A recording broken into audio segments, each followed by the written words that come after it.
OneXBet and Eva Alfie present betting on all esports events on the website and in the OneXBet app. OneXBet. Play with Eva. And welcome back on in to the RESEU series. And just another morning. Go ahead, get your tea out right now, folks, because we've got a good or coffee. Hey, I'm not judging anything here, Cole. As we're gonna be taking away another set of matches, 4 more best of 3s, a couple more opening matches to close out Group C and Group D. I'm Fi. I'm always joined by a usual suspect. What's good, Cole? Yeah, man, we got a lot of exciting action, of course, today, as always. And, continuing through what was a bit of a wild sequence yesterday in some of the matches and some of the results. Like you said, seeing what we saw yesterday, I think anything is possible, and that makes these matches so exciting. Yeah, Group A and Group B. Well, those were some roller coasters yesterday in terms of the games. They were just some incredible 3-map affairs. We had some upsets like Fnatic going down to Preezy. Anything was possible yesterday.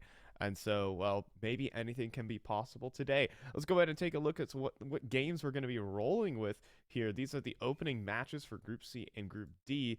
We're going to be leading off with Havu Aurora and Monty Perivision, but we also got some of our underdog teams and even a major qualifier in Ecstatic playing today.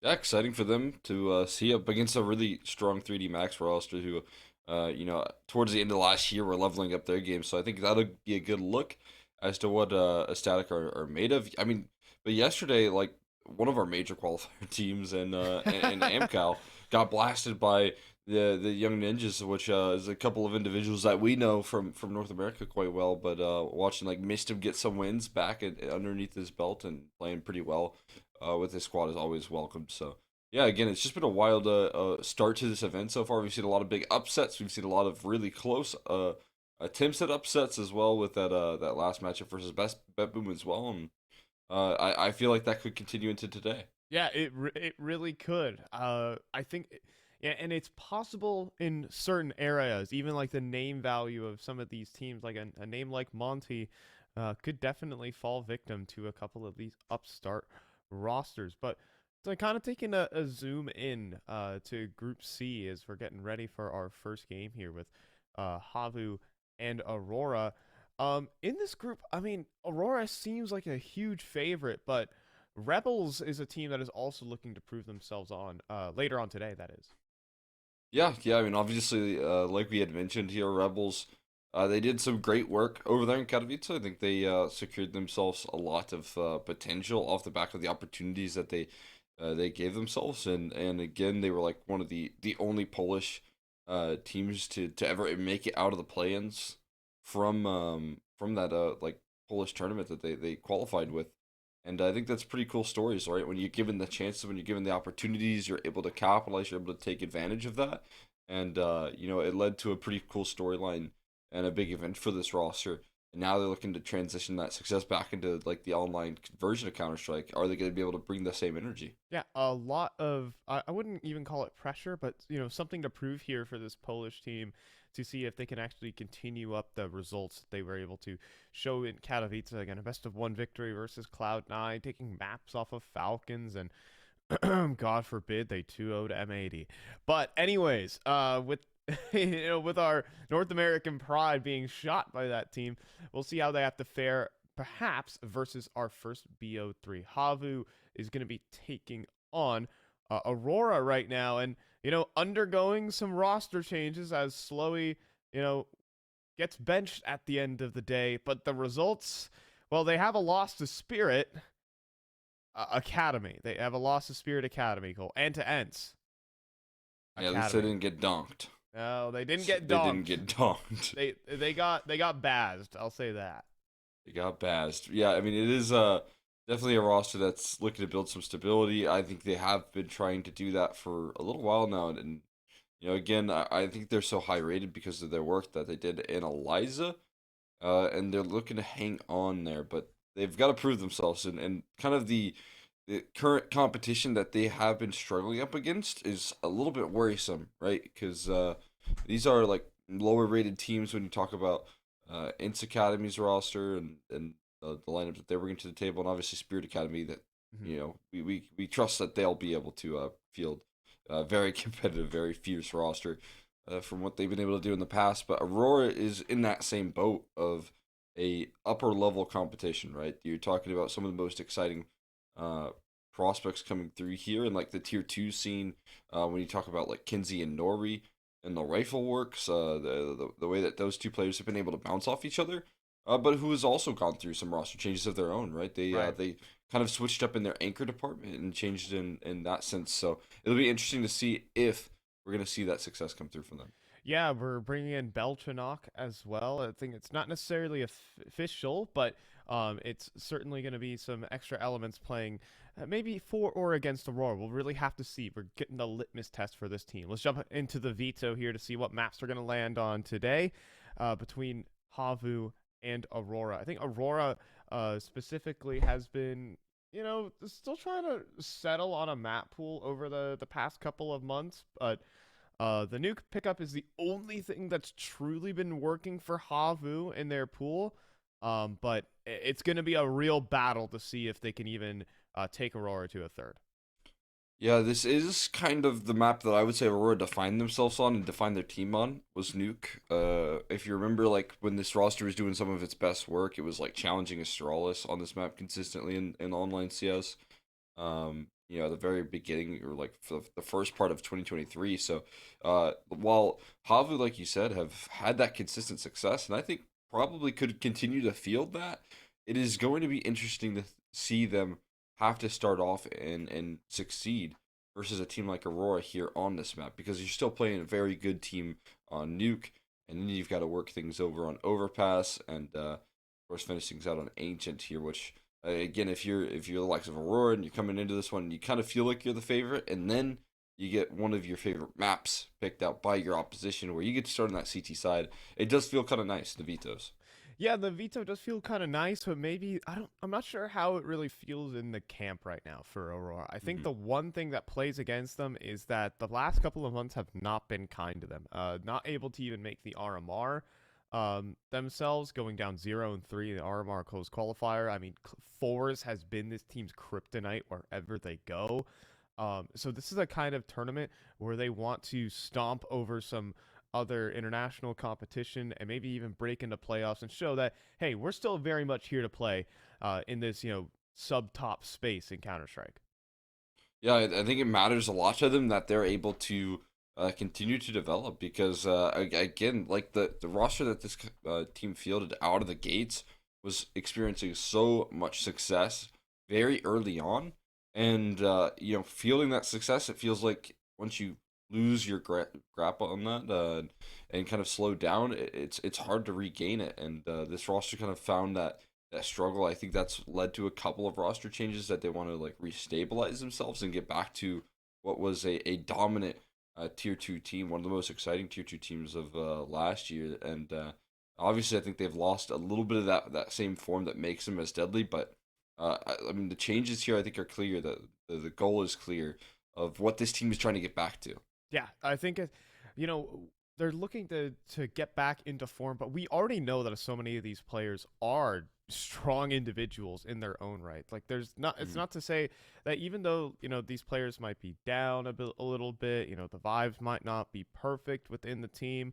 Uh it, every single one of these players can really carry their own weight, and that's the one thing here why I kind of see it, hard to have an upset between Havu and Aurora is that Aurora's players toe to toe stand very tall compared to Havu right now. But, a little bit of hype surrounding the new signing from Havu in Puha. Maybe he can at least drop in a little bit in the form of Havu. Let's go ahead and take away map number 1 and nuke the pick of Havu. The Finns looking to get back up on their feet in international Counter-Strike. Let's see if they can get it going. Looking to see a bit of a ramp rush, though, and a pair of dualies await.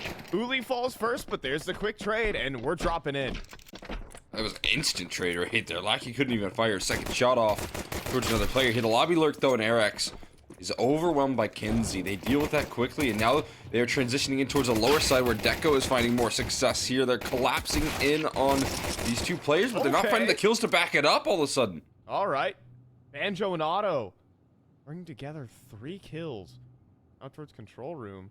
And that just leaves the new man, Belchinok. Just to move between the angles. Thinking if they're going to go for an upper rotate, but as those digits get punched on in, he's up for a retake. Problem here, Cole, he does not have any armor, so those body shots are going to do a number on him. But he has spotted out Banjo at a minimum, but that's all he will see. Probably going to pick up the pistol here, Cole, and dare I say, at the start they need. Exact start they need here. Great trading coming through out of the gates. Looking fantastic. Able to, as well, overwhelm the stack there. I mean, Aurora, what they do really well is they reclaim lobby control and they get down in time here. And this is where I thought it was going to go a little bit south, but you can see that Otto and Banjo working so well off each other. Just kind of shoot their way out of a tough spot right there. And that'll do just nicely. We actually see a CT side force buy back. Some really bold calling out the gates from Aurora.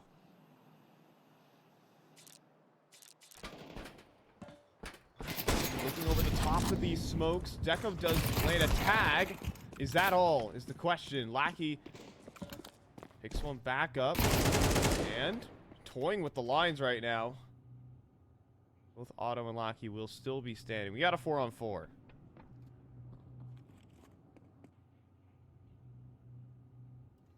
Going back in. Alright, 9 wide swing with the 5-7 though, not enough. Is that the 2 players will line up. Deco will at least clean up the kill he started. But it's going to be a lot harder from this point on. But Otto's on 5 HP. He falls easy. And outside, Deco wins his duel, and a 2 versus 4 swings back. Really left last man standing right now. Nori has a close range 5-7 shot to find, and he will do it. Put it to bed right there. 2 kills coming through a piece for Nori and Deco to close out. And the force buy pans out big time right there. Not an easy round. A 2v4 to claw back, but they capitalize on a couple low HP bars right there. And Aurora strike back with the quickness. That is Deco. I'm not sure how he was even able to get that kill outside. And then an isolated fight in towards Mini. And a gust of wind knocks Otto over. And just like that, the dopamine hit of a pistol round victory fades quickly. And it's now a T-side force buy with just Eagle armor outside. But was that a dink? I mean, hey, credit where credit is due. But it's not a kill at the end of the day. Give them just like crouching duels right now with the A1Ss versus the Deagles, which is something you don't really want to risk too much. They're getting away with it a little bit. They cheat. A little bit of dunkage. Oh! Not able to land a kill.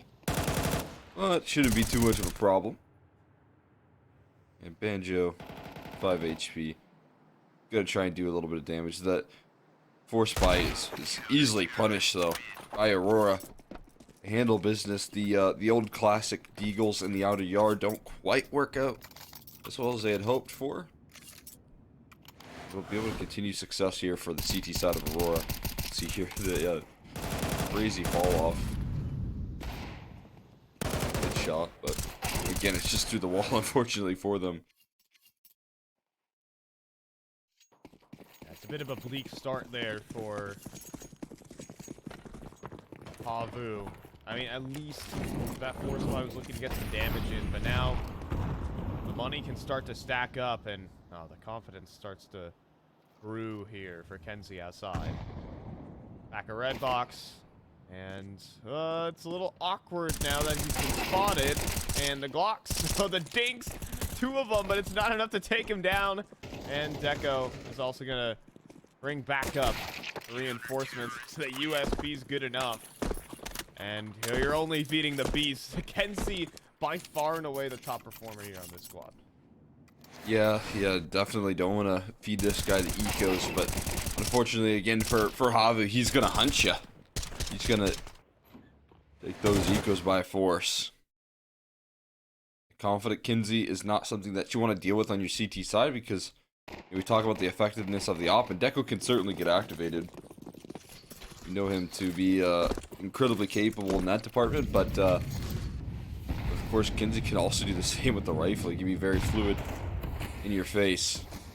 What's that outer yard? The wall of smokes and the effective secret control is really well placed. They're already past it. So good positioning coming through, but the rotations are there as well. I was gonna toy with the angles there, and also what a grenade.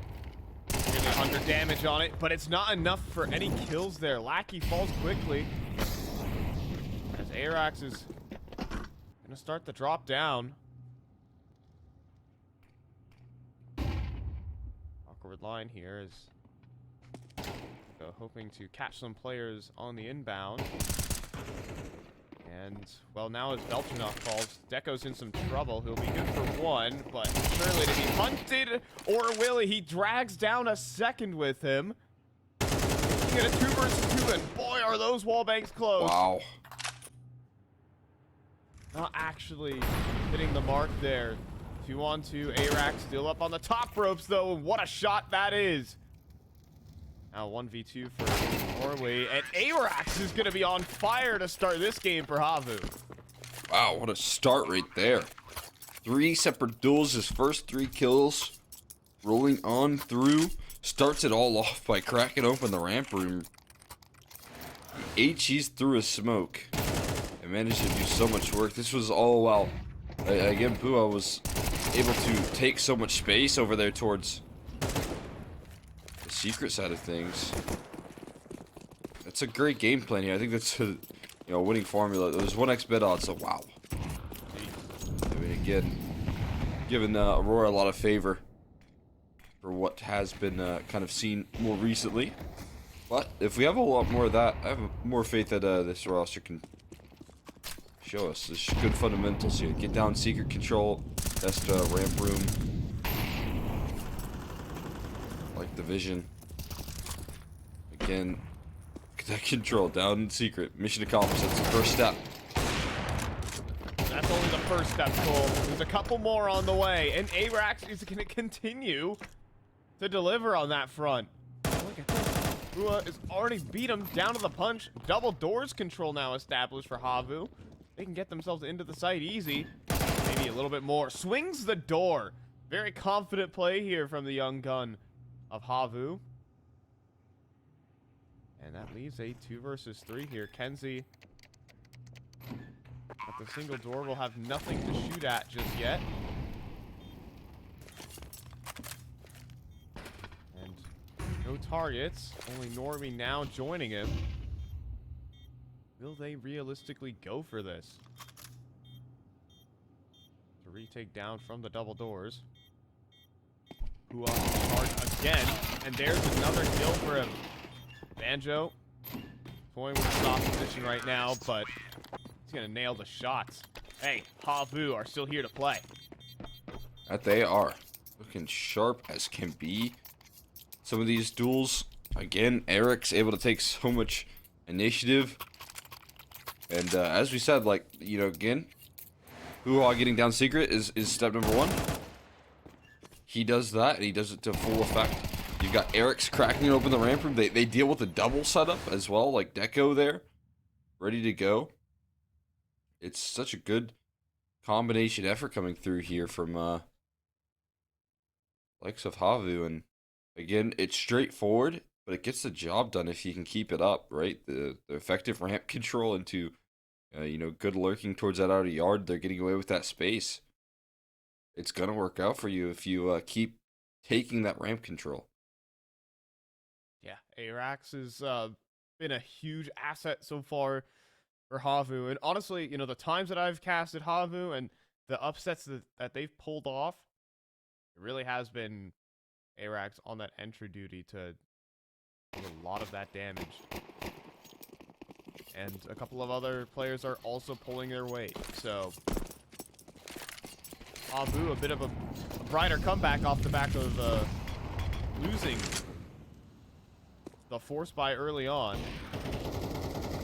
Oh, but it's not done yet. Kenzie comes through with a double kill and makes things complicated.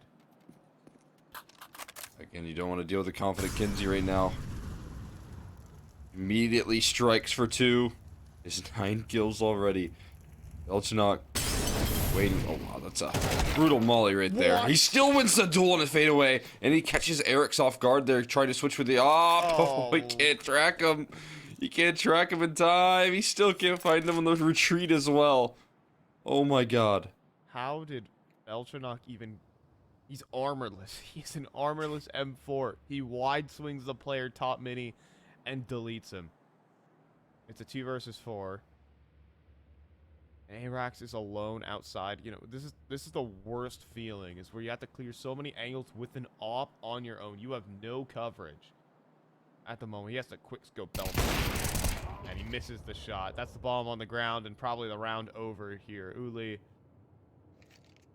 0 and 7 is looking quite likely here as he hands his back to Norway and the AK over as well. And as soon as we start singing the praises, it's back to devastation. Yeah, that's you know, now an eco that you kind of lost, and granted there wasn't an A1S still in the mix there, but the rest really didn't have anything to work off of, and this is just how it starts. Kinsey giving some big duels here. Belchenok gonna fade away, wins what felt like an impossible fight, and the comfortability in that closure for Aurora is gonna break them apart. So two pretty early on in this half right now. It's not going to help out, but they're going to test the ramp again. It's been their bread and butter, so back to what has been working. And this time around, they're going to be flying forward, and hey, there's Arax again to break this part of the map open and to get an off in the hands of Otto. Also, Uli is inside his secret as well, and this could get complicated here. Lackey, though, will spin around to clear out the rat and maybe even more. Arax falls. Otto misses the shot. Lackey with the triple kill, and Norby finishes it off. Aurora starting to tie things together. Yeah, that they are. I mean, again, the ramp room problem, I think, is still a concern. But if you can figure out other ways around it, that can be good. Eric's is actually playing like an absolute beast, though, right now. The entries that he's winning consistently on ramp room here. Instant trade delivered here. Wow, Lackey with an incredible spin. That was a big play. Again, we're talking about a round where if Lackey goes down there, rotations very well could be cut off, and it could be kind of done.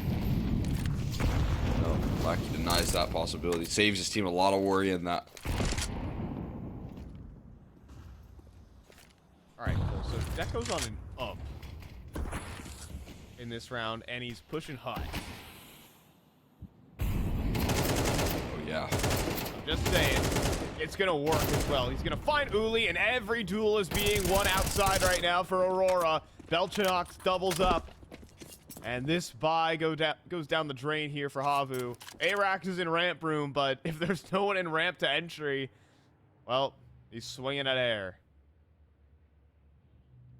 He got his ramp room control, that's for sure. He's even inside of control. But Norby he was prepared for it, but I mean, Arax has been so incredible this game. Look at this.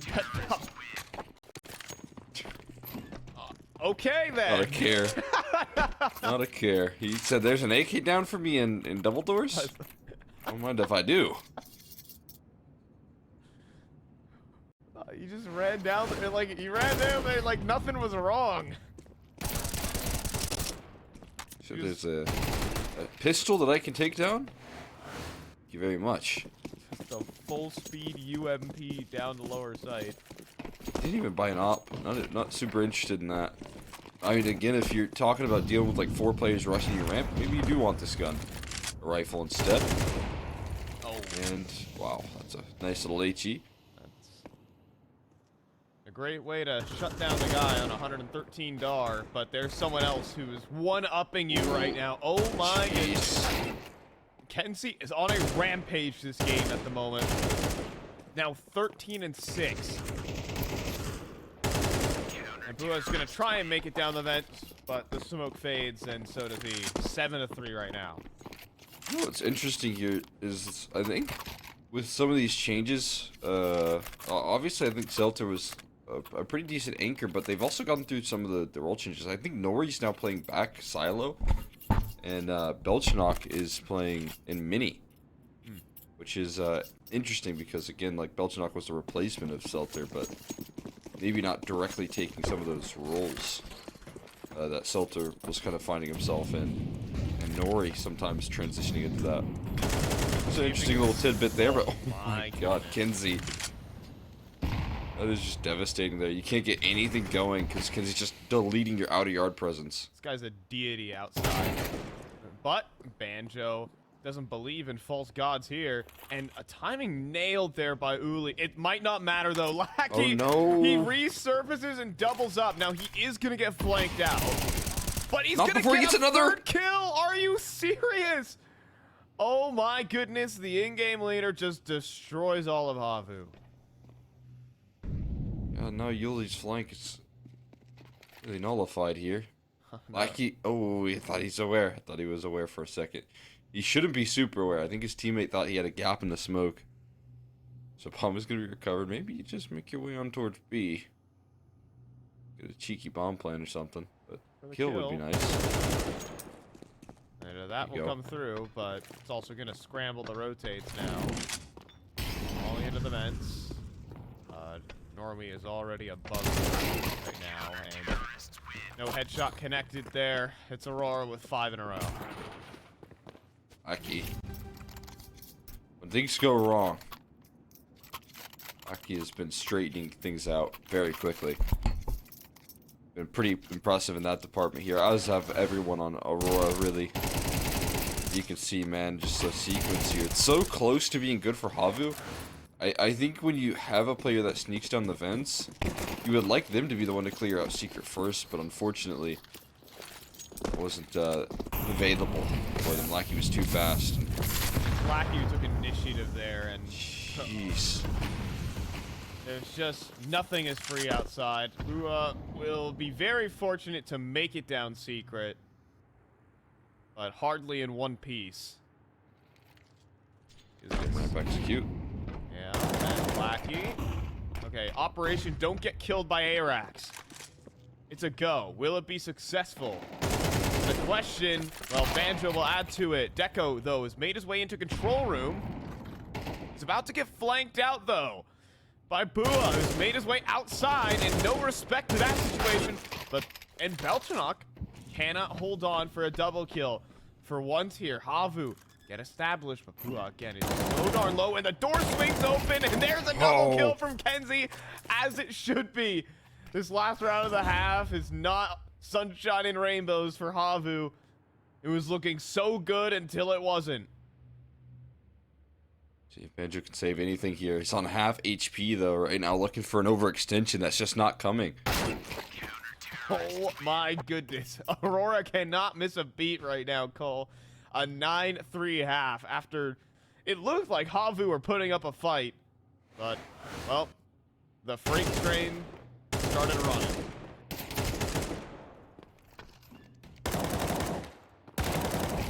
And see so much input here. Lackey was able to show up with a lot of nice rounds. And one, they're forced by in the second round. And they also got like a kind of full eco, but with a saved rifle as well. Kenzie putting him in that spot, and the odds have certainly upped for Aurora as they have asserted a bit of dominance in the first half. Obviously, T side can be a little bit more tricky to get those rounds, but I don't think it's going to be too much of a problem here for Aurora over the grand scheme of things. Yeah, I mean, the way Kenzie is playing so far in this game, he's just a win condition right now. What could catch some nades being pulled on the T roof? We'll have to see. Might not matter. Auto, top of hut. Oh no, the initial kills are not there. The initial kills are not there, Cole. It's brutal. And it's tough to watch. Kenzie is just popping heads while we're wailing about it. And it's a 2 versus 5. who has a flank, but that's not enough to say he'll just win this round outright. He's the last man. How has this happened? And he can't even hit the shot as Lackey spins around for the instant kill. The story of this game, 10-3. Wow. It's like, guys, stay alive. I'm flanking. I'm flanking. I got full outside. Be careful for A. Careful for ramp. It's all gone before he's ever even able to strike there. Great execute. Look at Banjo just gets away with nothing. And even the routing from Belchenok, who just tanks so many shots, just eats the bullets. But he doesn't die. He still stands. Lets his teammates do the heavy lifting right there. Second time out called for Havus. Yes, I mean, force buy is certain at this point. You kind of got to go for it. Stabilize a little bit on the CT side. See if you can get one of your own.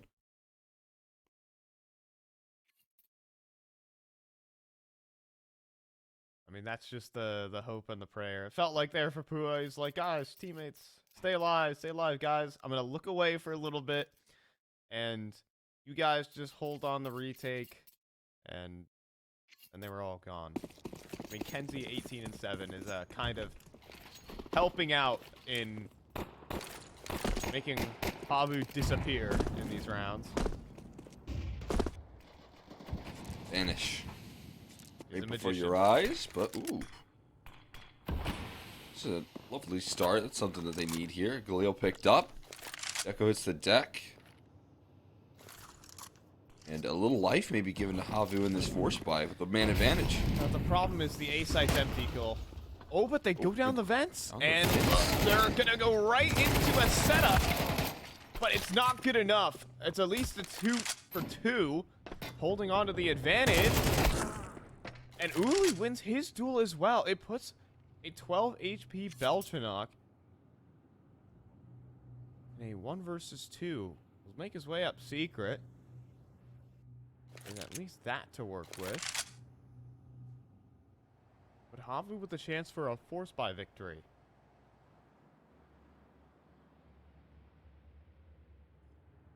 So focused on the vent side.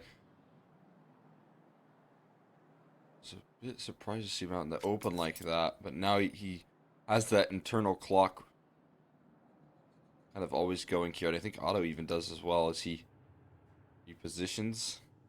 Catch it with the USP, and it does. Otto will close.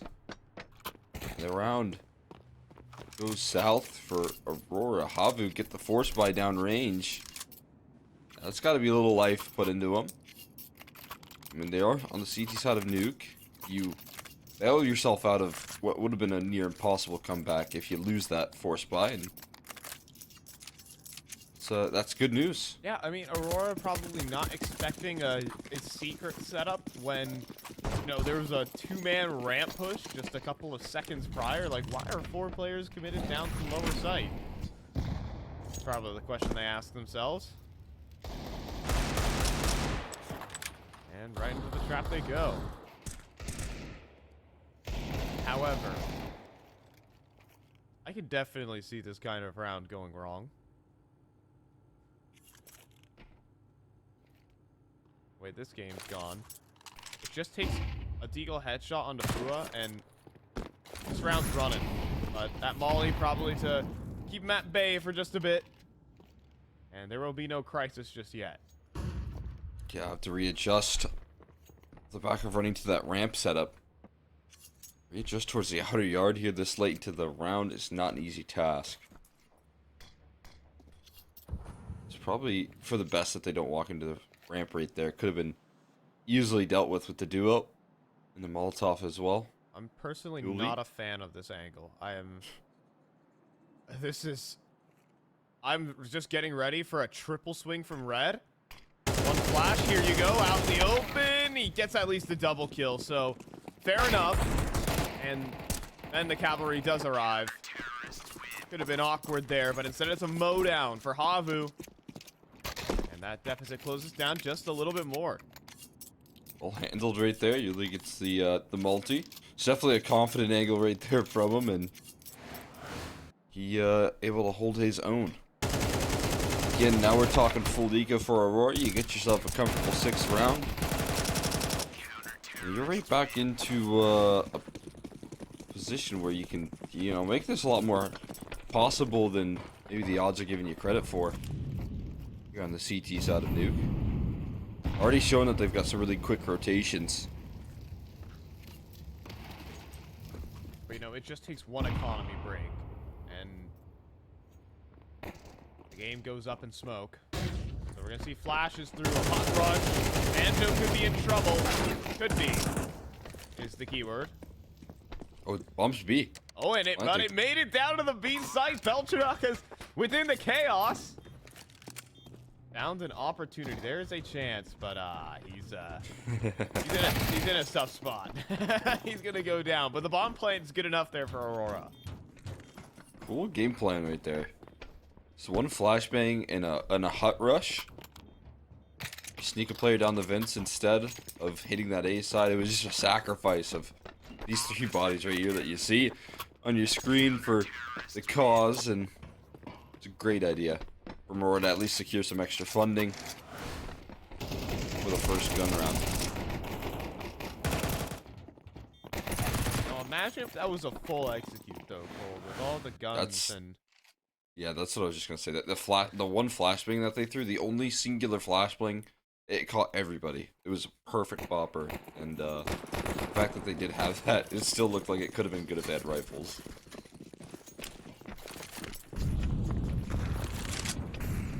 So, off the back of the force by Havu. Pick up 3 straight. But that could change quickly.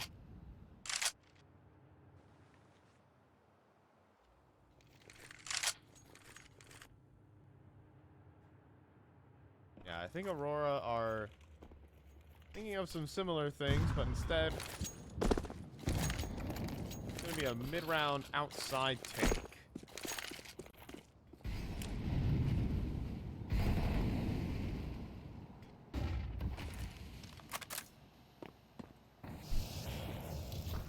Got Arax hearing a lot of the commotion. I'm not sure how much he can actually do about it right now. The tags start to connect. When will Arax open up? His crosshair on a couple of targets. Smoke spade. Here we go. He takes a great head in Kenzie. Big player to drop. And Auto at long range, but will get punished for the reswing. And Lackey now even knows where Uli is in a hunt for the extra kill. 2 versus 2 right now. Belchernock as well. He sees Banjo walk on through, but Banjo is more prepared. Clutch needed here for Deco. Oh, but Puha inside the fence. Get cleared here. Deco with the instant headshot. And he knows where Banjo was last. Down the vents he goes. A fake plant with 10 seconds? Are you kidding me? Another fake. Banjo, he's going to take a sweet time about this one. How many more fakes are we going to toss into this one? Double door swing open. Banjo now around the site. An intense 1 versus 1 on the card. Between the angles, here we go. Deco down to 11 now. He needs an instant headshot. And Banjo will not let him. No clutch there for Deco, and the comeback for Havu starts. Banjo available at every ask right there. Every step of the way. Strikes true with these fights here. Dealing with players that know exactly where he is. It doesn't matter. He finds so much input here. Despite Lackey's best efforts in finding these 2 big kills, Banjo completely shuts it down. Again, that could have been near curtains right there, but instead they get to hang on and, like you said, just continue this comeback. Continue to fight forward here. Gotta do it up against another gun round, though. Still money being brought to the table here with that bomb plant. And you know, that round was still scary. It really just came down to Banjo finding that isolated kill onto Belchernock. Really solid stuff. Kenzie. Now a marauding threat outside. Banjo not prepared for it. Arax just gonna fall to the molly. And the pop, the surprise factor there from Aurora. Players running through smokes.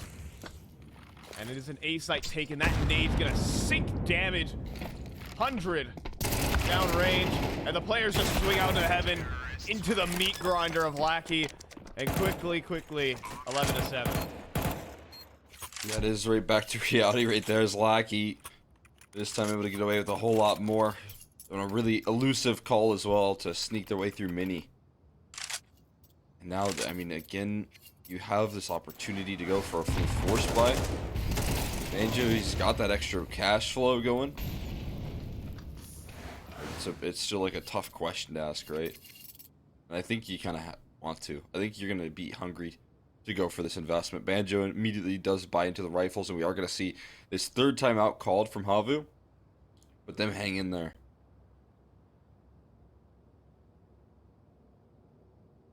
Trying to apply that pressure back. Eric's might be having to take a sacrifice here in the weaponry department. That's the only person, though. So not bad. It's still an effective purchase.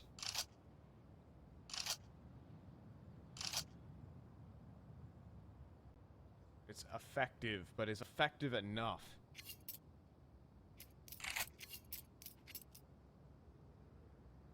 Has to see.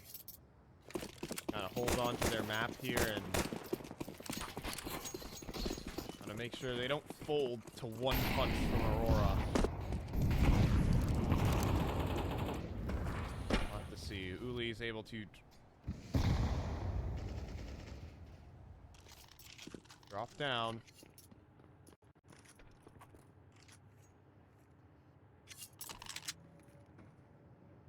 So the setup, at least a stack on this A site is what Havu are going to work with early on.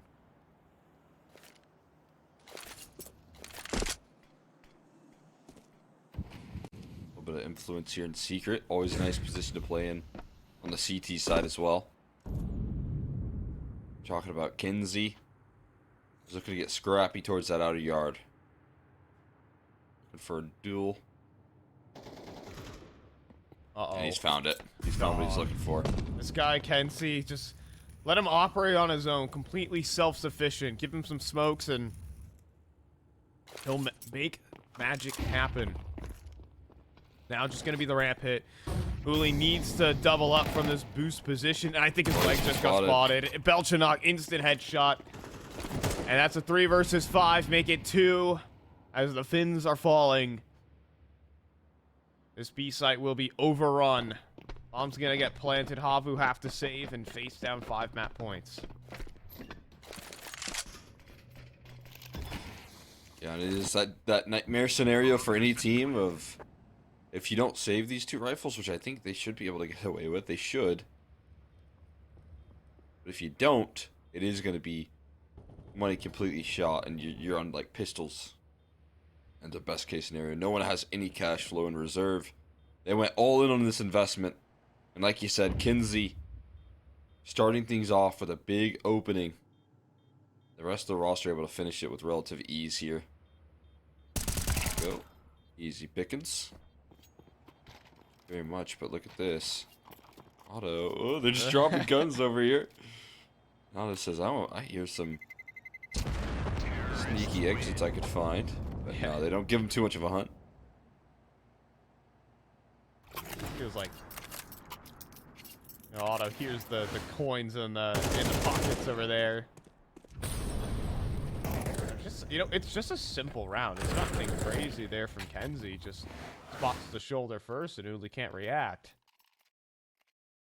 A lot of what Counter-Strike is, Cole, is just being the player that fires first. It doesn't necessarily have to be a headshot all the time.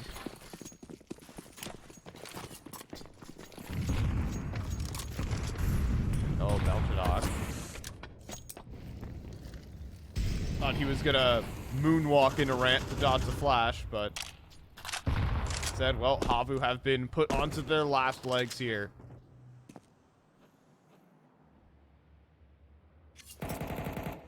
We got some moments, right? Some silver linings out of this game, but silver linings don't always win maps, Cole. 100%. We have some really good individuals as well. Eric's was pretty exciting to watch. Banjo had a good round there. Yeah, it is kind of looking for some isolated points of success here on a map that we said was just going to be tough. Like, this is just an incredible nuke team. Yep. And you play to your strengths here, as you should, but it's not easy to take down players like Kenzie. This guy, he's looking to feast right now. Wow. How did he even catch that? What do you even see right there? It's Kenzie on a rampage to try and end this one off. This guy is an incredible player. He is standing tall here. A Banjo, an MP9 can only do so much. Auto smoke breaks, but will it break him instead as Deco finds him through it. 13-7 at the end of the day for Habu, and it's a typical day at the office for Kenzie. Yeah, just another day on nuke for him. No questions asked. Absolutely able to assert his dominance here. An exciting matchup. 116 ADR. Lackey there up with 120 ADR as well. So good kickoff here for Aurora in a series that we knew was going to be confident for them. But of course, this is a big map that I think Havu could have challenged them on. And they did. They gave us something to kind of talk about here. But again, it was just like looking at silver linings as opposed to talking about a team that was really able to stay competitive. Yeah, I think our observers are trying to point out that it's back to the drawing board for the guys over at Havu. Again, some silver linings, like you got to give it up to Arax, who just made so many of those T-side rounds happen. The very few that they did get. But, you know, it felt like once Aurora gets rolling, I mean, Kenzie's just getting a multi-kill outside every single round. It is just so hard to come back from that. Arax can only do so much at that ramp room side. And I think it got to the point where Aurora just said, let's just leave it empty. And we can't get entered upon. Yeah, no question. It looks really good coming through from the side of Aurora. And I feel like maybe if they were able to get more of a grasp on the economy, there, if they didn't lose a couple of ecos in that first half, we could have seen a more competitive affair. But that luxury wasn't afforded to them, and definitely hurt their ability to close out confidently. Yeah, both teams were able to win the 4 spies at the back of the pistol and made things a much bigger roller coaster over there for Habu. At least they have another map to work with in the near future. They got Overpass coming up next, but, well, it's an Aurora team that is on fire. We're going to toss this one to a bit of a break. Let's see if the Kenzie's show continues.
One chance.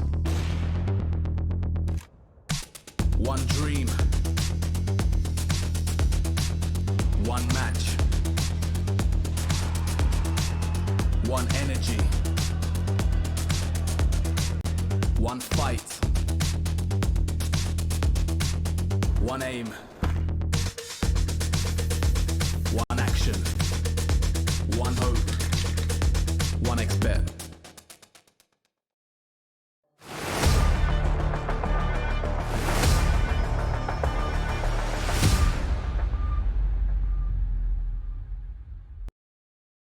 And so, map number 1, Cole, was just the Kenzie show, running amok with 23 kills, and I think he just got a multi-kill in every single round. It had to be something obscene like that, and Aurora, as they should, will walk over map number 1. Will it be the same in map 2? Havu have been keen to pull a couple upsets in these kind of tournaments, Cole, but maybe today is not that day. Yeah, I was gonna say what's pretty funny about this Havu squad is like the biggest upsets come in like the LAN environment, whereas Aurora have always been hungry to make it to the LAN environment. That's kind of been the big difference between these two teams here. But again, like when we're talking about the environment where Aurora are comfortable with, playing in this online Counter-Strike, it already looks really good. You're already seeing the peaks of Kinsey. Even Lackey has he had an incredible map as well. And I don't think Overpass is going to be much different, to be honest. From what we saw out of the gates, I feel like it's going to be a little bit more of the same. Especially talking about the struggles here. Lost to Instant Academy most recently on this map, but a pretty tough loss as well. So is it going to get any easier now that Aurora have just elected to pick into a map that they're comfortable with, but also just kind of punish pick you? Yeah, and also on the fact that, everyone's just playing exceptionally well right now. Kenzie looking still the same self-sufficient fragger that he is. He just gets a little bit of setup, a smoke here, a flash there, and says, you go get him, Tiger, and boy does he outside. So he's been playing exceptional. And you were talking a little bit about Lackey. Everyone on this team can frag, and that is one of the biggest assets here for Aurora. Yeah, and again, I mean, just talking a little bit about some of the changes here, you've kind of put a really skilled mechanical player there in Salter's spot of some of these anchoring positions. I'm excited to see what Overpass shows, if that kind of keeps up and keeps the trend rolling of Belchanok kind of getting freed up for some exciting roles where Norrie, who we know is so capable of locking things down, taking some sacrifices here, which it could lead to maybe a higher ceiling for this squad that I think has a lot of potential. So out of the gates, I'm kind of keeping my eyeballs out for that and seeing, what this team is kind of changing up in that department, because this roster is a team that's going through quite a few changes right now for Aurora. We kind of talked about it. I don't know if we really highlighted it too much, but the coaching change right now was probably a big deal for this squad. Switching up in that department, in seeing where they go next with the coach is going to be really interesting. But it does put kind of more pressure on Lackey's shoulder to stabilize the squad. Yeah, I think so as well. That this guy who's been competing at this level of Counter-Strike for so darn long, you can just say that he's straight up experienced. There's been the 5 years underneath his belt at this level, and so he brings a lot to the table with a lot of these young guns, and the Kensies, the Norwees, even Deco at that rate. So I really enjoyed Lackey on this Aurora team. We'll see if they can secure the 2-0 here as they move to their map pick. We're going to climb aboard here on Overpass, and you can see the odds hydraulic pressing against Havu. I'll have to see if they can at least start a little something. A 5-drum Colt Extra McHenry as we're taking away map 2. Here we are. Ooh, got a little cheeky Evan smoke being lined up already, I believe. He lined that up a little while ago and waiting for the final toss of it. That train might throw a wrench in his systems there, but it goes by quickly. It's a fast train. He's still waiting. I don't know, it looks like he's changing up his lineup position, which I feel could affect the smoke, but I don't think it's going to. And hold on. What's going on here? Things are gonna get weird. And the whole map has been collapsed in on from Havu. Hua starts the big flank. And here we go. Exe's gonna start, but Pua might open up on the flank, but he will get cleared and will go down. The rest of the Execute, though, how will it fare? It's great so far from Aurora as Kenzie is popping off shots. 2 more players make it through Monster and will deny the plant and more. 2 excellent kills come through from Arax, and Banjo's position is still unknown. Arax is gonna sneak his way out onto the site and catch some backs turn. Arax comes through with the quad. I mean, that's exactly the person we were really highlighting. I feel like as the savior of that last map of kind of going south, right? Especially in that T side, the way that he was able to crack things open and give him so much success was so impressive. And well, there you go, 4K. He gets kind of sacrificed on the flank right there, right? Banjo's just going to be there to bait him out and see what he can do before he strikes again on the flank. You wouldn't expect 2 on the flank, surely. And denying the bomb play, but finding that second shot, and then this is where I think Panic could have set in. You miss him. You split the goalpost on that flank, that secondary, and you managed to still recover your aim in time. That's impressive stuff. I mean, he was the only guy getting things going for Havu, and like the crisp aim. Like,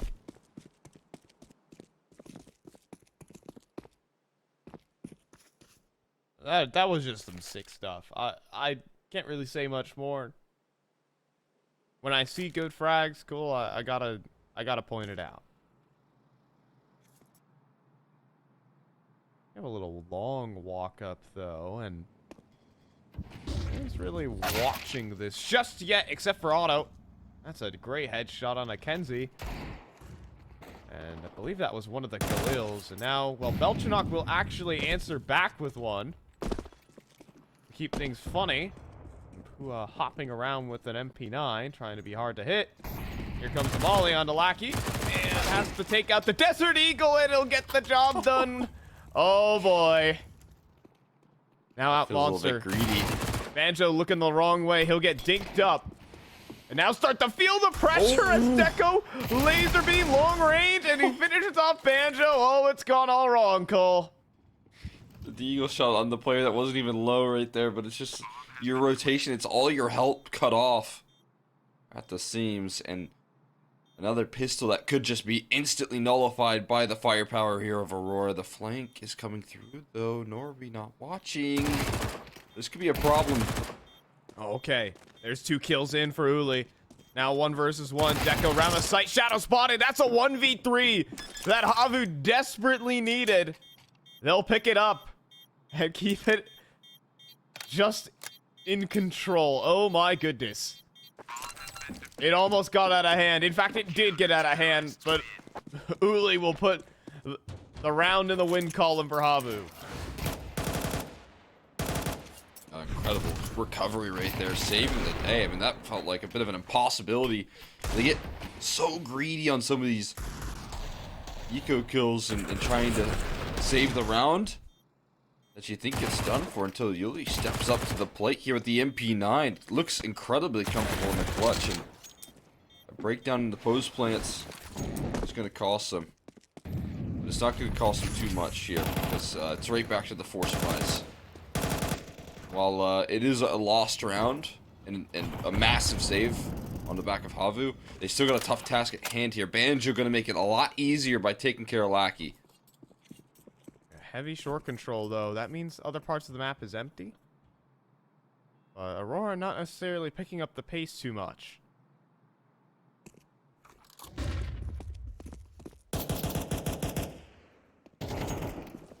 Oh boy, but I say that. Deco rattles off a headshot on Otto. And immediately swings back to the 4-on-4, and dare I say it, Cole, Havu feel a little out of position here. Chinook caught the fadeaway. But they are stacking over a lot of presence towards this B side. That could be a saving grace. Kinsey immediately taken care of. Another one for Banjo. Big multi-kill, but the site is being taken now. Elchanok, though, can walk through an entry up the rest of this site. Norway picks up another kill. And Pua's position inside. Oh, wow. What a play that's being made at the moment. They're going to What? split the goalposts on the A site, but the realization is setting in. They're coming up connector. Does Normie have time to sprint all the way up long? It is going to be a mad dash, and look at this. Pua has gotten himself in towards the long bathrooms. Normie is going to drop the bomb here as he leaps across, hopes and prays. Now it has to be the kills for Belchanok. And Pua, he's being hunted down. Just running. But all he needs to do is tuck away. All he needs to do is no. tuck away, but Belchanok will just get the kill. Unbelievable, Cole, and Aurora steal it. Oh, I thought he was gonna run and but he holds the line right there with low HP as well. The Belchanok again wins what felt like an impossible clutch, just like Yuli did in the round prior. It gets ripped from Havu. The final hurdle right there. Unbelievable. 3 seconds left right there. And oh man, that's tough. That's so incredibly frustrating right there for Havu. You know, I'm saying all this stuff, and you're like, why isn't Pua, you know, tucking away? I guess the thought process is he's still going to be able to clear me. Right? Yeah, right. So, you know, you take the off angle. I mean, you can see the reasoning there, so I wouldn't, you know, be too harsh on that situation. More of a spur of the moment thing. Heat of the moment. I mean, again, so much chaos going on. You don't even know things are looking like here. This Molotov, so much damage, but sent back in return. Lackey is down early. They're walking into the B stack, and this is definitely doable here for the defense. These pistol shots rolling through the smoke are getting a lot of damage in. Finally, there is Norway to stabilize. But another devastating rounds. I mean, back-to-back for both teams. A 1 versus 3 there from Uli, and then Belchanok with 3 seconds left. Oh, boy. That is a nasty spray transfer. Yes, it's on ecoing players, but as I say always, Cole, if they can do it on those ecos, they can do it in the gun rounds.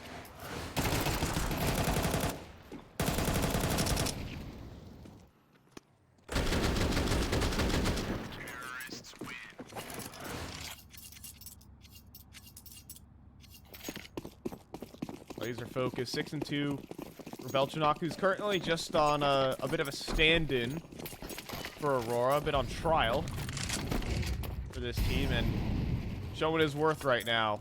Forced a double eco out of Havu. And running through the volley, here we go! It's a quad kill for Norway at the end of it. Yeah, that's insane. But not a bad bit of damage right there. You do a little bit. A little something, something. Talk about, but yeah, it is good to see Nori farming things up, because again, you are playing in your like favorite spot. I feel like Nori and connector is what I've watched him do his best work. Right here you can see Nori with the AK, with the utility, gets so much done. Or take the lead just like that.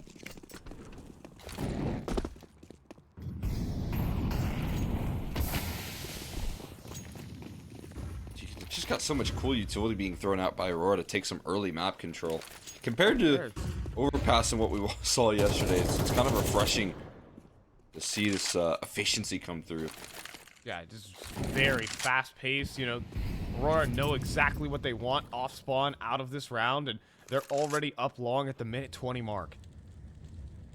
So you have that second phase though, right? Because it's easy to get some of that bathrooms control out of the gates. It's a whole lot of a different story when you actually want to press it into the site proper. Some reinforcements. Calling out a little bit of the pressure, and you're going to see some rotates scrambled. And Uli even goes down to half HP through the smoke. Uli, is he going to start to activate here is the question. Again, the whole team kind of rotated over. I mean, there's 4 players on this A side. The flank is coming through from Ua. That's the reason why they have this established. So they are going to walk into an incredible stack.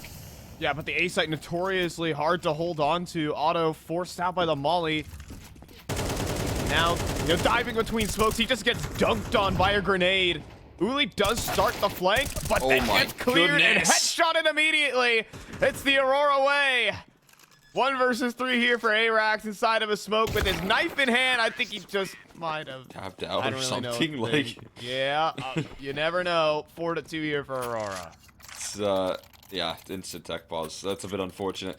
It's just absolutely brutal right there. Because like you said, it's incredibly difficult to hold. And the utility right there from Aurora is unbelievable. I mean, we watched a team full of, like, effective openers and bet boom fumble through this map yesterday because they don't have utility. They don't have the flashes to entry into the site. But you can see how far on a T side effective utility can get you here. It can get you opening picks. It can get you into sites. And it can avoid the early opping. Otto was never given any sort of contact approach. He was never given a dry fight. Constantly met by utility at every exchange. Look at this. Blasted out of the server by an HE before he ever even gets to use the AWP. They've got 2 flanks, and yet still it works out for Aurora.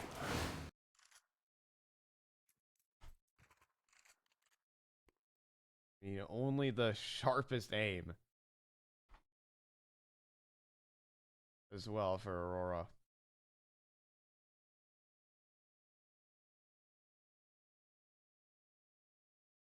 That helps. I will say, Cole, that really, it does help a lot when you have excellent utility, great executes, and then also have the ability to spin on a dime and deal with all the flanks.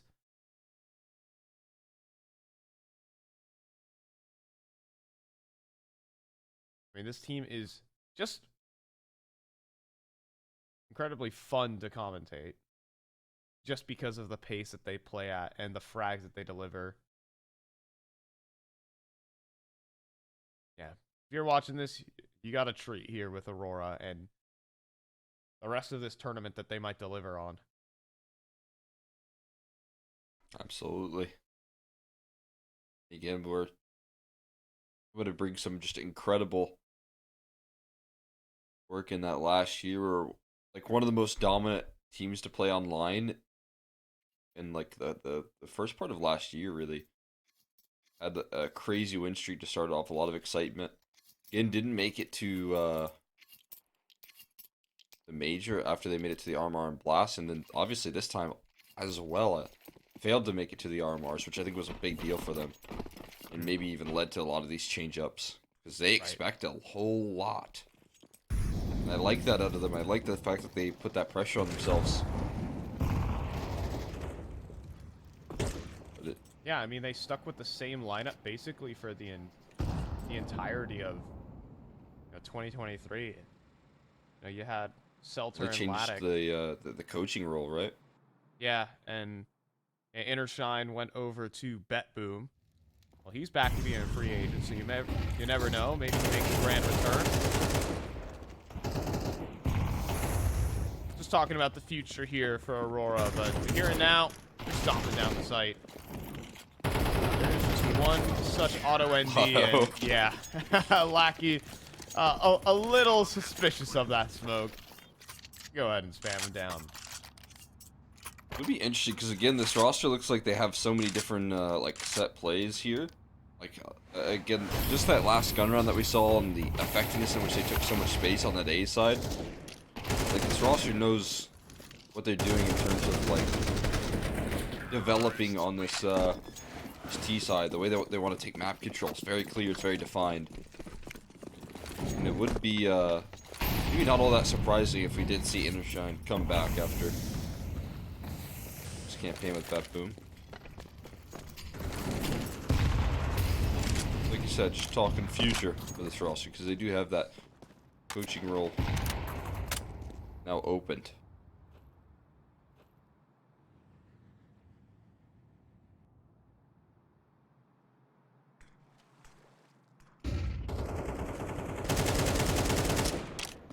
I do like how Beltranok is fitting in on this team so far as well. Of course, just is that a barrel spotted? I'm not 100% sure.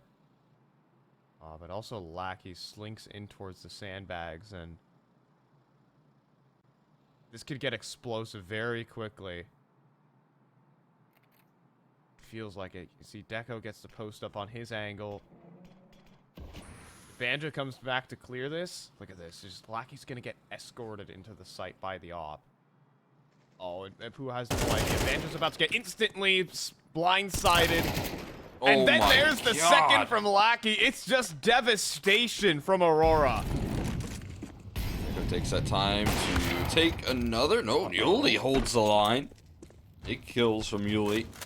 Could save them again. Could deliver again here, and he does. He equalizes the playing field now. Perhaps a bit of respect needing to be shown as Otto will be successful in his duel. And Normie needs to get this plant in with 10 seconds on the clock, going for the middle of the site. And Uli making no secret about his position. Now, Normie, where will he reposition is the question. He's going to stick to the site, but is he exposed to heaven right now? Might be. He should be. Yeah, he definitely is. Around the edge of the smoke, and yep, Uli just going to spam him out. Easy does it there for Hafu as Uli coming through and saving his team again. Wow, I mean, another what felt like impossible round right there where Aurora comfortable. This time not even in the post plant, but before the post plant, giving him isolated duels right there. And a player that wasn't really hitting strides in that last one. I gotta say, wasn't like super active. Didn't have any big moments. But there's two of them. A 1v3 and then a 2v. I mean, 2v4, 2v5. Right there coming through. It made it look 2 easy. versus 5. Just gets given a bunch of head-to-head fights. And passes every test. And now he's back. Going towards the A site now. And oh, he's just gonna get spammed through the smoke. Are you serious? That's no fun. After such a great round there, just blasted out of the server straight through a smoke. No grace given. So our roster unrelenting and learning from their prior mistakes. Make sure you deal with Yuli before you get too overeager. And this reposition towards the B side, because this A gamble is kind of coming through, is perfect. But it is on the timer right now, because now the rotations are arriving.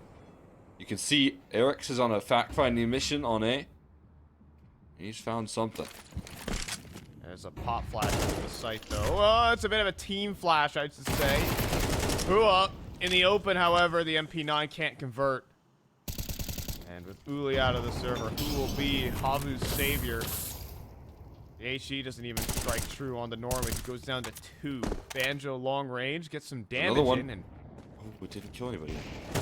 there's no kills coming from the utility just yet. And with Arax pulling pins, it's now a 2 versus 2, but Banjo could save the day. It's now up to Deco to stop the offer, and he will. Instant headshot on Auto ND, and he's gonna go ahead and collect his prize. Or think about it. 6-3. Just kind of give it a kickflip there. There's a T-side opping. Not too interested. Deco was also not even buying the op in some rounds on CT side nuke when he had money, so I feel like, you know, doing good work with the rifles, I guess, just keep it up. Not a big priority on that for Aurora, and honestly not a big win condition for them either. Rifle work on this squad is so incredibly deadly. Nice little angle. Well, motion tracking on that train. Look at this. Eric's gonna get in their face once. Never mind, man. But that spam looked a little donk-esque.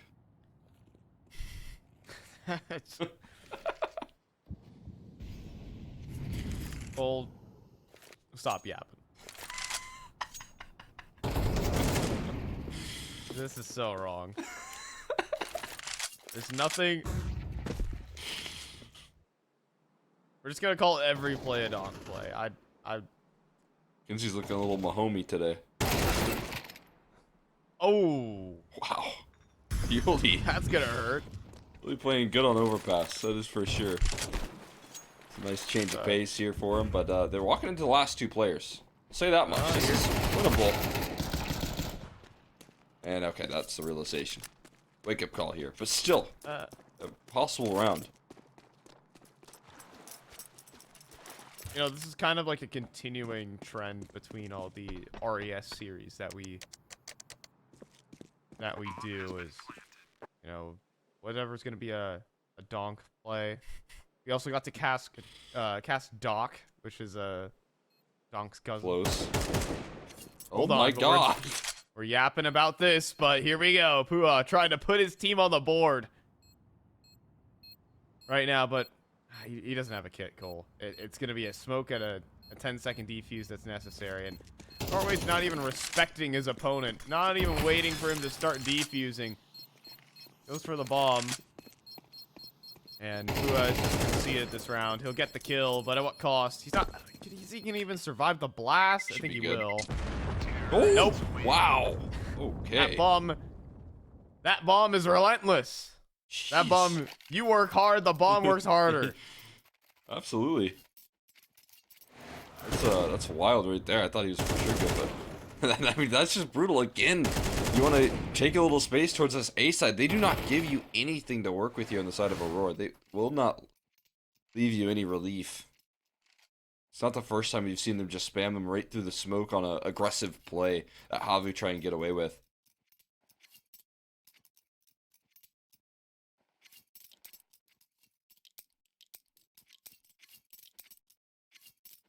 Tactical timeout being called in, but yeah, when you go for that kind of aggressive play, I think the last thing you want is a 4-man fountain default that's coming through, right? You're gonna have to go like superhuman to try and get yourself out of that situation, and he can't even pass the first test. He gets Belchanocked or something like that. I like it. There's something there. There is something there. You know, it like you can't say like someone got like I mean Lackey sounds pretty good, but like Yeah. it's that K right there that really sets things into motion. I can see why getting Donk has a very good rhythm to it. All right, the flash is out long. That's a simple shot for Auto ND, and I'm not referring to the player, and we're not doing that. Yeah, because I I'm guess it'd be a saying little that- bit confusing if he got autoed, because then you're thinking he got auto sniped. Yeah. He's got the op instead, and he makes it sing. This reaggression is a bit risky here. Arax, are they gonna get greedy for information? Is the question. Who will get greedy for information? Well, it might have to be Aurora. They're down to the 3 versus 5. They have to make moves, and Arax in a corner. Well, will work out well.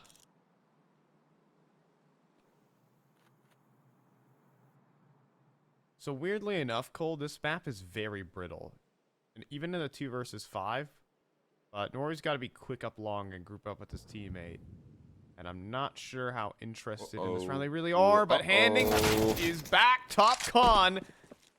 Will that set things in motion? I think so.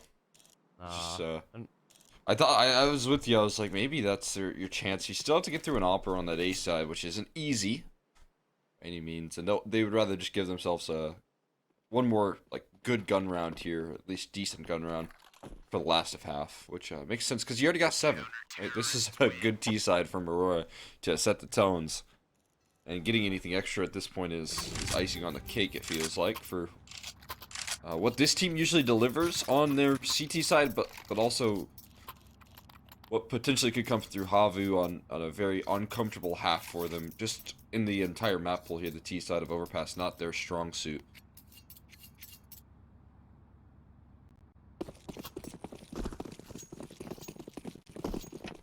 Yeah, so a grim future awaits. And they most certainly need this round to give them some footing on an otherwise unstable T side. See, for now, Lackey lauding up short while Uli gets ran down at long. And some tough times already for Havu. And it might continue. He's gonna get away with that kill. Oh man, that's a desk slammer for Arax, and Banjo almost falls as well. How did he get away with that? There's another man here. Just gonna put a little bit more chaos and more gaps in this defense here. Who is gonna have to kind of recover on? I think super aggressive just yet. They're probably expecting some sort of aggressive move coming through here soon. The smokes do get lost in towards that A side. They're gearing up for an execute, still with multiple Molotovs to be thrown in. Was not gonna have many places to stand and unable to fight his way out of the situation. And so the rotates will scramble, but a little late. Probably gonna get planted, and the nade strikes true. Oh, Chef's kiss. beautiful. Oh, has he got a big clutch in his system for us to try and close out? They've already got 1v3 in this half. Oh, did he just Jump shots. Wow. And an op shot will do. That's going to be 8-4 here for Aurora. As I think they're just locking into cruise control now. Yeah, so what was really interesting there is Havu, they leave one player towards long. It's Yuli alone. I think that they were hoping that, like, okay, the op was there last time, right? They're not going to dry swing again. They're not going to fight long again in case the op is there. So Yuli solo long. But then Aurora just call their bluff and wide swing long again. It's like, that's how it all starts out. And just confidence shown in that first half there from Aurora. I mean, that includes a Havu pistol. And it's still only 4 rounds, which is difficult to pull back from here. But we'll see again if that T-side depth is there. We'll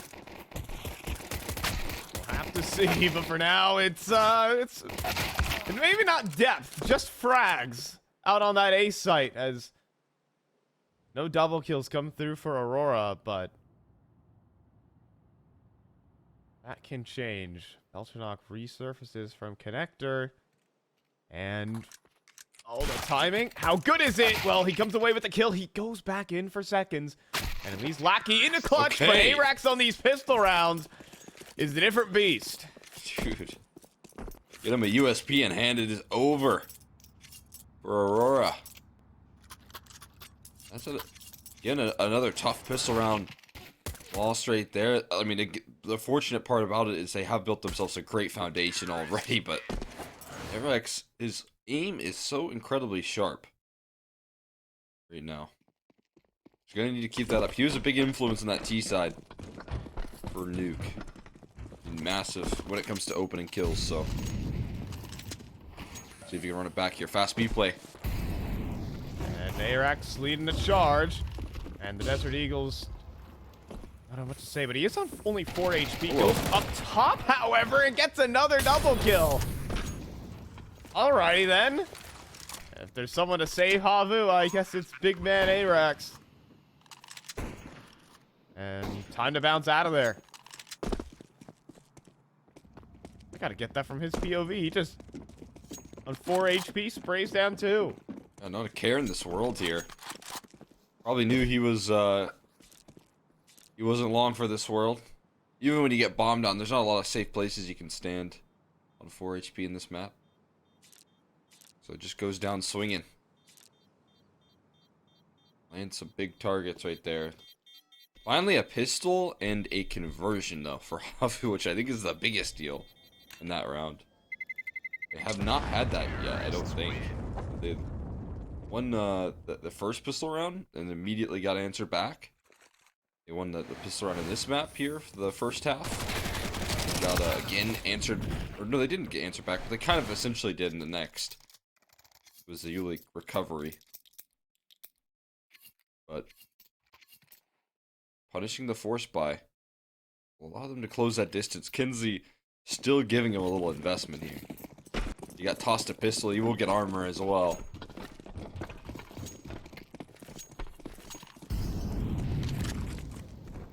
We got the jumping MP9 again. We'll see if this works. I want to see it work. I mean, talking about it yesterday, Oh, it's not going to be enough, though. Kenzie up close. The 5-7. No way! What? Gets a second kill. Are you kidding me? What? On the first engagement, Cole, he went down to like 4 HP. Oh no. This is unbelievable. Boost elevated angle here. Not really getting much. They still maintain a man advantage here. They're also leaving, evacuating this B side here. Calling a gamble over towards A. And that's just about when Havu are gearing up for the walkout B right now. So they're going to have to play most likely in this post plant. They're rotating back. Scrambling. Norway has gotten the information. Players begin to drop into the site. Belchanok also arrives. Deco makes his move in as well, but he's about to peek up into Uli. Starts to clear all the corners, but the USB not good enough. Belchanok will get cleared on out, and Norway making no secret of his approach. And a couple, half HP bars. But they'll take an AK home with them. It's nice. And Parting peace gift out. there. Brought to you by Kinsey. Not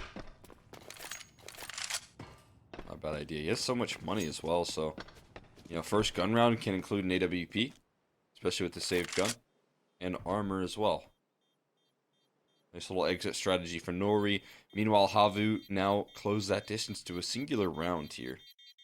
And while we weren't so sure Havu was going to be able to bring a lot of influence into this T side, we obviously haven't yet seen the gun rounds come out, which is going to be the big deal for Aurora, but you got some of the key pieces here stepping up to the plate here. You got Eric's. He's able to find some big entries. Maybe not in this round in particular, but in general in this half. Yuli, again, is going to be that extra element. We got Cash. Save 16. Not the map. Not the map. Unfortunately. Just a piece. Bring it back. They're going on a tirade yesterday about bring back train. Well, That's here's the train coming through the monster right now as through the molly they go. Belchanok though doubles up and gets time to chamber another mag. They set the off in to try and rush through monster, and he gets cut down. Havu trying to turn up the gas in the gun round, Cole, and well, they meet the firepower. Yeah, because Aurora just keeps swinging right there. You want to swing through a monster smoke, we'll swing right back. And Aurora's so quick to react right there. Lackey does get caught off guard there big time. And some good utility usage from Havu to at least collect the opening duel, but there was so much more behind him. Belchanok. I mean, again, this new guy here, like you said, kind of on trial, testing out the waters on the squad, and so composed when the B rush is rolling through there behind the pillar. That's the bonus, though, for Havu. They try to get a sneaky B rush. Might try it again here, at least routing up short instead. Alright, fast pace, flying up. Otto already takes peeks into the site. Lackey, though, will get overwhelmed. And the fast pace here is going to catch him off guard. It does work a second time for Havu. They're coming in with a clear game plan right now, Havu, and it is high-octane Counter-Strike. Holding nothing back right now. Immediate save call. It's a triple up on the A side, doesn't pan out. You wouldn't expect it again. We just shut down their B play. And they run it right back. They say, hey, let's try it again. This time with a little bit more presence, though. Short control taken. A lot better look this time around for Havu. And I mean, I can see the X's on the minimap, and you can see how out of position Aurora were. And I don't think they were keeping ample tabs on what could possibly be going on up short. Like, as soon as the T side molly faded, on that short side, Otto was already going to knock down the site. And you kind of see a player on the wood wall. Caught in transition, player in graffiti, and Belchanok. Terrorists win. Or so out in the open instead of in an entrenched spot. So, pace catching Aurora off guard, but they'll definitely get a second shot.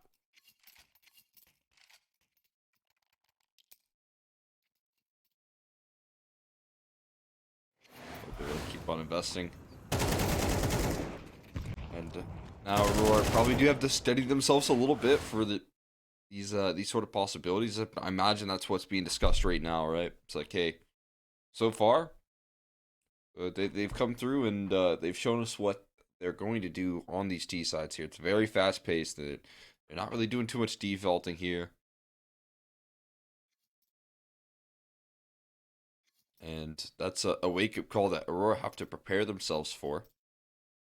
You know, dealing with a team that probably doesn't have a lot of confidence in this this head-to-head, but looks very confident right now, and that's a good sign. I think Havu, that's exactly what they need to kind of play like here, and it's fun to watch them succeed a little bit.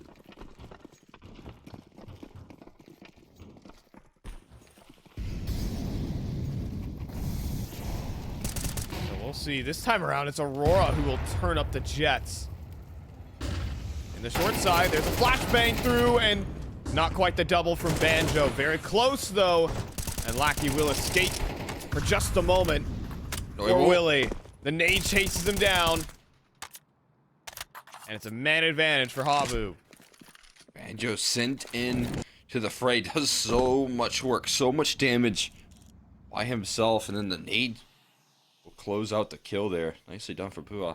Deco gonna be in for a rude awakening here on this A side. And he falls wisely, but has to stick around. He wants a fight, and he does find it. That's a brilliant isolated duel.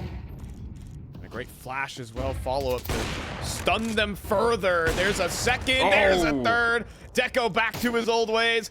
And even the fourth, tantalizing on the site. Running out of ammunition here. Pua will be granted some space. But space is all he's working with right now. Heat kills. And Kenzie won't let him escape. There's going to be the retake. Easy for Aurora and Deco. It's been a while since I've seen something like that. It's lovely, right? I mean, again, we talked about the first half there. Wasn't even really interested in picking up the AWP, but it's such a nice sound. My God. Well, it doesn't really make sense that a balloon popping is louder than a gunshot, but, you know. He's got a silencer. That's not how silencers work. They don't just, like, make your gun not make any noise. So, really nice sound, though. I like that. What's even a better sound, though, is that Deco is able to save the day here. That's something that Aurora needed to shut down a little bit of that momentum. It does give Havu a wake-up call as to who they're up against as well.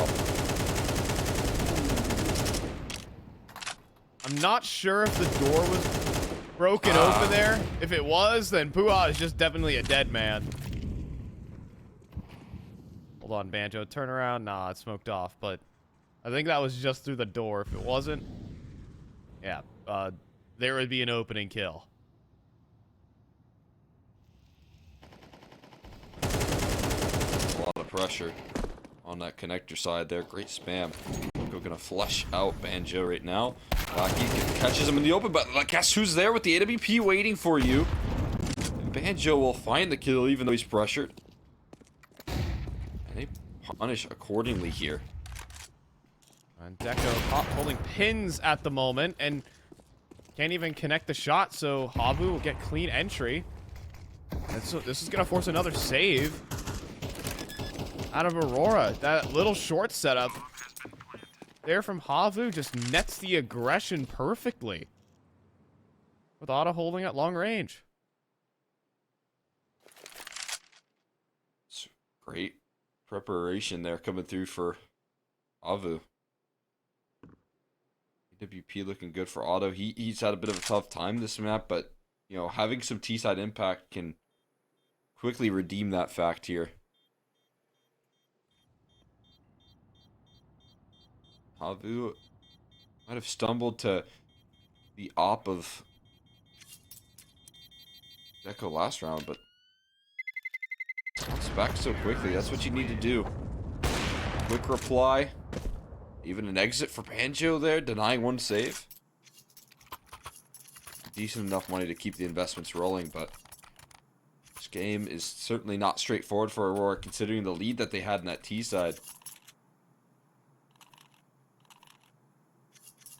Crazy as that is, Cole, it is crunch time right now. Havu A slim chance. 1xbet odds siding against them right now, but a win here could snap the money of Aurora and give the possibility of a third map, believe it or not. Aurora still up in rounds, but only just barely. Down by a bit. A thread with this lead. Shift things up on the A side just a little bit here. Riflers are doubled towards long right now, and it might just be bypassed. Might just be perfectly read in. Likes of Havu here. Such a critical turning point as well. Such a crucial round, and you might have just had the perfect read to route completely away from Aurora and their defense. Have to clear out long, and Uli does that. The long setup, though, now revealed. Kenzie has to start a fallback, has to start a scramble over to the A site. No one's helping. Could always be the worry that Deco's in position, but that isn't the case. Instead, we're coming back to long. Kenzie hears more players on the way. He knows he's drawing out a lot of attention at the moment. It's typically good for these multi-kills. But in a high-pressure situation, how will he fare? He gets the headshot onto Banjo. Are you kidding me? 3-on-3 still. Now the rotations have arrived, though, onto the scene. 20 seconds left, and you also have a flank of Connector, but it's only an MP9. That's the problem. He's going to start slinking out into the site. In fact, he's just going to take it in towards bathrooms, realistically. Angles start to get cleared, and Belchanok maybe overextends just a tad bit. Planting back dice right now. Lackey has nothing to swing at. Nade's good. It touches down. They don't realize where it came from, though. Lackey comes away with a kill. But Deco's got a quick scope back, and he has to know where this last player lies. Surely, he's clearing out the angles. He spotted out Arax. He just seen him. He's going back in. He's clearing these corners. But he's running out of time quickly. He doesn't have a kit, so Arax will win his duel. It's 10-all goal. What a perfect read right there. They plant opposite dice. I thought they might have lost a time. Because with the X-ray, you can't tell whether the bomb's being planted behind a wall, but they managed to read it perfectly. And again, more great output coming through from Otto. Yuli with these injuries. Kids try as you might, you just can't get away with some of these plays here. And it's all tied up now. Eric's left into the clutch, and he has delivered on this T side. We're going the distance. The reason I think for me this is such a shock is that Havu in these two maps played. They got a 22% T side win rate there, which nets them just so little T side success here. You know, one of those matches was versus Gamer Legion, to be fair, but that's 4 rounds in total that this roster is able to bring in 2 maps on their T side here in the past. But right now, it just looks like they're so confident. They're so strong in the way that they're playing out. You wouldn't be able to tell. 10 rounds versus Aurora. Already an accomplishment and looking to be 11. And looking to take the map. Abu always find these ways to steal some upsets despite, you know, objectively poor results in the past. Molly into connector. And a couple backs turn might force a swing into Pua, who is just luring these pistols in. Making things very complicated, though, and the 5-7 swing, that's an AK to be picked up. Uh-oh. They've got the B-bomb site right now. They have it in the palm of their hands. How do you get the bomb included in that mix here? Well, Banjo gonna have himself a golden opportunity right here. Racks out long. We'll pass the test from Deco. Belchanok as well, kind of stuck inside. They're gonna clear out Banjo. They're gonna clear Banjo. Uh-oh. And there's no plan right now for Havu. They don't know what to do. They're going to try and speed up the A side, but Belchanok hears this thunder stomping, and there's even a nasty time that's just been nailed. Smart from Eric, so turns around just in time. Belchanok not giving him a duel, though. He's just playing off that information and cutting off rotations. There you go, though. Oh, he's thinking about it. He wants it, and the timing works out perfectly. And Belchanok knows. Belchanok knows he heard these players move through Fountain from top of connector. Lackey's going to prepare himself for the long fight. Timing. He's gonna swing though and catch Otto on the edge of his scope. 10 seconds here. And Uli doesn't have the bomb. He'll get the one and get traded out, and Aurora with an eco. It's those dang ecos from Aurora. It cost them so much in that first map. In the first half, the CT side, they couldn't get much going economically because of the force buy wins from Aurora. And guess what has just broken the economy once again for Havu at this late stage in the game here. Yeah, a timeout so incredibly necessary, as they had such an incredible clawback. But these dang ecos, Norway is wise to your antics. Banjo can't get away with anything. Nobody on this Havu squad can. That timing on an Arax is just some of the most brutal things possible. But I mean, Belchanok knows that, you know, at some point, Havu have got to start moving on that A site, and Arax has to move because he needs to clear out bathrooms for his team. If those players come out long and there's a player in bathrooms with just a 5-7, that player can get a free kill and dip on out. Like, yes, it's principled at the end of the day. Well, folks, that's just Counter-Strike, and look where it puts Havu. Yeah, I mean, just all the timing set right there effectively from Aurora. It's going to frustrate Havu for sure, because, again, that is a big, just wrench in your comeback effort here.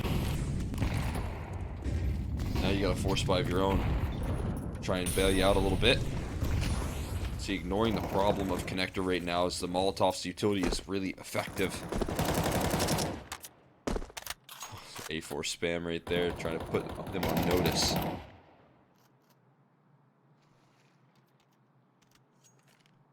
There is a win condition here. It's Otto's AWP. However, still very much on the angle. Is actually gonna post up. The question is, at what point does his barrel get spotted?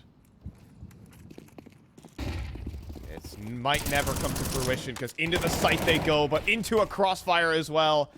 The nade as well, looking to strike true on the multiples. And just the kills are not coming through here for Havu. It's just Otto with basically an exit frag at this point. 40 seconds to think about it, and he'll just get headshotted by Belchanok. This little upset effort, this uprising from Havu may fall flat. It's Aurora with series point. Yeah, I had to dig deep for it, though. Aurora definitely a bit of a wake-up call there once they tie things up. But, I mean, again, it's those dang ecos that are incredibly brutal. And it will be 2 opportunities to close, the easiest chance being this one right here. Up against the Tech 9s, up against another Force Buy, but this time your Force Buy doesn't include an AWP for Otto. He doesn't have that luxury. Instead, rocking a Tech 9 as the rest of his roster is as well. They're going to try and finish it with a B play. There we go, but they're met with a molly, and almost burning to it. A single extinguished, but the nades, the spam here from Kenzie. You think it would cut them all down, and it will here for Kenzie. The nade finds Pua, but doesn't deny the plant. Instead, it's Arax on the 12, has to fly forward, has to get some sort of space. Kenzie doing some excellent work in from the short side. He almost goes for the ace. It's Otto to try and stop him, though. He comes away with a double. It's a 1 versus 1. And Deco, he's scrambling for a gun right now. He picks up the op again, but it's USP out right now for him. And Otto's gonna win the clutch here. We're going to every round of regulation. What on earth was that right there? Otto saving the day, right? Another 1v3 coming through. Again, as I said, he had a really tough first half. Wasn't able to get much going on the CT side. But in this second, he has been able to deliver so much in the force by the B rush. Again, they get away with it. They take it the distance. And they have a real chance to go to overtime now. That is an unbelievable save from Otto.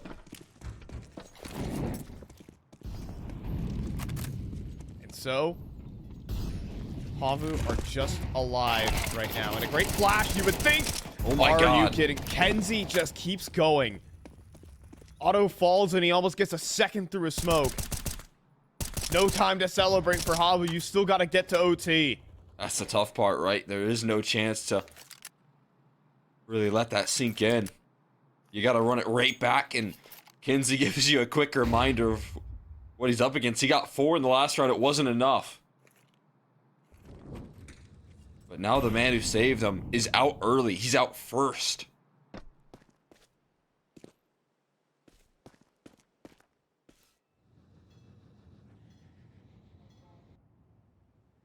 So what is the decision making here from Havu? Well, it could be expedited. Deco continues to push, but Arax trading out weapons. Double dink, full fountain control for Aurora.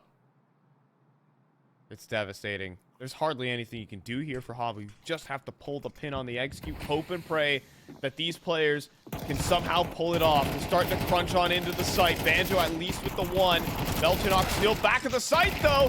There's only 1 kill coming through. It's still a 2 versus 2. It's still possible for Havu. They're so low on HP, but like you said, it's still doable. Deco has such a long time to pull through on this flank. Where can they establish themselves in this post plant? Yuli in a nasty position here, hoping to use the cover of the smoke to save him a little bit of time. Oh, on the edge of the screen, you would have to think Deco able to win his. And Kenzie dropping in is able to get the kills. Aurora will take this series despite the efforts there from Havu, the clutches, the multi-kills that they were able to bring to the table. Aurora will toe the line. Just about get it done, but that's just a sigh of relief. As they close things out, it could have been just a disaster striking back-to-back rounds there. Instead, Aurora finished the job. They complete the mission. They make good on some promises here on that second map, but I tell you what, that is the best T-side of Overpass I've seen out of Havu, and that's a great bit of improvement coming through for a team that we came into this event kind of expecting, you know, not much, especially in the series after the loss on Nuke. Yeah, I mean, absolutely, you know, a step up from what we're used to seeing from Havu for sure. Arax especially turning up this entire series. And the moments that were had across the course of this map is something to at least be a little inspired about for this Havu team. You know, they're a team that can still pull upsets. It's always, you know, as they enter in these tournaments, like, wow, the results just pile up on each other. You know, they have losses to finish regional teams, but then they turn up in these brackets and still are able to deliver. And hey, they're not out of this tournament, of course. Aurora will advance further on into this group to the winner's side. Havu will still have to play an elimination game, but at least something to smile about. Yeah, they give us something good to watch there for sure from Havu, and I appreciate that little comeback effort there from them. Of course, it does mean, like you said, that they're sent to that lower bracket, and this group is pretty fierce as well. So you're gonna have to come through it and kind of build upon those results and actually be able to you know, claim some victories after that. But as for Aurora, it's a good start to this event. Obviously, there's some things that you can work on, but I feel like watching Kinsey play, watching Belchinok play on this roster so far, it's been an absolute pleasure because it feels like he's kind of fitting in nicely. Yeah, I think there was still some, like, you know, things that can be ironed out towards that. I think, you know, maybe a little overextension here and there, but all things said, from the trial player, it was solid, and that's kind of what they need right now, just to get themselves into playoffs and get themselves established in the scene once again, kind of just like they were doing earlier on last year. So the story of Aurora will continue in that winner's side, but we still got more matches going on today here, Cole. As we take a look back at the schedule, we have some interesting news coming through, as Bro has just been signed to Astralis. So Monty are now down a player. Their stand-in listed as Kvem. At least he is expected to be in the server, and he's playing against I mean, when you look at this Perivision team on paper, an absolutely stacked lineup. Well, Monty somehow find ways to make do in these weird situations, you know, despite everything being ripped away from them. Let's see if they can do it here. Yeah, I mean, I actually just checked it. I think it will be Kavem from what I'm understanding, filling in for Bro after that signing. But obviously, pretty exciting opportunity for Bro. That's a massive deal for him. So it's pretty exciting. But like you said, Monty, never a roster that I'm too concerned about letting you know, that haunt them at all. So it'll be an exciting matchup for sure. Let's see if LMBT and Co can keep tying it together after all their best players keep getting taken away from them. Well, Cole, we're going to toss this one off to an extended break while Monty and Perivision get prepped and ready to go. We'll be back in an hour with more RESEU. 1xBet and Eva Alfie present Betting on all esports events on the website and in the 1xBet app. 1xBet. Play with Eva.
very complicated job, but I love simple things so much. One move, one push.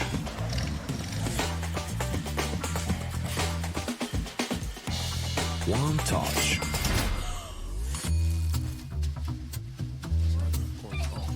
One love.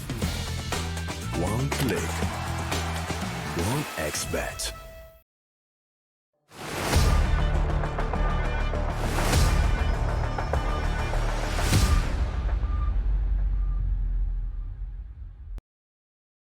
And welcome back to RESEU. We're taking away our second BO3 of the day. You know, we just got done with, the willy-nilly Aurora versus Havu. It was supposed to be a blowout. It turned out to be pretty interesting in the very end. But honestly, I think this is one of the most interesting matches we have today. As we're looking down the rest of the lineup here, we got 3 more BO3s.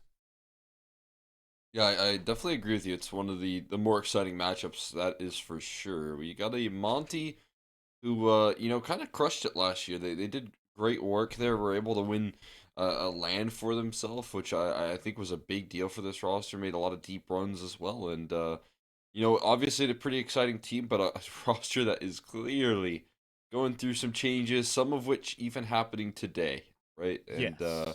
That's a big deal for this squad, switching things up, but also going through into a Perivision roster that we have a lot of question marks around. Yeah, we'll get into that a little bit as well as we look over the full scope of Group D. And this is honestly one of probably the most competitive group, in my opinion. You have so many teams that are up and coming and trying to break through. Honestly, among this group of teams, we're talking about all the changes and like quote unquote super teams in this group. I feel like there is a real chance for any team to emerge victorious or be eliminated. Yeah, this is a incredibly strong group right here. I mean, as you can see, so many opportunities for these rosters. Again, obviously, we're dealing with some teams in flux, but we've got a Static who were just able to qualify for the major, which is a massive deal. 3D Max, who I think have been one of the more exciting rosters of last year, and kind of watching their rise in the French scene has been really cool. So, I mean, again, I'm not sure what to expect out of Monty and Perivision, but you look at some of the players on these rosters, you look at some of the additions that have been recently made, again, the stand situation for, or maybe even replacement for Bro and Kavim, and you've got some exciting players on the server for sure. Yeah, let's go ahead and dive on into our matchup. And to start off, we'll lead with Perivision here. This team assembled a month ago. Their goal, to make the major. And Cole, well, I mean, how do you think these kind of names with players like Patsy, Art Frost, X5 Kicker, Jerry, like this, the name value on this team is immense, but they fell short. Yeah, that they did, and I mean, again, they also have some experience playing with each other as well, right? They've assembled a little while ago with like the Jerry, the core of Jerry, X5, but the core here, the real like group of this roster, kind of being adjusted here, offered up what was a lot of excitement, right? I think a lot of people were, kind of looking forward to seeing what this roster was capable of. And it feels like just yet, especially in 2024, obviously not a massive sample size, but they haven't been able to reach the heights of like, Jerry teams in the past where we have just kind of high expectations, and we also maybe unfairly have high expectations out of the gates. We think this guy is going to be able to bring in a brand new roster here, playing with some familiar pieces, especially in like the scene, but not being able to really manufacture that success. And again, our expectations are high, but it's for good reason.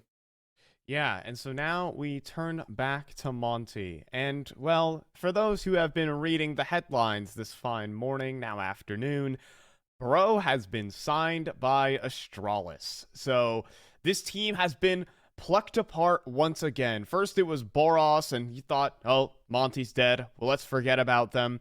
Well, then Bro showed up. And I guess, are we supposed to forget about them again? Because they're bringing in more stand-ins, and also SDY is stepping down from the team as well. So Monty are looking to rebuild again within, like, the span of a week. This lineup has been fragmented. Yeah, and, well, I already like some of the replacements as well. Again, kind of his replacement today is going to be Kavim, playing in the server and over again. One of the more exciting riflers that I got to see towards the tail end of last year, watching a lot of his work when I was casting him on ICLA and seeing him just kind of be able to crack things open in such an incredible fashion. A really efficient player. When you talk about like style wise, if you just watch Kinsey, I think Kim Vim can kind of get away with like similar stuff there, where he's very self sufficient. He's very able to play on his own, and especially when you talk about like dealing with a new player hopping into a new roster, if you've got that ability to be self sufficient, it's going to be maybe a perfect opportunity for Monty to still be able to go through all of these changes and do what they do best, and that's to bounce back. Yeah, let's take a look at the veto here to see where we will land. Again, Perry Vision have a total of 2 HLTV officials. They ran the whole open qualifier for the major. They couldn't even make it past that point. They faltered in the IM Chengdu qualifiers, but those were, months ago. At this rate, Cole, this is the first time Perry Vision are truly getting back into the server. And so let's see what they're made of. We have an ancient pickup here from this team who hasn't played an official in a month. Yeah, yeah. I mean, again, kind of shaking off that rust. Hopefully, we're gonna see a roster that's a little bit revamped and re-inspired because again, the players on this team are too good to like really break down. But looking at the vetoes here, I feel like there was never any question as to where Monty we're gonna lean into here. I think it was always gonna be Mirage, especially when you're talking about like so many new adjustments. Just get a comfortable like potential pick here that you already know how to play and that everyone can kind of easily coordinate off of. But for Perry Vision, it will be a pick into Ancient here out of the gates, which again obviously is I would say one of Monty's stronger suit maps. But this is a very different Monty that we're dealing with as well. So I think Perry Vision just playing to their confidence. Yeah, I mean, Monty are patchwork right now. As it stands, I mean, first things first, complete stand-in in the form of Gizme. He don't get me wrong, he did what he needed to do at the RMR. He got a BO1 victory underneath his belt, like no problems there. But just the rest of the team couldn't convert it into the major. Of course, SDY being sick. There's so many things and external factors that are harming Monty and that major run. But now he might just be a permanent part of the lineup. Now joined with Kvem, I think Monty, you can't really have any expectations for this team going into this event. Yeah, they'll be able to build some expectations maybe after this, and maybe after this initial matchup. Like if we see them succeed out of the gates, it's going to be again a really good sign for this squad and a testament to their ability. But the changes that they've gone under recently, I feel like are going to be a challenge, right? We're talking about really good players, some of which have kind of risen in CS2, like Krasnal last year. I think was like one of the best turnarounds, like one of the most improved players that we got to see kind of reintroduce himself onto LAN, and it was lovely to watch. This guy's ability is so high here, and again, you've I think made some great adjustments, but are they going to be able to field that success out of the gates? I think Paravision's a good test for that. Yeah, I mean, this Paravision team, like you look at the names, all the players on this team feel like they're tier 1 material or have been at tier 1. Like Kickert's been through it. Patsy's been on a very strong team spirit. He's been on big stages before. Art Frost, I mean, no shame, he got replaced by Shiro on his team. Like, he's still an incredible player. Like, you just look at the tier 1 talent on this Paravision team, and then you see that they didn't make the RMR closed qualifier. Yeah. Again, there's been a month in the hyperbolic time chamber.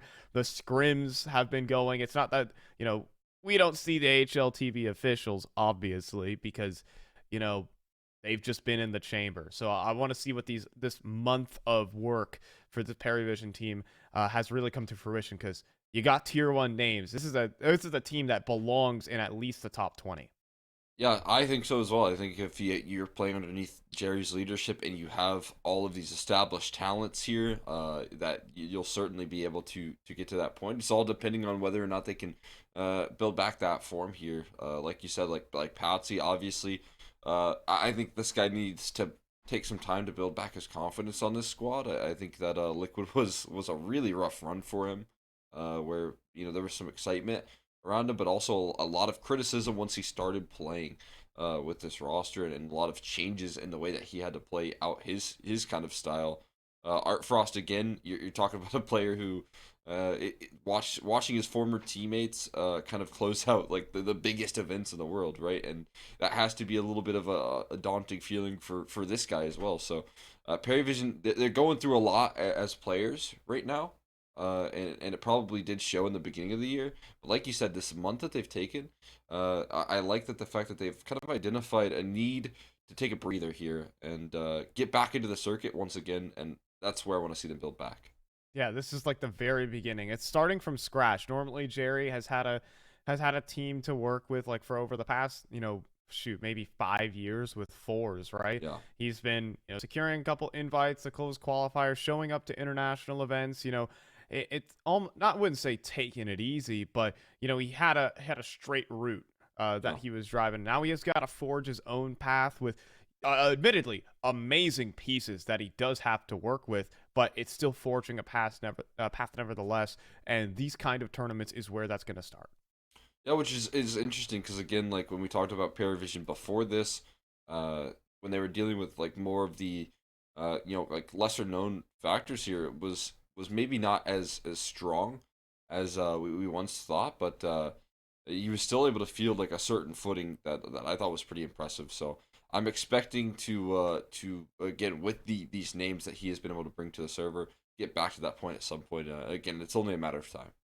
Yeah, so I know you guys are all amped up to watch Paravision really get started in the scene and see what Monty can really tie together after all the headlines, but we are having a couple delays getting this game started. So for now, we're going to toss this one off to a break, and when we come back, we'll be right into game with Paravision taking on Monty.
And we're back. Thanks for sticking with us for the little technical delay as we are in Perry Division. You know, their first official in 6 weeks, Cole, is about to begin versus a stitched together Monty. Let's see if this Monty team can really at least start off strong with, I mean, arguably 2 stand-ins, but however way you look at it, Cole, this Monty team, every time they get picked apart, somehow find a way to always grow back. They do. Like a Hydra, they never stay down for too long. We got a Zeus on pistol, though. Just want to announce this quickly. Gives me Zeus and Cave. I am praying that this gets something. This isn't the first time recently I've seen Zeus on pistol either. Why though? Just hit the head, right? Just hit a headshot. It's not that hard. That's also a great opening shot from Waro 2K to deal with the aggression. Oh, but now Demka up on the boost with the dual Berettas. This is a recipe for success. Typically, it's quickly dealt with, but Jerry planting the bomb out in the open is able to just escape. I say that as he gets ran down by multiple pistols here, and Monties are going to kick off things confidently. It looks like Vision kind of spreading out right there, but I think had the right idea in taking that A control, but Monty's re-aggression comes through just in time. They perfectly planned that one. Gives me still lands a headshot even though he has the Zeus. Still delivers in that sense. It gives him a pistol kill. I was so wanting the cave side to be tested and to watch them. I can't remember. It was yesterday, though, that we saw the Zeus on pistol. I can't remember who it was, though. You didn't point it out to me, though. But maybe it's like the new like meta, because it was on Ancient as well. So maybe these players have been working things, or maybe they're just having fun, you know? You never know. Sometimes you get too much into things and you're like, oh, okay, no, they just are, again, like they just figured out that they needed to get Kavim for this game today and like playing some fun Counter-Strike. Well, I will say is that they are deadly players. Like, Kavim is a worthy replacement. Oh, yeah. I will say. And honestly, a chance to prove himself against some solid opposition. A name like Patsy rattling off some deagle shots, but about to get swung. Doesn't matter. He nearly collapsed them. Gizme goes down. And the early aggression from Monty sent reeling. Patsy's still able to tank that HE as well. Undisposal duty up for Krasnal. So he has to fade away. Waro 2K low on HP as well. And they have to back up and concede so much real estate, which is oftentimes how these rounds can get out of hand. But there's no smoke for the cross. Just a single flashbang, but it's good. It blinds up Krasnal, but he picks off 2 players on the inbound. The swing, though, from Kicker, it's good enough to finish off Waro. Double swing coming through from the long side. It's going to get awkward. Out of ammunition. Krasnal has to trade out mags, and Art Frost swinging around the corner, but no headshots connected, and Demka will finish him off. 2-0 here for Monty. We have yet to get into the real rounds, Cole. But for now, it's still looking like Monty Counter-Strike. Yeah, that it is. I mean, again, they're going to give you some fights. They're going to give you some duels. And that's what we know them for. That's why I think, it's not going to really be the biggest of deals. So this is a looser calling style. That was once delivered by some Dayan. I imagine it's pretty easy to hold on to when this roster has been kind of playing together for a little while. Or at least some of the core members of it. So you just kind of keep that up. You keep it rolling. You do rely maybe more so on your individuals, but see how they can coordinate. We got missed Red Room smoke. Could be a bit of a concern there, but they don't really fight anyways, so not going to be the biggest of deals.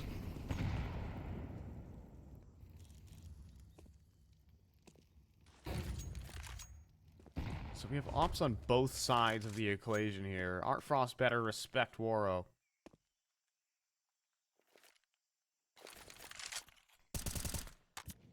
So yeah, I mean, Monty played this looser style of Counter-Strike.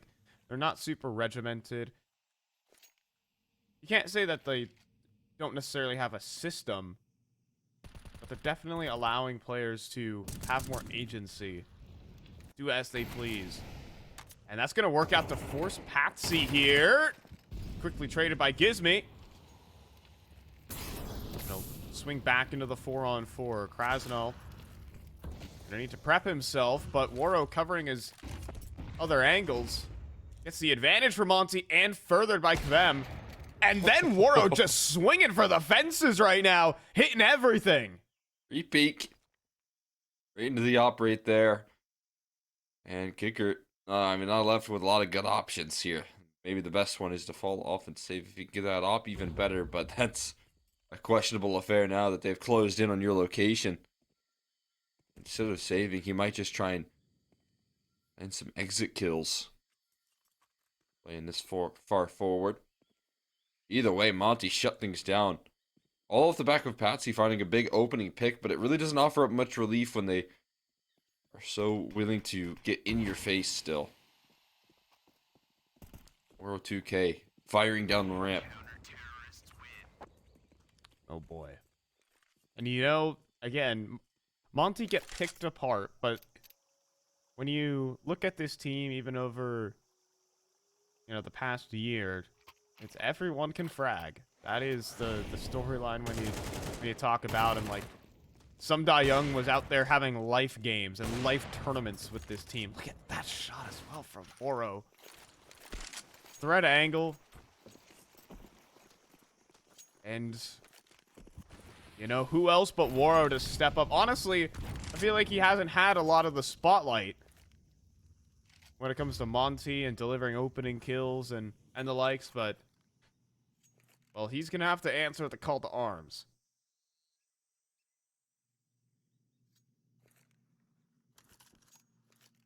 That he is. Dimka in a pretty forward angle. The MP9, but up against some pretty effective firepower here on the other end of things. Looking to avoid the shadow giving up the game. There you go. They have to call it. Batsy goes out first, but there's a great trade from Kicker. That's what they're looking for, but they take so much damage to utility.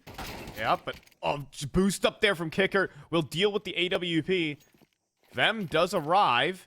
In rotation, however, and a little hesitation getting their way out onto the site. Jerry gonna start closing the gap, and he gets it with the Tech 9. Necessary kills. Gizmy does connect one through the smoke, though. And Jerry nearly goes down to the nade. Still chances here. Gizmy is going to stand further forward. 2 versus 2. Jerry on 24 as well is going to swing forward. Try to hone in on the Krasnov. He'll get it. Now the stand-in. Again, a new boy on the block. He did his work at the RMR. Let's see if he can do it here. Smoke onto the bomb. Trying for the elevated defuse, though. He's going to go for the full stick instead, and they don't think he's on it. Gizmy's got it underneath their noses. 4-0 for Monty. Whew, just about sneaks it away from them. Complete composure with that utility. And they just can't seem to track him inside that smoke right there. Unfortunately for Berry Vision, they have all the right tools to find the openers. Kicker with a beautiful double up right there. You love to see this guy given some resources, but at the end of the day, it is still stolen away from them here. Monty's still favored by the 1xBet odds. I imagine, again, that's partially due to Paravision's struggle here in 2024. Out towards the middle here. X5 immediately taken care of. Patsy inside of these smokes. It just seems like he could be an unexpected factor between the walls of it, but are you kidding me? Oro through right between the valley of smokes there. Able to connect the kill. Now Jerry falls next, and Monty are just everywhere. The swarm continues, and his Kicker will fall through the walls. It feels like this team hasn't changed one bit right now, Cole. Art Frost about to moonwalk right into Gizmy, who's been playing an excellent game. Another multi for him. 5-0. They caught Flame early here on the CT side. Paravision coming through, trying to brute force their way through middle here, trying to meet Monty where they're at, but Getting locked out right now. Like you said, not skipping a beat out of the gates. Wow. Threading that needle perfectly. Kicker, so far, has been the one to stand and resist for the most part what Monty have had him. Giving them opening duels there, giving them something to work off of, but outside of it, not too much.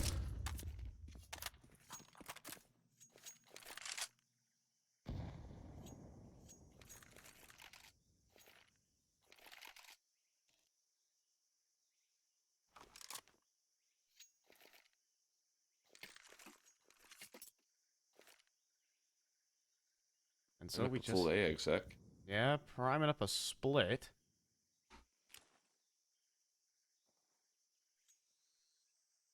Just Demka, but it is just Demka.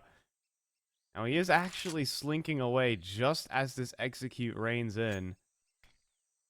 And he'll have to play this one out from Temple, but it is a nice off angle when it comes to it. As they walk out, they will have to be careful. The flashbang is also sort of off the mark, believe it or not. And he's gonna first bullet Patsy. He got one, Cole. He fires one shot. It's a headshot. It's enough. Them now, though. Swings wide. Art Frost falls, and the stand-in gets two. Gets me as well. Adds to it. The new guys for this team are showing up. Oh, Things just don't change.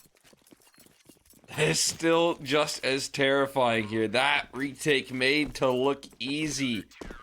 Somehow, Dimka just clotheslined someone on the inbound right there.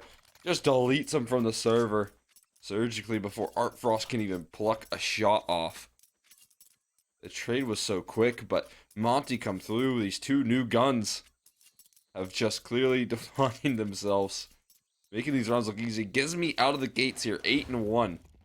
So much impact on these retakes, but look at that from Dimka. It's unbelievable. Quickness, and gets or rather Kavim gets a lineup of a lifetime right there. I'll take that any day of the week. Where'd they find this guy, Cole? Where did they find this Gibbsby guy?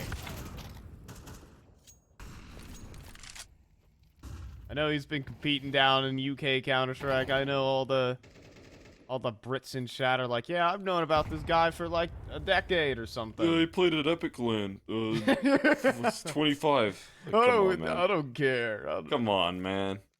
No, I'm just kidding. It's not real Counter-Strike. Yeah, no, he did make it to an RMR, I believe, with Viperia, which was obviously, yeah.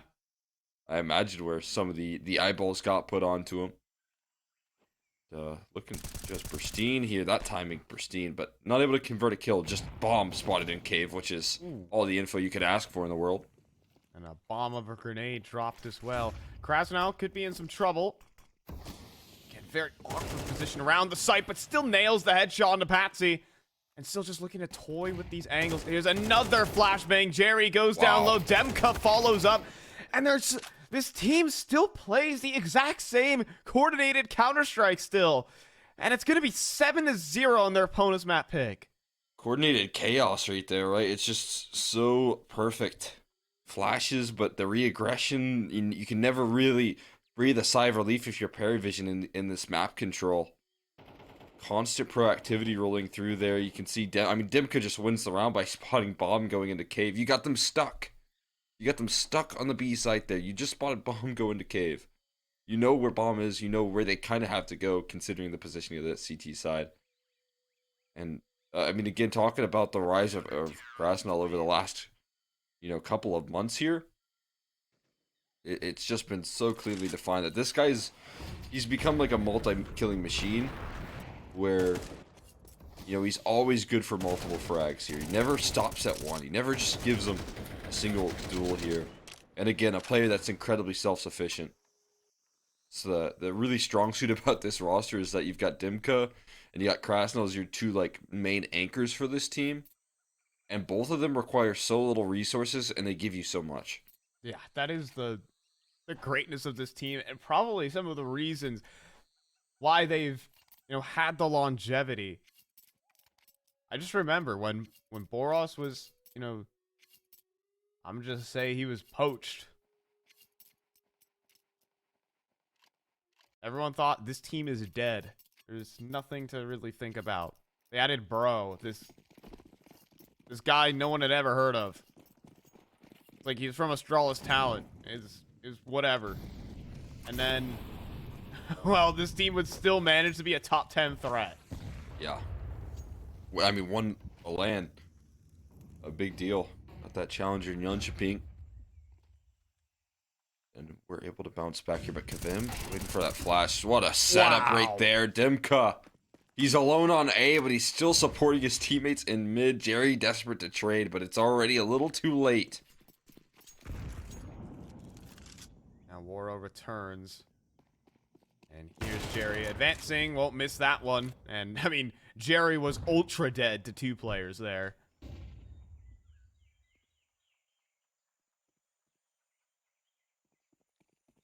I mean, the credit just has to go to Monty right now. It feels like Perryvision, this game is out of their control. Also, sick lineup from Gizmy. Pretty cool smoke. Yeah, I will give it to him. Right now, Monty just playing Monty Counter-Strike, finding ways to multi-kill. Just left to save again. If I mean, again, this is gonna be our first little dip into this new core Perryvision that had revamped their roster heading into 2024. Mm-hmm. Their first best of 3. And the scorelines have already not looked pretty in the 2 best of 1s that these guys have logged. I mean, it's 13-2. Yeah, 13-4. It's against teams that you would expect these players to ever even, first of all, not even just lose against, but play against. Get dominated by. Yeah, and they've had, you know, a month in the hyperbolic time chamber to fix things up. But these results are not looking good. This is the one round that I need to see things turn around, but I mean, right now, the multi-killing machine of Monty won't stop. There's just no relief right now for the squad. If it is just another dominant 2-0, where Perryvision just don't even get much rounds right now, be problems. Serious problems. Dimka forward, but X5, that's his introduction to the server right there. Finally releasing what I mean, again, it was capable of. Finally a duel goes your way. Finally a fight is won. Again, it's all just, it's tier 1 talent on this Perryvision team. They gotta convert off the back of it. Right now, Kvem back at the site. Oh, Kicker almost catches out Waro. Instead, it leads entry into the site. And Waro is going to have to hit a big flick here, maybe on the edge of his scope. And instead, able to cross on in and lock in a bum plant. Decent damage off the grenade, but Monty realized, you know, despite them swimming in cash, it's not enough to win a round. You cannot buy a round, Cole. Yeah, just because you got extra money doesn't mean it's worth it to just throw your life down on the line and give this one a go. They know that they were kind of locked out in the post plants. So smart, disciplined decision here from Monty, but finally Perryvision on the board. And honestly, a bit of a wild call to make as well. They do put a lot of pressure. I mean, so much pressure you wouldn't blame Monty for rotating. And then with 2 players, got War finds that little exit just to make sure that they succeed. But with only 2 players, they walk up the ramp. Like, what an insane call to make from Perryvision, because, you know, there were still 2 players up from Monty on that B site, and if you lose to them, if you die early, that's the round over again, and your man advantage that, you know, you introduced X5 to the server with is instantly nullified. And maybe even you'll lose the bomb in the process, so... Yeah. I mean, playing a very risky game. Not completely sure what to think about it. Right now, we have Perryvision. We're already kickstarting. There's a contact A-walk. And rotates need to be scrambled and quickly. As the execute reinforce does come it. through. Yeah, this A site is empty. But, okay, the next mini game on the table is how are you going to get this bomb planted? Jerry? He's going to try for it. Spam through the smoke is off the mark, though. And there's a 5-on-5 retake in store. It's just a mini game on that A side, trying to figure out how, but they managed to win it out. That's check number 1 here. Now you got to close out in the post plant, getting forward. Pat's getting aggressive. Same with Kavem, and he finds a big kill to start it off. Demko as well follows up, and the retake is really rolling. Flashbangs, perfect smoke on the bomb, and both players trapped inside of A main. Kavem just hits the swing with Gizme, and a perfection of a retake there from Monty. It's like this team, it's not like they formed just today. Seamless. Absolutely seamless right there on the retake.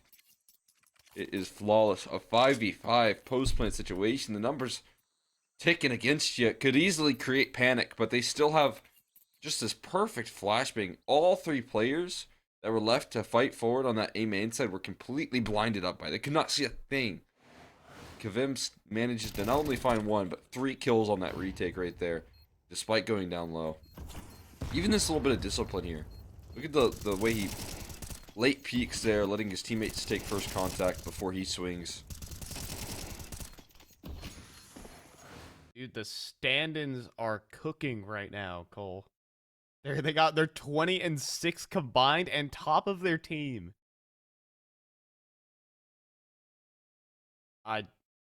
This is mind-boggling. This Monty team is just unkillable.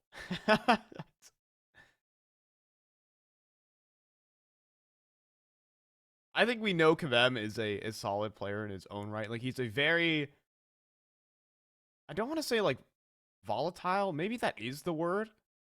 But, you know, he's a player that goes for 2 or goes for 0 in a lot of situations. Mm-hmm. I mean, you can check the stats and you'll just see him. His kills per round almost equal his deaths per round, but he still manages to get tons of impact. Yeah. Which like speaks dividends to him as a player. Yeah, he's so willing to get aggressive as well, so when he finds those 2 kills, it's going to be the first 2 kills of a round. And by that point, you've won. Yeah, at least you put yourself in a position to win.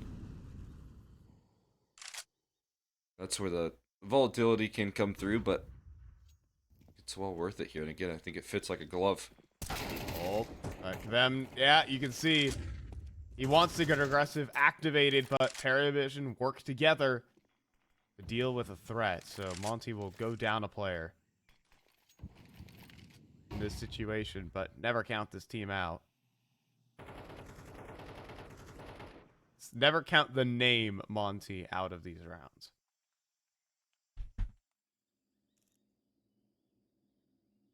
So we'll see Krasnell. Spots the player. Gizme, however, does fall, trying to reposition. And so the first major advantage for Paravision here. But they still have to beat Waro. He's still very much alive and kicking. And that smoke towards the B ramp right now makes things awkward. But as Krasnell falls, Waro starts to run thin on space. But he's hearing the fallback at the moment. Demka could beat him to the punch here at least, but he needs to show up big time. Yeah, he's gonna take the angle. First kill. Good second is there as well. He's in for the 2v2. Bomb's gonna get planted here for Jerry, but at what cost? He fakes it as well. He wanted the kill. Even there. More time for Ward to get on the angle and deal with Art Frost. And in the 2 versus 4, there's a serious chance. Jerry has played his hand as well. Like, Demka knows where he is. Jerry has to try and cross out. And Waro 2K will miss a shot for once, but he's trapped behind the default boxes. He has no idea where to look.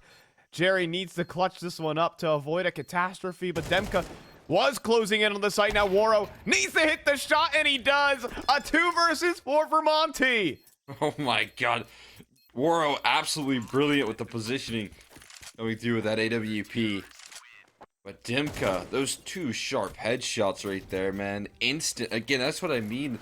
Everyone's so capable of delivering on the squad. And as soon as you think there's some relief here, Patsy cracking it open, finally getting a little bit of aggressive success, and all is nullified. Look at the step out from Dimka. And then the patience from Waro as well to catch the reposition, and then the fast shot, which is absolutely needed on 25 HP.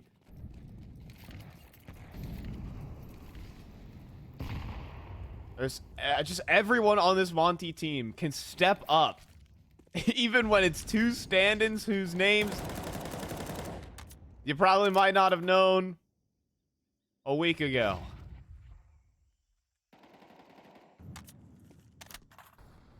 And so well off of each other as well. Even just Kavim and Izmi. Tap there. Patsy put on notice. G for the smoke there, but Waro spots him getting aggressive here. This is a wild start, but Kavim just keeps it consistent. He's gonna walk through. Oh my goodness, he was thinking about it. We're up in players, guys. Not today. Jerry, however, poking and prodding, but Waro is just so good, man. Top of the head, and Jerry's been scalped.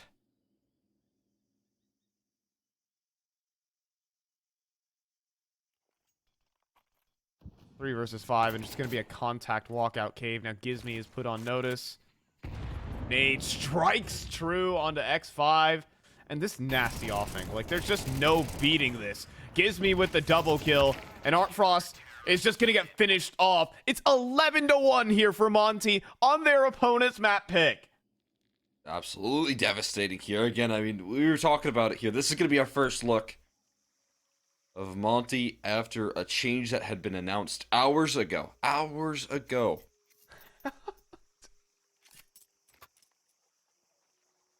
Paravision's still struggling. Those odds have increased heavily for Monty. Paravision again coming through here, picking into this map, bringing us a single T-sided round here. Single one.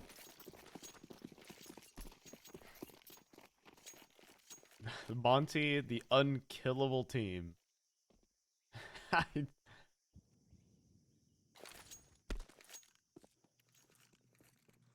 Unbelievable. Let's see if they can keep it up. As we're flying into the A site, X5 back a triple. Catches one, and the flashbangs are good to sow some chaos in. X5 with 2.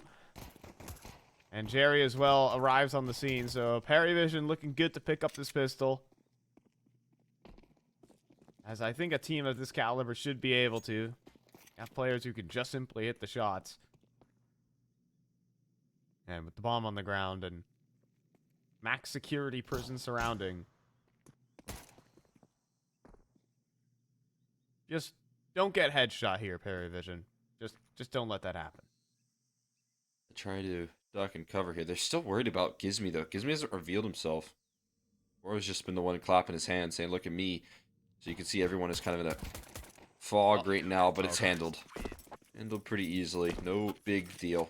Not seen Art Frost to put that one to rest, and Paravision will give us something to look at for the CT side. But, we still, for now, we'll just be talking about a little bit of confidence being gained here for this squad. Maybe if they keep on taking it round by round, we can start to talk about a comeback effort, but it might just be a force buy, honestly. It's going to be the Eagles. Yeah. Monty, never one to relent, no matter what the case is. I'm going to say this is going to be the hard part. Demka? Alright, yeah. Art Frost is going to get him on the jiggle. But yeah, you can see that the T side is going to be much more difficult for a team that has formed, 3 days ago. It's almost going to be like a pug, you'd have to say. Hold on. A bit of a miss smoke and a walkout middle. Patsy could be in some trouble as Jerry actually gets 1D. There is a chance. Patsy mauling out will get finished off.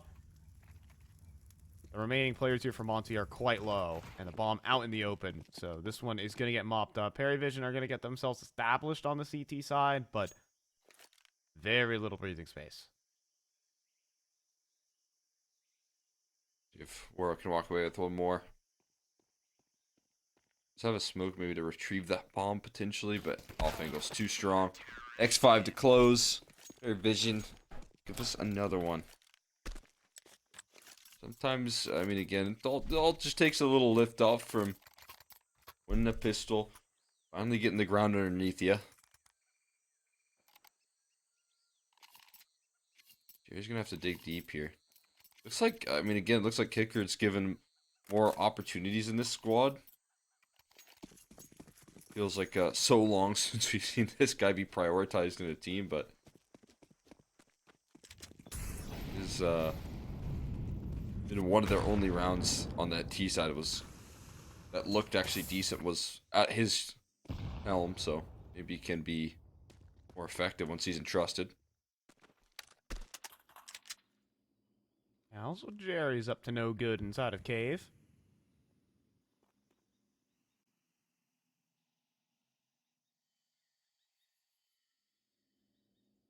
So just a couple of pistols. What could possibly go wrong? Jerry says nothing.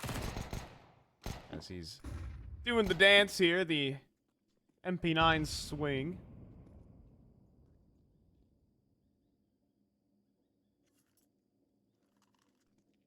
We're still waiting. We're still waiting to see if Perivision could actually do this. Like, what they're truly made of. First gun round's going to be coming up for Monty. Real test to see, you know, what you can do with a team that's, you know, days old, hours old even.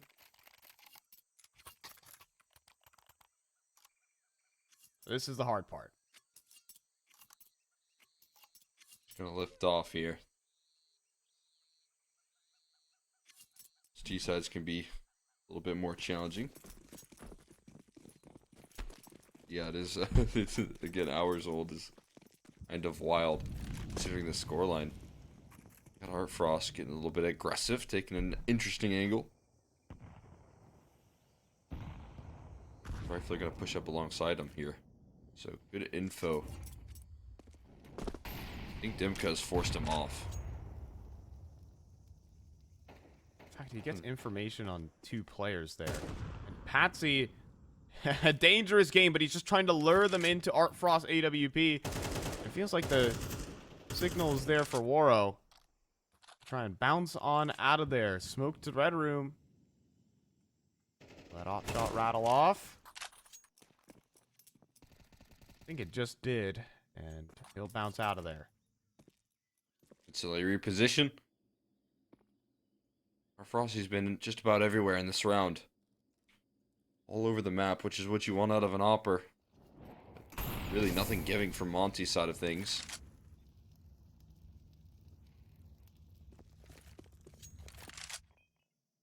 There's the end goal at here. So there's 35 seconds, and Monty really haven't made any big moves here. Finally, Gizmy gonna give it a shot. No, missed up. Shot from Art Frost. Your chance to open things up right there. Walk out A main. Demka with the full belt of utility, but he's gonna start lobbing things in. Is Patsy gonna jump out of his hidey hole here? Flashbang tossed in. Demka will fall first, and Patsy comes through with a double kill. Time running low as well. And this is just a save from Monty. Too much time burnt off the clock. And you might be able to see some of the inexperience on this T, and Patsy hunting him down as well. Not gonna allow this save. It's me. We'll be able to sideline him, but it's a rocky start for Monty. Not a excellent T side right there, and that feels like maybe again you're gonna feel the pressure of both the newness in the team, but also the lack of some direction in the calling here. That could certainly flare up for the second half. That certainly felt like they lacked a little bit of direction here. We're talking 30 seconds left, and Bomb is rotating over towards the A side, but also you're making a move a little bit slowly. So I think what Monty have already identified here is that they got to speed things up a little bit, maybe. Go through with the more straightforward approach and rely more so on the individual efforts. And maybe it could be with a little B play. Perhaps smokes go through, but Artfrost starting to connect on the shots and struggling to get past this B-ramp choke point. They're just giving Artfrost a shooting gallery. Out of ammunition, swings with the pistol. Kvem, though, comes through with a couple. But then there's the Desert Eagle from Artfrost to put together a 4K. It's the first 5 rounds for Perivision, and hey, 5 more rounds to go, and we have a tie game. Got a bit of fire themselves here. Again, confidence starting to show here. If you're Artfrost, that's a big build for you. Walking down the ramp, even sticking around there. He had the Deagle, and he didn't have a lot of HP, so if he goes down, that could have been the sight right there. Could have been the round. He's so confident, even with the sidearm.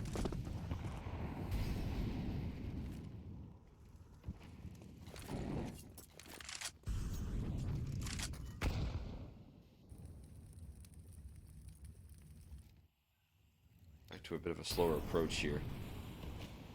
Other side of Monty, taking more map control here. This time a little bit more effectiveness towards middle. Let's see, hoping for a gap in that smoke. Dimka gonna crouch underneath it. Oh my, but it fades. The curtain 1 drops. HP. 1 HP is what Patsy will survive on.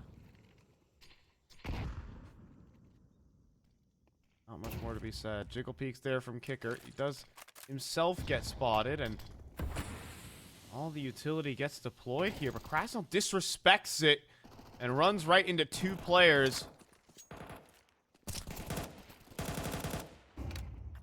You know, my internal feeling, the T-side could be struggling, but Kvem being this one player to get things activated.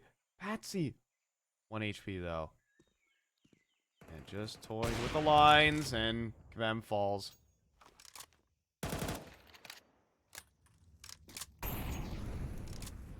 This is the hard part of the game for Monty, and yes, it is just 2 rounds, is all they need. But if you think about it like that, these rounds will be burned on through with the quickness. Running out of time here for Gizmy, and Jerry will expedite it. It's 11-7 all of a sudden. Yeah, it's looking more and more convincing right now. Paravision taking full advantage. These standard situations. Awkward positions here. Like you said, Kvim is able to do something. You know, that's at least good news. You've got some opening kills coming through from his department, but Monty, again, coordination is going to be the key here if they want to close out. We need to see some of that same magic on the CT side that they were able to deliver. It's not a bad trade. That's what they're looking for. That's a good game plan. Take advantage of Jerry inside of Cave. Krasnell even looking to reposition. He's going to run right through the smoke, though, right into Kicker. But there's Demka. Solo walkout on the A site. Able to pick up the anchor. This is one of the best chances, but the bomb is down inside of spawn. Oh, boy. Oh, that's disaster. That is utter disaster right there. Oh, man. How do you figure out this round now? But look what Waro's up about. He's going to walk through, and we just... Shadow should be seen. Yeah, hold on. I'm looking at Waro right now, and okay, it's just going to be Demka just to delete him. All right, but, 50 seconds. Got to get things going. They've isolated all the kills, and I need to get that bomb. I'm going to try and go through T-spawn right now. Getting the boots wet. Kicker. This is going to be up to the task right now. Artfrost is covering so much ground, but he's going to need to come through in time. Yeah, and Kicker just gets ran over. Artfrost now just has to try and keep advantages here, but he just gets destroyed instantly. And just a couple of these rounds where everyone just frags for Monty. That's all they need.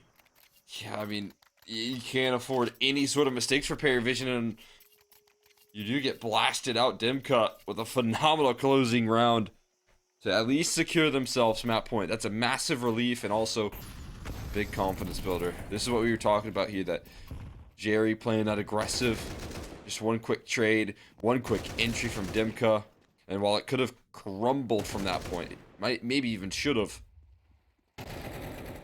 able to coordinate their efforts here. Look at that, just pack unit running together. That's Monty Counter-Strike. And it's gonna get awkward here as Gizmy starts singeing inside of the smoke. And Jerry's gonna get ran down, or at least attempt to be. Gizmy does not find the headshot. Jerry's just been annoying towards Cave, and Monty gonna try and stick to this game plan of taking advantage of this position. I think gives me hoping to catch him on a reload, but that is not the case. Again, having to play down a man. Another case here. Jerry still being effective.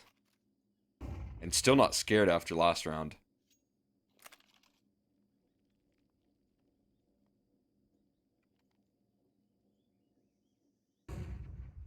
Rasnell gonna be toying with the jiggle peaks here, and he knows where Jerry is, homing missile onto him, or is it? Hesitates on the swing, and Waro also misses the shot. And so Vision will hold on around longer, or will they? Or will they? Them up the ramp, there's another! Trying to pre-fire for the second trade, but Jerry, oh my goodness, is the only defender here. It is possible for Demka, but Jerry will pass the test. It takes 4 out of him to win the round. Jerry gets 4. Saves his team. Absolutely saves his team. That is incredible stuff. Jerry, again, just being a nuisance in Cave. So efficient, so effective. With the rifles, the way that he even just retreated in Cave and let, Patsy kind of play off him right here. That draw of attention here. Last bullet was able to take care of Gizmy. Imagine. He had 1 bullet left in that fight. Definitely see what he's made of here. Full example of it. Timka as well. That's on the op. I like the idea to pre-fire for the potential, obvious trade fragger there from Kvem.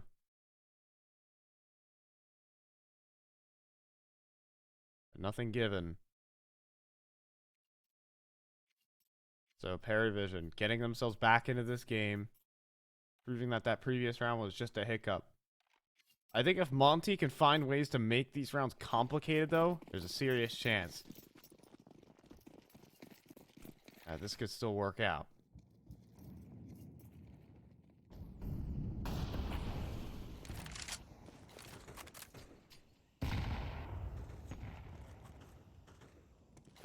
That damage already, Waro. Already put on notice. Trying to work some picks with the AWP, but walks away from it here. Kind of limping. We got the Krieg out to try and give us something. Whatever it takes. What's he trying to close? So Cave is empty. Jerry not really fighting as far forward. And running out of utility at the moment. Is the T side. Got a molly and 2 flashes. That is all. And there's still a double op in play here for the CT side. This is good spacing here from Gizmy. Might lure them in. Jerry's not going to get that aggressive, is he? He might. He's going to clear this corner, though. Oh, my goodness. Jerry. Locked in right now. Got the awareness, but the kills need to still come through. And Patsy, he does fall. It leaves a double op A-site defense. No utility to get past him other than a couple flashes. Hold on, but Art Frost is in some trouble. He falls. But now, where is this A-side anchor? Where is X5? In the mines here of Monty. Gonna trade off for the bomb. But X5 holds the angle, and Kvem falls. Bomb dropped. And Waro gonna have to try and save. But Jerry's gonna take him out. And so that one round for Monty looking like a flash in the pan as they're running out of room. Quickly. Very quickly. This one going the distance, that's for sure. Didn't expect it to fully be pulled back here from Vision. Honestly, when I was talking out of the gates here, I figured Monty would be able to bring some of that same effort there. But right now, we're just seeing a team that been able to revive themselves off the back of a pistol. Oh. I mean, imagine if Krasnov gets that clean kill on Art Frost. And also Demka is just still trying to make things happen on other sides of the map. If he finds one of these isolated kills, it gets Monty into a round. Like, still, there are elements for Monty to win. Right now, the individuals for Paravision have woken up.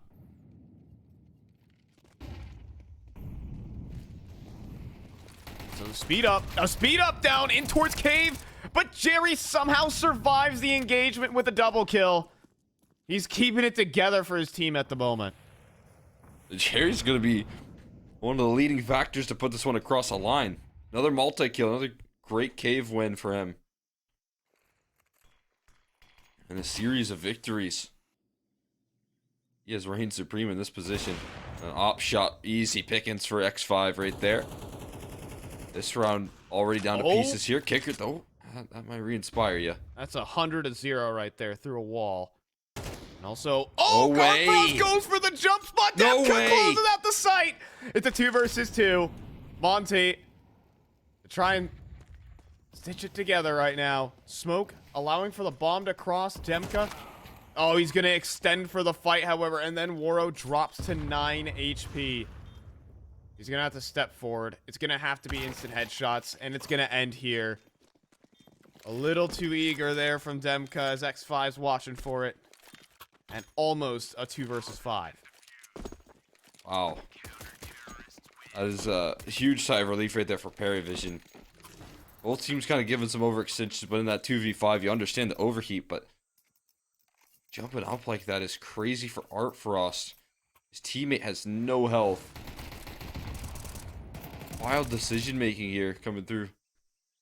Paravision almost cost him dearly. They will hold on. Not a lot you can do about that if you're kicker, but that right there. Art Frost giving him way into that round. That's that maybe inexperience showing up here.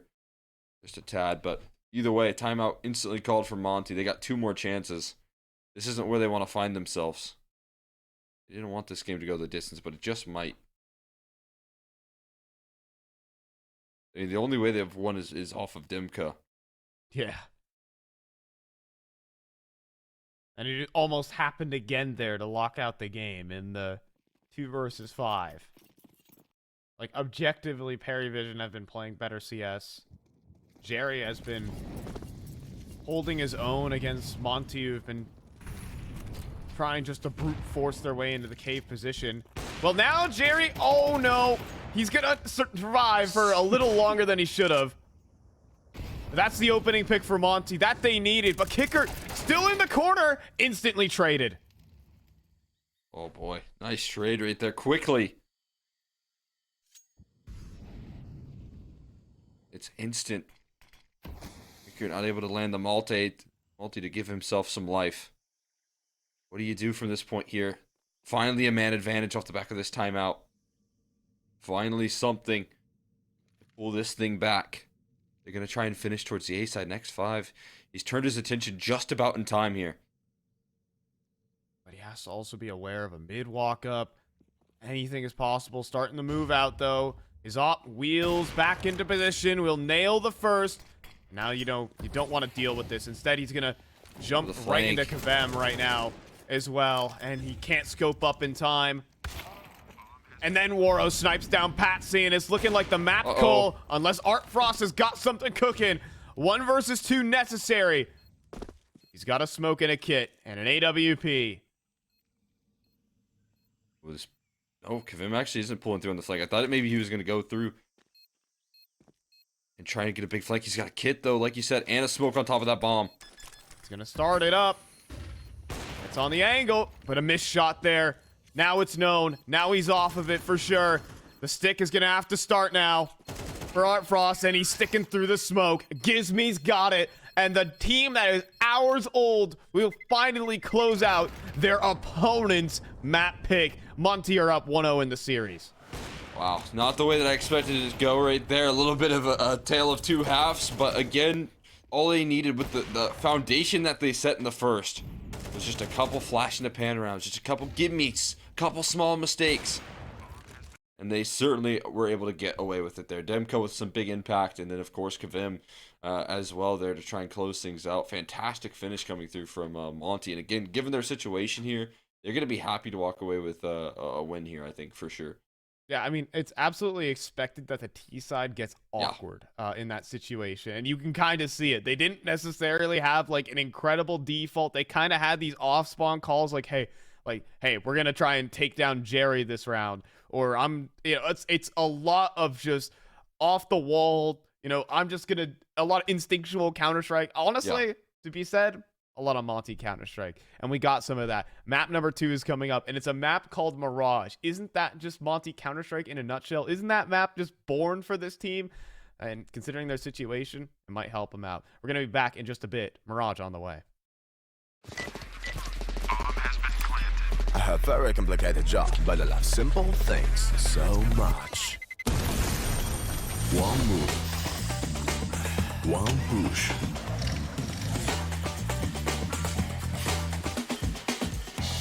One touch.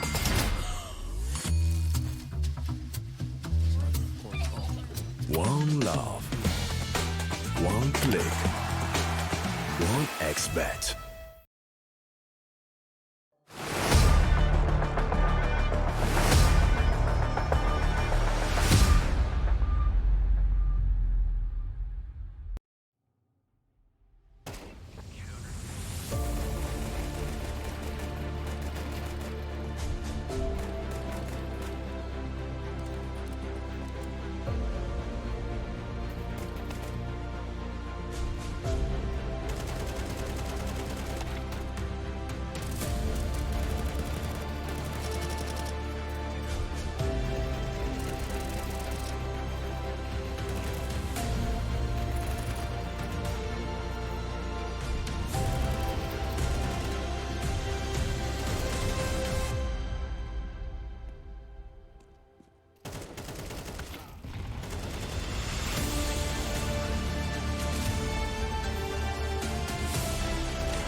This is Eva. Nice to meet you. Thank you very much. Your dad's just making his favorite dinner. It's duck. Come on inside. They're all probably too gruesome to tell you while you're eating at the table. How's your food? Is everything okay? Good, good.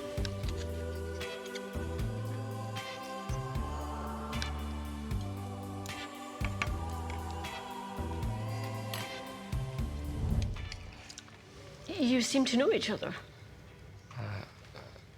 Yeah.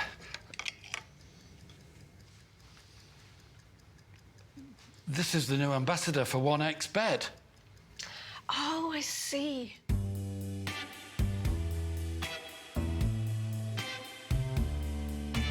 Everyone felt good when Eva Elfie became the new ambassador of 1xBet.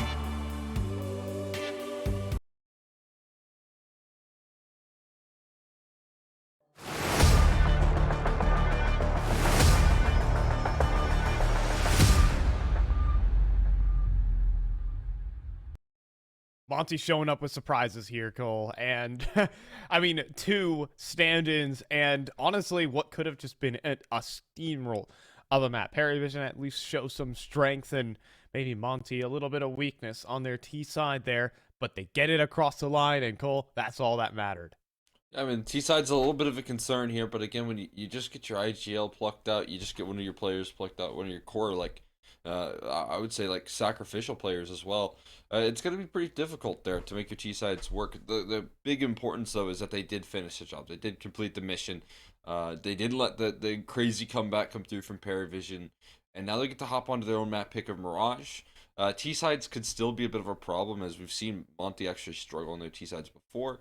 But, hey, I mean, again, it's a lot easier to and a lot more comfortable for these individuals to play a more, like, Puggy style on the T side than it would be on a map like Ancient. It's pretty difficult to coordinate your efforts on Ancient versus a team that has been probably putting a lot of work on that map. Now you're on Mirage, it could be a different story. And Cole, come on. It's Mirage. It's Mirage you're talking about. Like, this is Monty. I mean, this is a Pug team's dream. And honestly, I think for Monty, there's just so much comfort in this map already that they could probably just slot and say, hey, we would probably do these things with, Sum Young and Bro already. And so you kind of have a player like Vem who is ready to swing top mid at any moment's notice. I mean, we saw that in the previous game. And shoot, Cole, he might even be better. We don't even know. So I think the pieces that Monty have to work with are even comparable to what they had previously. This could be a very fun map. Yeah, I mean, I 100% agree. I'm excited to see what Vem actually ends up, like, doing right now, because it might give us a good test as to what the game plan is in the future. On prior teams, he was super effective as like a solo apartments lurk, and again could get away with so much in doing so. Super comfortable with the timings on the T side, but maybe he wants to be more part of the pack here with the squad right now. And again, we'll see how much separation comes through in these defaults for Monty, because like you said, you can get away with a lot when it comes to just playing as a team and playing on Mirage. So yeah, it's gonna be fun to see either way. Beware the death ball is all I'm gonna say. Is you have 3 players flying into connector, or you have I think just Demka being a terror on the extremities of the map. I mean, he was the win condition in the very 2 rounds that they had over there on that T side as well. Like, yeah, Demka is a very terrifying player. Every individual can frag on this team, and it's weird to say, but it's almost the opposite there for Paravision. I didn't feel like this team actually had extremely strong individuals. You had some solid rounds from Jerry. Like, I think, yeah, you just had the play coming to him every single round. But outside of that, it wasn't necessarily like Patsy having a whale of a game or anything like that. Yeah, Jerry had some really incredible rounds where he was getting tested a lot, and he was passing a lot of those times there. So Monty came through trying to punish maybe his aggression, his extensions, and they got met with the equal and opposite force there from Jerry, which was good to see. But like you said, some of those other pieces there was some flash in the pan moments from Art Frost. I think he had like a big 4K on the defense where it looked good, but it wasn't quite all there. And those concerns coming through here for Paravision are certainly going to be prevalent. Yeah, and I think it was more, courtesy of the mistakes and the inexperience from Monty. Again, some very on the fly calling that was certainly being made on that T side. Some just very off spawn simple things that they were calling on in. And so maybe Mirage can lend itself a little bit more to that. We're ready to hop into game here on Mirage. Monty's map pick. And all I got to say about it is, this is, for a team that has 2 stand-ins right now, this is the map you want to play. I 100% agree. It doesn't get any better than this map there. It should be the easiest to call on, or at least play things out in. Kind of a bit like, so again, more puggy coming through. And out of the gates, better way to start this whole thing off than a cheeky B rush. Why not? Give it a go here. Demka going to be lining up some utility here. Rest of the squad ready to activate here. And so here we go. Market smoke there. Demka flash over the top. Keeping it simple here on the site. Flying around corners though. Kicker handles Krasnal, but can't deal with Kvem. The stand-in again. He wants He's more. so strong. And he's going for extras. He's got the quad kill on this one. Oh my goodness. He's been added to the team less than a few hours ago. And he's gone to 4K. He's on for the ace, but Jerry might not let him have it. Unbelievable stuff. Monty got a pistol. Oh, that's the last thing you want. The T sides, just the woes that they felt on the last map here, nullified by a Kavem 4K. You can't counter that. He's coming back. And now he's going gonna for get the his ace. ace He's here, got certainly. It. Oh my god, not a chance. Absolutely not a chance right there. What a fiery way to kick things all off for Monty here on Mirage, on their map pick, on their domain. 5-0. That's Kabam right there. He just ran through the whole site and then took out the rotate and stops the save. You have to watch how it starts, but the clean pre-fire on the second. Look at this. Look at his What crosshair a placement. monster. Look at his crosshair placement in all of these duels. You gotta be kidding me with that. It's just precision. On every last fight, without question. He knows where they're gonna be. He deletes them.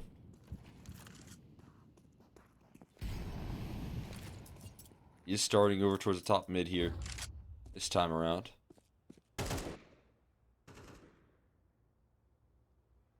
We are seeing if he can get some good work done as a part of this pack here. Don't spot out a lot of aggression. Don't spot out a lot of presence towards middle early on. So back towards A they go. And Jerry's going to get his chance once again. Well, just a CZ, though. Not necessarily the weapon you want. Sees the shadow. And it's just going to underhand a smoke. Try to back away, but you always have to be concerned about Demka.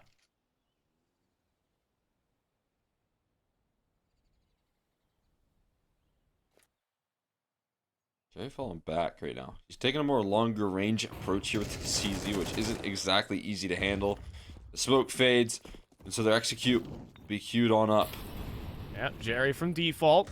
Not a bad position. And the CZ, I mean, hey, it's getting work done. Demka also drops. There's a chance here on the force buy, but leaping into the smoke, Krasno will trade places with Patsy. And the bomb plant will be safe. I say that, covered by Waro. Ooh. Barely getting things across. But then there's Art Frost with the scout shot. 2 versus 3. Closing in. Kvam got the headshot, though. But on the blind spot there from Krasno, Patsy makes his way through. Kvam needs another clutch. He needs to be 9-0 at the end of this, Cole.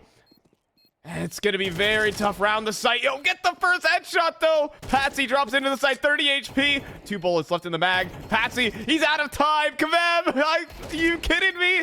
He's got another one in him. And he's going to get 9 kills. There's a 4K this time. Oh my god.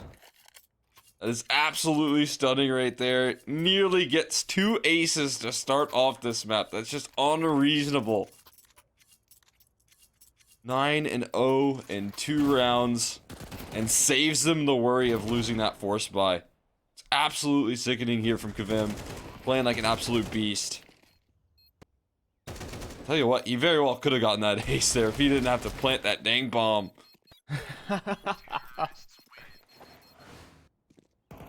Where do they find these guys, Cole? Honestly, just feel like they're picking up where they left off. It's just anyone can frag on this team, and it's just gonna be a slow walk up connector. And a dink does come through from Catwalk. Krasnell's got coverage, and the rest of the defense falls apart. It's gonna be a 3-0 start if We did the all classic goes bug according mistake. to plan. Hold on, hold on, Left and hold spawn. on. Oh, classic. And X5 found it. X5 did find the bomb. It's just textbook, really. Guys, we're taking a little too much space there. We forgot one crucial package. It's a win by elimination either way. Onto a closeout. No big troubles there.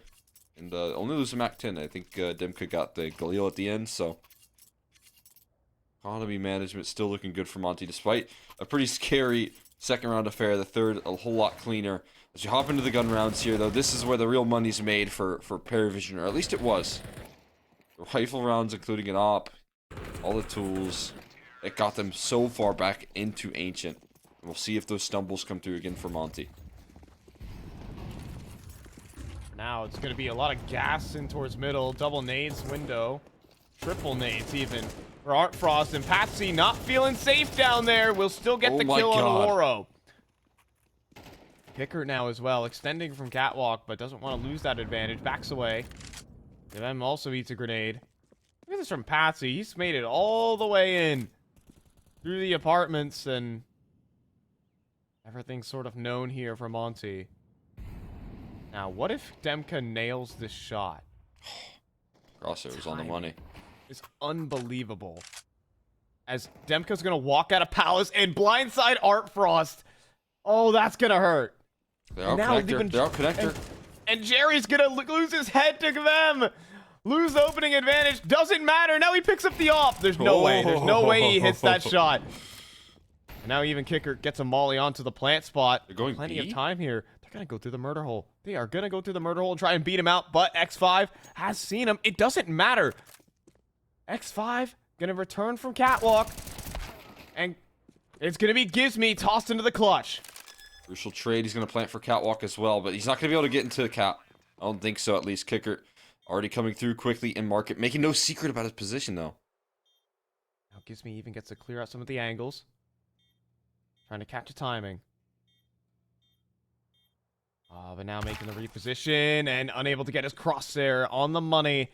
It's a 1v1 victory for Paravision.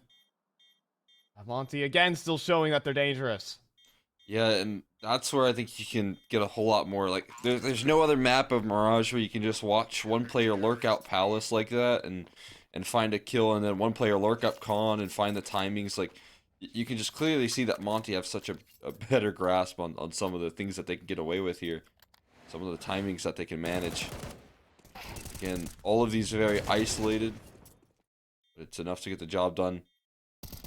To at least put a scare on Paravision. And maybe just a little bit more, I would say, safeness coming through from some of these individuals, and you could have walked away with that rank of him going for the repeat absurdities. Things of that nature there. Able to run away with it, but scared to start off this first gun round.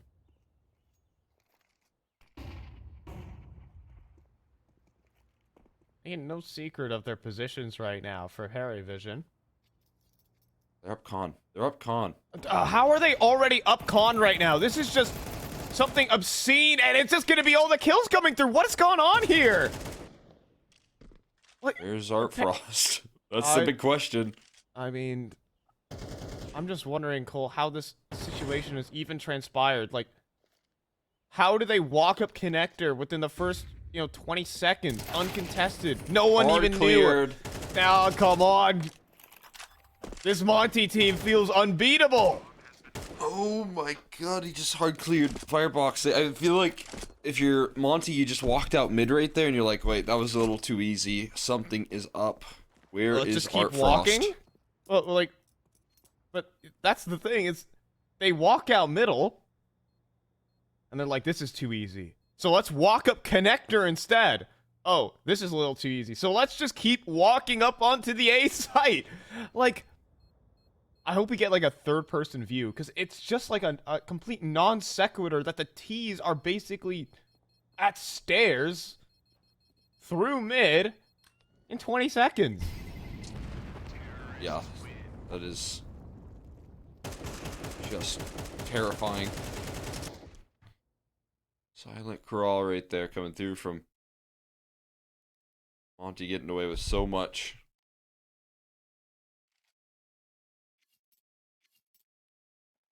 And maybe that is just an identification of, in the future, what they can get away with here. It's not the first time that they felt like mid-control and connector was a bit of a weak point here. 5 players, all in apartments. Force their hand towards middle with a couple of these rounds. And so you can see attention is drawn this way, but X5 doing some jump spotting. He's going to get some early alarm bells. Oh, the playing with fire now. Down to 40 HP. A 5-7 beneath the window is the hope and prayer here. But now as the auto shot, he goes down. Here's a 5-7. Hello there, Patsy. Nothing more, but Art Frost with a grenade kill as well. Dunks down onto them. But Gizme now wraps up the site, and Art Frost spotted, traded. And now 1 versus 1. Blank. Now, where is Jerry? Moro's got to think about it. Moon walking right into the Desert Eagle, though, and he meets his maker. An eco victory for Paravision. Oh my god. Able to close things out right there. Heroics coming through. The 5-7 from Patsy, though. Saving them in a big way. Absolutely phenomenal. Needs to deliver the multi-kill. Able to buy enough time. Art Frost as well with some good impact. See that again there, Patsy. Thought maybe he was going to play a little too slow right there and miss his opportunities, but strikes just in time. Grab middle. They're fighting for top mid control right now. Oh Patsy my. the aggressor. Oh, Timka. Oh, Jerry. Poor Jerry. He just gets airdropped on, and the whole A site's open. It's the whole site taken by 1 kill. Patsy's gonna get traded out top middle as well, and what do you do? Wanted to save that round, so you just aggress top middle. Still have a chance to save it, but Krasnal and Slurking underpass. It's just all these isolated fights right now. Dude, they're trying to save. Paravision were just backing off to save. I'm not sure Art Frost went for the hard swing and towards underpass. Okay, weirdly enough, Cole, this round isn't over. Apartments. X5 Yeah, is the not top. going to expect this, though. What is going on? Okay, they Okay, are so going it's to gonna plant be- A. Yeah, it's gonna be an open plant, and Krasnal is gonna have a huge advantage on this one. Baker could adjust, though. Just kind of watching murder hole aggression. Oh, but blindsided by Krasnal. Then he falls. I'm pretty sure in that 3 versus 4 there, Cole, Paravision were trying to save, but Monty were still like, I think we need to take mid control. They had 2 players with bomb middle, while Dimka was entirely in the A site. Alone. Didn't realize he was alone if you're on the side of Paravision, and maybe if you did, oh my god, he'll adjust. And maybe if you just did realize he was on your own, you would have left everything. You would have dropped all your bags and ran to try and recover. But there's just no way of knowing that. Demka is such a fiend throughout this series. He's just gonna find a way to walk out onto a site, kill your site anchor, and win the round. That A side is always going to just constantly be a thorn in the side. And as I say that, well, they actually don't put anyone there this round, but you just imagine, like, every round, Jerry's going to constantly be worried of the possibility. Hold on, though. Or Frost op spotted. They're gonna try and move it back into connector. The USP tries to rattle off. Patsy's gonna try and get himself back into the play. Now this could get interesting and very weird very quickly. The Desert Eagle gets some damage. Demka, though, with a headshot. And as long as the bomb gets planted, it should just lock in the round. Or should it? Oh my goodness, it's getting weird. They aren't giving it much of a go. I mean, you're not gonna crouch through that murder hole unless you're crazy. They will not. They will not go that far. They do give him a nice little parting gift right there. This round will go in the way of Monty Perry Vision still trying to play a safe game.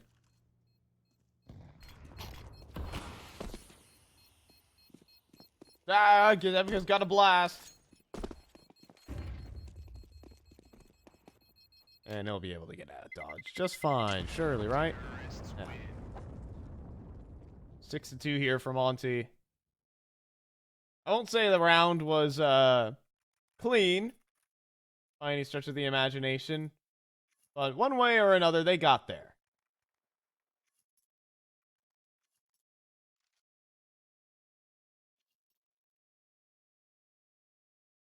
That'll do. That'll do just nicely. Perry Vision calling it a timeout. They know that they have some good opportunities at hand. Can't believe Dimka swings there. Okay, I thought he got him running. Yeah. It's a little glimpse into what they see. Hey, that's my line. I always say everyone gets hammered by a Desert Eagle. It's a good line. It is. No one steal it. I will. Yoink. Yoink. This part is when I steal it, you'll know. Cause you're stuck with me, boy. All right, back onto it though. Thought Waro was gonna go for some fun. Maybe still is, but They're walking out A here soon. Whoa, just you wait. oh Just boy. you wait. The positioning, everyone joining up here. And this time, Palace. Perry Vision are a little too aware to let Demka get up to his classic antics. Yeah, the palace smoke is just a suggestion. Oh, it could go so wrong. In just a moment. Our Frost top stairs.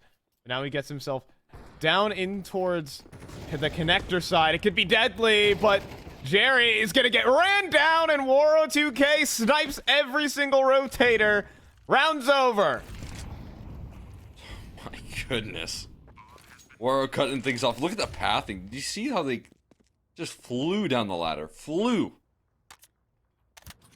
It is wild that they are able to like move like this here. Again, still having some sense of a core, but that sort of movement there, the coordination, is just a work of art in some of these rounds. And again, watching some of the timings get landed here as well is even better. Absolute insanity.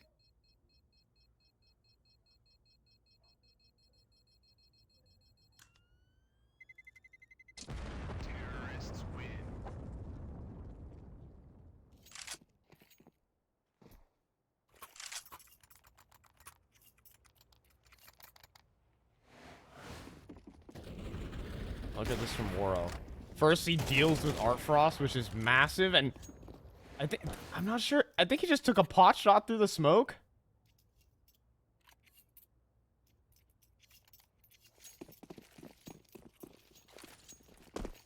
That's some crazy stuff. 7-2 right now. And they're just gonna run it back.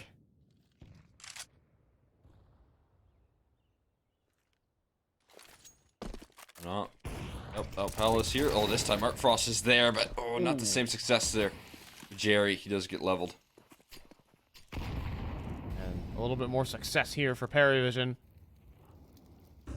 But the A side is still empty, as Jerry is down. That's the anchor. The problem is the bomb needs to get out of Palace. And that makes for awkward scenes. However, re-smoked a connector. But CT needs to be attended to. A good flashbang. Patsy's burning. And a smoke needed that just gives free access.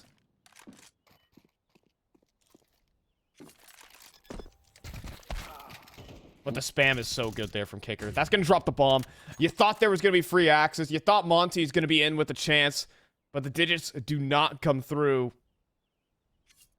And instead, it's just a 2 versus 4. And someone's got to get their hands busy quickly. And Krasnell, hold on. Oh. But that's a shot landed. That might get them into it. Plant's going to be stuck here. And the wall bang's not good enough. We have a post plant. If only just barely. Where's got to be active? Krasnell, rather, has to be active. Oh, man. And he's picking up the AWP. He sees these jump spots. He's just going to try and cut the cross. It's possible here. Flashbang to the sky. Will he dodge it? He does, and he nails the shot as well. Going top ticket here for Patsy. Kvam also ultra low. Has to do it here from Khan. Needs to nail these shots, and he does. There's the first. Patsy, he basically needs to stick onto the bomb.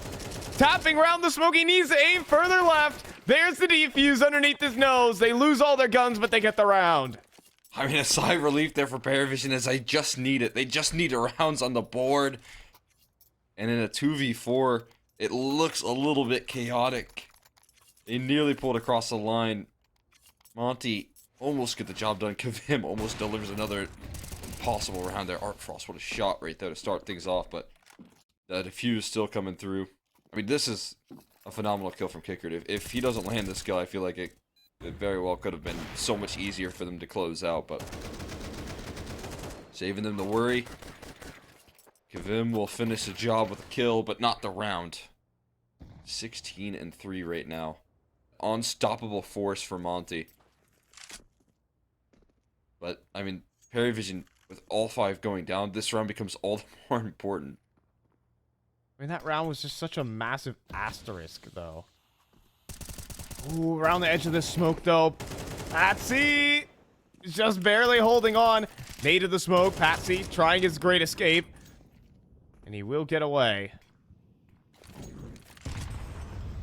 Hold on. Patsy, though, he still wants to go back in. Despite the 4-on-5. For some sense of stability here. Getting that aggressive, looking to cover middle at every base here. Jerry is giving over a surprising amount of space for how much they've lurked out A. You would think there'd be more eyeballs forced in this direction. But instead, it's 4 players joining in mid. They will clear it out. That's good information gathered here. It'll prepare them for this execute, but will it prepare them in time? Yeah, Jerry. Swing top stairs, though, and able to steal a kill right there. Krasnell cut down. And top stairs swing. Jerry's passing the tests right now. And Demka is more so locked out of that one. Jerry comes through with a double kill. And Paravision will at least advance to 4. Yeah, and sometimes in these rounds it feels like Jerry is delivering the most part. Some of the best individual fronts out of these last couple of maps. Patsy playing really well. The first time we've seen him in that position, but certainly the most impact that was delivered there. Last time he had a USP. Couldn't shut off the connector presence. Patsy, ooh, not cut off. Crossing successfully into connector. One last gun round to close out the half. Can Monty gather themselves anything extra? Sowing a lot of chaos in the middle, though, for Monty. As the smokes are up, you never know what's inside of them. It's like Schrodinger's smoke. Until it fades, you never know what's inside. There's a player inside or not. I don't actually, follow quantum physics or anything like that. I just thought it's kind of funny. Yeah. You're right, though. Especially when you're playing up against this team. This could be someone lurking about.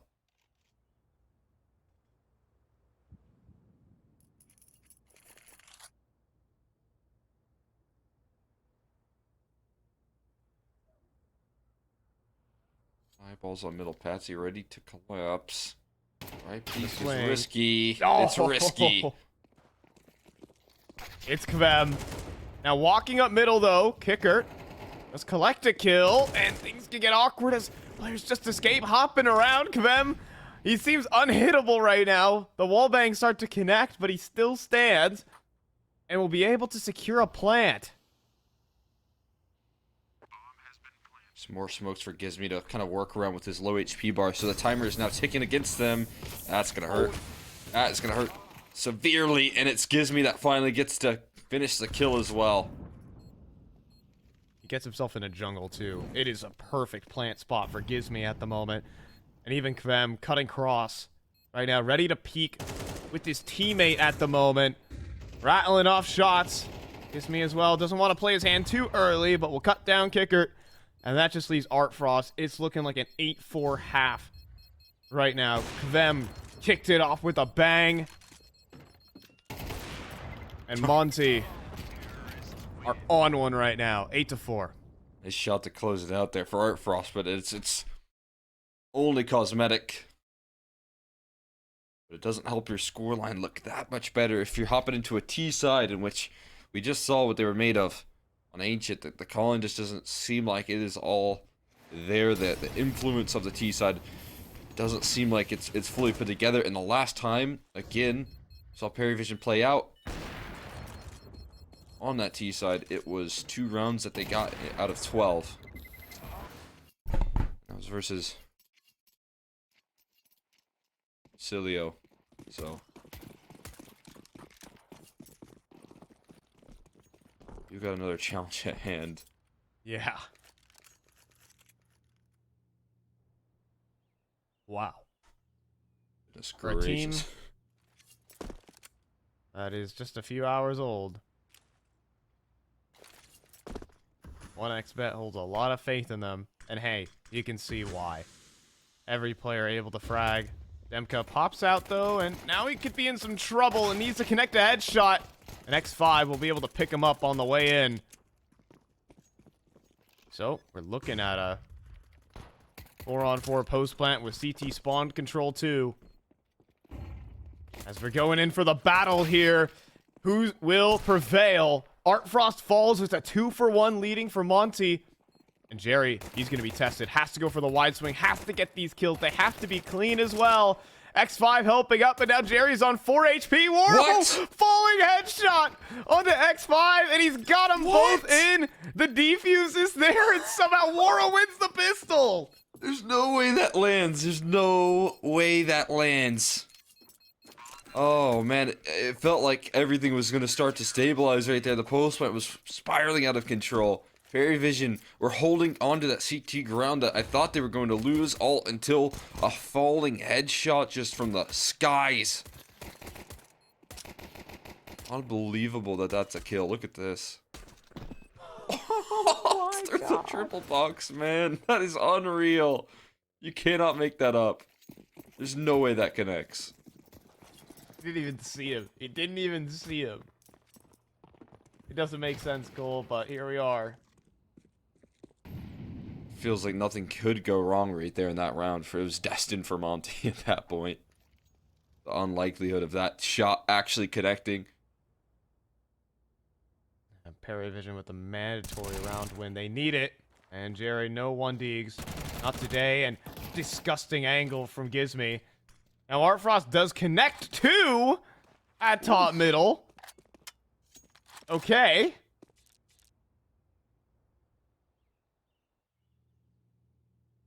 But is that enough? These pesky scouts doing so much work here. There's low HP bars. I tell you what, they just haven't given anything to Gizmy here. And if this is going to be the end goal, A-side's going to be the finish. You've unfortunately chosen a more difficult task. And Monty are gonna be patient.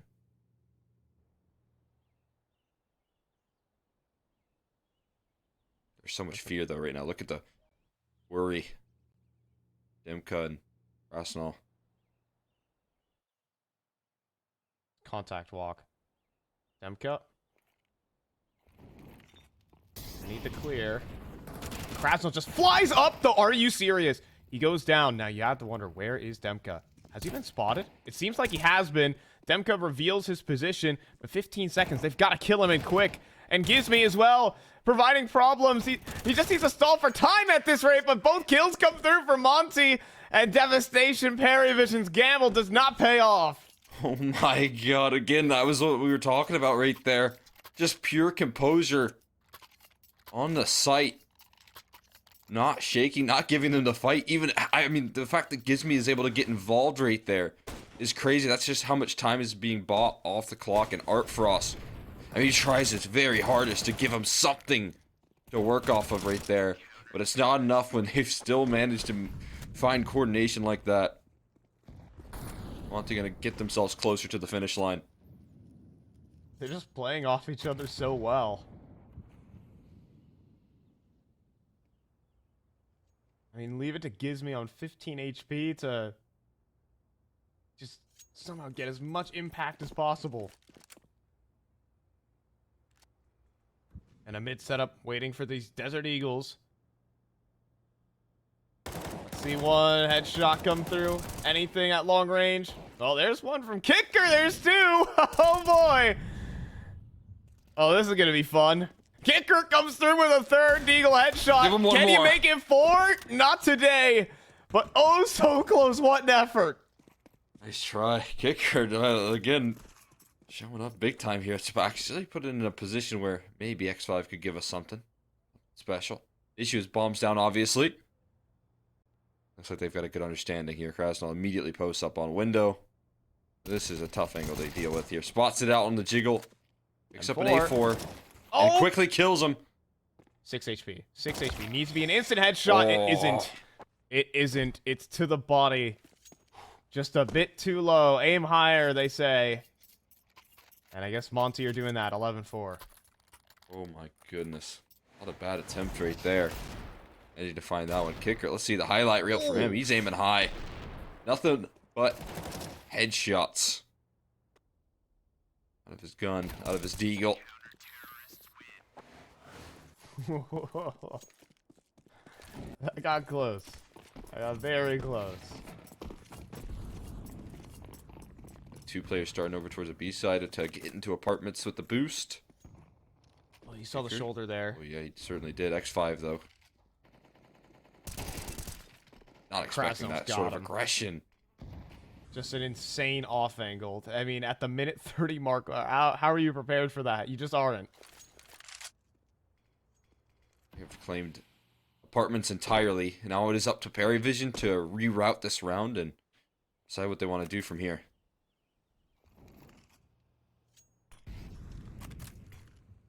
I'm really playing with fire here. Oh, he's gonna dive inside the smoke though. I respect it. Gives me no. Is gonna be in some trouble. Kvem, is he gonna walk through this? Oh my goodness, he is. He's thinking about it. He's gonna go for it. There's two backs turned. Oh my goodness. Roll the dice. Look at this Frost. angle. This is nasty. No chance. Just nasty.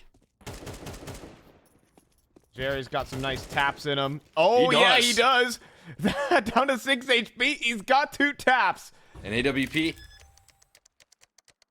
Default plant here. Look at that utility. There's still a Molotov. I mean, an op. It's the perfect weapon to save this round. World 2K is going to wait for his teammate to get in position. In fact, Monty are going to wait for Jerry to make the move. A lot of patience on the play. Here's me. Now spotted out, and Woro's got him locked in. It's going to be series point for Monty. The hours-old team, Cole, is on the brink of a dominant 2-0. Absolutely, man. What a sequence here. It actually feels like nothing is going wrong.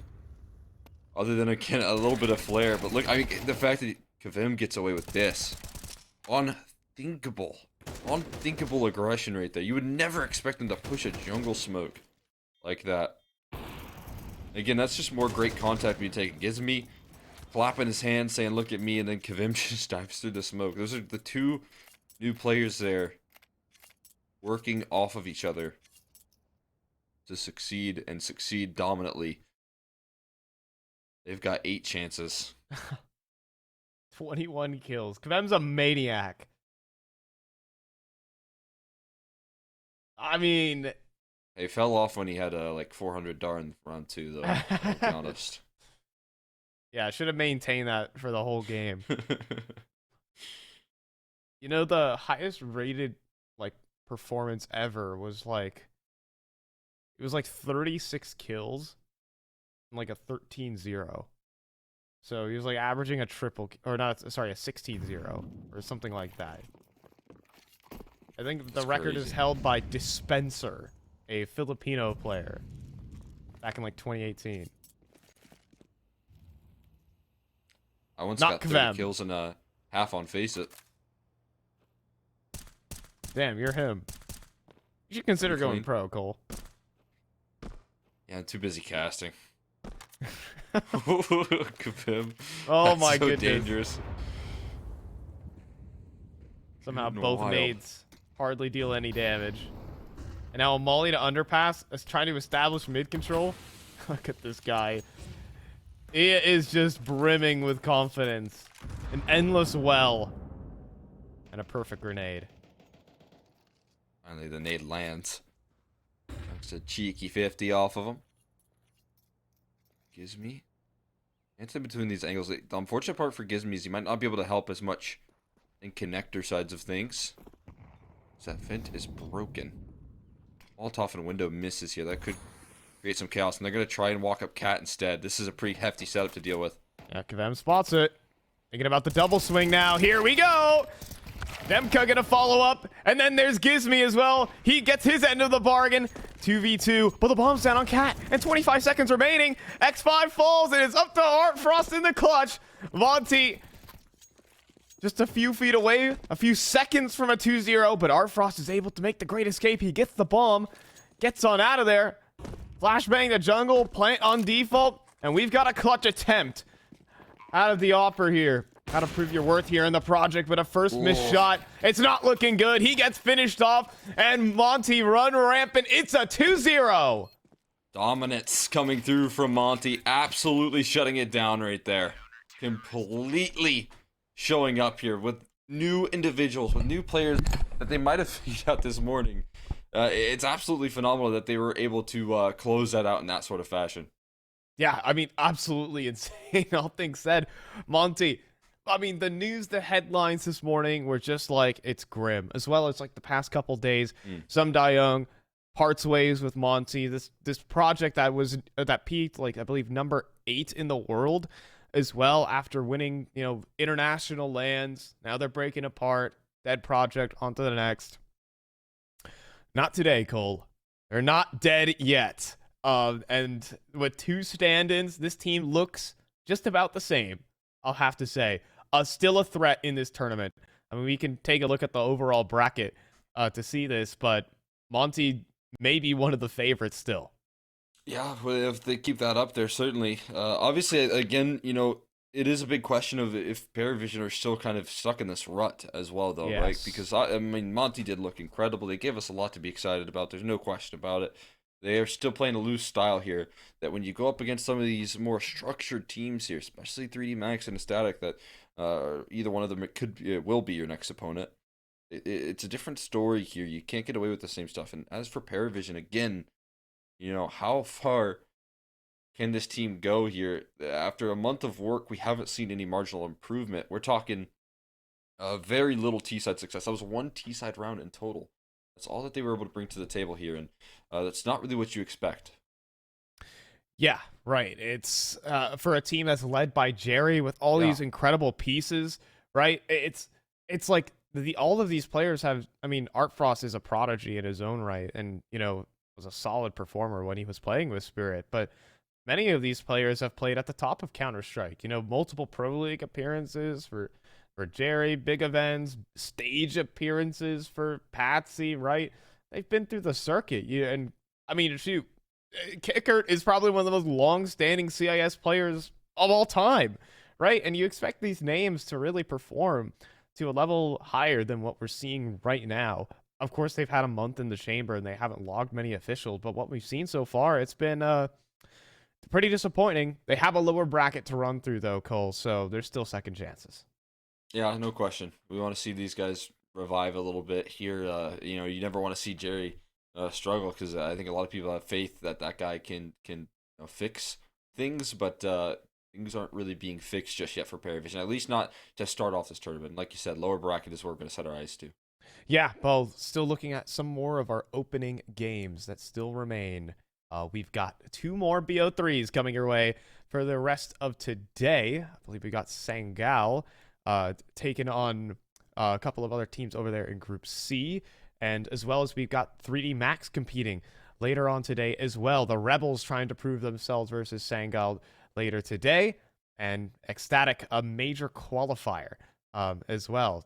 Really trying to get their reps in before the big day. So going to be some awesome stuff later down the line here, Cole. Yeah, you're not going to want to miss it. Again, a lot of exciting action here. Great teams still left to play out today. So, make sure that you stay tuned. Obviously going to a bit of an extended break, but once we come back, more of that action for you all, and see you soon. One chance. One dream. One match. One energy. One fight.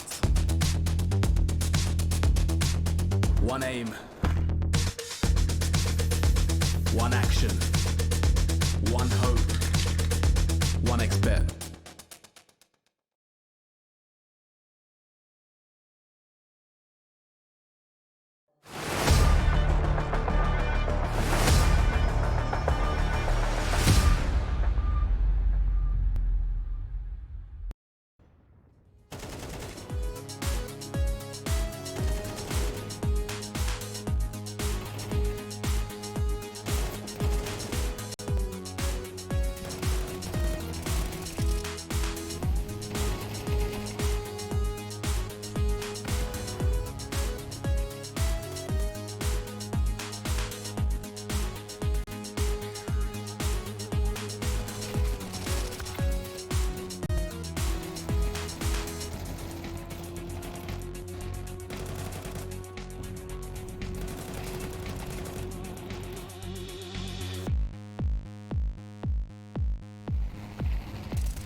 OneXBet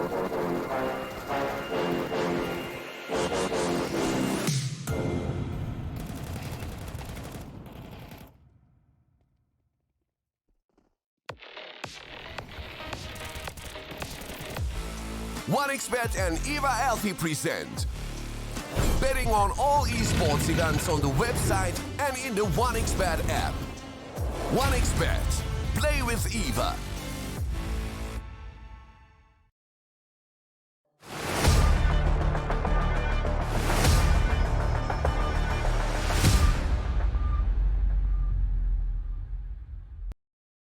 And welcome back to the Rest European Series. We're getting into our second half of the day as we continue with our opening matches of Group C and D. Already, we have seen the Titans tower over the underdogs, and now we'll look to see whether the Titans can do the exact same here in our following couple of matches, and whether or not the banger of the day will end up being just as much of a banger as we hope. I'm the Eternal Jam, joined by Dwayne for the second shift of today's proceedings. Yesterday, we had some very close and long days and long affairs, and those are our best of threes.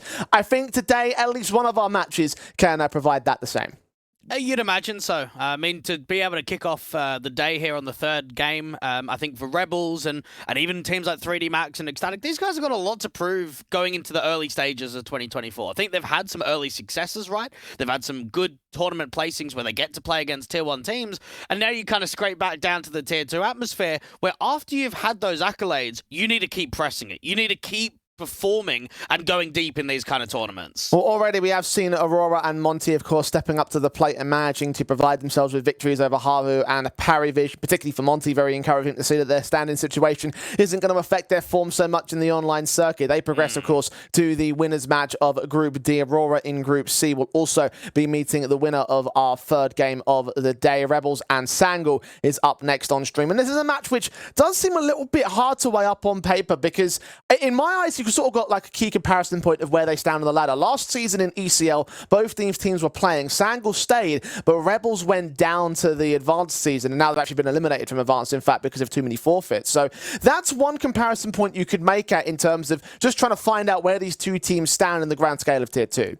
Yeah, it might be the only positive that Sangul's going to get in this matchup, though. I think it's a team where, again, when you look at just how much they've been grinding, when you have a look at just how many tournaments they're playing in, it's surprising to see them still outside of the top 100 on HLTV. And I think the reason because of that is there's not really that many deep runs, are there? There's some top 6s every now and then, mainly top 12s. I mean, ECL was only a top 16th. So from event to event, we're yet to see Sangul really progress. And it's been tough with the roster again. There's been quite a lot of changes towards the tail end of the year. They also made a change 3 days ago in which they parted ways with their head coach, Stickle, and they've now brought in Jumpy as the new head coach, someone that we're very familiar in the Tier 1 atmosphere, coaching teams like Fnatic and North back in the day. And now I've got to bring Sangul up to winning ways, because you're right, it hasn't always been all that fantastic. Even the higher level events like Compass, for example, they're up for elimination in that Swiss stage. ECL's been very early doors. We can't judge them just yet. And of course, here in Rest, I don't know where they stand in Group C. Certainly against the Rebels side, you have one key leg up in terms of them going to Katowice recently, but you have to sort of wonder, well, I mean, they were there because of the Polish national, and therefore you could potentially look at that as an outlier, perhaps. Yeah. And then you take a look at the other events that didn't go through the qualifiers for the RMRs or Chengdu conference as well. That was a last place finish. They got relegated, of course, in the last few months from ECL as well. So it's like, yeah, not a lot of playing time and not a lot of success. Yeah, it's true. I think at the same point, though, they were the first Polish team to ever make it into a group stage, right, that had come through from the Polish qualifier in the Katowice run. I think they proved a lot there. They beat Cloud9 in their opening game. They held their weight to keep a series competitive against Eternal Fire. They beat M80 with Def as the stand-in. You then get into the group stage, and they nearly take double digits on map 1 against FaZe, hold their weight in map number 2. They go up against Falcons and actually take a map in the series, and to be honest, they probably could have won that series. They probably could have upset in that third map decider. So even though it's maybe small positives, it's small positives at a Tier 1 event. And I think for a team like Rebels, when you look back at the Tier 2 landscape, that's a massive positive to their name. I mean, certainly against the Sangul side, you'd rate that pretty highly, considering that they've not really, again, had that much success at this kind of a level in a Rest Regional. So I'm encouraged about the Rebels being able to have that much. But again, it's such little to go off of by comparison to some of the other top Tier 2 teams. So making their way into a top tier 2 position, that probably is where things might start to fall apart for the Rebels side. But here against Sangul, I do think they're coming into this veto with quite a bit of favoritism overall. Yeah, Sangul, they ban their Inferno. Overpass gets banned by Rebels. We know Anubis loves for Sangul, and Nuke is also loved from Rebels. Well, Sangul going to go in towards Ancient, and Nuke indeed does come through from the Rebels, so Anubis could get floated towards the tail end of the veto if they wanted it. It will be the decider map in the best of 3. So do we sort of see Sangul as winning out a veto overall? I think they've won out of veto for sure. I think their Anubis is quite strong. I think their Ancient is quite strong. They're quite happy with it. I think the Rebels, Ancient, I should say, for the first start of the series has been quite rough recently. 1 win, 5 losses in the last 3 months. Haven't got a massive amount of playtime, obviously on HLTV in the last 3 months to their name. I think the difference is, though, the caliber of opposition, especially what we saw from Kato. So while Sangul can be quite happy that they got Ancient and Anubis, I do look at Rebels in this context and say they're still going to be the favourites in the series. Well, the one result on Ancient to start things off in this map, in this veto process, is that in Katowice specifically was actually a 7-13 against FaZe. So is that like an encouraging result for Rebels and saying that they've got some foundations to try work into this first map? A little bit. I mean, as well, they also picked Ancient against 9 Pandas in the ECL relegation. So I think it has shown on occasion that they can lean into it. I think the difficult factor here from Rebels is, like you've mentioned, because there's just such a limited amount of game time, it's difficult to know where they sit. Now, we've been talking about Katowice. That was their last run. That was their last tournament that they played in, and that was 25 days ago. Now, yes, we can sit here and say they played advanced. They played a couple of games and forfeited the rest. We actually have not seen them play a HLTV official in nearly a month, which is crazy for what should be a high-end Tier 2 team after that tournament. You'd think they'd be accepting a lot of invites. You'd think that they're trying to get reps under their belt. But for whatever reason for Rebels, they haven't gone down that route, and now it's an opportunity to almost have like a little bit of a debut back in the Tier 2 scene. And you contrast that to Sangul, who themselves have also been grinding, and they've been kind of the polar opposite, right? They've been playing a lot of tournaments, as many tournaments as they can possibly feasibly do, but then also that caveat that they're not having that much success in it. So which one do you rate more? The team that aren't playing as much but have shown that they can play at one of the highest levels in the game, or the team that are playing that much and are kind of a bit, well, wishy-washy here and there? Like, it's a very unpredictable match to sort of make a defined sort of like, right, I think this team's going to win, like, prediction. But I'm going to ask you anyway, Dwayne, because we're about to jump into map 1. Who are you siding with in this match? I actually don't think there's a huge much in it. I mean, obviously the favourites are going to go to the Rebels. There's no denying that. But I think with recent form and the lack of results recently here for the polls, I think it could be quite a competitive series. I still do want to edge Rebels. Probably will go 3 maps. Probably will go 2-1 for their favour. I'm going to give Sangul the slight benefit of the doubt because the veto is so strong in map 1 and 3. But you are right in terms of the fact that this is a very, very close matchup, and it could be a very weird one, I think, overall. Sangul have got to hit those highs, though. Got to find that consistency because some of these players are well known around the scene, and they've got to involve themselves. Pistols going live for map 1 of Ancient in our 3rd match of the day here for the West European Series. Now, we saw Ancient pick coming through a couple of days ago, up against 9. 6 rounds on the T side from Sangul and closed in an overtime fashion. Molly out there towards default and cave, but no continued press out towards B. Instead, it seems like it's shifting up for an A split. Kissarak's hearing these footsteps as well. USP holding the right-hand side. Gonna let them cross right out towards the donut entrance. He misses his shot, though. Olim did find that first pick, but it's negated immediately by 2 trades back from Sangul. SNX on the back of the site alongside Casey. Makes his way out into the open. Kill gets found. The Julie's trying to stand to attention, but can only do so much here. Does drop that bomb, stall for some extra time, but overwhelmed by the numbers game, leaves Olymp alone to clutch. Julie's up against this Glock close to that left-hand corner. And Xflower may have just seen him on the jiggle, gets that Glock shot off. And I think right there from Sangul, a little bit of distraction being pulled out towards that B site. Some util of the molly. Seemed like they were able to over-rotate ever so slightly. And they got a very good opportunity right there of getting into Donut, having that late lurk in from A main. And you could just see there for Kisarek, not even getting one in from Donut means that that A site is just going to collapse.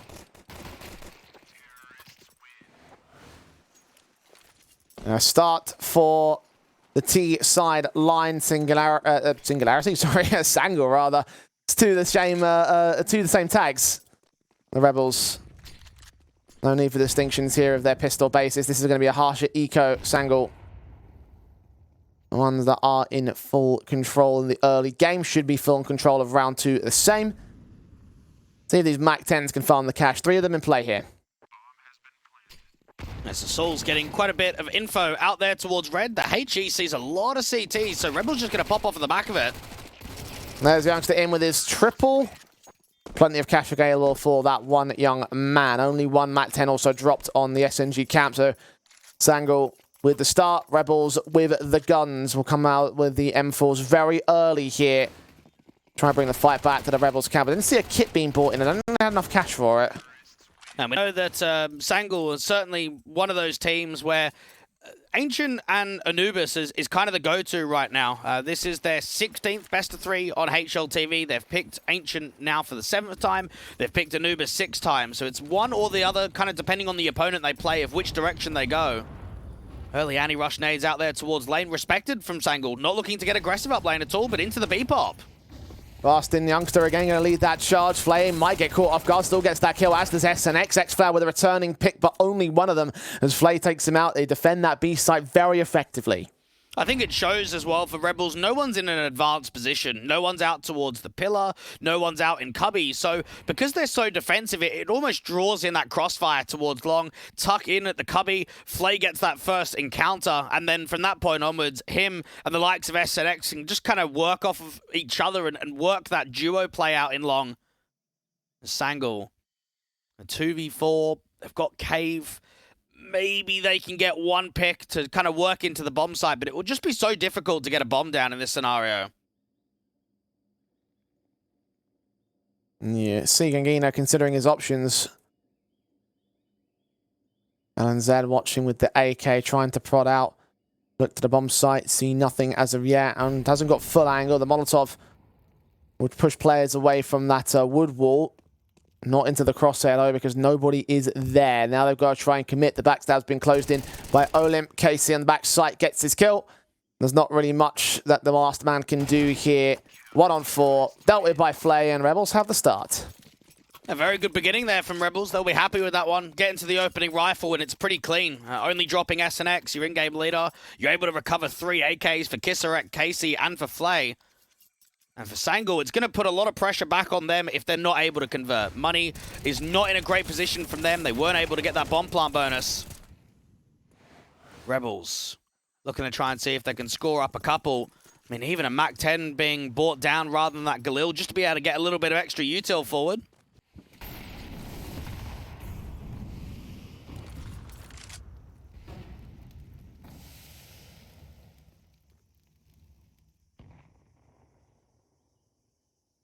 Lie down heavy for the T side.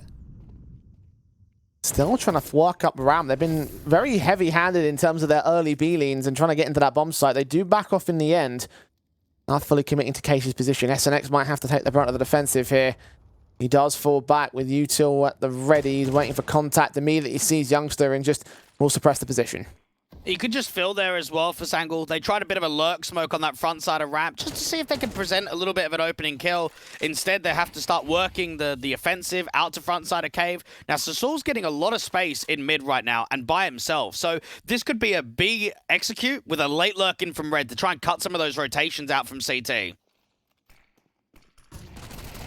Flash turned away again. Kino getting the Mac 10 frag and finishing off Casey. The kill that Youngster had started. Advantage now for the T's here. And Flay looking very lonely over on that B bomb site. Got to stand his ground and only goes so far as to take a shot that goes so far wide of X-Flower that it barely even registered. Kissarak and Olin now just to save their weapons. This will be a third for the T's. I think it showed there from Rebels. It gets very silent, right? They haven't really heard a massive amount. So, okay, let's make an info play. Let's get aggressive. We'll get on the front side of cave. They have a flash around the corner. They double swing into Cheetah. And they're not trading effectively. And it ends up going out the way of Sangal. And then right there for Flay, you are exposed. You're open towards cave. You're open towards ramps. You try and create a little bit of an off angle. You try and see if you can take the fight to the ramp players.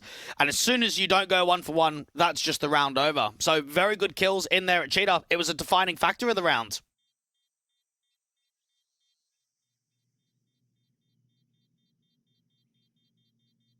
And the Rebels might have found their start in the previous, but unable to follow it up. Might put them on a worse back foot. Money still available for them. Those 2 rifles will certainly help in that regard, but Sang will get right back on the track, get right back into the buy-up, and Well, despite being weakened in the previous round, didn't really feel like they were weakened, particularly for Gangino. 2 MAC-10 frags, plenty of cash. The Galil upgrading to an AK. I saw 4 AKs getting brought out into the next round by the Sangul side. Only youngster to invest in this one, so cash base is well built for the T's. They will bring all the guns back for the Rebels, but savings are looking null and void. Now you can expect there for Rebels that if any players drop at those last couple of exits, they probably don't even buy this round.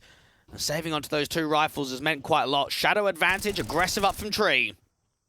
Olympicus are out with those first couple of kills. Olim getting given another 1v1 against X-Cloud. Tagged to 11 points of health, but ultimately he's alive. And there are no trades back for the Sangul camp. Youngster and LNZ separated from each other. Really no basis to work with. The round's already over. A very good hold out there in A main. Olymp, oftentimes if you're up on tree, it's with an MP9. You normally see it on some of the half buys or maybe even a rifle round where there's a limited amount of money to go around and you get an MP9. It's a very good position. To see it with an M4 is certainly unorthodox, and I think that's why it's a widened position. Normally you see a bit of a jiggle on a tuck. That time around, you're almost exposing yourself on a complete off angle. And they find so much success off for the back of it. Youngster, if he deals with KC on the site, might be able to get at least the room to work with to get up onto the site directly. But look at that, everyone peeking together towards the front side of cave, and up there at shelf means that Rebels get 2 and pick up even more AKs again. 3 of them in play this time. Maybe they need a MAC-10 for Sangul. Maybe that's what they're missing. Oh, Gangino's got plenty of cash. Could pass that off to X-Cloud and then get the MAC-10. That's a possibility in terms of the bite. He'll probably go AWP body armor at 5,400. Yeah. I mean, just knowing the impact that he can get out of the AWP. AWP's against it, actually. Next Flower will take the PT-50 instead. So relying on the automatics of the T side lines, the Saul immediately caught up by the smokes. Look at how aggressive Olim's going to get. Doesn't see any vision just yet. The flashbang nearly catches him blinded, but enough vision to get that first kill. Flay with the follow-up. X-Cloud only good for the 1 frag. Again, a 3-for-1 that favors the trade game of the Rebels. The T's could get caught off so easily here. SNX does drop in case he does some damage to return. That HE should get Gangino, so Youngster's left to clutch it. Just a lot of pressure building. Youngsters so low on that HP. Even the fight towards the top of shelf should just be enough to cancel it out completely. This is well done from Rebels. You got a 2v1. You know that he's low HP. Play defensive and play up with one another. They're both gambling on B. These are the headshots. He's giving away the info. The bomb, not a factor. Going for the kills and not even see that first individual. Rebels to equalize, bounce back with that firepower advantage. Those AKs coming up particularly good for them. Sangul now down to the eco. Well, for Rebels, that was very disrespectful with what they did there. So they try and go for an aggressive maneuver down from mid and up towards shelf. And I think right there for Sasul, he's kind of in a position where, because shelf's being taken, he feels like he can walk out of elbow to try and catch that player up towards shelf. Now, what they're unknown of is another rifler down there in mid holding elbow. But what I also like from Rebels is while it's a very aggressive mid take into shelf, and they're kind of pressuring shelf down from lane, they're pressuring elbow too, then the ramp player gets involved, right? Then the ramp player starts walking down, puts at least a little bit of a crossfire involved, ends up putting that HE that deals with Gangino. So very good pressure points there from Rebels. Aggressive mid, into lane, then aggressive ramp. They just roll over them. That was a very easy take. And the scoreline stands at even for now, but that should start to change.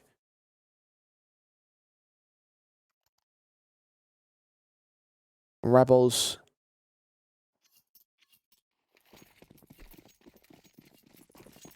sticking with the automatic, sticking up against the anti-eco basis. Should be a pretty simple affair. We saw Sangul giving not much in return when they had their anti-eco, so if Rebels can replicate that, would be nice. Not as much money build potential. No SMGs in play. But I think that's the last thing they're thinking about right now. Yeah, for the Rebels, you want to make sure that you get an extremely clean round, that you're not dropping any of these rifles here, you're keeping 5 alive. And if anyone does drop, just make sure that those AKs aren't the ones to drop, and if they are, to recover them. This next rifle round, I think, is going to be pivotal to a bit of direction of can Sangul keep it competitive in the first half, which is going to help out their campaign in the second, or do Rebels start getting a bit of a streak going where we haven't even seen the AWP come out from Flay. We haven't seen the AWP come out for the T side either.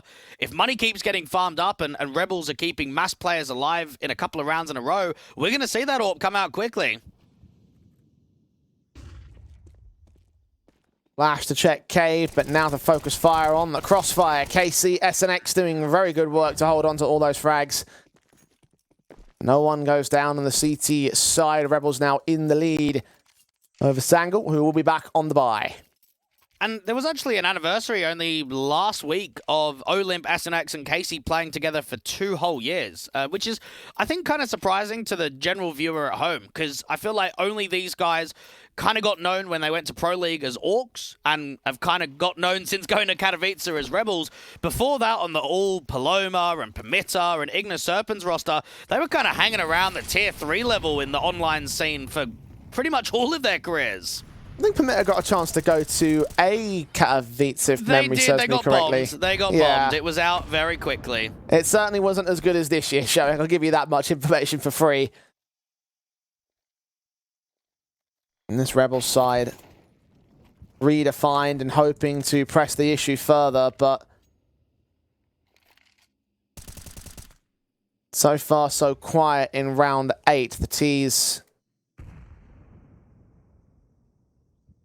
I've got insertion points, particularly on Saul. Flay's ready to receive them at red, but no aggression means that he is not going to move himself. A minute on the clock, and Sangul have to act. Yeah, this is a decent info play from Gisarek to be able to get aggressive into A main. If he can get out to elbow and see nothing at all, that gives them the info that it should be a B lane. SNX just jiggling to kind of slow this down. We've seen Saul advanced into red quite consistently, but he's only got 1 kill to his name, so he's been struggling to create impact from this position. Maybe this could be a chance to turn this performance around. Gingino seeing the jump phase. Casey watching, expecting it to be a split play indeed. LNZ goes down, incendiary to block them off as Gingino gets caught and isolated down to 3 players. Sangul are trapped and the bomb has been dropped in the open. Saul is still undetected, but that might not matter. Olymp's closing in with his own backstab. The T's have absolutely no idea about it. 2 to gain, both go dropping. This is Rebels looking lights out now. And I think right there from Sangul, because there wasn't enough utility being utilized towards A, because they were quite slow on setting up that B take, mate, they just know. As soon as Gisarek gets aggressive towards A main, it's just red. Red completely. Rebels had so many players up there on B, and it obviously helps the fact that Casey gets 2 kills on the immediate contact. He makes that round even more uncomfortable for Sangul to split B.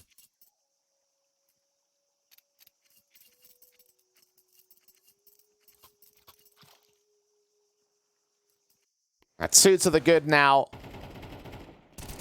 Such a confident basis as well to play from Casey. The initial hold just didn't even feel like he was challenged, even though he was down at very low HP in the end.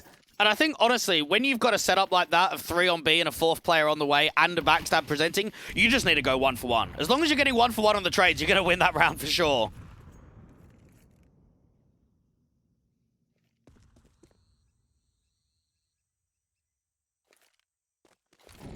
And only half buys around the AK saved.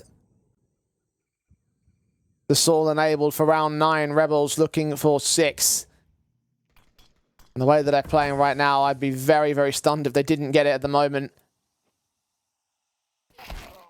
1 kill to the rifle's name. That's as far as he'll walk in round 9. Olymp, the frag to start. At least the AK goes back to Xfloud, so he can try utilize it. It's Gisarek will get Youngster out towards mid. Now lean in towards the site defensive, setting up a TK for Olymp to close out onto the player in the back. And Xfloud 1 on 4. Nothing he can do from here. Yeah, very good hold from Gisarek, just to be able to assist with some of the utility and assist with that crossfire. Being out there at Donut, setting up Olymp towards CT, who had already recognized that there was a potential of a play up there to tree to try and deny the rifler.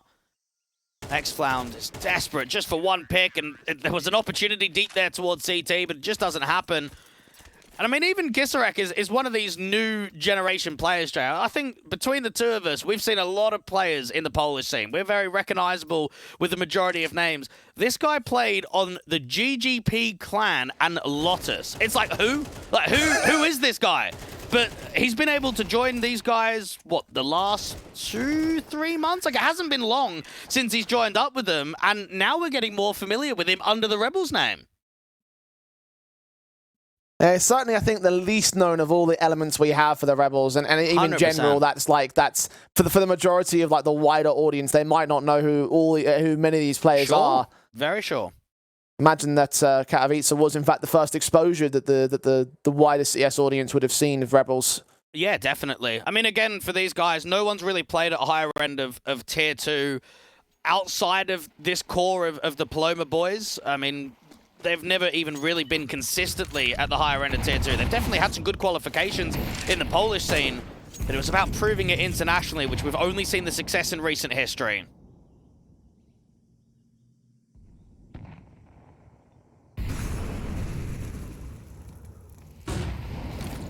Slow again in terms of the push forward. Kisserect almost catches Sasul despite having U2 in hand. In the end, that kill does come in and Flay's unable to find the trade. Now got to be wary of that lane position. Youngster is there. Who's he going to challenge? It seems to be a hold of mid. He's uncertain. A resmoke comes down to hold off elbow, but from there he might have to fall back because Olymp is making plays and he can have a lot more impact. It's crazy right now how passive Sangal are playing. They just feel like they can't challenge map control. This should be an easy pick up to Sasul, and it's another read that it should be another NB.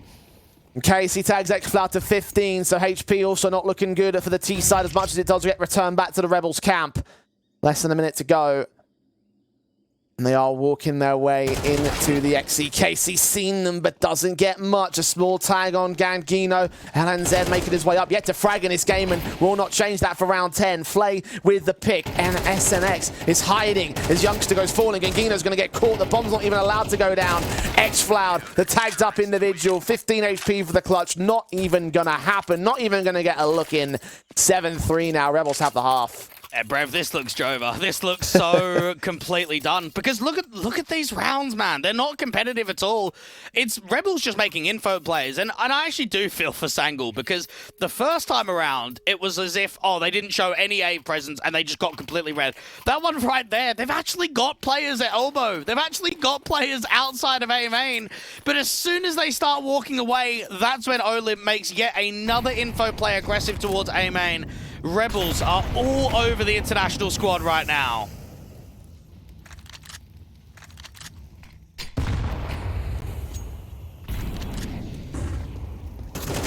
Youngster trying to make a move, but Flay's just not having any of it. SNX might even catch off on the LNZ. Oh, Get please, his first Lord. Kill. Come on, come they on, don't Deagle. even know. They don't know. They've gone past each other. Yeah, he's not going to get the Deagle kill, is he? I don't think it's going to matter anyway. The X is inbound, and SNX is going to catch him in the back of the head. Kisserek with his own 2K. Finally, Sasul gets something back and a second pick, but not that third. Casey locks him down, and Rebels continue the hype train. I think the issue that Sangal are finding right now is that they just can't find success on the T side anywhere. I mean, they take aggressive lane, and they're losing fights. You take it passively, and then the opposition are making info plays. They haven't had the opportunity to show what they can offer on T side. The individuals haven't been there to create chances. It's been very rare opportunities in which Sangal have got opening man advantages. I can look at that previous round where they got that first pick out from mid because of, what was it, Kisserek was smoking off elbow and that wide swing came out. That was one of the very few rounds in which we've actually seen 5v4s go the way of the international squad, and even that round didn't get converted. It's been 7 in a row for Rebels. There's been a lack of bomb plants consistently from them. They've just been outclassed. They've really come into this game and have not been able to show success whatsoever.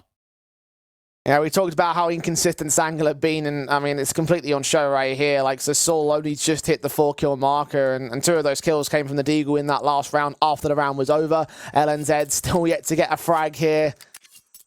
On an individual basis, it's just overwhelming. And again, this is a map which is probably the weakest in the pool. 1 win, 5 losses, 3 losing streak right now for Rebels on it on Ancient. And they're putting up this kind of performance. Disappointing from Sangal. Yeah, this is not the Sangal that we needed to see to find success right here and now, but it's the one we're getting. And Zed trying to play that smoke, but in the end does look to back away. Meanwhile, the hit comes in. He's just alert. The main T side force acting out towards that A-bomb site. And Kisarek and Olimp still hold on to the picks. A cancel's forced out for the moment. A counter flash will try and push the issue, but they won't push forward of that smoke. They've got no vision. They've got no control. The rotation could get brought back, though. LNZ starts to act. Oh, it's already being watched, though, from Casey. LNZ up here towards top of the ramp has been able to expose quite a lot on the B side. The issue is, it's a man advantage by 2. Rebels are in a really good spot. And look at this from Casey and the likes of SNX. They're even playing a retake B, and LNZ's been seen. They know exactly what's going on.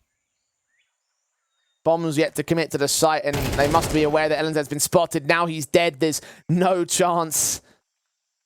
The Saul and Gangino, even if they were able to get that bomb down so spread apart from each other, you doubt they could form up a confident post plan.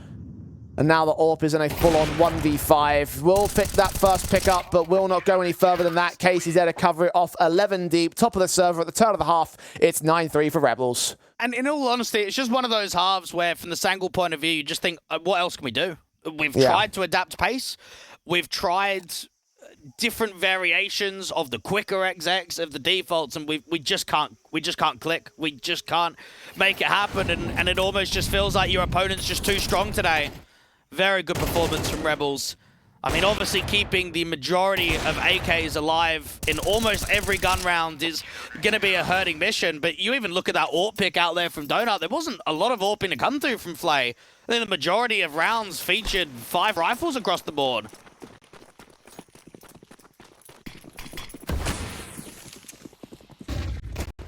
Second half pistol, and already Sangler mowed down in mid. Kisarek credited with 2 kills. Flay's looking for the last. Kisarek gets a triple, and immediately Rebels have just backhanded the CT side. Not a single chance in hell. This one's over. And if you are jumping, you've just joined the organization 3 days in, and you're seeing this on your map pick against a team that hasn't played an official in nearly a month, you think, geez, we've got a lot of work to do. We've got a lot of grinding and a lot of real texture that needs to be applied. This has been a rough showing. Kisarek just farming in through mid. And my next question is, how quickly are Rebels going to close? Does this round streak just go all the way to 13? I wish we had player cams here, and I wish we had a coach cam as well, just to see him head in his face like, what have I got myself in for, lads? Oh dear. Olimp's already started again. X-Floud down and out in the first pick of round 14. Force invest, of course, for Sangle, trying to gain some sort of presence. They'll try and push the issue, gain map control, but one play, they've actually fallen completely away from A-Main. Not even going to stick around and hope to gain an advantage. Having leaned into that B-bomb site, though. I think LNZ might have caught information, and he's right to assume so, but the firepower difference is so massive. At least the gamble stack could be involved, but the issue there is LNZ desperate to try and make something happen. Swings out from Rab. Now the Mac-10 can get into the fold. A multi-kill for the MP9. The issue is the B-split still coming through. The AK gets a multi, so Saul out in the open, gets swung eventually. So for a moment, it looks like Gangino might just be able to recover the round, but not to be. Have to eco, have to play for overtime. Rebels with the round streak that just keeps going. You ain't stopping him. Neither a Sangle. Have to force the fights, have to make the hero plays, and just they're not coming through for them. Shotty's out for X-Floud, M4 at least in for Gangino, so he's getting a little bit out of his 2 kills on the SMG. But he needs to be the top fragger that he is and try and claw this game back from here. 8 rounds in the lead right now for the Rebels. The Poles must be feeling their confidence brimming. We're going to try and storm this A-bomb site once again. Youngster is the man to hold off. Kisarek gets the kill. Gangino only holds on to 1 frag. M4 removed. The Eagle stands for LNZ to get his first pick of the game, and to Saul to catch off 1 in mid. So actually the trades do account for a 2 versus 2. Yeah, the issue is X-Clown's got just a Nova, and retaking A is going to be so difficult. So he needs to try and upgrade, and indeed he has. Got his hands on an AK. Look at the way they slow it down for Rebels. This is just a freeze call. You know that Sangle are desperate. You know that they're on edge. Freeze. You've got a lot of time. You still got nearly a minute on the clock. Wait for the reposition. Now, Kisarek does have a smoke, so he can smoke off CT or smoke off Donut. And X-Clown might just be coming straight into the crossfire. Kisarek watching heavily.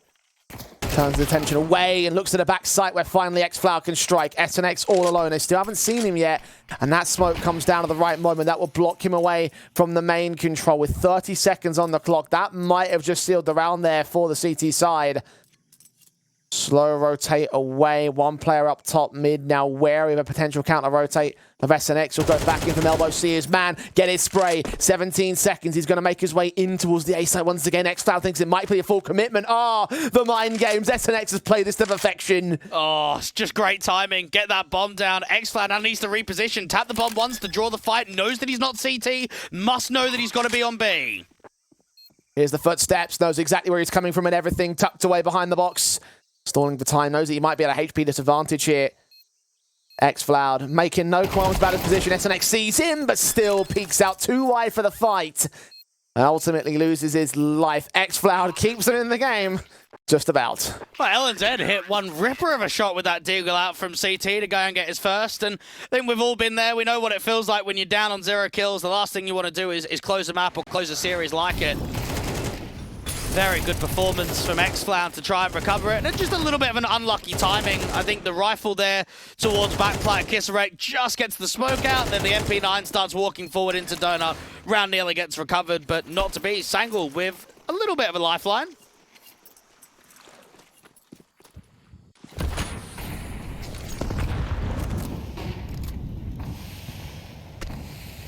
How much further will it go, though?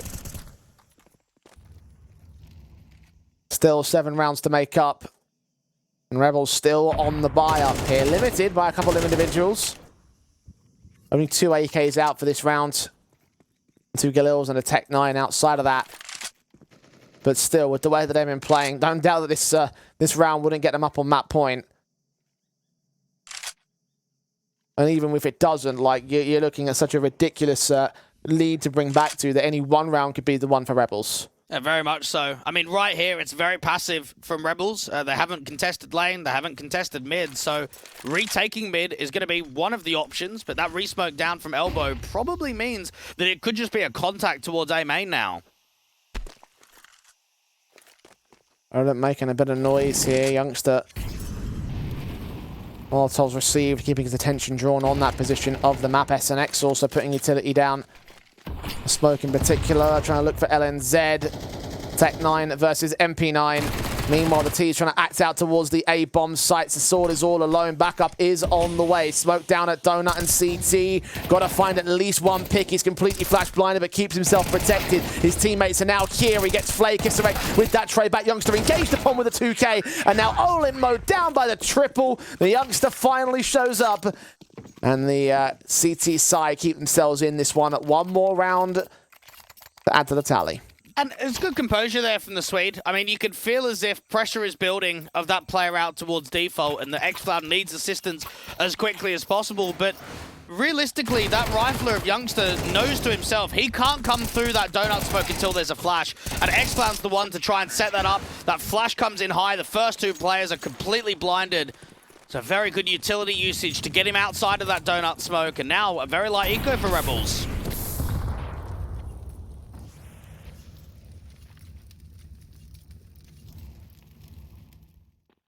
Zeus in play for Kisarek. This will be interesting.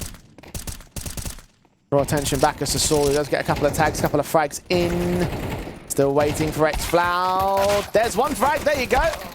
Zeus kill doesn't account to much more, though. So not much major impact done towards the Sangle camp. Rebels will look towards the gun buy. And I think the concern, obviously, right here is that Sangle on their map pick going into Nuke's going to be tough. And going into Nuke is one of those maps where it's the most played in the pool for Rebels. It's the map that they're more comfortable on. I mean, they picked it against FaZe, and they picked it against M80 out in Katowice. Sangle need to show more if we want to at least give them a chance of keeping map number 2 competitive.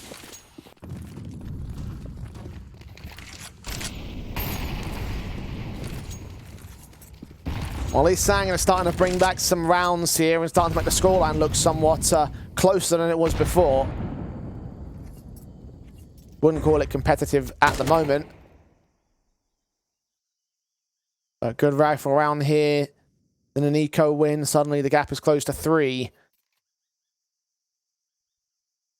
Gangino recognizes the importance of this. They're going to try and make a play and land it onto SNX. Flay and Casey will also end up dropping down to 2 individuals with the bomb being dropped and all. Yeah, nicely done. That's a bit of an off angle. Again, don't often see the AWP looking for a B pick. Normally see it defensively out there at Donut. And just that pressure down from ramp of both the AWP and the rifle to peek on the contact, and then another swing from the top of cave. Olim tries to recover 1 pick, and there might just be another. Kisserek, can he make it 2? Oh, he knows the orb's out towards long at least. Smokes it off, hoping for a wallbang pick. The AWP does fire away, and now he'll cover off that short presence, expecting there to be some sort of move in. Will the AWP reposition? Will he extend out far enough? Will Kisserek catch him off guard? Rotations are being called by the other CTs. They're coming in from mid, though. Kisserek might overextend himself. No. Gangino's missed the mark. Olymp is still looking for a frag here. Time's starting to work against them, though. He's got to try and prioritize this plant. Oh, Kisserek might be able to deal with the AWPer. It's all about timing on the position. Slow walk, bomb planted, opened up, could be risky, might provide the kill after the fact. And indeed it does, as Kisserek gets caught by LNZ out from cave. Patience is a virtue, and Sangor have plenty of it. 7th on their board. Well, I can't say I wasn't nervous there. I mean, anytime you get 3 opening picks without a trade, you feel like you should be closing that round quite easily. And there's actually a moment where that nearly gets out of trouble. I think if the AWP of Gangino falls towards long and it's a 2v2, that round is just on. That round is so winnable. Timing was everything on that reposition from Kisserek, but just couldn't catch him. Instant elbow smoke coming down for Gangino as well. Rebels being pressured in these last couple of rifle rounds. Another bit of an opportunity back for the CT side here. Sangor still definitely on the back foot. X-Floud, now he's got some confidence. Now the CTs are starting to look like they've got a chance in this matchup. They certainly feel it in their blood. Look at Casey, the straight walkout, taking a much slower approach to get the pick for it. X-Floud known about, and Flay will shut down that B-bomb site. Just when you thought they might have found a spring of momentum, it's shut it back immediately by the poles. Taken aback by Kisserek. At least Assault can get that 1 trade. Flay struggles to deal with 1 more out. Assault with a responsive. SNX knows where that last couple of players are. Gets the pick on the first. And Gangino, a 1-on-3 here. Surely should not hold this clutch together. This will be 12 for the Rebel side. I think it was actually a good decision there for Sangor to attempt the retake, because that round kind of looked over, but you've got money to work with and you've got the scoreline. Gangino is still trying his hand at this, but the time is so ticked already. AK in hand, he's trying to go for it because he recognizes that the buffer room is so small. And in the end, the Rebels will take 12. Finally on map point, on Sangor's map pick. May have been stalled out for a bit, but ultimately not enough to go the full hog. And I think it shows it right there that if you have a weakened first half, you can't afford to make mistakes. And right there, I mean, how are the B players not even getting 1 pick? I mean, both of them just get overwhelmed. Both X-Flound and the likes of LNZ just get nothing. And when you're working with this scoreline differential, 1 mistake of a bomb site collapse and it's just done. And not for the map, for the series. For Sangor, you're desperate to take this map. You're desperate to get it into some comfortable territory of Anubis as that final map decider. Sangor have shown us a little bit of hope. They've shown us a little bit of competitiveness in the last few rifle rounds. But with the scoreline at 12-7, you just know Rebels are going to close. It might not be the next round. It might not be the one after. But I really don't feel like this is going to overtime. This is going to get closed in regulation.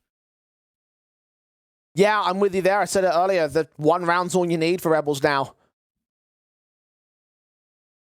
Doesn't have to be a rifle. Doesn't have to be a confident one. Just a round on the board. He lights out on map 1. Sangor must be feeling that pressure now. Applying so much of it to the Rebels on the come up. Now 4 players have their heart sets on the A site. Rotations will not be as quick as you'd like them to be. The 1 man in mid, so Saul's got to support Youngster, but how long does Youngster hold on for? Well, he's going to play at least the contact, get that incendiary to drop out towards A main, and that rotation can come in quickly from Sasul in from Donut. We're already seeing a reposition from the AWP, so if Gangino posts himself out towards Temple, he might be able to find immediate impact on this site take.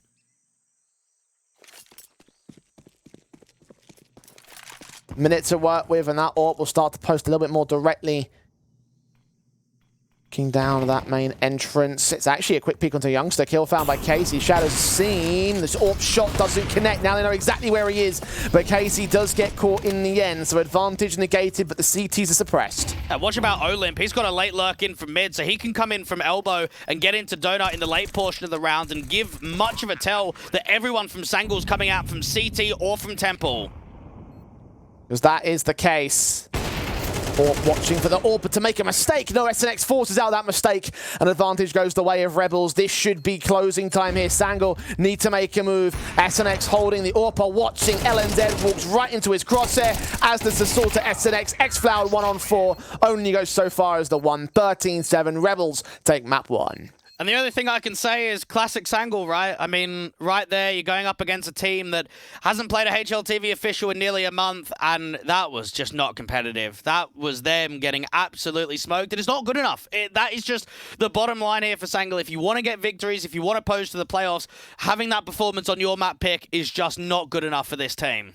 Yeah, I mean, we had some concerns about consistency. I was hoping more consistency in terms of the tournament placings above the actual match results, because there was some very, very poor showings from the individuals especially. I mean, I don't think LNZ made it past 5 kills towards the end of that map up, if memory serves me correctly. Like, it really wasn't that much of an individual basis from those guys, and the team just didn't come together. That first half was key point of it. That T side really let them down overall.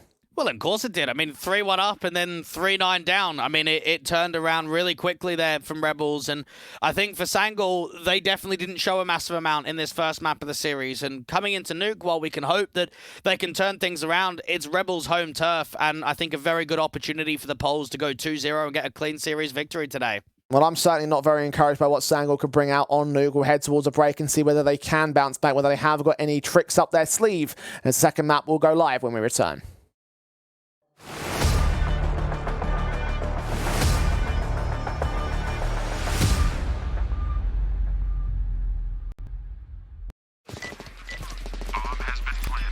A very complicated job, but I love simple things so much.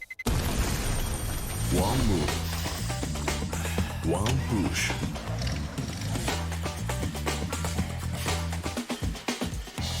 One touch.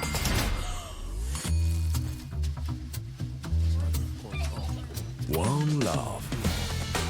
One click. One XBet.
very complicated job, but I love simple things so much. One move. One push.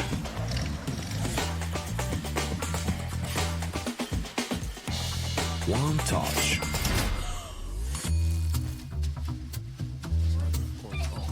One love. One click. One XBet.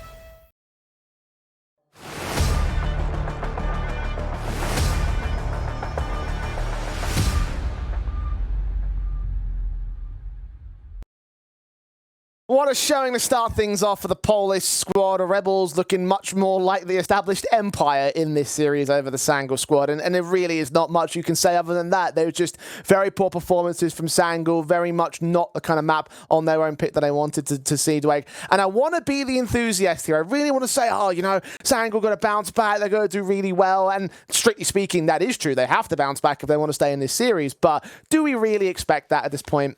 Probably not. I mean, just take Rebels' last 3 months on Nuke. It's top-end competition. You're facing off against M80, you're facing off against FaZe, you're facing off against Falcons, and even the Falcons and FaZe results were quite close. They held their weight. So I think for Rebels, it's pretty clear-cut that they're going to close in 2. I think for Sangul, it's been a very slow start for the best of 3. If they can keep this map more competitive than what they were able to do out on Ancient, then at least there's hope for them in the group stage that they can still make the playoffs. But I think their run in this opening game is done for me.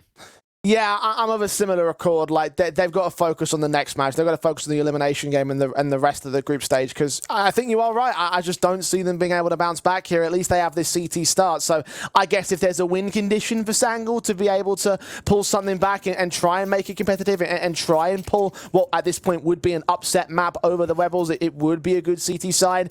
But again. Is that going to happen? That's the question we're going to be asking ourselves as we get into the pistol and then on Sangul versus Rebels. Map 2 of the Rebels pick going live. Getting into the pistol, this could be pivotal. Outside player there for the P250 to try and strike, get our main smoke down. Everybody else looks like they want to try and commit upper. Yeah, Olymp leaning in first and foremost. The Mandibles, the outside upper commitment indeed does come through, and Youngster actually mows down the triple, or quadra in fact for him. As, well, there you go. That's one hell of a way to start. Pistol confidently gained, and just like it was at the start of Ancient. Yeah, very nicely done. I think that's exactly what Sangul are hoping for. Player towards the A site, denying that split opportunity. Nice idea there for Rebels. Put your main smoke down, work off of the back of it, come in from door and look to explode towards A, but Youngster getting forward to the back site pretty much denies any opportunity. And when you look at even the kill distribution spread out there on map number 1, 15 kills for Olymp, 15 for Flay, 15 for Kissarex, 16 for SNX, 14 for Casey. It was very tight across all players there from Rebels. A good start should lead to a good follow-up. SMG kills especially getting a decent amount of cash for Youngster and Sasol. 2-0 on the start. Rebels now up to the gun buy. Strike back with those AKs in hand. And we've seen how well they can strike back when they have the rifle, so now's the time to get back on the front foot. And I think an opportunity to see more from Gangino. I think he's had some very good games from Sangul, but across the board, I think it's been quite inconsistent, and I think it shows that by the results. He is normally their strongest player. We know that he likes to get the big green out, and on a city side of Nuke, where you're desperate for a tough scoreline to kind of put yourself in a favorable position, we'll be looking at him. Sasol aggressive in from Hut, but an easy pick there from SNX. LNZ going to regress, however, alongside Youngster. All three are going to go down to the CT side. 2 men left on the Sangul defensive, and SNX deals the next man on the site itself. Xcloud caught towards the outside, will not be able to do much from here. Bomb is on the way. He will try and cut it off, but now he's been double smoked off. So, seen SNX will get caught. So that's one decent spray. Anything more is going to be impossible now. They rotate down to the B site. I think it just shows how crucial that reposition was from SNX, right? To be able to deny that lobby crunch. This is a very difficult 1v2 to come in from Xcloud. He's going to try it anyway. Open the door, look to the rafters, not see where the bomb's been planted because it's been planted behind cover. Has a decent idea now with it being going down as well. Ob's window swings forward, doesn't line up the spray, doesn't stabilize it against Flay, who ends up with a 3k and an opening round for the Rebels. And I think another thing that you can add there for the Rebels is that they brought in Sparrow earlier on this year. They also brought in Kronos, who's the assistant coach. He was out on Movistar Riders and Nexus and Budapest 5 and out there on the Blue Jays roster. And then Spiro, I mean, you and I can say was probably the most experienced player at retirement age in the Polish scene. He was out there on 9. We saw him playing on Viz the Krakow. We saw him on AGO and CSGO Lounge and Kingwin and G2 back in the day. So bringing 2 experienced pieces in coaching roles has probably assisted Rebels quite a lot in their sort of advances to the higher ends. Yeah, outside of that Virtus Pro Polish roster, he's probably the most experienced, or one of the most experienced players that we have. Triple within HE that stack scene. from T-Roof towards default deals with Youngstar. Yeah, man down to start things off for the Rebels. That was a little bit of that experience being imparted. The starting advantage, of course, dealing with that common position, because Youngs has been playing back there quite frequently over the course of this this map so far. So deal with him early. Get him to drop. Now just play out the rest of the default. And it's a very good gimmick, because you're not going to run that all that often. You might only do the triple HEs once or twice and a half, but to do it in such a pivotal round where you can reset the economy of your opposition, this is a perfect start to the round. You've got Kisarek outside, working in from Africa, trying to see if anyone outside is going to reposition down from Secret or make an info play outside. It does look as if it's going to be an upper take, and that means that Kisarek can come through from main.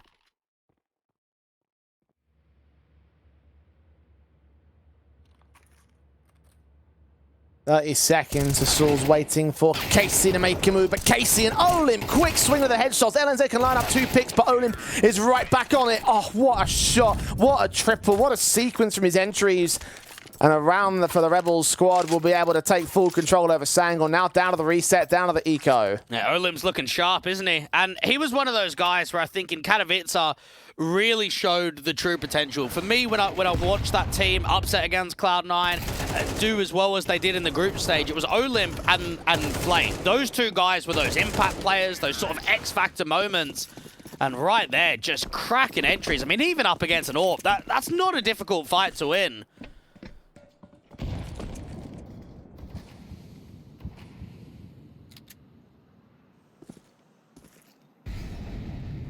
Yeah, Rebels now take full advantage of this. CT side will try to see what they can do with the pistol stack towards the outside positions. Ready and raring to receive them. Molly's trying to counteract those smokes. Standard Kisarek. Man that leans forward. The flashbang's coming over. Sees one, gets him. Slings at a second. Gangina does get 1 frag. Second and third pick actually coming for the CT Forces. So an expensive round for the T's, and they've got the bomb control. Yeah, this is actually quite winnable right here. The issue is the time and the spacing that Casey's been able to take. But this is a really good position from Sangor. Who's going to find the first engagement here? It will be Casey. Lockers locked out onto Saul's part. LNZ now up to the 1v2 clutch with a bit of a disappointing game in the last one, but 5 frags deep in the first 5 rounds of this. Looking for the second man. Can't stabilize the tap as he looked away from Casey at the wrong moment, costing him the kill and costing him the steal. Well, so far, Sangor are playing pretty well on this Nuke CT side. They've got off with an opening start, pistol anti-eco. They kept it very close on the eco round. The issue is now, how competitive are the rounds going to be in the rifles? And how consistent can they be across this first half? A lot of damage outside, got into a very uncomfortable scenario. Aim punch helping out as well for Casey, making it more difficult for the in-game leader to win out that fight. The Rebels will gain the lead for it. They did take 4 casualties though, so Sangor would love to get right back into this one with this round victory without allowing the bomb plant as well. Key things you're hunting for here on the CT side. Disallow any economical advantage for the Rebels here. LNZ dives out of the way. Molotovs will suppress possession from X-Value. Will have vision onto them and take a quick spray back on the initial contact. LNZ caught out towards Old Toxic. He's having a bit of a game so far, but only for that 1 frag in this round. SNX for the pick. Kisarek towards outside, struggles to deal with Gangino, so the advantage is gained by the CT side. Not good post-plant positions right now for Rebels, but they can set themselves up. Casey getting closer towards ramp, doubling up towards the double doors. No, they're going to get the elevated angle. Ooh, that's very good. Up there towards the rafters. Attacks from all three entryways, though. Open the double doors. Gangino's going to get caught. Youngster takes that fake fight. Second kill onto him. A triple being offered up by SNX as well. Those 1v1s isolated by the young man once again. As we go 3 apiece. And Rebels tactically made the right decision there. It seems like they want to get up to the rafters, and then they hear those rotations in from Ven, and it changes the decision instantly there that you want to pressure double doors. You get the first kill that gets gained out from the observation window, and you want to swing as a team. You want to swing out from the double doors, and from Youngster's POV, I mean, this is really well done. Those are close-range fights of high impact, of just swing after swing after swing, and he's done insanely well to be able to hold off there. Winning the round for Sangor, but like I said before, they really would have loved to have denied that bomb plant because Rebels will get right back in with a buy. Not the best buy. 3 players without AKs, but still ready with automatics across the most of the entire board. That one Tech 9 for SNX, seeing how far and quickly he can make his pace up. Youngster now on top of the silos, ready to receive the T-Sire, but the counter utility has stalled out the execution for now. The Youngster sits on the other side of that hut smoke, just cancels the upper take. And this is where Rebels need to start working a little bit of a default, perhaps towards ramp. Try and get a contact play, because the util's pretty much all gone. Players up top. Gangino seen. Tesor looking to try to strike off of his demise. Gets 2 kills. Tries to transfer into the triple. Youngster also gets involved, but SNX can finally flank. Bomb will get down. Out towards heaven. X-Clown's got a HE. How does he look to try and correct this? He's got to try and establish a crossfire with his teammate in vents. Flay is so low HP, and SNX still has not picked up a rifle, dropped on the site itself. Now he has got LNZ in his sights. Flay now in the 1 versus 2. Seen by X-Flow. Flashing from the back lines will keep it held together. Blindness will not going to help you in this case, and Rebels again with the bomb plant, but the round goes the way of the CT side. Sangor in the lead. Well, I actually think Rebels have probably gotten away with more than they should have done in that round. Anytime you commit towards an upper take and you have to cancel, it's so rough to recover there. They saw the player out there towards Sally, but just couldn't really force the fight in the open. LNZ is playing so much stronger as well out here on Nuke. A lot of impact frags, leading by example, up there at 7 kills for Sangor. Rebels can use this as a lighter eco, but this is protection, and this is an opportunity to get another round streak going from Sangor.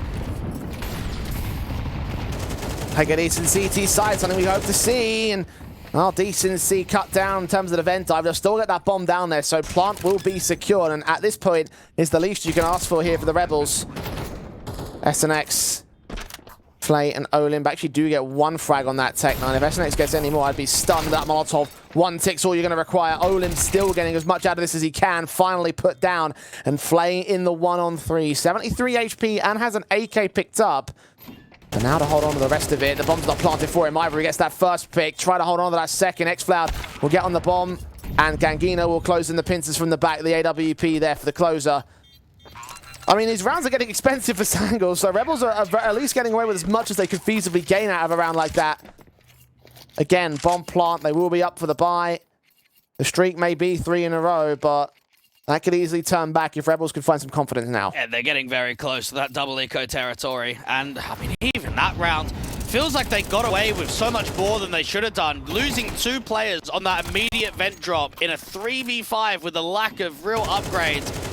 To get away with 3 picks and a bomb plant, they'll be very happy with that. I mean, how close was that reposition out towards Dark that could have even won that 1v2?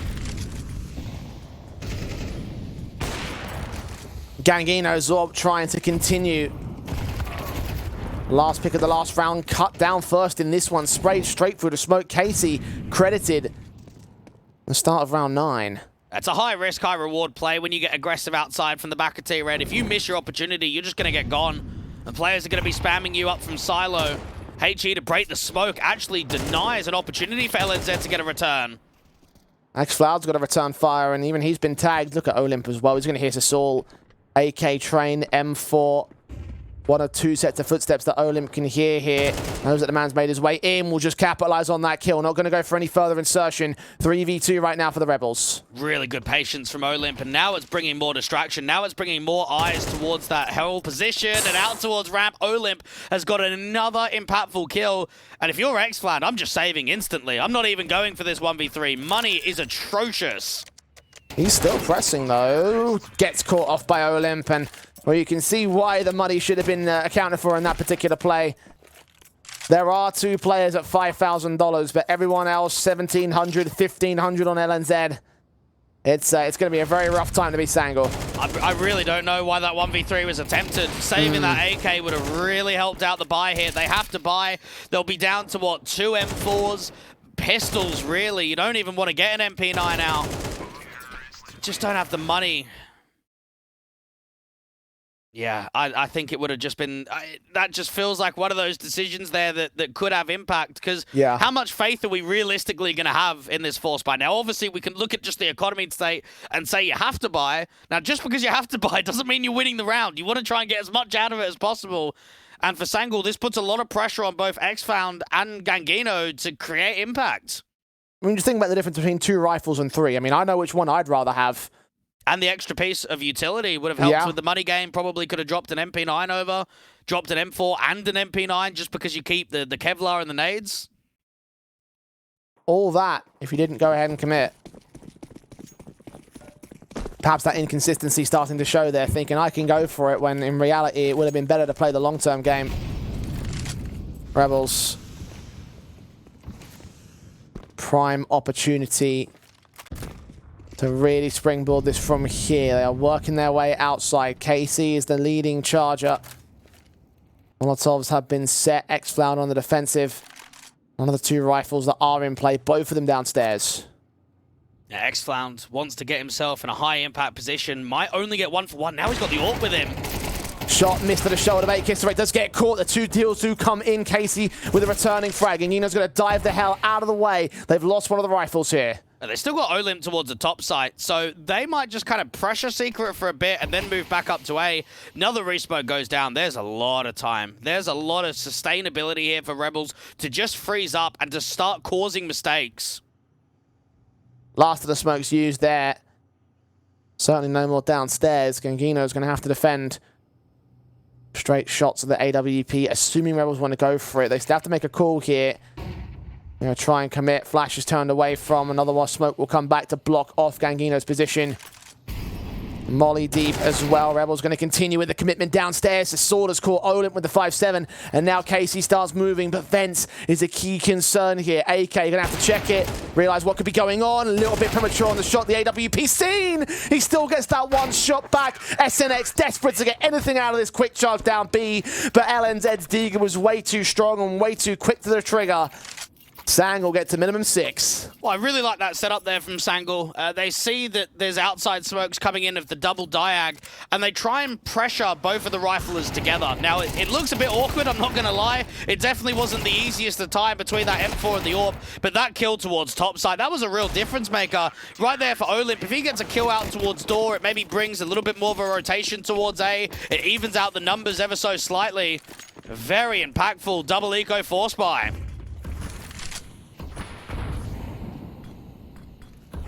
Sangal didn't need that 3rd rifle or SMG. And the Rebels have to bring out a couple of SMGs for this next round. And alongside those 2 AKs, economy's not in the best of spots for the Ts. Smokes go on to Mini. X-Flound's not going to see SNX. Just barely evaded pixels worth of gaps. And he can strike onto the site, get that kill. Youngster needs to hold him. At-10's charging him down here. He gets caught off over a hut. Flay. Oh, gets turned on. Youngster with a triple attempt does not quite land it, but it doesn't matter. Gangino's arrived to the scene alongside LNZ's AK. They lock it in.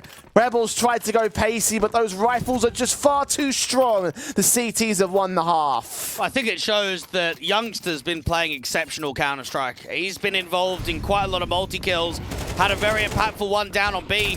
This one right here, he not only traps the bomb, but just stays alive for so long. And yeah, of course, he ends up getting 3, but it's him staying alive and allowing his teammate to get into good rotating positions, knowing that they can get up to heaven stacked up quickly. A superb hold from Youngster.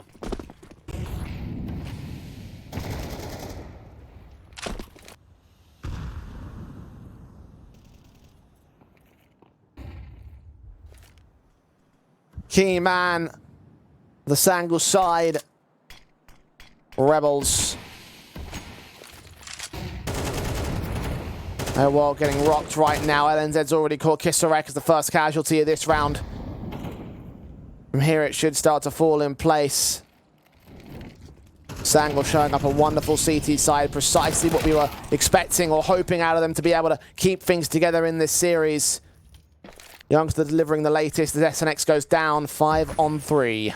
Now, Casey desperate to try and get a trade towards topside, but just not able to make it happen. A little bit of an off angle being held from Gangino too. Shot on.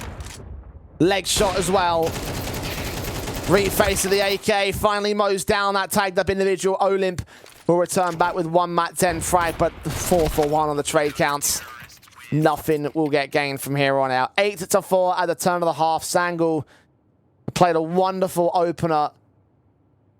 And look, it gives them a prime position now to work from in the second half. It definitely does. And they performed well. LNZ upped his game. Youngster played very well. I think without Youngster's 2 important multi-frag rounds, we're probably looking at a 6-6 scoreline. And that actually kind of dictates quite a bit when you compare 6-6 to 8-4 on Nuke.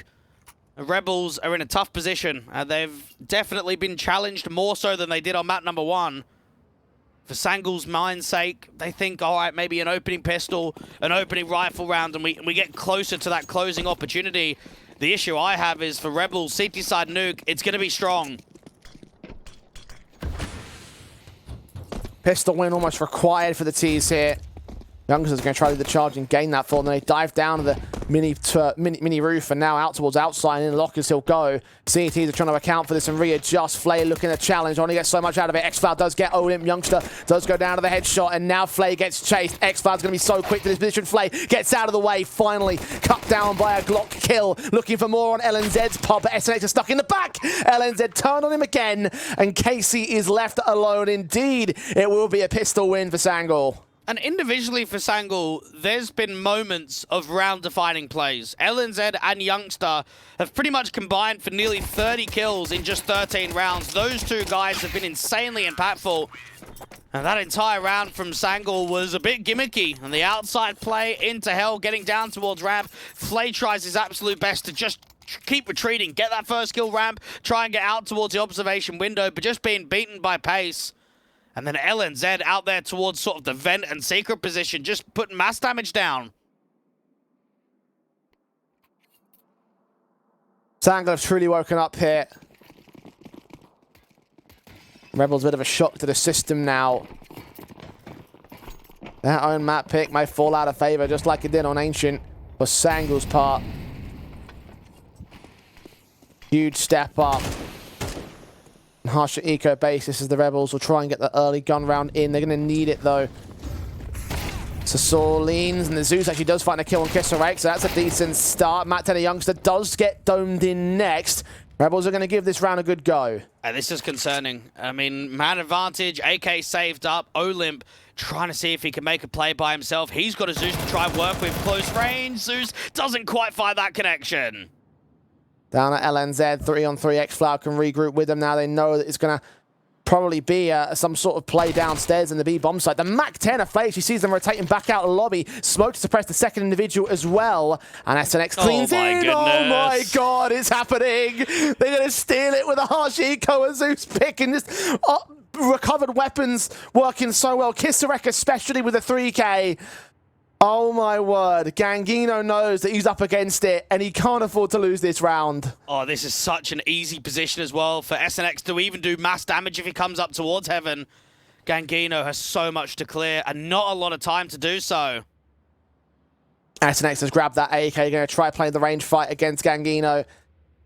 When does he move to outside? If he does at all, bomb on the back of the last man of the T side. Start walking his way in and checking positions, but needs to be careful at those peaks. Flay has now been revealed, and so has Gangino revealed himself. Plant can go down. They're going to wait for the right moment. Plant for heaven allows SNX to go for the peak. He's going to wait it. He knows the time's on his side. Tapped once, stuck the second. SNX closes. Unbelievable for the Rebels. And look at what they recover off in the back of it. 2 AKs, a Galil, and its double eco status. That legitimately might be the worst choke of a round for Sangul in this entire series. This could hurt them big time. This could be a round streak continuing with damage to Rebels. My word, it should be 10-4. It should be 10-4. You should be getting closer and closer to feeling like you can close out this game. And that may have just wrecked any chance of an upset to send this to map 3. Yeah. Still recoverable for Sangul at this stage. They've still got a bit of a gap to work with in the scoreboard. But just the momentum swing to the favor of Rebels here. The force back into this round. Win it for the eco. Then go to the next rifle off the back of that, where the gap would have closed significantly and could well spring into a lead for the Poles. At least the utility's in position to counteract the initial throwdown of the T's. 2 smokes to go for the XE. Really good counter utility there. Sangul just had to cancel. Re-smokes off towards door. Another molly out towards Heart. I don't know how they break this open. Pure entries. I'm looking at Youngster. Flay making his way up towards heaven. Kisarek. Lower ground player to provide, or at least receiver support. Flash sent over, does get that 1 kill. Casey holds back at close vent. They do lose Kisarek, but everybody else falls back on the T side line. Wonderful scenes, wonderful stuff. Wonderful round from the Rebels with no confidence, no consolation prize being gained by Sangul there.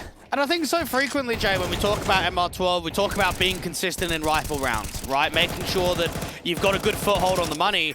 We also need to mention that losing the rounds you should be winning are the ones that hurt even more. And I think right there from Sangul, losing what is just an eco has completely ripped any chance of having a decent scoreline difference. I think being 10-4 up, you put pressure on your opposition. Now, the lead only being 2, doesn't feel like there's a lot of danger inside. Quick plays down to the vent dive. The bomb's been dropped though, and so have 3 players. KC and Kisarek holding their nerve. LNZ, the wrong player to take first entry. Could have had the bomb down if he had the bomb with him. Instead, he's alone to fall all the same. LNZ might hope for one, but it seems unlikely. Rebels, I want to know how far this round streak's going to continue. This next rifle round could be quite a conversation piece.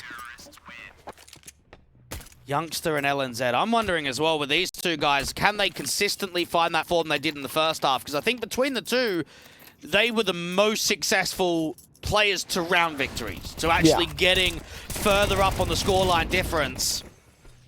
So they've got to be impactful. They've got to be consistent in the second half. Those are the 2 guys you're going to look for. Yeah, no doubt in my mind they helped make that first half. Now they have to do the same on the second.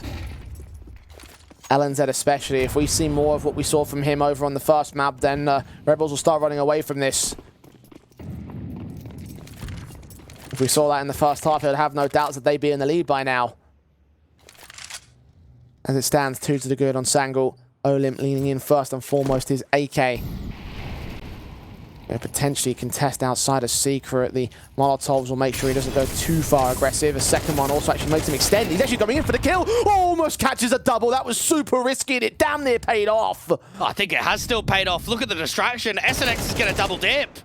He gets a Saul, a high HP individual for his trouble. He even dinks down onto LNZ. I think Flay did that. Oh, man. Sangul weren't ready for that, but Flay was not ready for this. Youngster does indeed step up to a 3-on-3, but he's got to do more heavy lifting here. The HP bars are just so low, and now it's just question marks of where's the bomb actually leading. Ramp has been exposed. You've got SNX down at this lower bomb site, denying any walkthrough from Secret. But what about that backstab? What about observation window? SNX. Catch X-Cloud first. Not ready for him to be so close, and just like that, the off angle has started to work. Down to 2 on the Rebels side. Nade sent right into Casey as well. Plant has been secured. How do Rebels play this? Well, they need to try and work a pick. The issue is, where's one coming from? No one's really overextending. They know that X-Clan was towards Secrets. They probably want to deal with him first. Missed the mark. Loses his life for it as well. I have no idea how X-Cloud has had that much impact on 13 points of health. To think the peak up at the start of the round was going to be enough. Kisarek still going in for the pick here. He's going to go in for the defuse as well. Hold down with the defuse kit. Yeah, he's got plenty of time. No worries whatsoever. 10th round on the board of Sangul.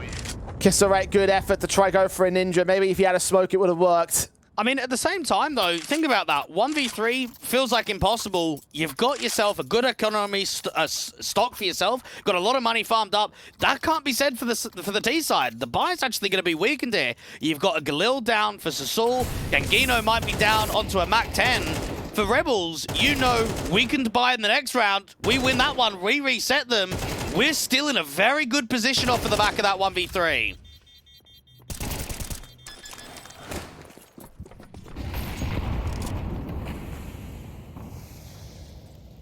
Both sides in for the buy. Key swing opportunity here. Rebels. Might well need it to get back in control of this.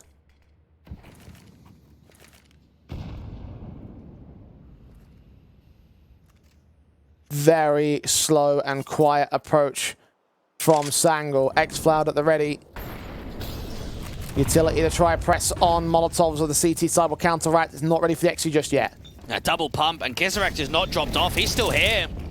Finds a kill for it. Youngster down. Sasul gets tagged up. Tried to hug that corner of the hut position as X-Cloud also feeds him a 1v1. Simple triple for the M4. And LNZ and Gangino left to try pick up the pieces, desperate to find a fight onto Olim. He's got backup coming in though. The AWP locks on LNZ down, the bomb carrier, now known as a firing squad, about to face him.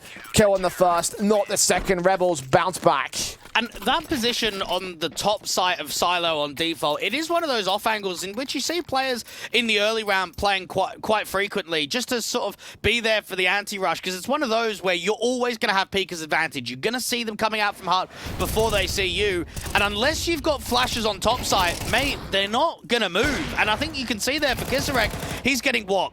Quarter blinded, half blinded. There isn't proper flashes to drive him off that position, and it just means that he doesn't drop down, that he doesn't have to reposition.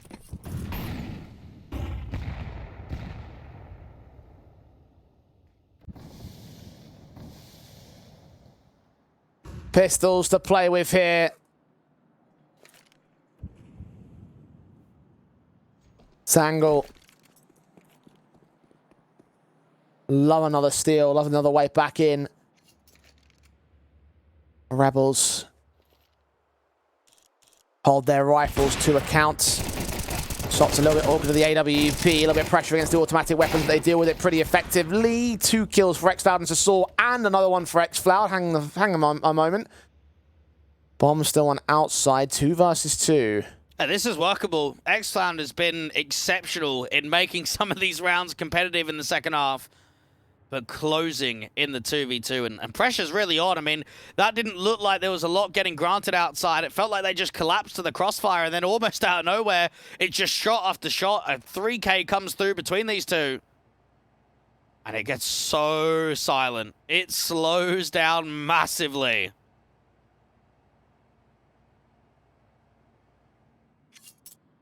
"30 seconds. Have to slow down." X-Cloud's missed the AK at his feet, but he's got an AWP instead. To engage at range. We'll go up to heaven and try and play the upper bomb site. Kisarek so focused on T-Roof. Now in the lobby. Incendiary throwing counter incendiary right there. Is that going to deny the bomb plant for long enough? Smoke comes back, so it shouldn't do so. X-Cloud has been tagged to half HP though. And Sasul has gone down. The retake is on now for the Rebels. And the AWP needs the perfect shots at the perfect moments. He has no idea. Now he does know where the second man's coming in from. Olymp made some noise. And that might be enough to understand what's going on. Unfortunately, not enough to look the right way at the right time. Olymp keeps it held together. And that's really well played from Kisarek, and plays it almost like a vet. I mean, right there, 2v2, you're pressured. As soon as you know they're going to drop from heaven into A, that incendiary is perfect. Now, of course, there's a smoke. They don't know that he's got a smoke. If there isn't a smoke, probably wins the round off of the back of it. Even if there is a smoke that goes down to that incendiary, it wastes time. It panics the likes of Sangul, and it means that Kisarek can reposition. You know, he was shown, what was he, hut there with the incendiary. He gets out towards door, looks to reposition almost instantly after that util. Really well played in the 2v2 from the young man.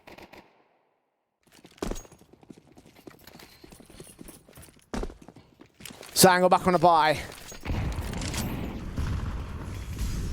Rebels. Oh, blind spray time so well from Olymp. Gets Youngster tagged and the second spray gets him dead. What a start for the Rebels. A little bit lucky in that exchange, but it's still an advantage. Oh, you'd be fuming. And now Sasor might just go down as well. Actually doesn't take as much damage as he looked like he was going to face on that jiggle. That's the worst start that you can ask for here from Sangul. And for Youngster, there's just nothing that you can do about that. A straight spam. And this is the Diag smokes being lined up from LNZ outside as well.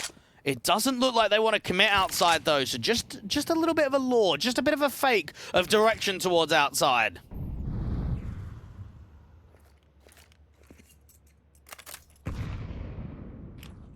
Casey and Kisarek.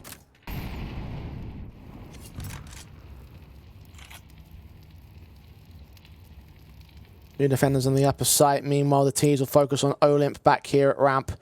Orp to boost.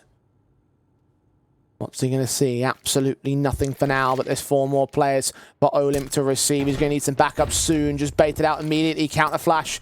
Be right there for him. He's got players downstairs at the double doors on the B defense directly. X-Floud headshot seen, taken, spray. Kill has been found. Olymp continues to hold his own. The AWP picks back on the T side, but Flay is able to respond. Down to 2 individuals now for the attacking force. Need to get that bomb down soon. LNZ is going in for Flay. Oh, the shot actually only connects the tag, but LNZ's been stalled out for long enough. I think this might still be the round here. Low HP on both individuals. 6 seconds on the clock. Tapped once, dead to rights, and indeed, Rebels are going to get to 10 apiece. Not quite a kill after time. I don't think it matters, though.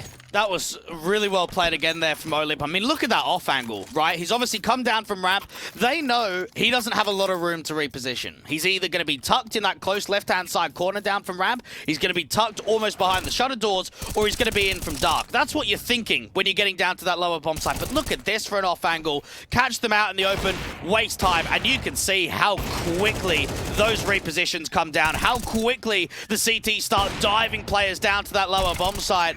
Sangul, they should have been up 10-4, Jay. They should have been up 10-4, and now it's 10-10. That choke up against the eco, we said it at the time. We said that it can cost you the game. We knew that there was going to be ramifications off of the back of it, and look what Rebels have done. 6 out of the past 7 rounds have been won to their sake, and Sangul are down to an eco. We're expecting the lead to go the way of the polls.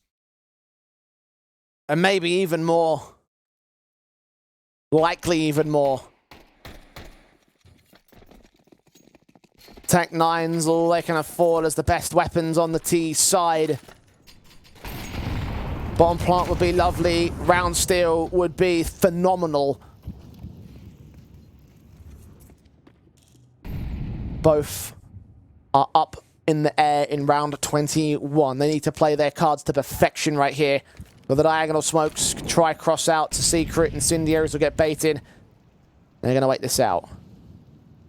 And this is where we know X-Cloud and Youngster have kind of shown us the ability in these kind of rounds to make magic happen. They need a little bit of magic.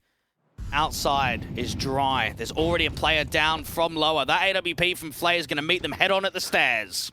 Quick charge, vents popped open, shot connects on X-Floud. Thought he overcooked it for a second, but no, it does land. Damage up, Gangino's bomb's been seen and dropped by Casey. Tag to 72, doesn't go down to the Tech 9. Olymp's also involved elsewhere, and Kisarek is there for the closer. All 5 alive for the Rebels. Not even a challenge in that round by Sangul.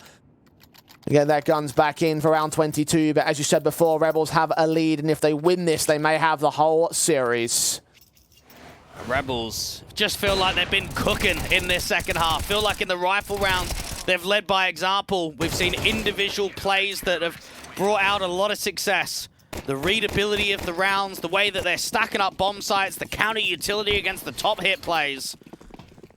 And Sangal, it's felt like it's been rough. And look at this, outside, heavy play to actually go in for a bit of a lobby crunch out from door.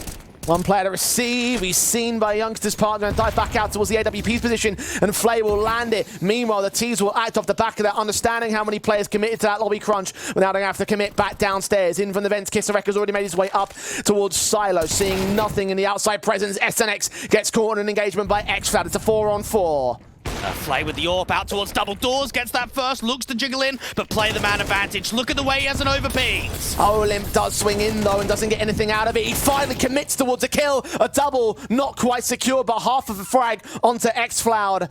An advantage that Case is going to work off of. They are everywhere here, Rebels, and Sangular are surrounded. Bomb in the open, dead, except X-Cloud sees him. Flay comes back with his pick, 3 kills to his name, so saw all that remains. 1-on-2. And CT's closing in the pincers. He has got to hold back in this corner and isolate them. Time against the Rebels. It is a slow walk from Flay and Kisarek, both individuals coordinating themselves. Smoke down at one angle. Kisarek checks the corner, but not all the way. Zasol with the frag, and Flay is running out of time. Sees the shoulder bait. He's hoping for a quick shot back, but he doesn't connect. Julie's out. Bomb in the open. Caught by Zasol anyway. He holds his clutch, and Sangal stay in. Oh, just about. But yet again, this is another T-side round where no one's staying alive. It's so tough on the economical state. The buyback is going to be rough once again. An AK out for Sasol, an AK out for Youngster. I think it should be Galil's for the rest. And right there, just a lack of info on that reposition. Well tucked there from Sasol in the 1v2. But look at the buy. It's so rough in round 23.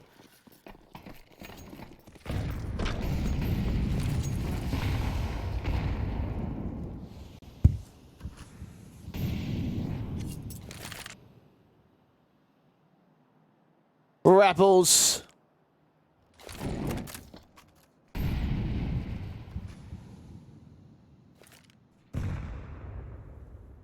Can't hold on for all of these rounds, and they need to hold on to this one as for the Sangal side.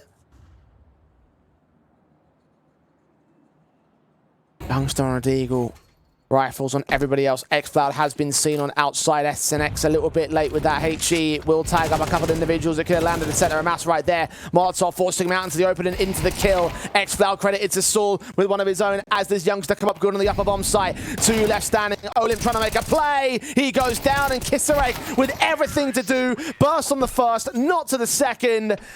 And it's Sangal with map points. That's a very well played round 23 from them. I think just the freeze on the contact towards outside. I love the way that even when they saw SNX out there towards Icebox, they didn't just leave him. They didn't just respect that position, get that molly and wait for the fights. Wait for Rebels to try and swing on the contact, try and catch off towards Lockers or Heaven as well from that position of FNX. And then you just see it out there towards a ramp position that you just freeze, you wait for the overextensions. And I gotta be honest, this is the perfect chance to close. You had a very tight 1v2, you found yourself in a very uncomfortable economical state, you passed that. And now you've put pressure back on the opposition. Money's awful here from Rebels. This is prime opportunity. The best opportunity that Sangal can have to close out this map and send it to a third.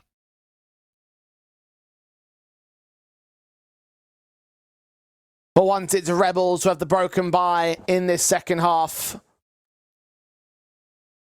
Been solid as a rock thus far.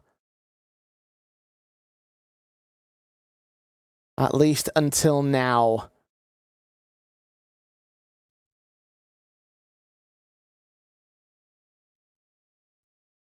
We will see the formations of what is going to be an investment. A couple of rifles, Olymp and SNX.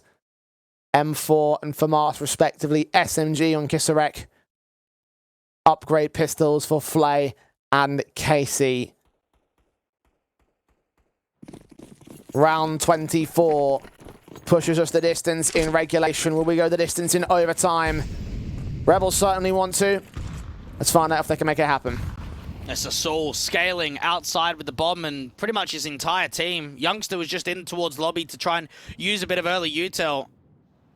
They've got a player down at Secret, and I tell you what, it is a FAMAS. So at least having a rifle down here at Secret towards a lower bomb side might help against this Secret take. Sees him, puts the smoke down. They're going to charge ahead of it? No. Hold back. Keep away. SNX will keep him at bay. Just has the information of the presence that's down there, but what can they do with it? There's still an outside spotter. Flay is very defensive out there to the device box just to see if these Secret players come up.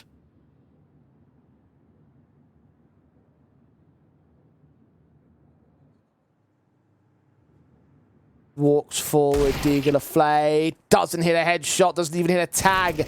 Hides behind the box, allowing the M4 to peek. Instead, he gets nothing done on Olymp. Flay goes down the same. Key weapon 1 taken out. Casey follows him to the grave. Kisarek and SNX need a miracle and a half. They get that first pick out. The AK arranged on the deal with the Rafters individual. Not going to happen. FAMAS now in the clutch. This will be 13-11. Sangal will take us to a third map. Oh, just about close out here on Nuke, and they'll be happy about that. Get into some more comfortable territory. Get onto a map that you're more familiar with. SNX will try his absolute best at this 1v4, but it's just never going to happen. Even LNZ spotting out from heaven. Playing double duty on Hell, however.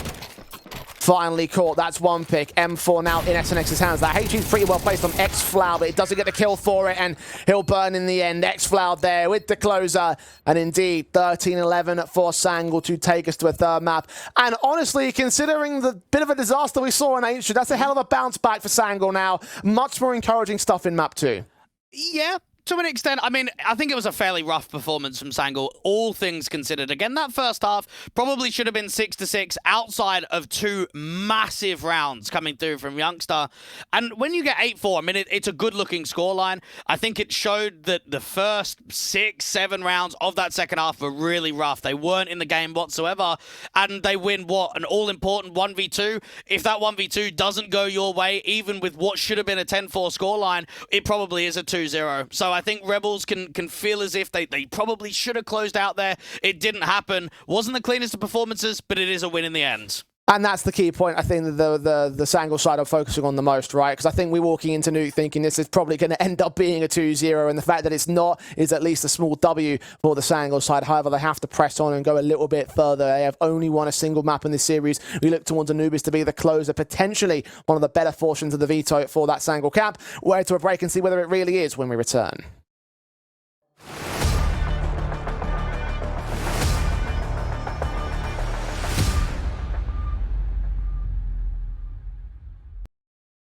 One chance. One dream. One match. One energy. One fight. One aim. One action. One hope. One expert.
OneXBet and Eva Alfie present betting on all esports events on the website and in the OneXBet app. OneXBet. Play with Eva.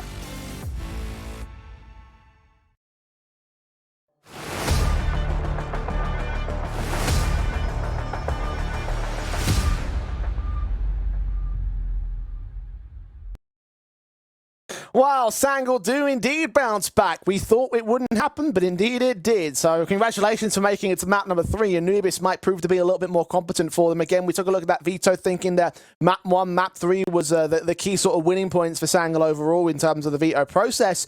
But Rebels, look, they've played the far better series overall, in my personal opinion, Dwayne, and I think you're going to agree with me on that one. Yeah, for sure. I mean, look, I look at Anubis and think that it's fairly good territory in terms of Sangal enjoying playing the map. They pick it in best of 3s.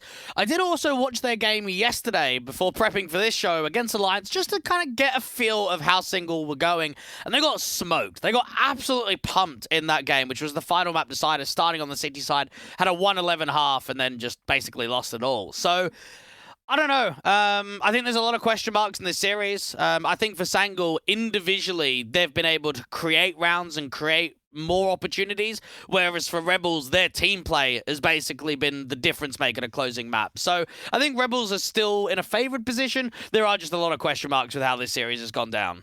Yeah, I mean, there was question marks coming into this series as well, because you have to sort of consider who do you rate better, that inconsistency but playing more often, or that playing less but hitting those higher peaks overall. Like, it was always going to be the case coming into this matchup. And for the Rebels, I genuinely thought that starting off on Ancient as they did, that they were going to start as they mean to go on, essentially, in this series. That didn't quite happen. Well, it didn't fully happen. It happened most of the way in terms of that nuke and going into Anubis. I still have faith that they can deliver some impact. My one concern for Rebels on this map is the fact that they've only got 3 times played in the last few months, and one of those was against Falcons at Katowice, sure, but the other 2 were against Viperio and Pera, and against Viperio especially, they were really smashed out of the water there. Yeah, it is true. Again, when you look at the sample size for Rebels, they've played, 22 maps on HLTV in the last 3 months. They haven't really been playing a massive amount. Katowice was their last event, so sample size for a lot of maps and a lot of the depth in the pool is going to be nil and wide.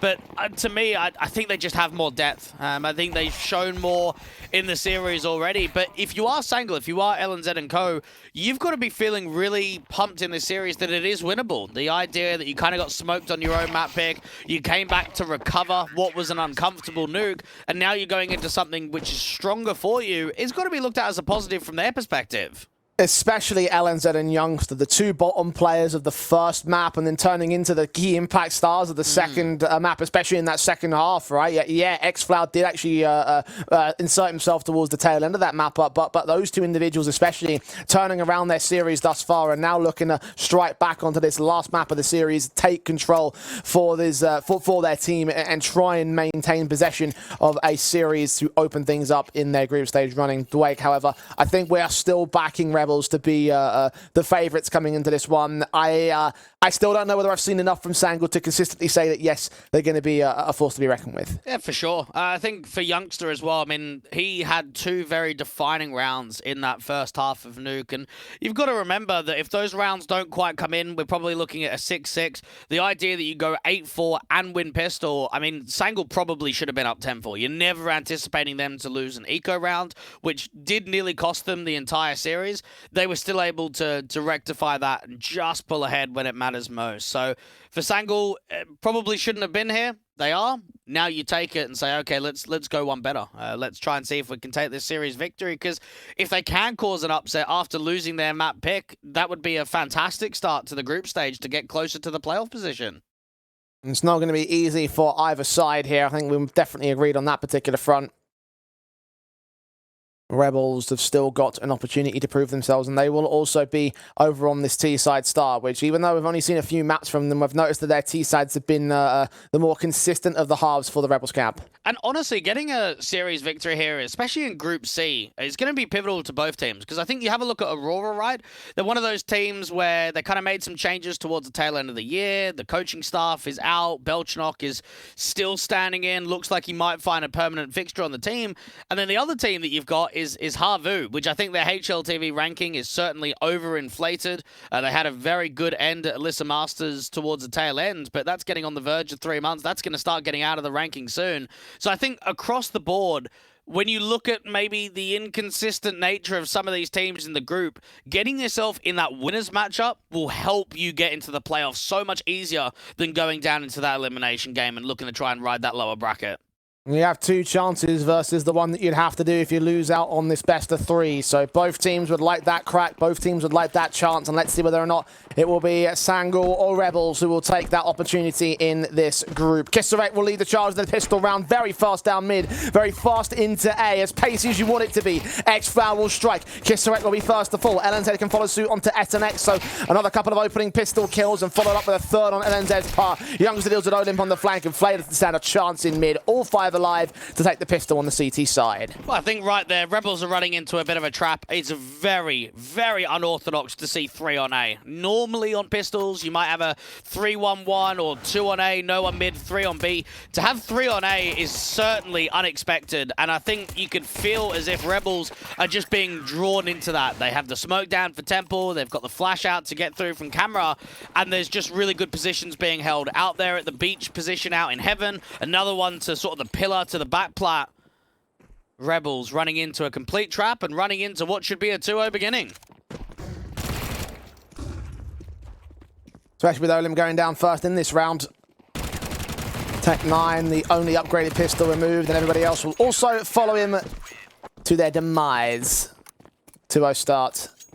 Sangle starts. Rebels on the guns. And I think you are right to an extent where, yes, we saw a lot of significant damage from Rebels out in Katowice, but I mean, their conference run for Pro League was embarrassing to an extent. I mean, to only win one game against Alternate Attacks and lose to the Guild Eagles, Sampi, Pera, and Viperio in best of ones, I think that all of the talk at that moment was that Rebels are losing to everyone. Rebels were one of the teams in the lead up to Katowice that were taking a lot of losses on HLTV, even further than 3 months on HLTV to the current day. But that one event changed things, and you wonder, is it going to change things for the better now moving out of that event and moving back into the Tier 2 scene?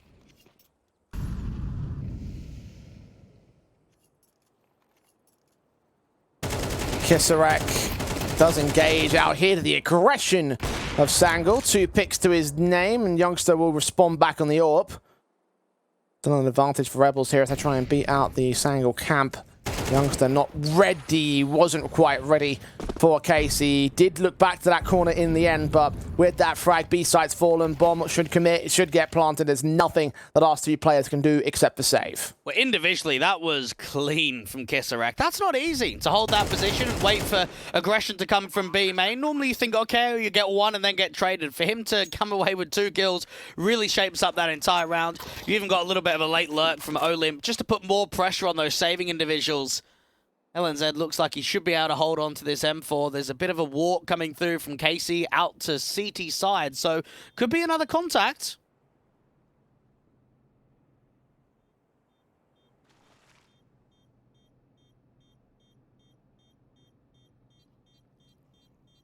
Slow and steady to it. They've got some time. At this point, it's all down to timing.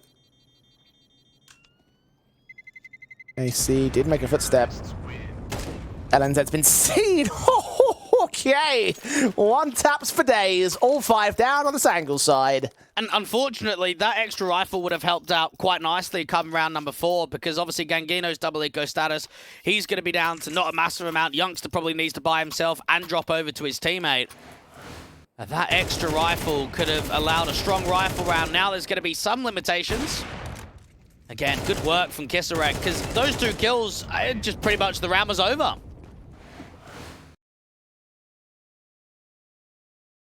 Tactical on Sangle. Very early doors for them. We've seen how these opening rounds have always gone of a similar fashion, right? In that Sangle take the pistol, find an easy eco, and Rebels bounce back, and either we engage in a back-and-forth battle or we see Rebels start to run away with it. I think Sangle definitely want to avoid the latter. Have got the rifle by to sustain it. They're lacking in 2 rifles on that apartment. The Masters for Gangino and Xcloud, but the M4's on everybody else. And I think this series is obviously very different to what we had previously, with Monty and Perry Vision being quite comfortable, Rora versus Harvu being quite comfortable. I mean, just the HLTV ranking difference of pretty much 70 between the 2 teams is quite the gap.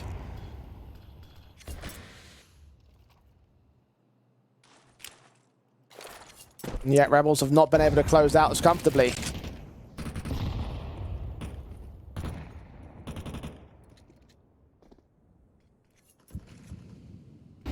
Very slow on the uptick here for round 4. Cautious style of default, I guess, because they're ready for Sangle to have some sort of return. So far, that has not happened. It's just initial prods and map control being gained. And they should start prodding out towards the B main entrance right now. Youngster, LNZ. Youngster's actually going to work off of the back of it. It's going to be dry, though. No flash around the corner, so Kisarek actually has a bit of a Pika's advantage. Here's the footsteps, and the Youngster still wins that fight. So, Pika's advantage for the Pika in that exchange. Advantage as well for Sangle.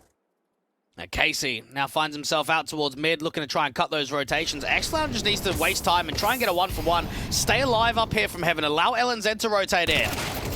X-Floud caught by Olymp 4-on-4. Plant should be secured. Retake may be on, depending on if Casey holds himself together in mid. A double up the Sassulan youngster could not deal with. Somehow, someway, he gets away with so much in that position. And LNZ and Gengino surely should be locked out with further peaks coming in. This is a disaster for Sangal. Very shaky for the two players out there towards Temple. I mean, any time there's a reposition in the open like that towards mid, you should be getting the kill. Not even a trade. You should just be getting that kill straight away. I'm not sure who that first rifler was. Whoever took first contact out from Temple struggled. Struggled immensely to get that frag. And anytime you give these guys just even a lick of an advantage, just a window of opportunity, they're going to take it. They'll be frustrated in themselves. They know that they should be getting that easy. Casey should not be able to get away with that much. I want to see it from his perspective. And the youngster frag that started things off. Olin was sharp as ever. Just carried it on. Dear, oh dear. Oh dear, oh dear. At least they have an AK to play with in what's otherwise an eco round, so small silver linings, but they'll start to run out as Rebels will look for the lead here. And this is where, if you are Sangal, you've got to be thinking about trying to get that AK into some power positions. Zeus up close from X-Clan has to retreat just because of the utility. They could try and retake A main after that at least disappears. But for Rebels, there's quite a lot of map control being gained out towards Dark, so anticipating a bit of a B split off of the back of it.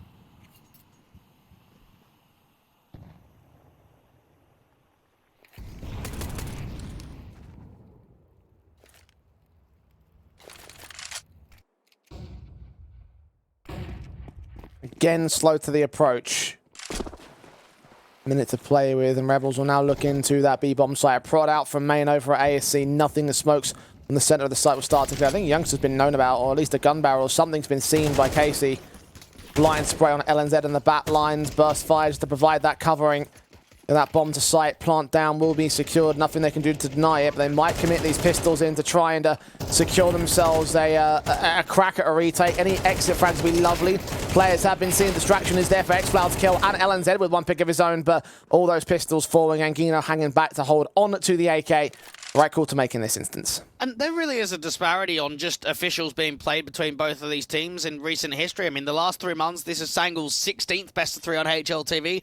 This is just the 6th to come through from Rebels. And I think if you follow this core, if you follow this roster, you know that in previous iterations, they are a bit of a grindy team at the polls. They do like to participate in a lot of events, but maybe after Katowice, the thought process has changed. And obviously it depends on the team, right? Some teams are very good at grinding. Some teams like to prioritize the prac. And I think after that event, they've realized that they need to go down a decision where they're prioritizing practice. But it also means that it puts more pressure on the officials. You can't be losing games to a team like Sangal, that you should be beating them quite comfortably, that you should be looking at playoff positions and pushing deeper on in the bracket. 3 rounds in a row for them. And this next rifle round is going to feature that big green for Gangino. As would it do for Flay. Obvious battle will not be posted in this round. We've got the main control established by the CT side, smoked off on that position as the AWP of the T's looks downrange over at Canals, hoping to spot someone over at Electric. That has not happened yet. Again, neither side wants to lose that opening fight. Very passive from Kisarek outside of B. We've seen him previously tucking on the opposite corner. This time around, he gets himself out on the left with that resmoke that came in early. Very silent. Not even a contact's being made towards mid or A right now. Very slow and passive default. Just those smokes are standard to suppress those entry positions. Kisarek wants to saw around the corner. Seen at the shoulder, bait kill, not going to get found on the T side. It's the sword instead that strikes first. A nice little info prod right there from Sangal, just to kind of get some information, work that crossfire, and get that opening man advantage. The issue now for Rebels is what can they do off of the back of it. They're trying a bit of a walk out towards A, and Flay has missed the charts out to Electric. Olymp selling the A fake. Look at the over-rotation. Casey going to walk in. I think he's seen Youngster peeking forward. That's information to call for SNX, who gets that frag in. Molotov out for Casey. Can't line up on Sasol until he gets that second face. That will block off the entry. That will set up the bomb plant. X-Floud making his way in from Canals. Flash is being sent already, but SNX still gets caught. Switching back to his weapon, 2 versus 2. Making it 1 as Flazorp misses, and Casey's now left alone to do it all on his own. Oh, P coming through from Dark, not winding up the angle all the way. Casey has to keep fighting. Isolate the 1v1, get himself for the 1v2, and he wins the whole thing. Gets that first kill out to Cave, transition back out there, and just isolate both of those picks in quickly. X-Cloud looked as if he'd done enough. Looked as if he'd done everything to recover that round for Sangul, but not to be. I honestly thought that Flay bottled it. Casey, the hero of that B-bomb site. That was the moment they should have conceded, but Casey, what a turnaround. And what a clutch for the Rebels side. Keeps them well in control now, up by 2. Sangul going for the hero weapons onto Saul and X-Floud. See if they can output some damage against the Rebels side. Continue to keep that economy low, if not find a steal to counter. Deagle set in for Youngster. Hoping for the headshots. He's smoked off position though. I think my biggest concern of that last round was just how easily they were over-rotated, just how easily Sangul started to move off, and that's something that's going to be in the back of Rebels' mind is let's be fakey on our T side. Let's try and draw those over-rotations. Youngster playing the careful approach. Cost him his life in the end, getting out of that smoke and engaging SNX directly. There's a second rifle then to play with here. X-Floud alongside Gangino with the shotty. AK waiting. Gangino makes his way forward. Sprayed. A lineup 2 only gets 1.5. X-Floud's alive, as is LNZ with his frag. Flay caught outside of the site, as is Kisserek. Both players in from Maid. Smoke down onto Main. The nade will crack open. So Saul's going to get caught with the casualty instead. 2 low HP, and LNZ no kit and no time. Rebels will keep the hype train running. A decent effort there in the eco, very little investment. I think right there from X-Found, smokes off the main position but peaks before the smoke comes in, and that just, for Flay, is a pretty easy connection. That's an easy shot when you're holding out for the dark pick. So Saul, I mean, he's been involved, to be fair to the man, in quite a lot of opening picks. We saw it in the previous rifle round where they went aggressive, him and Youngster, towards B main. We now saw it in the eco where he's got aggressive towards window. So he might be an X-Factor player to shaping up rounds, to getting them on the front foot. I think the concern right now, though, is how do you sort of create impact in the opening sequence, but then turn it into a round victory? Because that's obviously something that Sangul have really struggled against this round losing streak.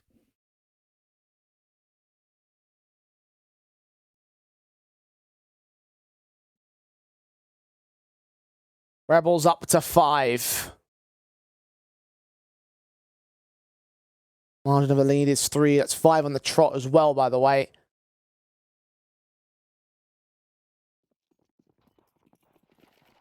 Sangul have their buy to return. Gun set is appropriate. NWP's on Gangino, so ready for the first player. Olymp wins the fight on X-Flower with the wide face. Counter flash will force Gangino to retreat away, and rightfully so. And you just think if you're the Rebels, win this round, you go up 7-2 on T side, that feels very uncomfortable. Gangino, aggressive approach to try and return that opening pick from Olymp. A bit of X factor in the AWP to make something happen.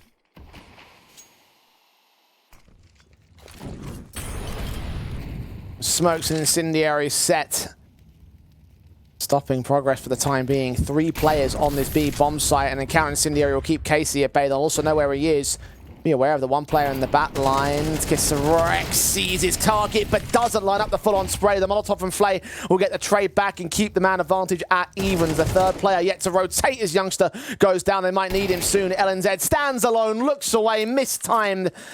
And now Gangino's got to save once again. This will be 6 in a row for the Rebels. They have the minimum. And you're right, Dwayne, like 7-2, maybe even more, definitely feels like it's doable from here. Yeah.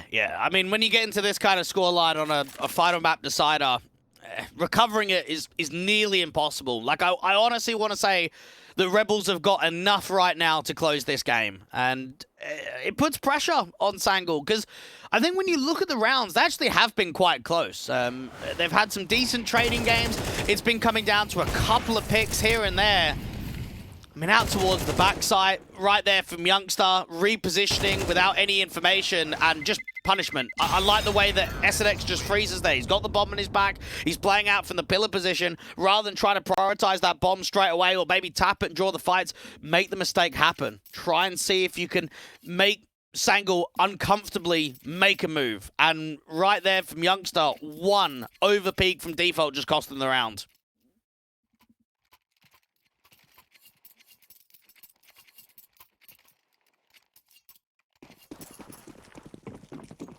Four to the good.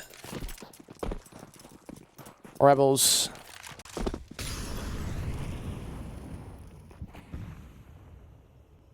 Pistols in across the Sangul board to resist them. Gangino's already been tagged to 55, by the way. Mid control, not established by the team, but they have had impact out there. Kisarek. Ooh, turned away. I thought for a second they were going to peek off the back of that. They do peek off the back of the jump face. I think they might have heard that sound cue. SNX gets the returning frag, and Flay starts looking in. Knows that Youngster must be out there. AK now in his hands, but not anymore. Gangino can strike out of main. At least get Casey to drop. Still an advantage for Rebels here. Now, X-Clan is hearing them all out here towards top mid, but it's so tough for him to multi. I mean, get one with the dig, but even that being watched, Olymp just catches him, but X-Clan does actually find that connection, so he's done well to get one and stay alive there. Even tagging SNX to 11 points of health. This one starting to seem a little bit more doable here. Both sides have extremely heavily tagged up players. X-Clan on the CT side, SNX on the T. Play at 100 HP on his AWP, Gangino at 55 on his. Near mirror image situation. They have to get that plant down here, Rebels. And Gangino's got to be careful of trying to fight out by himself. He needs a little bit of a bait to come through from X-Flown. Smoke down, plant down at the lip. He's just seen by Gangino, who strikes SNX, brings it back to a one-on-one. 11 HP still on him. Didn't take a tag in that exchange. And Gangino waits for the right moment to strike, but overcooks the flick. And SNX keeps it held together. A quadra for him in this round. Rebels take the half. And you look at that one, Jay, that can't really be happening, right? Like, we have to sit here and say you need to be winning those clutches if you're Sangul. If you're down by this kind of scoreline deficit and in a 1v1 with an AWP in play, you have to be coming out on top. It's once again SNX towards this B side, who just feels like he is so calm to just freeze. Like, look at the way that he just slows this down. Slowly and slowly just starts moving out. And on 11 points of health, he shouldn't be winning that. He should not be winning that 1v1.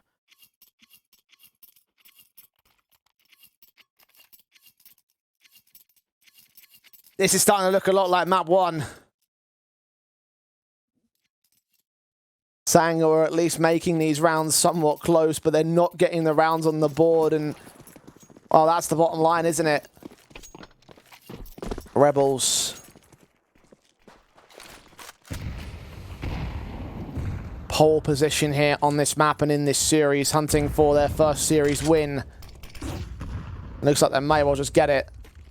Swing forward of Olymp, teammates right behind him. A looks to be the play this time, and after so many times hitting B, it's no wonder that Sangul have so many players over on that half of the map. Execution's going to come in quick. At least LNZ's got an incendiary. At least he can slow this down, put that out towards the A main entrance. It might just have to be a double pump. Volley set, M4 lines up 2, only gets 1. Casey down to 9 points of health, can't make his way ahead of that fire, and backup is here very quickly. Youngster in particular now cross-firing with LNZ. Molotovs are sent, SNX gets that kill, looks for a little bit more, and he doubles up again on 1 point of health. I don't know how he's alive, but Rebels are grateful that he is. SNX is just winning some unreasonable duels right now. So Saul and the Orp are going to try their magic, try and make something happen. S&X might even get another kill in through that smoke. He's on low HP, Wow. but he still gets another one. And when you look at S&X as an in-game leader, he certainly isn't an in-game leader that puts up a massive amount of kills, a massive amount of impact in terms of like the star roles and the positions that he plays on maps. I mean, out in Katowice, I think he averaged a 0.8 rating. You have a look at the last 3 months out in Anubis, averages a 0.73, always towards the lower end of the board, I should say, in comparison to your Olymp and your KC and your Flay. But right here, he's not only been putting up 11 kills and 4 deaths, but he's winning rounds. He's literally making moments happen to close rounds for Rebels. Oh, it's looking rough again. Indeed it is. When Sangle fought so hard to get back into that last map and get into this series again. And it's not like there's anyone like that's lagging behind or anyone that's not showing up a performance. Like the kill spread is very good on that CT side. But just the Rebels T half. Overwhelming. And Sangle have to rely heavily on the idea that their T half is just as competent. I think the most concerning thing in this entire best of 3 is that for Sangle, their Ancient and their Anubis are their 2 strongest maps in the pool. And those are the 2 maps in this series that they've been slapped, that they've just not even shown competitiveness. X-Floud. Lone defender on the A side. They're just walking their way in. Olin, first man forward. The Orb does get caught off guard. X-Floud able to get those 2 frags, and now backup has arrived. Casey so focused and tunnel vision on the 1 man. And where the backup has arrived in position, LNZ gets that frag for it. So finally a little something coming back for the Sangle camp. Kisarek does get 1 frag in mid, but SNX cannot hold on forever. As Stellar as he's been is all left of the last AK. Lurking does find Youngster. Half HP to get 3 more. Kisarek's just got to make this round expensive. That's the only thing that he's got to be thinking about. He's trying to drop more players, trying to get the AKs out of their hands. Very good hold from X-Found. Only player on A, out there towards the pillar position at bat plat. And sometimes that's all you need. 1 player to step up and make a hero-like play. And that's exactly what's happened with the FAMAS. Great impact for him to not only find 3, but stay alive for all of this round so far. I mean, Kisarek is doing really well to play around the CT forces. Gangino's considering the idea has gone back in towards the beach area. Is he seen? He is now, but still gets a frag in. 3 HP, though. Surely he's not going to pull off an SNX in this round. X-Floud might come easy. Low HP for him, but nope. He gets the shot off first, and the streak is finally broken for the Rebels. A 3rd on the board of Sangle. Into the last round of the half. Will it be a 9-3? Will it be another 8-4? Rebels back on the guns. I think one thing that you're definitely going to know for Rebels is if they get an 8-4 or even more of the 9-3, they're not going to sort of throw it away like Sangle did. I mean, Sangle had a really good scoreline on Nuke, and it came down to touching distance. Rebels are one of those teams where they'll just close when they have that kind of scoreline difference. Gangino, off angle, out from jail, trying to see if he can isolate an opening pick outside of main.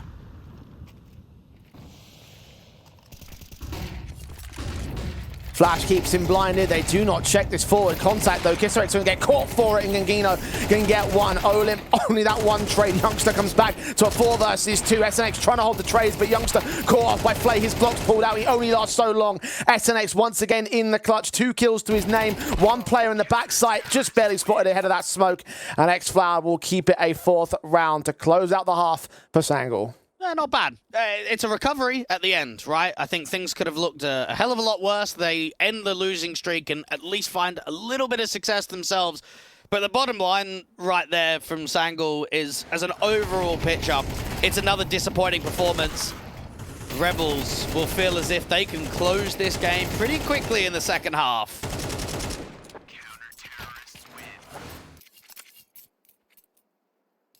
4 to the good. None of the half scoreline still holds now for the Rebels camp. They've got their guns. They've got their USPs. And they're still rated as favourites. Sangha would love a pistol win right here to try and change that nerve. Of course, it might do well for them given this second half position. Gangino and Kisarek do get those first couple of picks. Kisarek looking in for a whole lot more, and the flashbang keep them all blinded, so not quite as effective. Casey, however, the opposite can be said for him. Straight shutdown of LNZ, looking for the next player of Gangino. That bomb spotted out of Canals, knows that he's dropped off position, so ready but unready for the next player that peeks in as Saul. They're just trading blows back and forth. More done out to the CT side as Youngster finds Olymp on the side entry. The plant will be secured. Casey and SNX up for the retake. SNX in particular leaning in real close, not aware of the backline. What a shot that is. Connection to the second player. Casey comes up with support, and Sasul finally closing in the pincers. Casey's going to cover off SNX, who'll get on that bomb. It's an open plant. A shot from the Glock. The USP unaccounted for. The jump face almost cost him, but SNX did not have enough time. Oh my goodness, that round was wild. That round was insane. I think for Rebels, they actually have a pretty good idea of cancelling that aggro mid. They've got a flash that pops forward, they swing out from camera, they swing out from temple, but it just doesn't really reward a massive amount there. And then, it gets into madness when you've got Casey and Canals and you've got Youngster walking out B. I mean, right there, he's kind of thinking in that 2v1, he's just going to play time. I mean, you're not maybe anticipating SNX to have a kit, so distraction being pulled. A little bit of a moment there for Sasul where it looks like he's going to completely choke the 1v2, but not to be. Madness in that last round.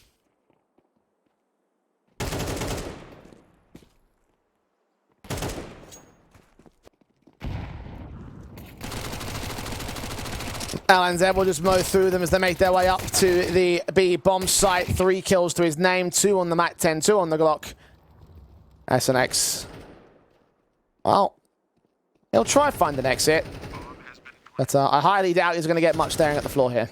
Yeah, he's hoping for a little bit of a knife kill, hoping that someone runs round and tries to get out towards Temple to get in behind with the knife, but not to be. 2 rounds the difference. Now this opening rifle round can actually change quite a lot. I think from the perspective right here of Rebels, you win the opening rifle round, you put pressure back on the economy state of your opposition, maintain the lead. For Sangul, win the opening rifle round 8-8, and you've actually got a bit of a game on our hands. Momentum can sometimes be all you need, even when your opponents are playing the better half.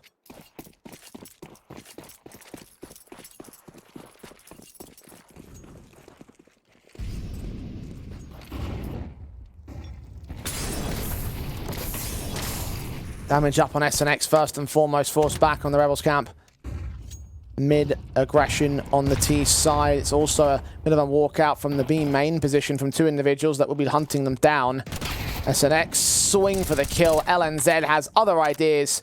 Straight shot. Advantage for the Ts. It seems like these mid players are actually going to drop down into the canal and split B. A lot of utility coming through. Kisarek just needs to try and deny time. Casey's brought a kill through the smoke, and Sasul barely spotted. LNZ will swing off the back of that contact. Try to look for a triple. Casey is going to get traded back by Sasul instead. Advantage stays with Sangul now. Plant will be secured. Lay leaning in. Olymp has not seen the player in the back. Sasul's going to get caught, as will Gangino, but X-Flow back at Temple, seeing them both. What? Oh my god! The last bullet connected the headshot. Even he was shocked at that. Yeah, there's not much you could say about that for X-Found. I mean, you've got no idea that swing probably even comes through from Dark. All you're trying to do is connect onto that first kill. My goodness, you won't see many late round clutches like that. Rebels did so much right, getting into the bomb site quickly, putting pressure on the backstab. Olymp and Flay coming in. Wouldn't have even seen him peek from Dark. Madness, really madness. Wow. Looks so wild on the replay even. And there's your rifle win, Dweg. You said 8-8 could be on the board now. It certainly feels like it.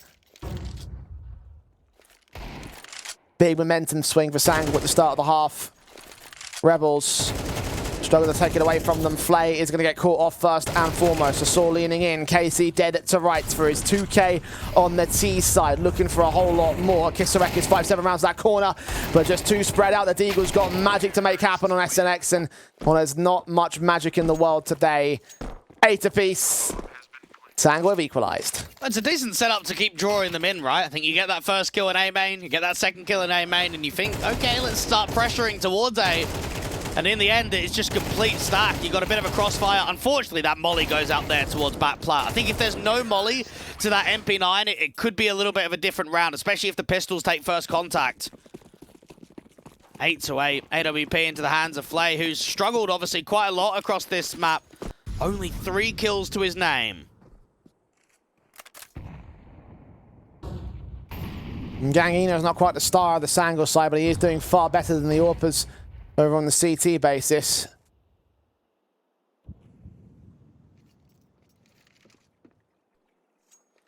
Maybe a key difference maker for the CT forces in this second half. So Saul certainly finds Olymp as he becomes a difference maker for round 17.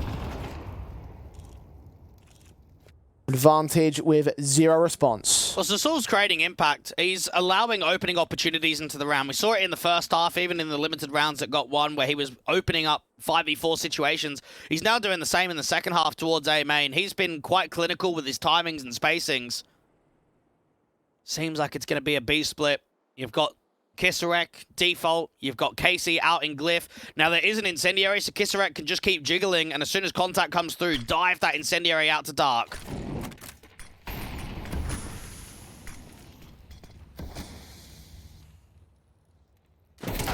SNX dives down, but Sasor's ready for it. Canal's covered off for Sanglo on their defaults, hold their line. Rebels maybe in serious trouble here. Swing into KC, Kisarek caught next. They are overwhelming them now. AWP tries to escape, but can't even do it. And I think you look at that setup and think, if there's no one watching Canal, if there's no one watching for the A main wraparound, for the drop to come through from mid, how different that round could have been. I think a strong defensive on B is obviously being displayed. You've got a player towards a back of default. You've got one out at Glyph. And they're on the back foot. They've got, what, another rotation? I think one of the A players even moved around towards Cave. So they've stacked up the B site as much as they can. But SNX being watched, an impactful kill there from Dark.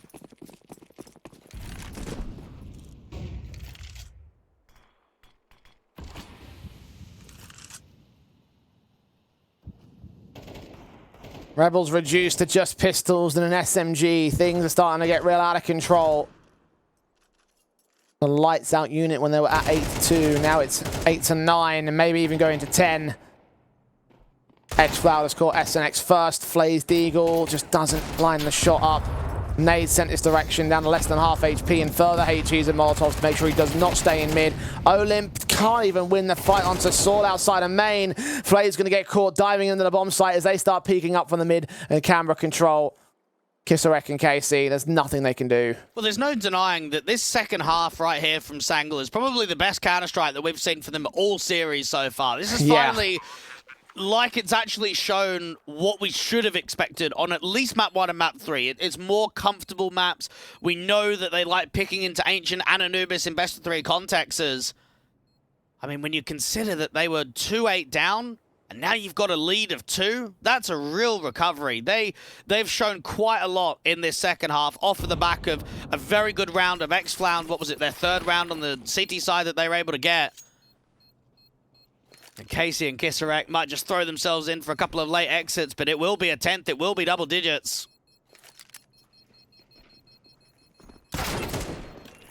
Nothing for Casey. Kisarek can recover an SMG, and that's about it. Only automatic they had in this round, only one that I'll get out of this round with as well. Yeah, this is a good time to take attack as well, because, again, you look at the scoreline difference and you look at the round streak, and it does feel as if it's definitely got out of control. Now, the counteraction there is that it's not consistent rifle rounds because you're on the city side, but the difference still isn't a lot. You feel as if a couple of good rounds and you'll start to target that T-side economy. Obviously, it's very built up because of the round streak that they've been able to get. But this is a good moment to take attack and just try and respond because Sanglo are in a very good position right now. They're on an 8-round winning streak. 6.5 plus 2 to end the last half. Usurped the Rebels entirely. This was an 8-2 scoreline at one point, and they have allowed it to go this far. This is their chance to shut it down, but you'd imagine if they can't do it here in round 19, they won't be able to do it at all. Sangal on a roll, and their economy built with their rifles bolstered, with their positions and their attempted plays looking pretty well defined. Just imagine that the challenge really rests with Rebels right now. We've seen Sasul quite consistently get opening picks out here towards A. Now, he's actually could be baited into a setup. You've got a rifle close of Olymp and the AWP a little bit further back. So if he does commit towards A, especially without any util, that could be an opening pick for the AWPer.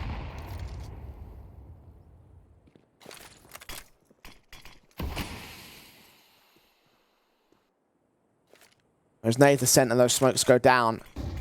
Gangino. Smoke to counteract the smoke sent by him. Xfloud prodding out from mid. Flay with the AWP is still watching out in that position. Gets out towards the site defensive as Sangal try and take their positions, get ready for the split play. They have the full mid control and no one's watching it. This is a good read, though. Look at this. Triple stack up towards the A side. They're going to go and take a lot of map presence. It might actually go back to B now. SNX has heard them, though. They're making tons of noise. Look out towards main. Adjustments so clinical for Xfloud. Kisseray good for one pick and that second. Oh, even a 3K being gained by him. His defensive holds so well. Only Gangino can mount up to the task. But now it's him and Sasul versus 3 of the Rebels. Gangino might try and fight aggressively out here towards Cave. AWP Jewel doesn't go either direction. Can't hit the shot on Olymp either. Now Sasul's all alone. And he'll die alone. SNX there for the closer as the Rebels finally get their start on CT side. Well, that was actually really well played from Sangal. They read that round nicely. There's a reposition from Flay, which is heard. SNX comes through and goes out towards Beach. It's a triple stack on A. As soon as you get this kill onto Casey, round should be done. What a sick hold from him. 3 kills to isolate from Temple, Dark, and back to Temple. That is so difficult.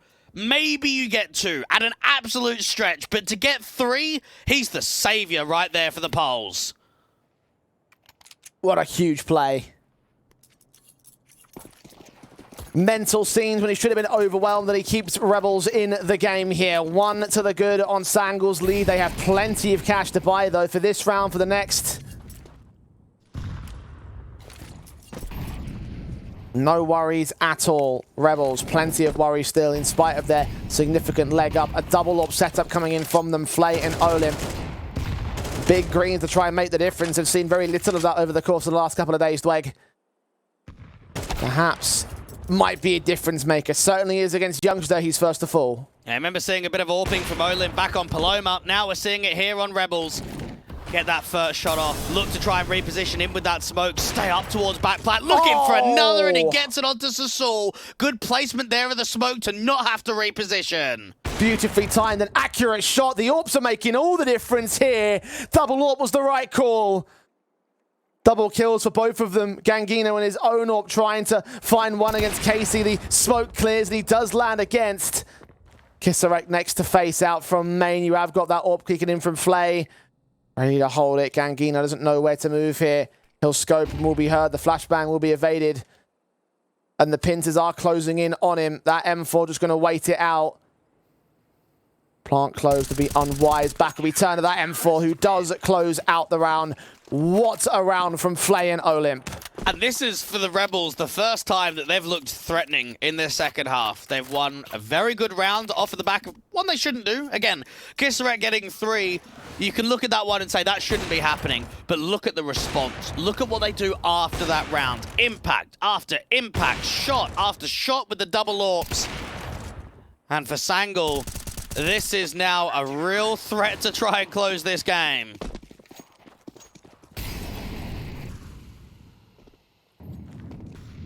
Ten apiece.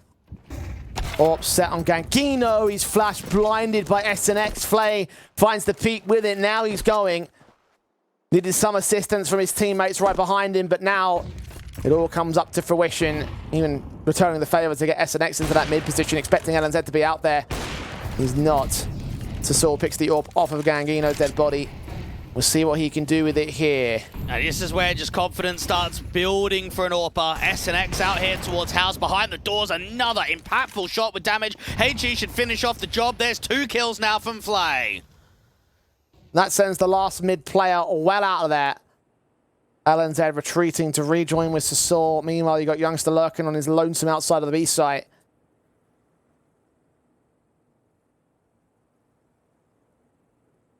"50 seconds to play with, and the CTs, well, they've been locked and loaded in this one. Got 2 M4s on the B bomb site, holding the crossfire. Youngster put the smoke down alongside his teammate. Both of the main entries are going to get locked out, but no, Casey is not going to be. He's going to see if he can pull him ahead anyway. Youngster get caught by Kisarek. They're playing with fire right here. They're getting so close towards it, and finally Casey can strike from the other side of the site. Kisarek will close out the last. That is another all 5 arrive around for the Rebels. 11 on their board. They have the lead again. And this is where, for Sangle, pressure just starts building of, are we going to choke this? Are we going to have a massive round streak? Again, 8 rounds to go the way of a row for the opposition, and then another 8 rounds in a row to go the other direction. You don't see that very often. Streak-heavy map. And one that right here in the closer is going to finish with the double AWPs and the triple AKs. Rebels, I mean, you don't get better buys than this. You don't get better weaponry than this. This is prime position to carry on the last couple of rounds of the half and close at 13-10. 2 more to get there, and Sangle have exhausted all their funds. $2,900 a loss bonus here. Need a bomb plant to continue sustaining further investments, and those will start to get questioned even with that.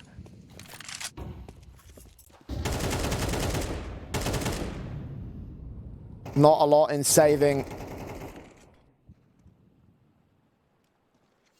And Sangle know what's up for grabs here. They know what they could concede if they lose round 22. So those rifles will get set in. Aids against Gangino will start things off in a small amount. Well, we saw Flay last round go aggressive in from window towards mid to look down canal. Now he's repositioned. Now he's got out towards dark, and he's held the whole time. This is a lot of patience for both of the AWPers. Smoke goes down for Olip for a moment. He wants to get on the front side of it, but he's got to be careful because of that incendiary. And ends up to get forced back out. The AWP is boosted. Looking over the smoke, the flashbang catches him. Blinded, he still gets a sword anyway. Didn't have a single bit of vision. And the frag goes his way. LNZ can smoke up towards heaven, try and sell a little bit of an A fake, but this is going to be a B lane, and SNX is seeing nothing. This is great information. Blazorp holds his nerve. Gangino starts to move in. AWP on AWP battle. Gangino's been better the entire game until Flay steps up, gets that one pick. He will go down, but Kisarek and Casey no more. Down to the hands of Youngster and his double. The HG sent back, but Kisarek still holds. That nade goes nowhere near him, and LNZ is forced to fight the 1v3. Gets that first and that second. The plant can be secured. Is he going to clutch this? SNX coming out from main. LNZ repositioning towards main as well. They're going to hit each other head on. No, he gets out towards jail instead. It's going to wait. SNX has no utility. He has to go dry and find the right position at the right time. Gun barrel pixels away from being spotted. Checks all angles, finds his man, taps him in the side of the head. And SNX just maintains it for the Rebels now on map and match point. You feel for the in-game leader there for LNZ. He's actually done fantastic work to make that winnable. You look at that initial sight here, it's just a crumble. You lose the next fight to the NWP when you're coming up from dark. Kisarek again, man, he's been so annoying these last couple of rounds. He's just been putting up time and defensive kills out there on B. And then the in-game leader sets it up in what is a 2v4 position, gets it down to a 1v3, and then this is his chance. Great timing there onto Olymp. And the lack of info. SNX on the backstab is the reason that they close and now have one more to manage. It's from Flay. Nate to pop it open. Sees 3 of them, gets one of those kills. Holds ahead of that smoke a second. HD LNZ doesn't go down. That flick looked like it was right on, though. They get caught up on each other. X-File's going to try to see if he can work with it. Kill on the first player, not that second. Casey holds his nerve, as does Kisarek. Youngster gets a little bit too greedy, and that might just cost them here. 4-on-2. LNZ trying to fight himself out of this corner. Only good for the one frag. Gangino, similar story on the other side of the site. 1 out of 3 required for this clutch, and Olymp is closing in. He has no idea. There's the final AWP kill for Rebels to close this series down 13-10 in a 2-1 fashion. They go over Sangul at last. I tell you, it's a wild game. I mean, we had 2 rounds to begin there from Sangul, 8 in a row to go the way of Rebels, 8 in a row to go the way of Sangul, and then 5 in a row to close right at the end. That was so streak-based. And I tell you, Kisarek, he was the difference maker. Like, I know obviously Flay, those final few rounds, came alive with the AWP to bring more impact, but Kisarek was that reason. That triple kill from the backside, that was a massive round that changed everything at the tail end. Yeah, without him being there on the B site in that moment, getting that play, it would have been a Sangul victory. I think you're right about that. I mean, look, impact had to come from several different places, because you mentioned Flay and him stepping up with the AWP at a very quiet third map, but it was enough to push us past the finish line with combinations of the likes of Casey as well. I think he got in the top frag position and all. SNX was doing absolute work for the Rebels side. Brilliant stuff from those key individuals, and for them, they will be facing Aurora in the upper match for Sangul. They fought so hard to bring it back. I genuinely was under the belief they were going to return twice in this series, but again, it's been peaks and valleys for this team over the course of the last few months. I think we saw many peaks and valleys over this series for them as well. Yeah, they'll be disappointed in themselves. Again, they didn't show anything on their map pick of Ancient. They nearly bottled the closing out there on Nuke, and then come Anubis, it's a really slow start. They really have to try and grind deep. It finally looks like they're in a position that they can actually upset and close out the series, and then they just don't make it happen. So, yeah, I think a disappointing performance from Sangul across the board. They won't be happy when they know that this series was winnable. Yeah, they will be going down in our third match of the day. Rebels, of course, proceed onwards. And I guess we kind of were expecting them as favourites by default. We thought there wasn't much in this series. In the end, it turns out there wasn't much in the series at all. So they progress forward. Ecstatic and 3D Max are up in action next week. And I have to say that this match was a bit of a banger towards the tail end. I think this follow-up match, this final match of the day, could be a banger from start to finish. It actually should be match of the group stage. I mean, you've got 2 very strong teams in Tier 2. You've got 2 teams that are striving to make that gap to Tier 1. And I think there's a lot to prove for both of these teams, not only in just this isolated matchup, but to look at maybe a top 4 kind of position. Like, you'd have to think expectations for both 3D Max and Ecstatic is to go deep in this event. So the fact that we've got them playing one another in an opening game is just so sick. And it would set the pace for both of their respective paths through the European series. So we're going to head towards a break, and we'll come back with that final best of 3 of the day. Ecstatic and 3D Max, you don't want to miss it, so stay tuned.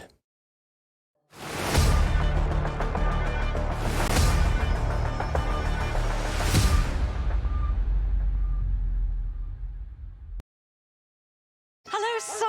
Hi, Mom. Pretty girl. This is Eva. Nice to meet you. Thank you very much. Your dad's just making his favorite dinner. It's duck. Come on inside. They're all probably too gruesome to tell you while you're eating at the table. How's your food? Is everything okay? Good, good.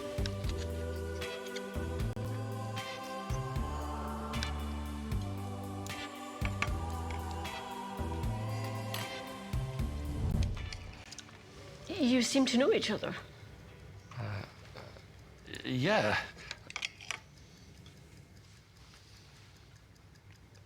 This is the new ambassador for 1xBet. Oh, I see.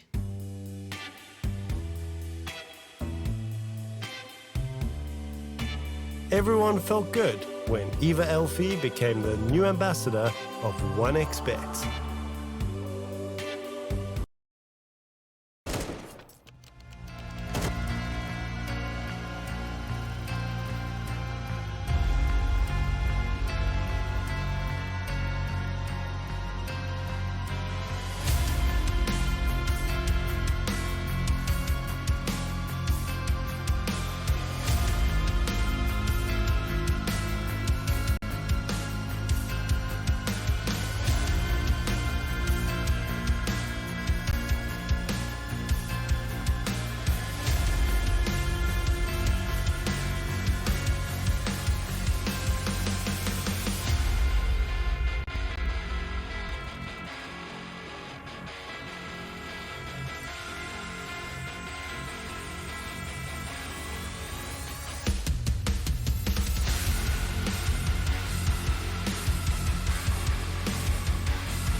very complicated job, but I love simple things so much. One move. One push.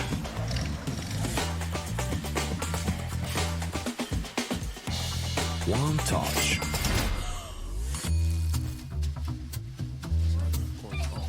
One love. One click. One XBet.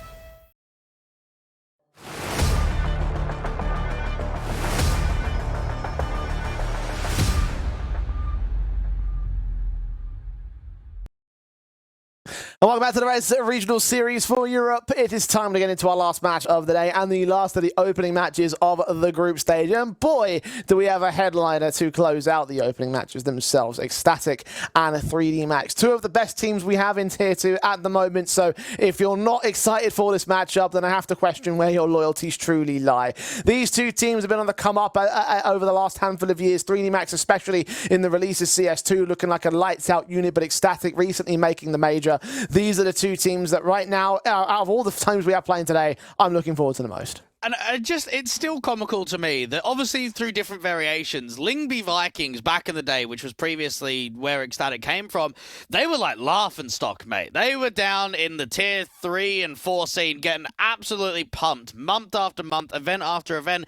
And over time, we started to see a few changes that moved Lyngby Vikings into Ecstatic. And now we've legitimately got a team of Ecstatic for the last year, maybe couple of years or so, that's been seriously contending the higher end of Tier 2 in the majority of rosters. I mean, think about the Bird from Sky roster now. Think about the new one that Patty's been able to bring here to Ecstatic. Yeah, I mean, this certainly is like the newer version without the stalwarts of the Ecstatic side. I mean, previously, Bird from Sky was always the guy that you looked at as being the one man, the key identity piece of the Lyngby Vikings or Ecstatic side. That's very much not the case right now. And, I mean, look, they are certainly in a tough group when it comes to pressing on against 3D Max in that opening game, possibly Monty, if they can make it through that match itself. So there's going to be a bit of a battle for who's going to get first and second place in my eyes. Those three teams are a very tough draw in Group D. Yeah, I think, again, as soon as I saw the announcement that Vem was standing in and helping out Monty, I thought, great, man is a machine. And I think he proved that in that opening game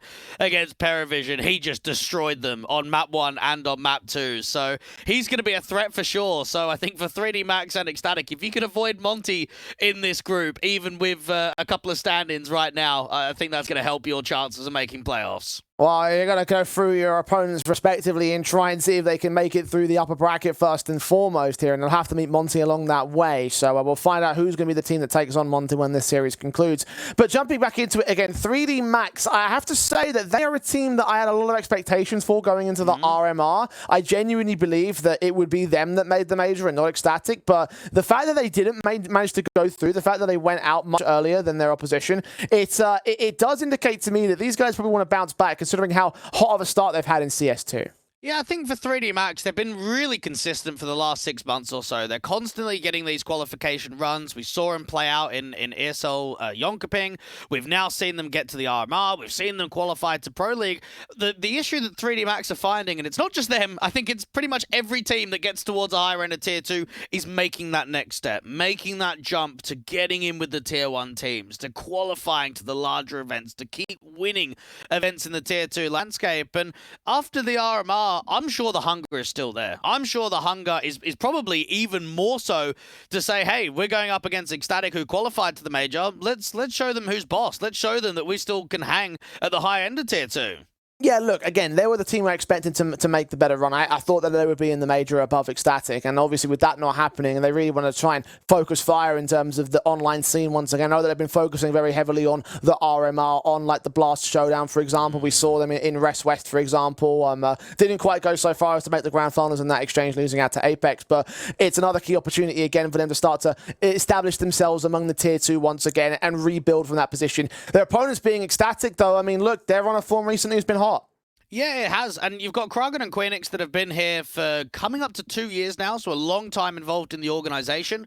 Salazar that's been here for coming up to over a year now. The main AWP of the team had that little stint standing in on Heroic recently. Nodius as well, I think a guy that's quite familiar in the Tier 2 landscape. Copenhagen Flames, Existence as well, played out on Tricked and AGF.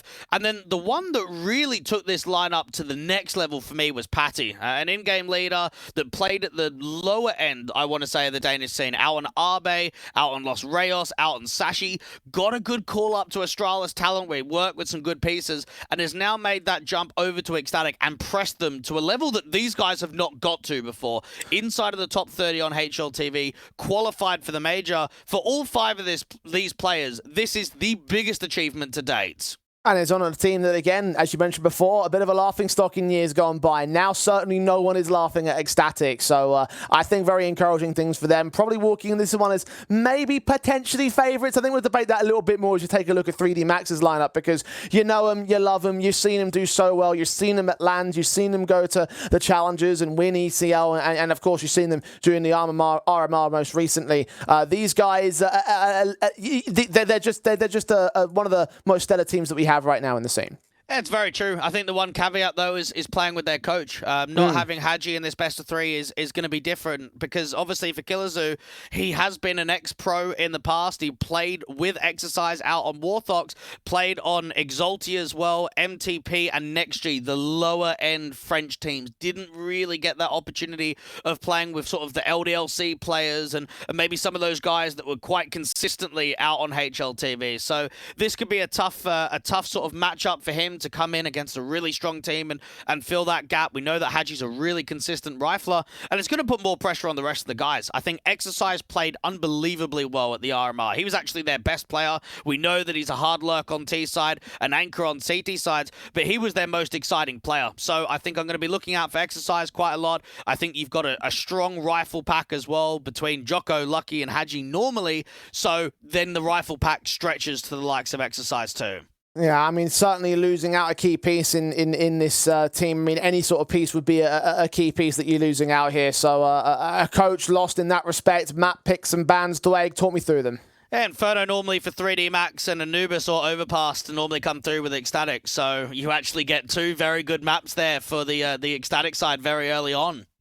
Nuke will be the decider, which also, I don't know if it necessarily extends towards Ecstatic's favoritism once again, but it's like, I know that Nuke historically has always been one of those Danish tactical maps. They haven't played it a lot in recent times, but they have been winning it quite a fair amount, not certainly at an RMR or high-end Tier 2 level, but that seems like a very good veto in my eyes for Ecstatic. Yeah, I'm quite surprised that Inferno didn't get picked. Inferno's always been the go-to, even in CSGO for the French. Now, one of the reasons why they might have not gone towards Inferno is they picked it against ITB in the RMR in that 0-2 game, and they just got pumped. They just got absolutely destroyed. So they may be looking at that last official that they played in the best of 3 of Inferno and seen some weaknesses and said, okay, let's go a different direction. The issue here is that even though we know that they can pick Anubis at times, we saw it against Sync in the RMR online decider qual, you're also going into a very strong map. You look at that from Ecstatic, 8 wins, 4 losses in the last 3 months. I think this front side of the veto looks extremely promising for the Danes. Indeed it does, and as a result you kind of have to look at them and understand that perhaps their favoritism by placement is now going to turn to favoritism by map as well in these circumstances. Like it looks like a very scary and very competitive front end of the veto. I imagine Anubis can end up being a bloodbath in that sense. Yeah, I mean, for Ecstatic, they'll be very happy with that. Anubis is the highest picked map in the pool for them. We didn't see them pick it in the best of 3s at the RMR. We saw Inferno getting picked from them against Apex. We also saw Inferno coming through in that second game. So that might also be a little bit of a decision why Inferno didn't want to come through. The last 2, I suppose, high pressure best of 3s, Inferno came through from Ecstatic. We have seen some Anubis in other tournaments from them around the online scene. I mean, we also know that they can go extremely deep online. We saw it in the European Pro League just the last season. They had that best of 5 grand final in a Danish derby against Prezi. Ecstatic, after making this next qualification to the major, they'll be looking to make it into the playoffs. They'll be looking at going deep and proving that they've got more to kind of offer than just one tournament run, than just one qualification to the major. And as for 3D Max as well, their idea of bouncing back off of not making it to the major, when I think a lot of expectations were on them to be the tier 2 team that you have the one of the most, or outside of maybe Monty perhaps, but the most amount of faith in going that far. So a very important victory for both of them. However, I do think the substitution issue for Killazoo now coming into the roster with the factor of the veto probably stacks up to a bit too much for them to handle in this best of 3 now. Yeah, it's going to be tough. I mean, look, they've got an analyst of Fisco, who used to be the analyst for 500, was also a head coach of the Prodigies. So he might try and substitute in and kind of be the head coach today, and they can allow the coach to be as that 5th player. But it's not easy. I think for 3D Max, you're very familiar with these guys. The core's been together for a serious long time. The 5 of them's been together for a really long time. So this is going to be a tough best of 3 against strong competition to not have your 5 playing. Yeah, I'm still enthralled about the idea of it still being a brawl, though. I think this one could still have one of those matches that doesn't have a lot in it in terms of differences. But I think that, again, the substitution, the veto advantage, right now edges out Ecstatic in terms of my particular predictions. I'm going to go towards them in this best of 3. Yeah, I think they could close in 2, but I think you're right. I mean, it feels so uneasy, even with a substitution of a coach standing in, to say that 3D Max aren't even going to take a map in the series, because I think, again, when you look at their online form, they're very consistent in Tier 2. It's very rare that they actually get 0-2'd. So I think 3D Max are going to put up more of a fight than what most people expect.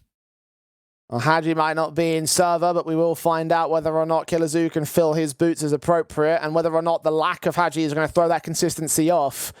3D Max still rated as a powerhouse to begin with, and even after this series, I could still see with Hadji slotting back into the roster that they can still try and make the playoffs. It wouldn't count them out of that lower bracket.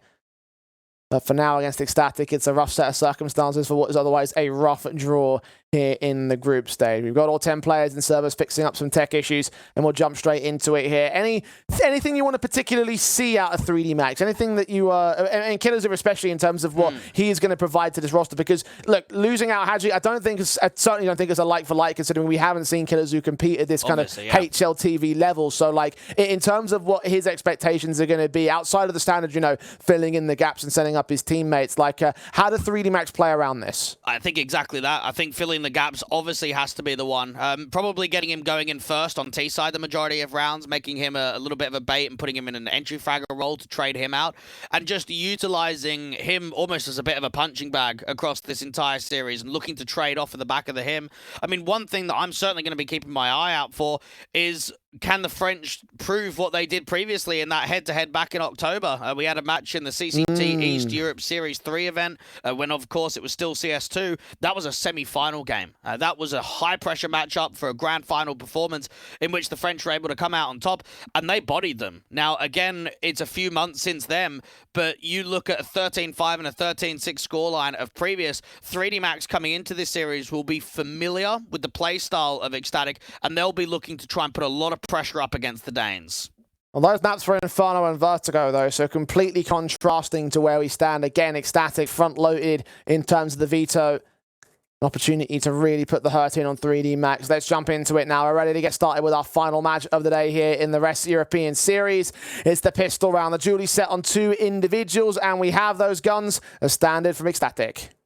A mid-walk on a contact to come through from Ecstatic, and I tell you what, they'll be able to get quite far off the back of this. No mid-player in camera or in temple means that the only sight line of a contact is basically going to be the pillar position of the probably Lucky, who's just jiggling in from camera now. Got U2 in hand. A smoke that can go down here. Shots do ring out as his USP tries to look the engagement. Takes that one shot onto Nodio. Tries to back away as Queen. It can also close in from that main entrance. Will get Lucky. He gets dealt with just as quickly. Exercises Julies. Can do well for the 2K. Only those 2 frags though. Salazar trades it. 3-on-2 still for 3D Max. I didn't want to disrespect that camera smoke and just dive in. They're all going to buddy up together. These Julies is actually taking quite a long-range approach against camera. And Salazar starts sneaking forward. But here's those footsteps over in mid. Kragan swing. Julie's up against the first kill. The second one, not quite as easy. Jocko does go down. Maka still responded towards a one-on-one and has no info to where this P250 is playing from. It'll take a fight and it will win it. Ecstatic, get the pistol. Well, right there, the A players have actually done very well. You consider there was, what, a triple stack on B, double stack out there in A. Lucky gets away with 2 kills and Exercise gets 1. So they actually win the man advantage out here on the defensive. Very good sequence between the two, but they just couldn't hold off in that retake. Good work from Exercise to just make it as much as possible. But right here from Kragan, 2 kills with those dualies, and then right at the end, that 1v1, Maka tries to fake out that he's defusing that bomb with the smoke down. Not to be forced by in for the second round, though. Look to try and force that reset. Shot is on Exercise, 2 SMGs and 2 5.7s. All they got to play with here on 3D Max. Static, of course, having the majority of the rifles out on 4 players, 2 of which are AKs, 1 of which is a Mac-10 on Patty. And they're happy to play it slow. Seen a lot of slow T-sides so far here on Anubis today. This one is going to be exactly the same. Queenix getting a very easy opening pick out there towards A main. Pushing that molly, allowing Exercise to get the front side of it. Now, there could be a bit of a walk contact from Maka. Could be difficult with the long range. Out on B, looks very open. It's a heavy mid-stack right here. Deeper B smoke as well. Just to ensure that there's no real rotation. They'll clear out all those backlines, Patty. Ensuring that bomb can go down without much concern or potential steals from the 3D Max camp. And how often in Tier 2 do we see, right, that one of the better players or maybe the IGL, whoever it might be, gets kind of poached to that next level with it? It's just a rebuilding phase, and it's tough to kind of get back to that position. I think for Ecstatic, right, they lost Manx to North America. They lost Manx to go overseas, to play with M80, to get out there with Slacks, to play with what is a very strong North American team. And I think it's a decision then when that opportunity comes coming, it's obvious from his perspective to make that jump over. So it was probably one of those moves that Ecstatic didn't want to make, but had to fill the void, and Patty's come in, and since he's come in, there hasn't been a further roster change. That's been the only thing, and that was back in July. So we're talking about quite a long stretch in which one player gets poached, they bring in another in-game leader, and that's it. They don't change anymore, and the results and the tournament placings have proved it.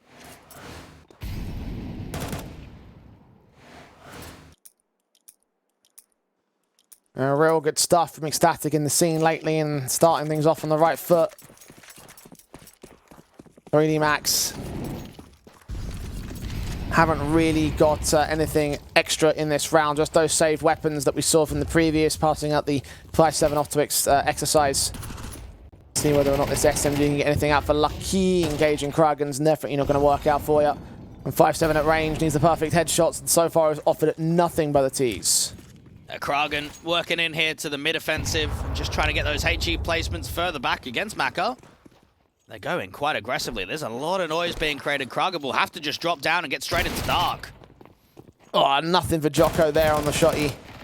And Galil of Queenix sees the 2 SMGs now being pressured. Kragan's there for a little bit of support. Exercise might flank this individual. Get that one frag together, but meanwhile over on the B bomb site, they are looking to get that plant down. Queenix does isolate Exercise, get that frag. And nothing more should go the way of the CT side. And I think a lot of people obviously talk about sort of Danish in-game leaders in the past of kind of generating the next players. Hunton was obviously the first. Berry was that second.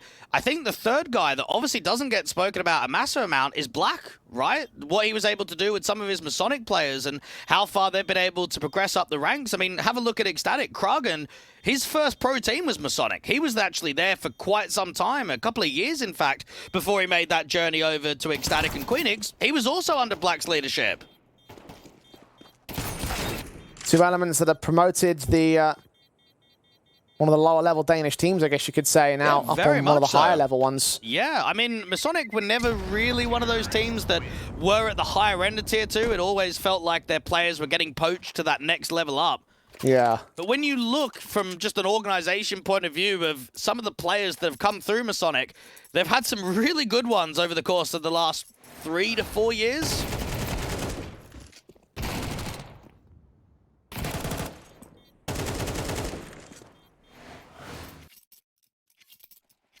Just a couple of them on display for this matchup. For Ecstatic, it's more than enough. 3D Max now up to their weapons. First gun round of the game up in on Maka, M4s and SMG. Automatics for all others that face.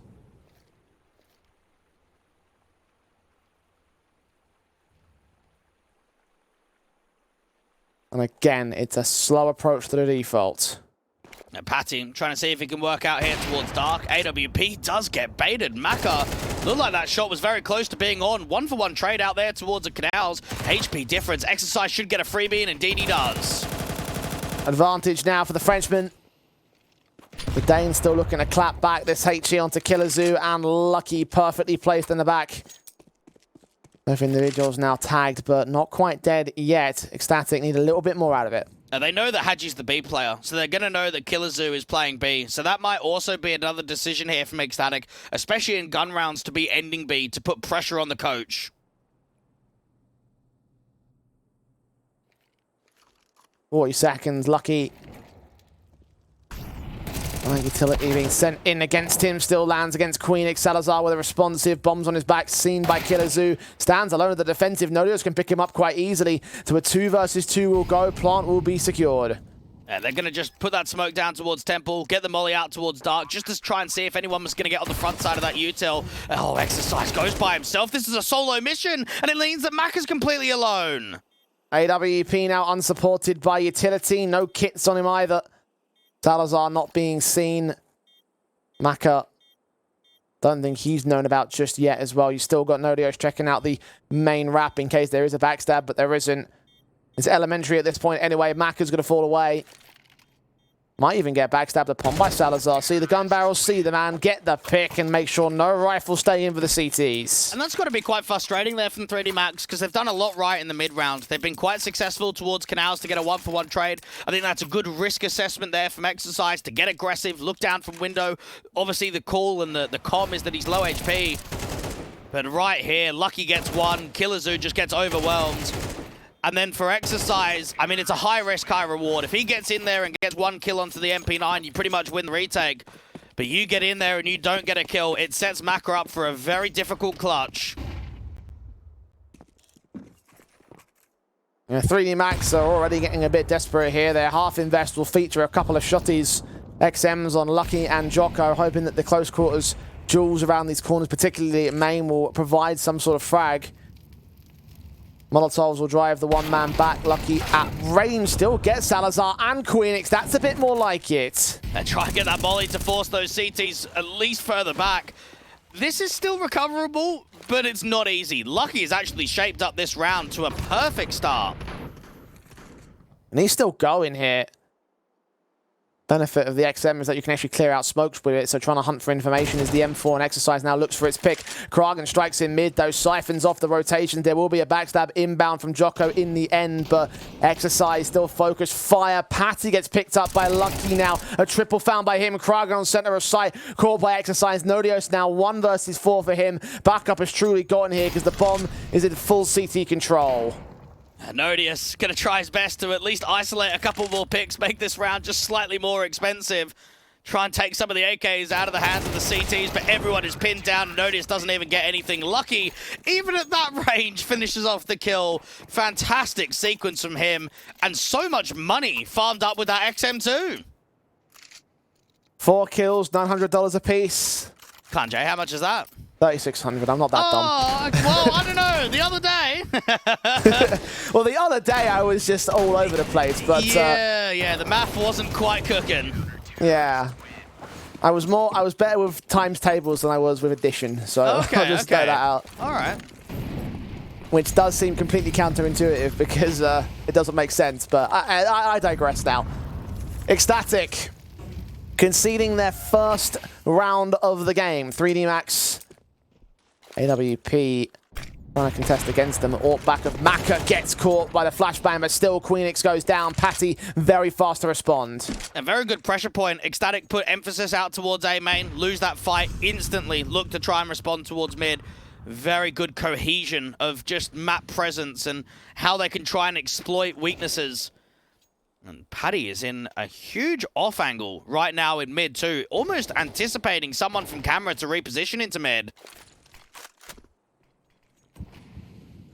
Smoke out of main. Dragon and Nodios on the other opposite ends of the entries. Once again, 3 individuals. Killazoo holding back into Temple as Maka and Jocko will hold the defensive line. Maka with his orb repositioning to an even more passive angle. No one's watching Dark directly. Have to start to do so now. Incendiaries come out as Kragan starts striking. Patty such low HP, and Jocko can burn him from beyond. 2 left standing. Salazar's orb does get 1, but Killazoo can strike, and there we go. A coaching moment from the coach himself. A second on the board of 3D Max. Just showed there from Jocko. Very good defensive out from default. I think that's one of the most common positions being held on the city side of Anubis is the jiggle from back default. You can watch out Dark, you can watch out the reposition out towards main, and just doesn't really overextend the marker. Get both of those kills towards Dark, look to reposition out on the other side, and just set up the rest of the riflers to rotate in. I think that timing was everything for the first kill from Maka too. I mean, you think about if that flash comes in, what, half a second earlier, maybe 1 second earlier, I think Maka just falls instantly.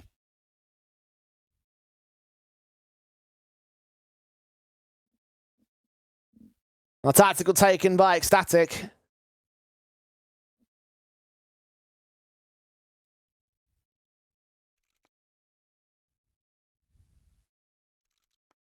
Really the right time to do so. On a roll to start, and now suppressed by 3D Max's own position as they mount up on their CT half.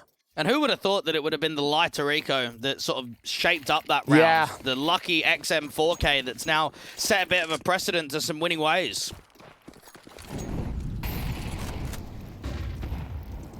Quick swing in from Jocko and his M4 sees a heaping hole full of the T side. Smokes and nades come back, incendiaries will block them off, but nothing really to regress upon by Ecstatic. It's probably a good decision there from Jocko to end up backing off, to not continue that jiggle or even that wide swing out to B main. Yeah, last thing you want to do is give him a chance to use those weapons to their effectiveness. It is still a force invest for Ecstatic, so... And a little bit more with a simple round victory, disallowing any rifles to fall, disallowing any bomb plants, disallowing any way into the round itself.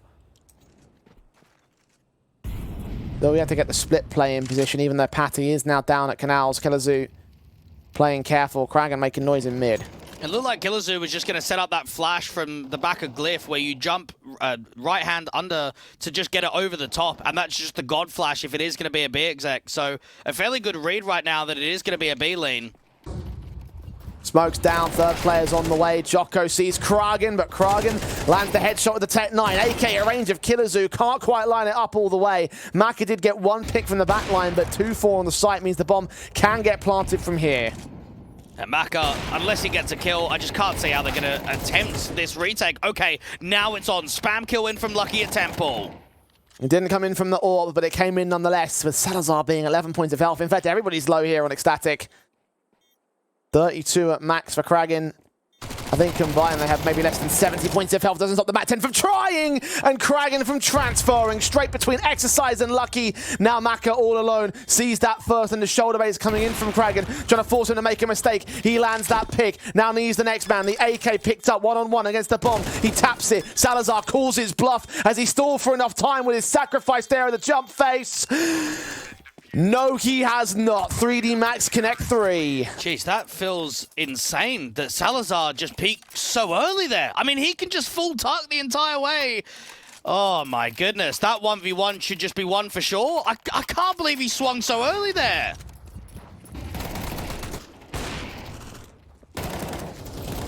Ecstatic did so much, but 1 good kill through the smoke enabled the CTs to press on despite the great transfers from the back lines. And you're right about Salazar there. Maybe a bit panicked with his HP, considering the idea of a kit being in play, which there was. The jump for the info, didn't find it, only gave the chance for the AK to get his pick. Maybe was relying on the AWP to miss its shot. Whatever the thinking was, it wasn't the right one.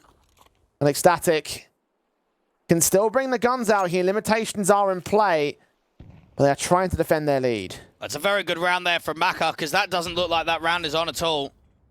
1v2 helps them out, keeps them competitive in the start here of Anubis. Exercise, crack angle could put the smoke down, but they're going to abuse. They're going through this.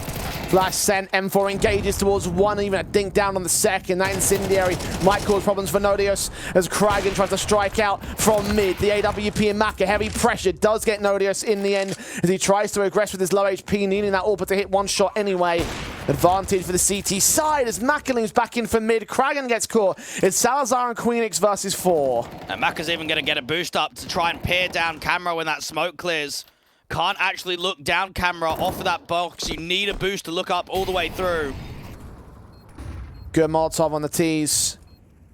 Stalling for time. Queenix seeing nothing in its sniper. Will now turn attention alongside Salazar as they're going to make their way in. Mollies and flashes are sent. Galil on the off angle. Sees 2. Mows down 1.5. Salazar can still be in with the lineup. Jocko seen him as he was setting utility up. But have they stalled for enough time? This time I think they have done.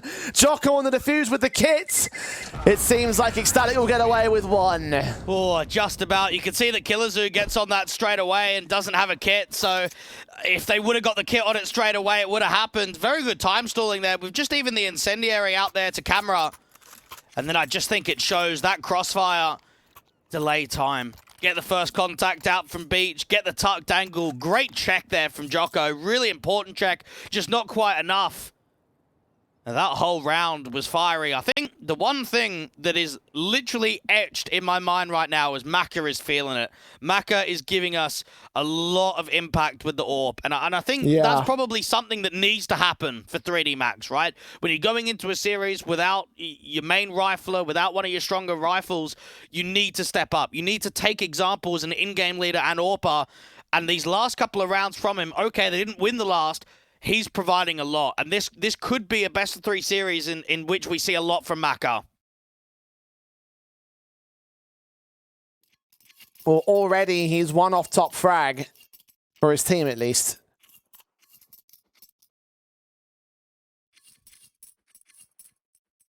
Lucky the man that leads the charge over there. Kragan on Ecstatic is the top man. Doing great work in mid over the last couple of rounds, and still losing his life. Everyone lost their lives on Ecstatic in the previous one, so damage to the economy state is going to be something to consider. No AKs in play for the follow-up by 3D Max. Don't have any limitations of the sort. Well, I wonder if they go in for like a rush rugs, go in for something really quickly into A. And they know that Maka's been starting A the majority of rounds, not really taking that AWP mid and not really taking that AWP to look for a dark pick. He's actually felt quite comfortable playing towards A and moving it around in the mid portion of the round. Ecstatic. I mean, it's been testing. You look at the 4-0 beginning, the 3 rounds back on the trot there for 3D Max. Now, what was a very late round retake that came in that just couldn't quite get there in time. These have been very competitive rounds.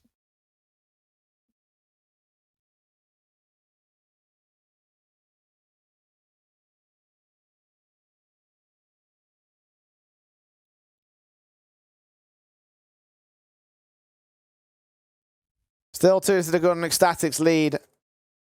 Still on the front foot at this moment. And the thing that's so impressive for me, for Ecstatic to qualify to the major, is that they didn't really sort of play the weaker teams, and you think, you know, they got a bit of a free pass, right? Like, they didn't really earn it. You have a look at their performances. Taking on Monty in the opening game, yes, okay, standing, but still a top 10 team in the world. You beat them. You then hold your weight against Mouse, who's ranked 4th in the world. You then beat OG, who typically only play in the Tier 1 landscape, even if you were to judge them as a Tier 2 team. They beat them 13-11 on Inferno.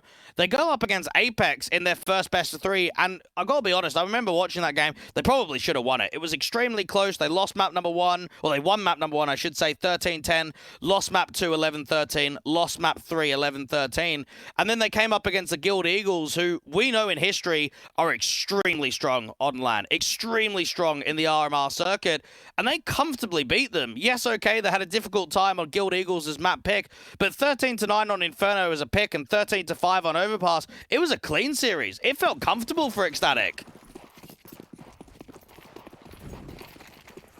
The start felt comfortable in this one, but 3D Max have been able to close that gap a little bit. Can Ecstatic maintain this lead? Initial prods were coming out from Killazoo. Jocko instead takes the mantle of the aggression with Exercise ready for a quick rugs play. Phoenix is there. It's not a full-on rush, but these two individuals may find themselves in with early engagements. The flashbang red, Queenix gets that kill. A very good composure right here from Ecstatic, just giving that freedom of all of the canals and outside of A main. Jocko, if he gets one, he should just get traded from the T-stairs so quickly. Unfortunately, he's by himself now. Without exercise, he's got no protection on a crossfire.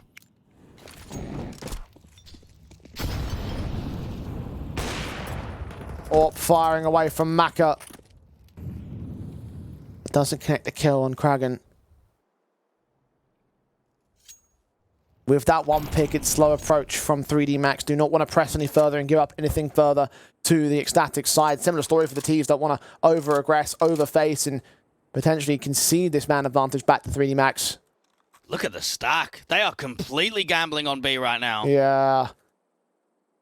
And Ecstatic are going to go towards A, it seems. Bomb's still out there. They aren't pulling a fake. They aren't prodding at B. So the gamble's not going to pay off in terms of the defensive. I wonder if they're going to go ahead and rotate. At a 5-on-4, I don't reckon it's a very good idea. And it seems like the CTs agree. Just gamble up. Not successful. Now remember, Nodius is still lurking outside of B. So while the CTs might try and save 4 alive, that might actually not happen. Well, Lucky's wary of that. Also got Kragan that's pushed all the way up in mid, so if they do try and prod for an exit, particularly on Jocko's part, they can also get that kill later. It will hurt the economy state for sure, even 1 or 2 picks. Yeah, 3D Max. Loss bonus has been negated. Haven't got any major amount of money in their savings. So the idea of saving 4 rifles definitely makes sense from the long-term game perspective. They are leaning in over a dark here. Nodios has finally found the angle on Killazoo. That HE probably won't be as effective. Patty gets the pick on the MAC-10 instead. So that's 1 casualty anymore. No. No further major extensions. As Ecstatic get to 6. And I kind of look at the overpass for 3D Max, not only in CS2 and not only in recent history, it's always been a weak map for them. Even when you look back at the Heat and Double Pony days, overpass has been on the weakened side. And knowing that that's a map that's obviously come through quite successfully, come through as a map pick here for Ecstatic, you don't want to be getting into that a map down. 3D Max are pressured at the scoreline difference right now on their map pick of Anubis.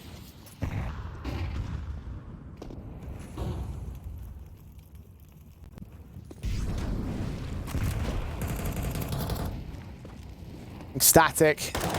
Lean forward against Lucky's position. Finds a kill through the smoke, but no more than that. Patty working off Nodios' distraction. Brings it into a 4-on-4. Half HP on that engagement, but Exercise is now isolated and surrounded. Got to fight back from a corner here. Detected until Patty looks the wrong way. Flicks back to the headshot very quickly, and that should be round over. And I think that's something right there from Patty. The first time that he's kind of called a reaction play. As soon as they get that kill mid, it's a response. It's not freeze, slow it down, it's get in there quickly. Comes through from camera, the A-split's coming through from main of 2 individuals, and Patty just needs to clear out as much of that bomb site as possible. Exercise and Lucky get overwhelmed.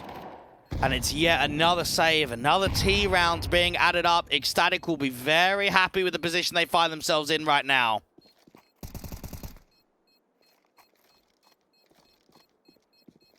Jocko hunting for exits. That nade actually might... Oh, if it bounced off the I don't know what it's called, the pallet thing, without it and going back into the main position, that might have actually gotten a couple of kills with the bomb blast. Instead, no. Ecstatic now have the half at 7. 2 more rounds to try and go towards 9. They found their rhythm again. 3D Max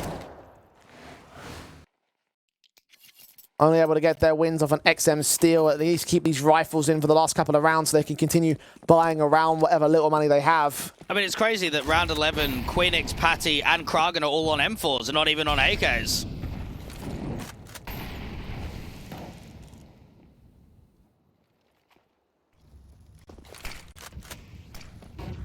We'll lose Queenix to start. AWP of Salazar being concerned about the main play. It's just that one player that goes down. Nodios looking to act out towards B main, and he also is going to fall to the aggression. Killazoo can flash forward his teammate, make an info play outside of there at B main. Kragan will try and put some emphasis here onto Jocko, but they need to fight him out to this left-hand side. Swing and a hit. Second player almost caught by that HE. If Kragan puts it down, it would have secured it. Instead, he takes the direct in fight.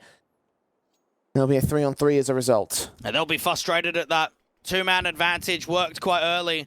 At least it's a B lean, and it's a lean with 2 CTs out.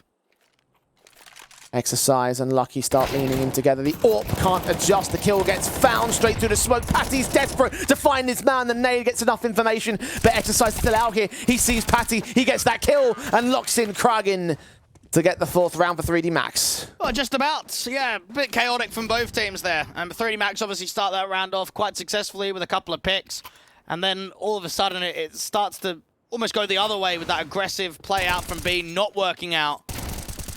Exercise, though. Right place at the right time. And remember, Lucky was the only one that gave info. He was the only one in that late round situation that gave the knowledge of where he was. Exercise has not fired away, so they kill Lucky. They feel as if they can run into B.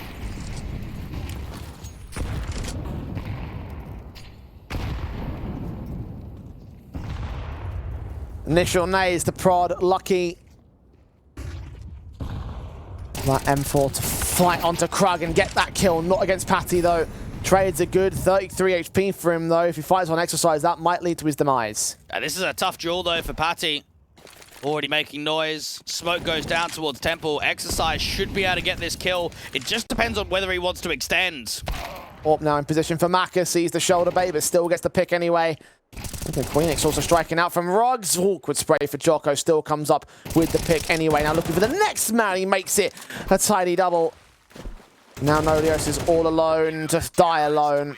Exercise out from mid. Leans into the window and Nodios didn't even see him coming. 7-5 at the turn of the half. Ecstatic still have the half itself. I think all things considered, considering City side of Anubis and without your full roster, it's actually a pretty good half there from 3D Max.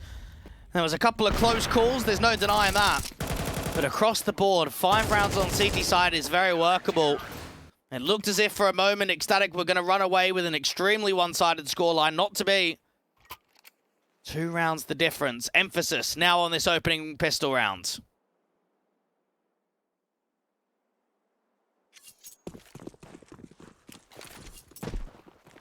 Two that are good. Ecstatic still hold the lead. 3D Max may be able to deny that, though. And speaking of their full roster, I am being informed as well that Hadji will return for map 2 and onwards. So something to look forward to for the Frenchmen if they can hold on to this map especially. Static. Patty, first man in, gooshed down a starter. The Temple entrance is going to flash them and keep them suppressed back in mid. 2 CTs on the defensive start to adjust. This is a good pause from Queenix. If they come in from camera, this position's always so difficult to try and fight against. Salazar's seeing nothing out there to the canals, and I think it shows there for 3D Max. There was a lot of intent to work with, but they had to cancel. And now they've got a late lurk from Lucky. Everyone else is making pace out towards B main, though. Heard by Salazar, how much can you get from Dark? It's a tight angle to hold, does get that first kill. Maka instant responsive. Kragan can only do so much from the back lines. He does get overwhelmed by Exercise. Patty now about to get flanked alongside his teammate. There's another flank involved from Nodios, but it's going to take time to get set up. The bomb will go down in the meantime, and Lucky will rejoin his teammates. This looks very promising. Queenix up on the bomb site directly. Needs to put some impact to bring some of that attention away from main. No further action from the CT side, just waiting for these Julies to be positioned. Engagement from Mako's USP at range, sees 2, can't get either. Lucky can finally look and swing in. Oh, they get the kills all together! Queenix and his USP taps have done it! And Patty should just have enough time to get this round the pistol for Ecstatic. That's actually insane. I can't believe they've won that. That is just a retake that shouldn't be workable. Main was being watched, but I think just as that contact came through, I mean, look at that backstab. Lucky's what? Coming Temple? He's got a player out towards B main. Crazy round. Queenix has got away with so much impact from Temple. Nodios really bailed him out because there's no way that without him, that kill would not have come in from Lucky at the end. What a round for Ecstatic, and what a high they must be feeling off the back of that. Bomb plant bonus is going to be in effect. 3D Max back on their rifles for 4 players. Look to see if they can strike back again. Try and return fire. Try and return momentum against Ecstatic and really take control of the match one more time. T's pressing on to A main. Only one to defend it. Exercise has already taken and squeezed quite a lot of map control out there to the front side of A main. Ecstatic haven't made much of an info play as of yet. Haven't prodded out towards A main, haven't prodded out towards B. So far, they've been quite happy to kind of sit back and wait for the offensive and the exec. Nodius re-smoking off out there towards the canal. Even with the molly comes through, Jocko just has to respect it. Just after a minute on the clock now.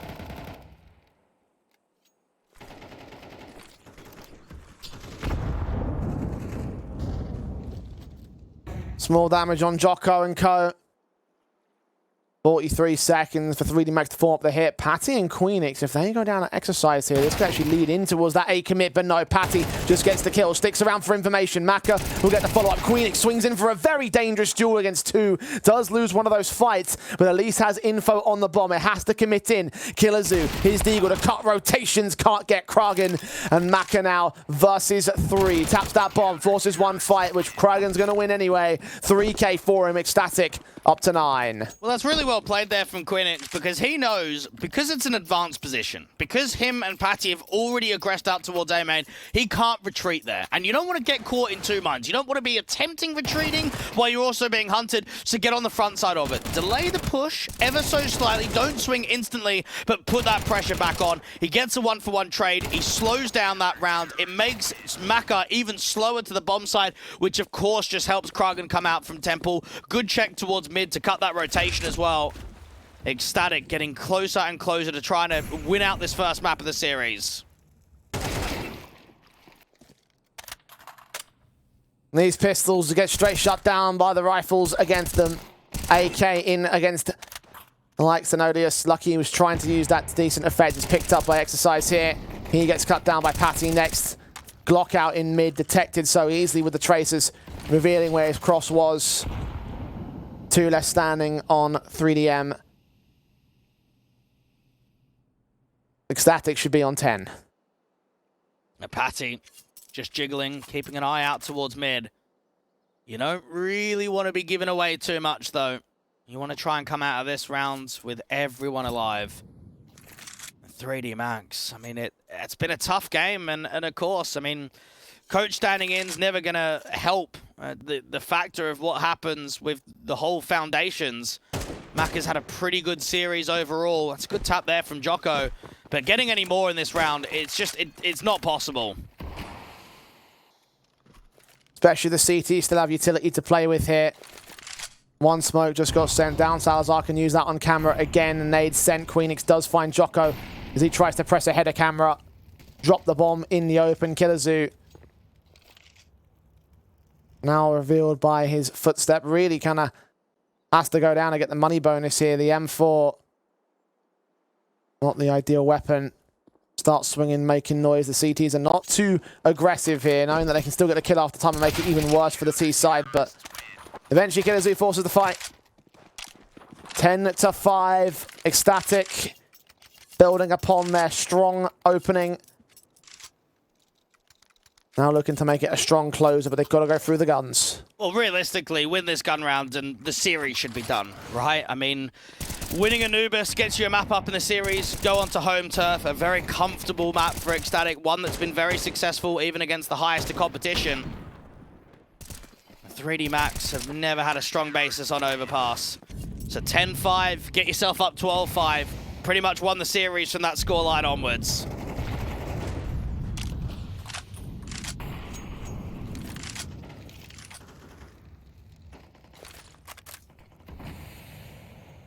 Ecstatic playing their slow game once again. Still, the flashes will come into the T side as they try and gain that main position here on the A site. Counter smokes will be there. Molotov's in. Queenix caught by Exercise. All important frag to start. Jocko has been caught back. Patty should be aware as a second player close, and that bomb will also look to try and commit here. They have site access, not full on control. That mid play as well from Killazoo might also come into effect depending on how it goes. He does get Salazar. That's an all important frag with Maka following up. 2 to line up for Kragan. Turns on for the 3. 3K, but doesn't get exercise. Nodios is left alone to clutch. And they know that Nodius is the B player as well, coming very quickly towards A main. This could be Maka giving up an individual duel. M4 struggles against the AK, but gets the kill in the end. And look at where the bomb's dropped. It's out towards A main. Nades in Nodios' hands, needs to get back on that rifle. 10 bullets in the magazine. Exercisers grab the bomb though. Slow rotating away will get the plant. Does he tap it? Does he stick it? Nodius is already on a bit of a charge, but thinking that he might actually have picked up that bomb and got elsewhere. Goes down, now he's going to know. Or does he? Oh, hang on. No, he doesn't. Oh, no. This mistake is everything. Doesn't have a single clue. He's wasted half the timer already. Got a bum rush into that A bomb site and Exercise is listening for footsteps. He knows he hasn't got a chance. He's backed up to save. I don't believe that one mistake when he moved away at the wrong moment to miss the cue of where that bomb was planted. And it means 3D Max get to 6. Wow, that is a very small mistake right there, and it's a lifeline for 3D Max. It's a very good split into that A site. I think a lot of pressure was obviously building out there. As soon as the T's gained A, as soon as they were out of main, all it came down to was the split. Kragan does one hell of a job to try and recover it. I mean, he gets a multi, he deals with both of those mid players, but just being swung by Maka in the end. 3D Max just about hold on. Yeah, I think maybe even a lack of info that bomb was dropped towards A main earlier on, and then, of course, just kind of not being in the range enough. Thing is, though, is the response just instant? I mean, you look at this buy from Ecstatic, AWP out for Salazar, rifles across the board, strong set of util. This could cripple the 3D Max economy if they're able to charge ahead.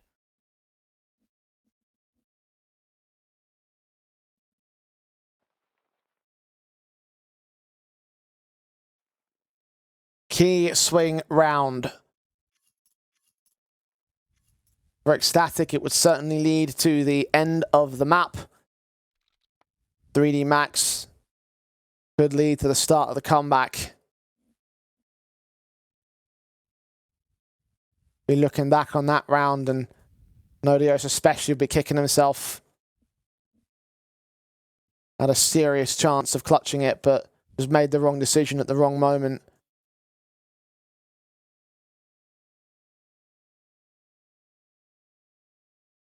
But Ecstatic still have the basis to work from. They still have the AWP. They still have those guns. They don't have any limitations. The same cannot be said for 3D Max. They've got 2 Galils in for round 17. Hey, have a look at the Anubis track record as well for the likes of Ecstatic. There's a lot of it being played. The highest or the second highest map in the pool in the last 3 months. You look at your Overpass, your Ancient, and Anubis. All of them are normally the maps that get played the most. 8 wins, 4 losses. Strong T-side for them to at least try and shape up a comfortable scoreline at the turn of the half, get into the CT line and look to try and close. Salazar, highest rated player for the team in the last 3 months. Highest rated player out on Anubis. Haven't seen much from him, but that's also because he didn't have the AWP in his hands a massive amount in that first half. One of the AWPers that, again, came down from the lower divisions, was out on Atlantic, found his journey up towards Ecstatic. And I remember at the time when they picked him up, it was definitely a curveball, right? I think there's a lot of AWPers that we're quite familiar with in the Danish scene. Salazar was certainly not one that's previously played at a higher end of Tier 2, previously kind of been involved in teams in and around the top 30 to maybe 60 position. Ecstatic were, or I should say Atlantic before Ecstatic, were barely even playing on HLTV. I think I remember all that many appearances from them. Maybe in one of those like lower level, like is it Power League? I think it is. Yeah, well, they will always play there. The MPF lands as well, the local Danish lands, and the top 8s. We used to see them participate quite frequently. I mean, I take Nodius even. I mean, I think you have a look at the last couple of years, and there's always a team, if you follow Tier 2, that's going to be on your mind for the trollest team of all time, which is obviously the Gorillas and the Titans project, and he was involved in that. Obviously not at the beginning, but he was one of the additions towards almost the collapse of the roster that made that move over, and I gotta be honest, I thought that might just be him done. I think as soon as you went onto that team, it felt like it was a death wish for you, that no one really kind of got picked up again. Everyone got left to the side. And found his way playing with Tricked and then made the move back up. So kind of got out of that one lucky. Let's make an agreement to never bring up Gorillas and Titans ever again, Doig. Well, yeah. I mean, that won't happen, but yeah, definitely for greener days now. Yeah. Even with Tricked, it was sort of like a little bit wishy-washy through periods. I mean, his tenure started really well because he got a couple of top 4s, but it was just that the occasional tournament where they went deep. So he's definitely come out better in the long term. Yeah, I mean, Tricked had never been one of those teams that had been all that successful, probably since like the 2018 days, where we kind of look way back. But yeah, I think the sort of 2019 to 2023 Tricked had always kind of been there in the Tier 2 scene, but never towards the higher end consistently of kind of being threatening in tournaments to go deep and to qualify to the next stages. But yeah, Ecstatic, certainly one of those teams where I think that RMR has changed careers for these guys. I think a lot of people probably underestimated them going into the RMR. I know they were there previously when Manx was in the roster, and they held their weight. They certainly went a lot further this time around. But yeah, to be able to show up and even to get LAN experience. I mean, the majority of guys on Ecstatic have only really played LAN at a local Danish level. There's not that many opportunities around in the Tier 2 scene. You have to go extremely deep in qualifications and be extremely consistent like a team such as a Monty to get those chances. And Ecstatic have just started to almost taste what it's like to be at that higher end. Now may well be on their way to another LAN very soon. I mean, the idea that you're playing in the rest regional series, it's the idea that you're playing for that LAN spot that's at the end of the tail end of all these tournaments. Now, still very early doors because it's only the first European series and the first match for them in the first European series, but it shows you've got to be consistent, right? Yeah. European event after the event after the event. Be consistent. Keep looking at top 4 positions. Keep making playoffs at least. The last thing you want to do as a favorite is get grouped. And you can apply the exact same logic to 3D Max, who also want to make that move up. We talked about them trying to crack into that Tier 1, 1.5 level. And here they stand against a team that have already managed to make it a little bit further. Orb sets in for Salazar. A pixel's all you need. The crack angle against Killazoo didn't manage to get spotted by Lucky, so advantage for Ecstatic already as we get round 17 underway. That's an insane shot. There is really not a lot of breathing room there at all. And Jocko gets on the other side of this A main smoke, but look at the CT defense. They're going to flash forward. They've got 3 on 8 to stop against this exec. Exercise catches a pick back on Queenix, but 2 HP for the man. Patsy's going to have to dive out of the way and be a little bit wary because there's now 2 more T-side players to assist the very low HP of the forward man. Nodius, meanwhile, sneaking in the back lines. Lucky is starting to sneak up through mid, unaccounted for. Jocko gets Patty. All important now to the man advantage, but look at Kragan continuing to press the issue so close to the T-side line. Has no idea about Jocko. Salazar's orb did frag back from the window, but being aggressed upon by that Glock and that AK. Maka catches Nonios, and now Salazar is left to ace clutch. Yeah, just has to save. Jocko might even give him a little bit of a fight. He's got to be careful not to offer up too much here. Good utility usage. Look at this from 3D Max, and Lucky's already hunting. This orb's going to go down for sure. And the swing goes the way of 3D Max. Salazar desperate to stay alive. That's a very good frag. The smoke's in the way against the next individual. Jocko's jump facing. Salazar's actually going to look for him. And out of the way here, the Glock shot does eventually find the killing blow, and Jocko is there for 3D Max. All-important player for his 3K, for bailing them out when you thought that Exercise was going to be an easy pick. In the end, Ecstatic suppressed by utility and now suppressed on the economy state. There is no buy for them. Well, fundamentally, both of these teams play really good CS. I think there are teams in and around the higher end of Tier 2 and around that top 30, 40 position where they rely on their individuals a lot more. They don't rely on the composure and just the overall consistency of the util and the timings. But right there, the utility usage was so strong from 3D Max to recover that. Gamble stacking from mid for Ecstatic. 3D Max have read it in an instant, gone right down out of the mid position into the B-bomb site. We'll get that plant. And we'll secure this round. There's not really much that Ecstatic can do about it. They will continue to move as a unit and try and maybe isolate one of these AKs, and it's just a complete mowdown from Lucky and Killer Zoo. Very nicely done to pad some stats. To bring home 8 for 3D Max, for Ecstatic to get back on the guns and try and contest this, because now we're talking about rifle wins for Ecstatic to go to the tail end of the map and probably win it. Now for 3D Max, it's a case of equalizing and contesting once again. Well, you had a look at that previous rifle round. I mean, 3 towards A, it was the right read there from Ecstatic. You get the opening kill, and you've got a lot to work off at the back of it, and yet they're still not closing the round down. 3D Max, they're coming here to win. They're coming here to seriously threaten this 5-10 deficit and kind of try and pull ahead. Salazar had the opportunity of going glass cannon, just had enough money for the big green, but he's opted against it. Get onto the M4, allow yourself armor, get a little bit of extra utility. Now, another thing to add is obviously lack of kits right now, nothing on the city side, also a lack of incendiaries. So if it is a rush, if it is anything quicker, that could be difficult to play against. We'll see how Nolios uses his in this one. The only one in play. Now, he's the B player too. Yeah. See him lean in, just see how the defaults play up for the 3D Max lot. The early Molotovs come in from their map towards B main, as you would expect. Lucky's got a little bit of util with Molotovs also at the ready. Nodios, his M4 is going to get pushed forward initially. Counter mollies are also in. He has used that incendiary now. Blocking position of the T side. Patty considering the idea of a pick, but now Lucky has come up good with the first. Nodios down. A good walk, and now trying to catch a timing in from mid. Over rotation from Patty means that mid is completely open right now. This crunch down to an A-split. This round's done already. Well, it's got to be complete royalty. Hold back behind the birthday cake. Maka and Jocko undetected. Now Jocko has been seen, but the kill can't come in for him. Finally, Queenix locks on, but only for one. Exercise responds. Lucky is so low. 4 on 3 for 3D Max, though. I think Ecstatic don't even want to consider it.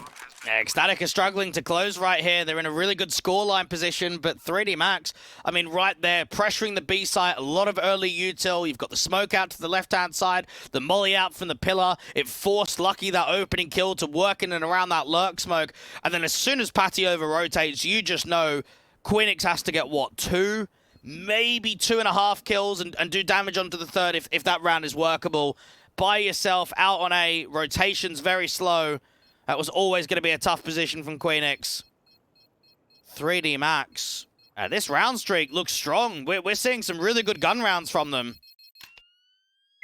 4 on the trot, more than Ecstatic game with their pistol and conversions. Which even then, you think about the fact that that came down to a Queenix 3K of its own. Start to look back on rounds like that, wondering if 3D Max could already be further ahead, and look back at rounds like that, that 1v1 clutch where Nodios picked the wrong bomb site. Think about those mistakes and how Ecstatic could have continued upon their run of form, on their run of round streaks. And instead, you're left in this position where 3D Max now knocking on the door of the lead, knocking on the Ecstatic CT side, who will be in for the half by the 2 players that went down. The 3 M4s that get maintained will still be high firepower for this. But they have got to do some serious work to maintain round 20, because 3D Max, they feel the energy. And you've got to expect, if you are 3D Max, if you're able to recover a 5-10 deficit and win out this map with your coach standing in, you feel like you could win the series. You feel like that was their opportunity for the opposition and they just blew it big time. You'll be feeling pumped. You'll be feeling as if there's a lot of working room. Aggressive maneuver again. House molly, door molly too. Patty blinded out from Temple. Could put that incendiary down, but it seems like it could be another maneuver through mid, through camera and into an A-split. Patty will counter the smoke with an incendiary. Blocking off as much. Keeping 3D Max at bay for the time being, but only for the time being. That fire does burn out in the end. Patty will see nothing ahead of that smoke. There'll be counter flashes to force him back and rotate into that A-bomb site. have got Nodios in his pistol ready to receive. And only one of Kragan on the B bomb site. They have picked the right stack here. And Maka's just trying to pin that AWP down for even just a jiggle. Jocko should be able to find this connection onto Nodius. Not that much damage done. I think it bounced off the geometry and got sent into the corner. Maka caught Queenix just before that smoke bloom. Just had enough vision to land it. So advantage now for the T's. Salazar is basically alone. This crossfire for Paddy can try and bring some attention away. Salazar is unknown towards A main. Paddy got a second kill. Lucky strikes back. Salazar hiding back at main itself. They're still going to check it. The M4 starts leaning in ever so slowly. Sees two to line up. And he only gets one and almost a second. Lucky on 10 points of health. And now Nodios leans in. Has an M4 picked up. Kragan right behind him. The Deagle hunting for exercise. Needs to spam his way onto a kill. But no. Now Kragan's got it all to do. Struggles desperately to get exercise. It was well cardioed out. 3D Max 10 apiece. Ecstatic fought so hard for that round. And that's frustrating because if you're Paddy, you've done heaps. You've not only got one kill to delay time out there in heaven, but you've managed two. And then right there from Salazar, he probably should have got two. I think when you look at that lineup, when you look at that sort of verticality, he should be getting 2 kills there. Lucky with the turnaround on 10 points of health, and then exercise to get the last couple. Close range, delivers with the AK. Oh, these rounds do not have a lot in them right now.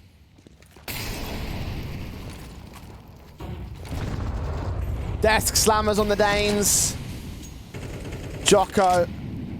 Look at how quickly he makes his way up towards Dark here. He's looking for an opening fight, as is Maka. AWP posted against Salazar's own AWP. Frag goes the way of the T side. And just like that, Jocko, that's his cue to act out to 2 kills. 3D Max are going to gain control.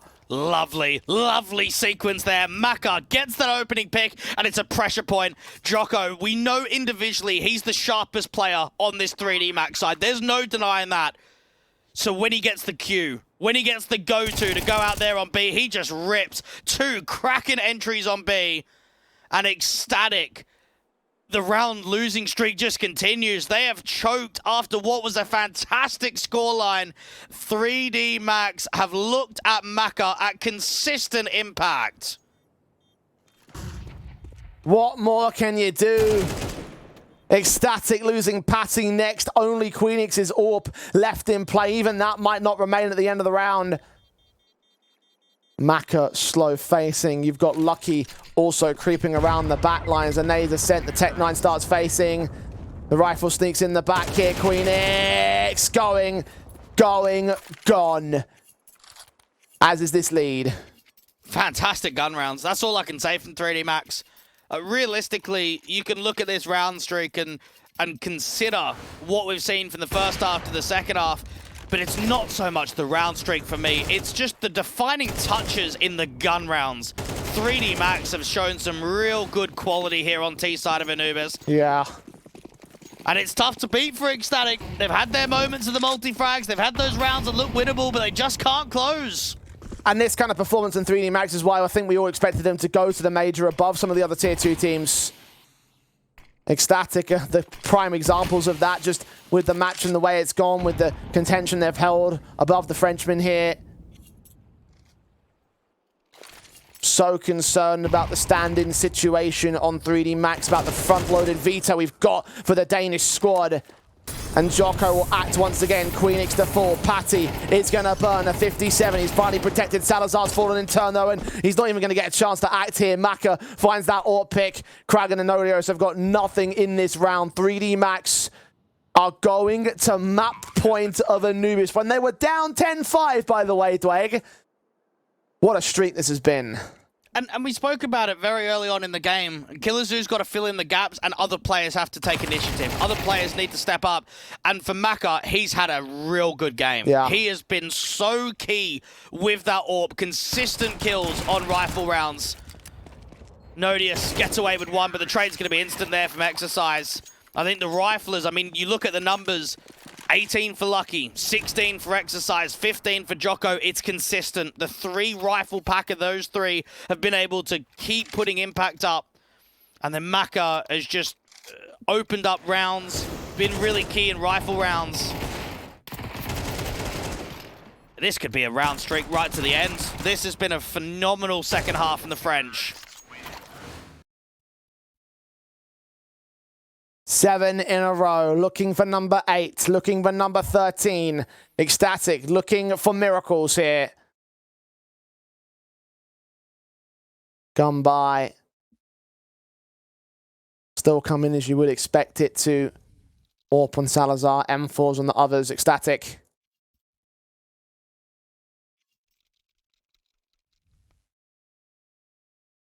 Bring in as much as is feasible.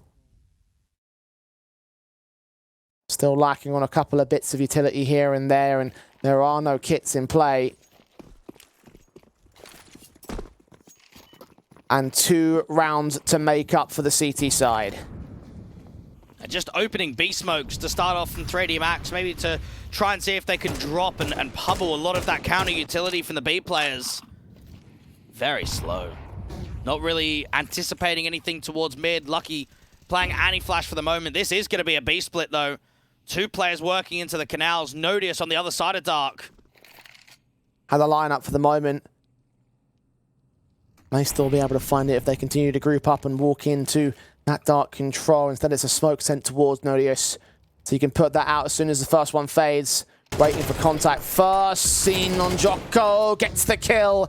And that's full send into B now. Salazar's AWP misses the first shot. Second face also goes awry. CT side falling to pieces as Kragan is mowed down by Exercise. And 3D Max have truly come into their own now. So many concerns about this map choice, about their stand-in. But no more concerns here. Patty already given the position away, peeked in from Exercise, and Maka has got teammates all around him.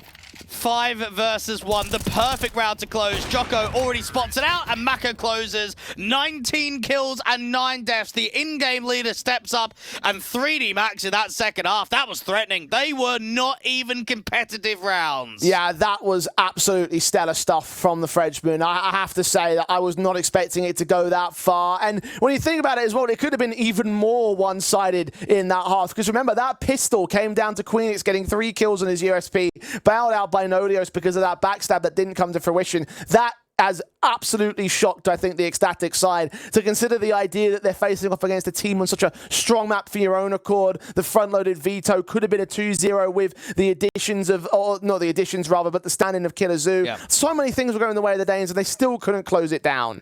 Yeah, I think for 3D Max, it obviously shows that their Anubis is still very strong. We know that Inferno and Anubis has been their go-to maps for a little while now. Inferno more so, but with maybe the lackluster result of Inferno at the RMR, with knowing the likes of the Danes picking into Inferno in both of their best of 3s at the RMR, they think, okay, let's go in towards Anubis. And it works out to be a really good call. That second half, that's what we expect, right? Like those kind of performances from 3D Max, that's what we know is at their peak. They played really well there on Anubis. And it will only get better from here. Haji will be back for the second map of Overpass. It is the Ecstatic map pick, so as we head towards the break, it's now time for Full Force when we return.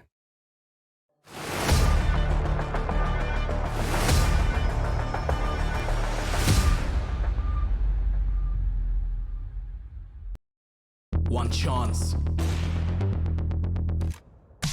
One dream. One match. One energy. One fight. One aim. One action. One hope. One expert.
girl. This is Eva. Nice to meet you. Thank you very much. Your dad's just making his favorite dinner. It's duck. Come on inside. They're all probably too gruesome to tell you while you're eating at the table. How's your food? Is everything okay? Good, good.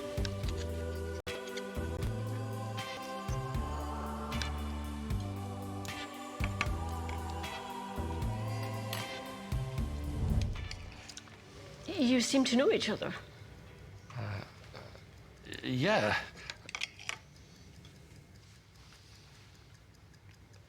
This is the new ambassador for 1xBet. Oh, I see.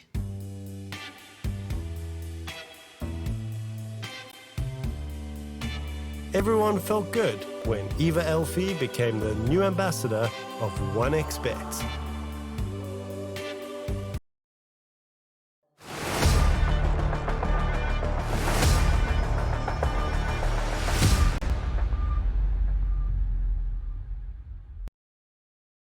What a bounce back. I mean, more of a crawlback than anything else, but they took their time, but they got it together in the end. 3D Max looking still stellar and rock solid as they made their way into the opening map. Now Hadji has returned the server. Now Killer Zoo can assume his regular duties as a coach, and that means they are now strengthened and looking very positive going into Ecstatic's map pick. Dwayne, however, we don't talk about these two teams as being down to the wire and very close to each other, and in that respect, I can still imagine this one going to 3 maps.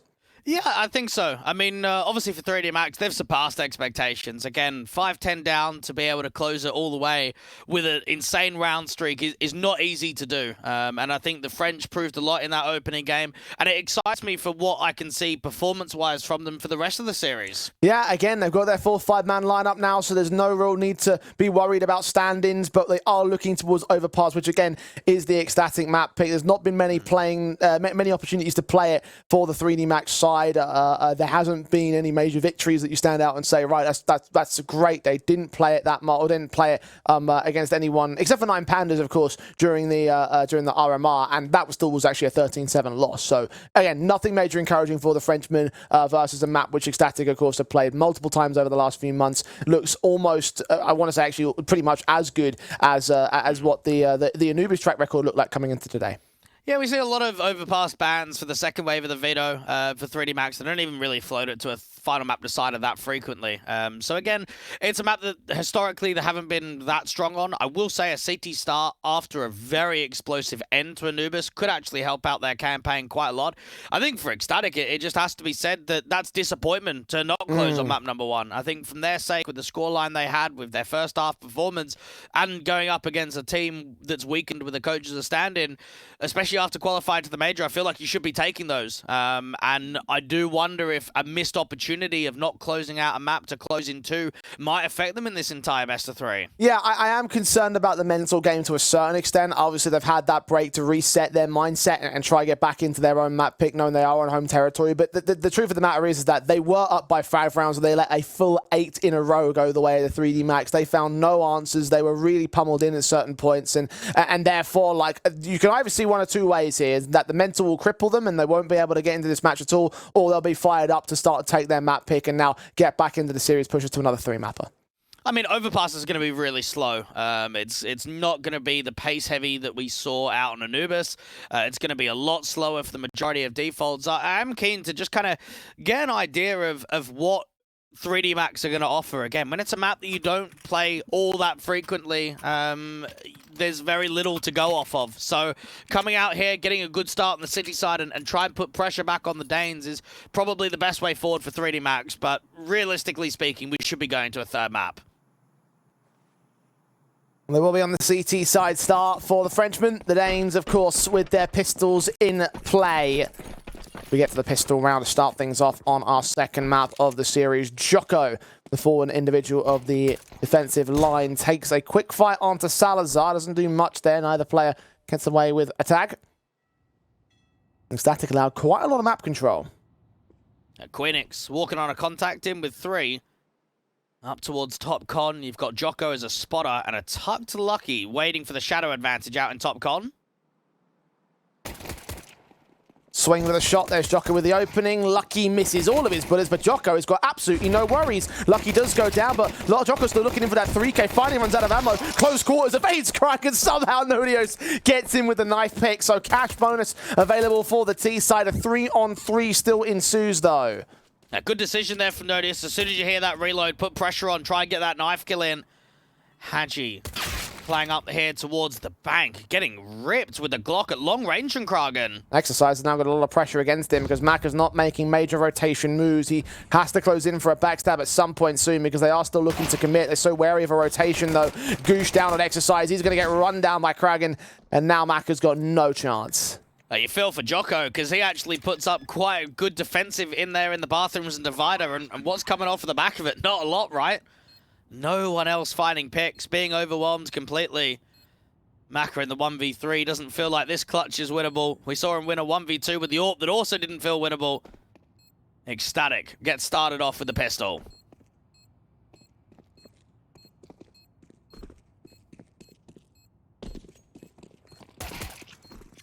There's one shot for Maka. Trying to look for the next two, at least try and show some decency. Holding them 10 seconds. Surely he wouldn't. Yeah, he wouldn't. Patty's going to force him off it anyway. Still good headshots coming in from this USP, so very good effort, but it was always going to be way too late to make it happen. No kit in play. No kit bought in, I don't think, there for 3D Max, so... Pistol game by Ecstatic. Good start. Just there for Ecstatic, being able to slow that round down, put pressure out towards the bathrooms. It was the Kragen shot towards Hadji that was quite impressive. I mean, long range with the Glock is never easy to get that pure connection. And then, of course, Exercise already got gooshed before that wide swing had come through from long. Maka tries his absolute best right at the end, but not to be. So, Ecstatic get the first round, and no force buy-in for the French.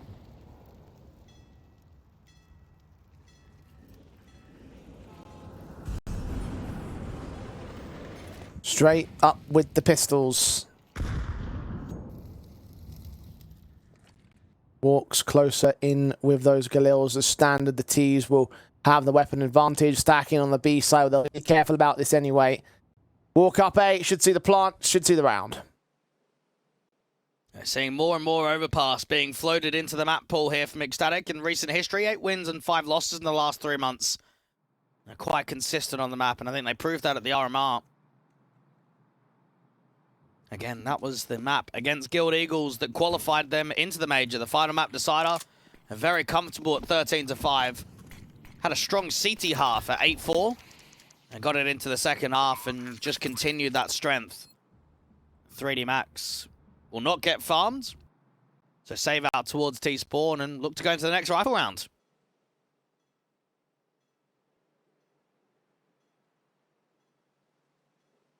Yeah, wary of the SMGs that Ecstatic could have in play and the kind of money they can gain off the back of a hard stack in with the CT side. I'm going to flash their way up towards Top Con, although I say that, and actually they just walk in completely without any utility support. Firing squad can overwhelm Nodios, that would be at least a little bit of positivity. The flash sent in does go through 3 players and does lose his life back to the likes of Hadji. See if he can hold on to this AK. He cannot quite do so. Queenix will get it back as Lucky gets suppressed. And they keep the main rifles in play. A decent effort there, right towards the tail end, just to look for an exit kill, recover a rifle. Doesn't happen, though. Too many players from Ecstatic all around after that player does drop a party. Maka, does he want the AWP? He was cracking with the AWP out on Anubis. He was clinical and he was a difference maker. I think obviously there was a lot more consistency from the rifles in the second half, but as an overall first half and second half, he was strong with the AWP. He's opted against it and get the M4A4 out, and no util actually.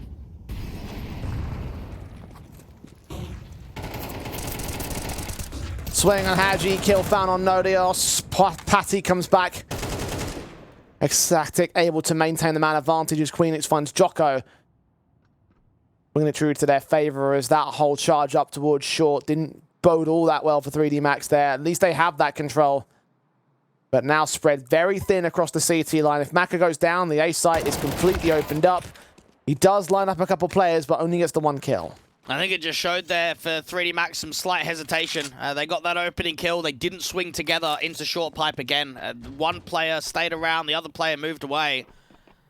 And it just means that They gave too much back out to Connector and to Short Water. Kragan's already heard that rotation from Lucky, so knows that it'll be bank or dumpster side. Hadji is not making noise. He's silently rotating up. That body block on Lucky is going to reveal his position.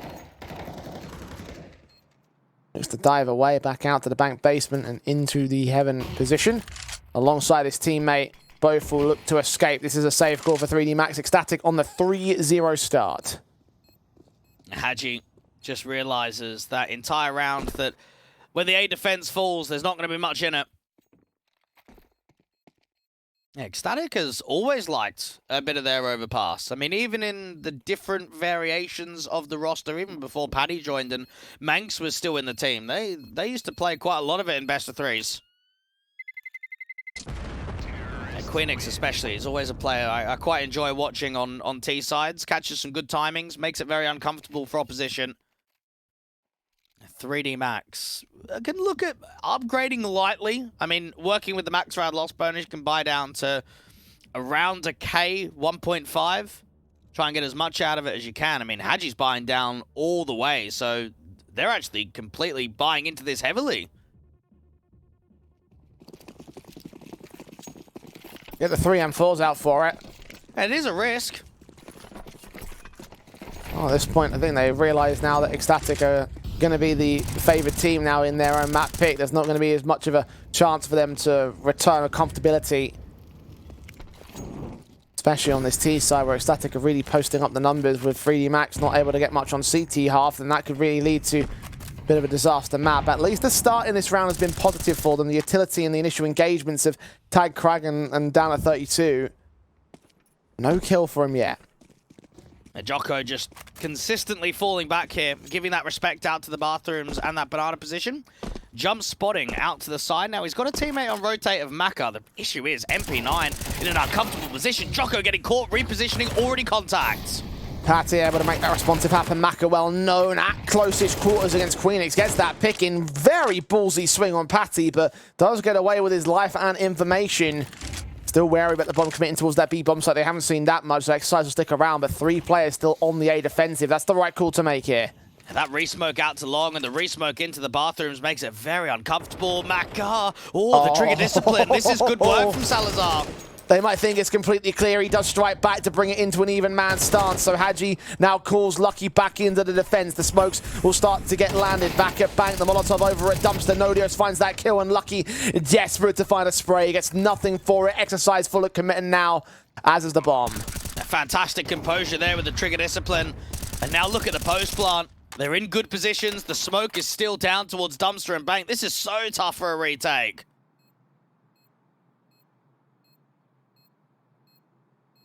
Hunting and hoping.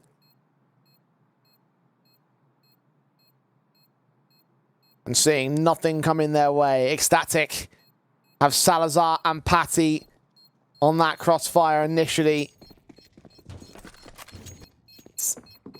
Back out of the way. 3D Max will run once again. The information was called in. It will be a 4th in a row for the Danes. 3D Max struggling to just find themselves footing in this game. I mean, you take that round as a prime example. They go in with the force buy when they could have just ecoed and gone for the half. Jocko kind of gets caught flat-footed. Repositioning, just gets caught in a timing. Maka does as well as he can to try and recover the situation with the man advantage. But then as soon as that returning kill comes through from Salazar in the bathrooms, it just collapses on the bomb site. Good utility usage comes through from Ecstatic, and it just presses 3D Max into some more uncomfortability.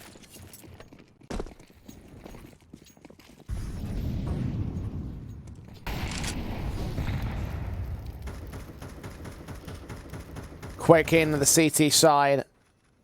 Got Kragan here. AK set and ready to engage against Jocko, and Lucky spots and bursts and sprays through Lucky with the frag. Advantage for 3D Max this time. Yeah, HE stack out towards the monster walls, not going to catch anything. Exercise and Hadji much more defensive out on B. Seems like a quicker B pop off of the back of it.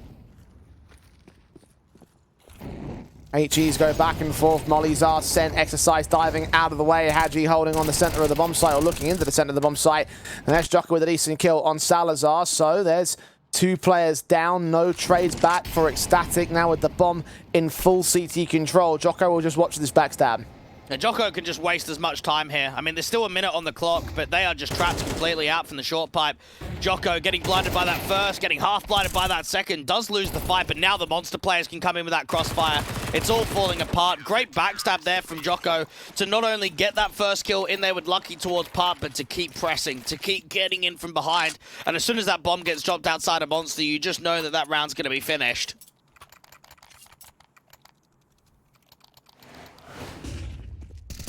First on the board of 3D Max at last in a hell of a streak from Ecstatic. I mean, it's very not too dissimilar to the way things started off over on Anubis. But they carry forward for those 3 rounds overall for 3D Max, though. Of course, they have guns on the Ecstatic camp, but no further savings, so the chance to set up that streak is available right here. Realistically, 6 rounds would be good for Ecstatic on T's side. That would put a lot of pressure on 3D Max in the second half. So being up 4-1, you're only anticipating to get more than 6. Kragan working out of T-Con in with the rest of the pack. And you've got Nodius outside of B, Maka with the AWP waiting to try and see if he can strike. Hasn't had that many chances to get impactful frags so far on this map.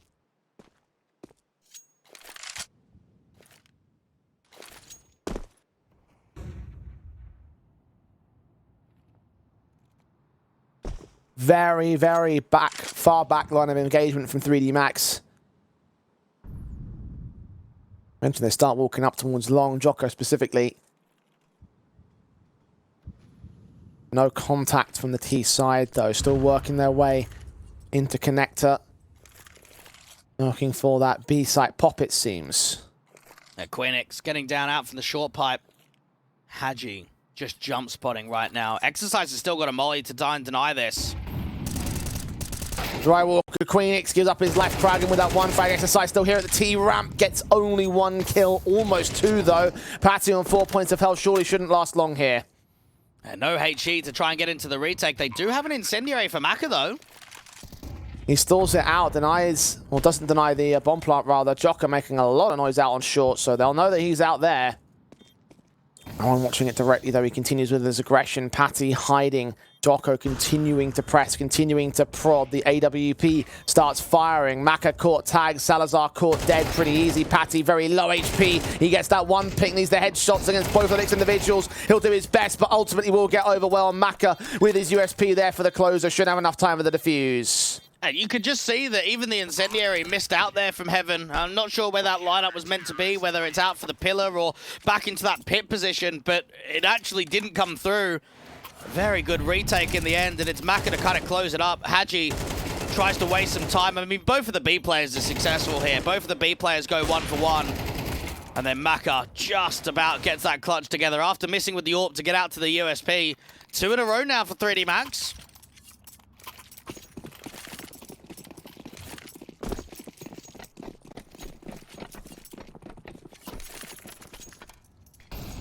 Still turnaround advantage for Ecstatic, but that will look to close here. Patty's AK being the hero weapon and the rest of the upgrade pistols. Half investment round from the rest of Ecstatic. Seeing what kind of damage they can do. I mean, for Paddy, he's just waiting for the jump spot. He's waiting for Lucky to just peer over that booster position, look down to what's happening out to short pipe. And in round 7 with a hero AK, you're looking for some damage, because have a look at the CT economy line, right? It's not really that built up. It's only Lucky and Maka that aren't even up to 3 grand that are the high rollers. So what, 2 picks, maybe 3, an absolute stretch, could actually do quite a bit come that next rifle rounds.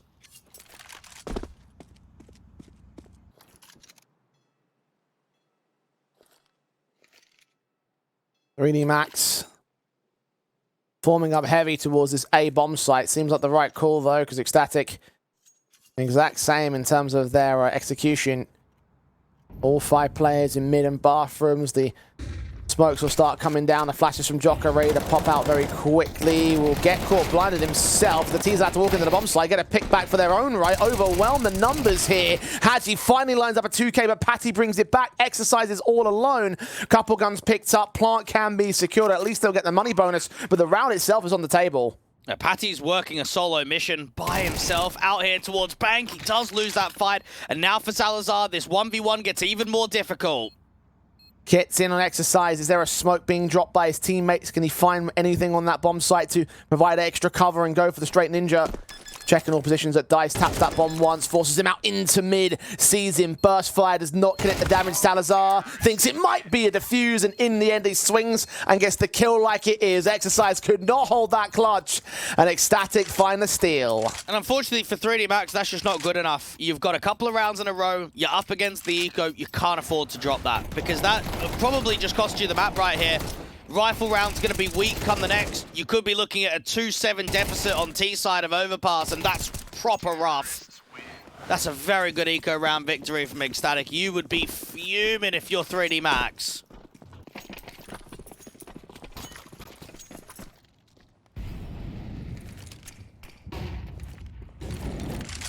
The auto shotgun's back in for Lucky. He was able to turn the tide of the early game over on Anubis with this very weapon. Dive in for Jocko actually on the Zeus play. The AK picked up, but Salazar's Tech 9 takes it right back. Maka's SMG does hold on to the man advantage though.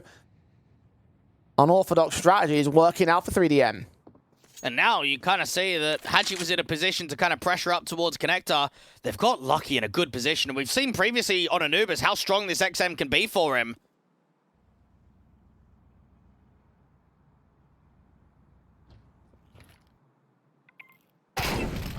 Close quarters, straight shot. Salazar down.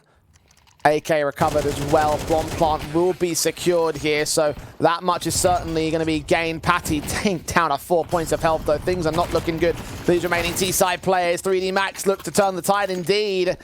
All came down to a Zeus and a shotgun. What a round. That's a very good position for that Zeus to be in, but once again, if I'm going to criticize 3D Max, well, I've got to criticize Ecstatic. That is a low buy. There is not a massive amount in investment right there at all, and look, it's two very chaotic rounds. It's two very scrappy rounds in both directions, and look at the ramifications for Ecstatic. That should have been a fairly clean 6-2 victory. For 3D Max, this is now you getting closer to a scoreline difference. I mean, think about what could be up here for even a tied-up scoreline. Stick that in a Jocko Frag movie, please. What a kill. Oh, man. 5-3 on the board. Ecstatic still hold the lead, but you are right in terms of where they should be. They should be at 6-2, realistically. And instead, there's 4 AKs for 3D Max to play with. The AWP on Maka. And Nodio's tagged already the hero rifle of this round. They were able to use the hero rifle set up to steal one back from a couple rounds ago. Question in the moment is that going to be the case for round 9? Could be a quick flash up. Head in towards that monster position. Exercises Incendiary will slow them down. Patty's going to burn, as is Kragan. 1 kill back for Nodios. He does get a double up with that AK. Lucky going to get forced away from Graffiti. That Incendiary is try to force that player back. Bomb is on site. Will try and get planted. Jocko only a hair's width away from finding the kill on Queenix. Salazar's Deagle does take Lucky back with him to a 2-on-2. Will go with Jocko's trade. There's no utility to block that cross though. That bomb can't get planted safely. Really good repositioning here from Jocko. Great counter utility right here from 3D Max. I mean, just constant bombardment of util right now, and Jocko has got Nodius close by on the walkout from Monster. Nodius has been seen, and they clean it up. That whole round, really good utility usage. I mean, Exercise puts the Incendiary down, holds down Mouse 1, and gets away with 2. And then just when it feels like Ecstatic are going to take the bomb site, just when it feels like they can prioritize the blood, there's an Incendiary short. There's another Incendiary site. There's another flash to come down. Just good work from 3D Max.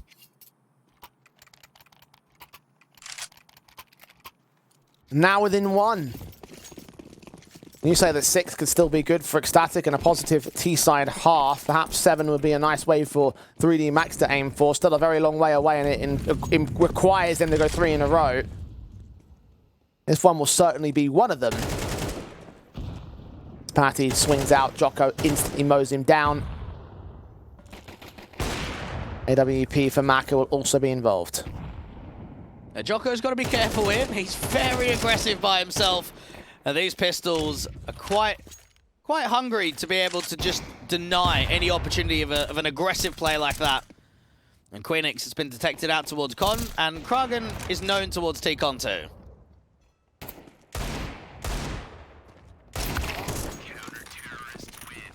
All 5 alive in the end for 3D Max. 5 apiece. Squared even against Ecstatic.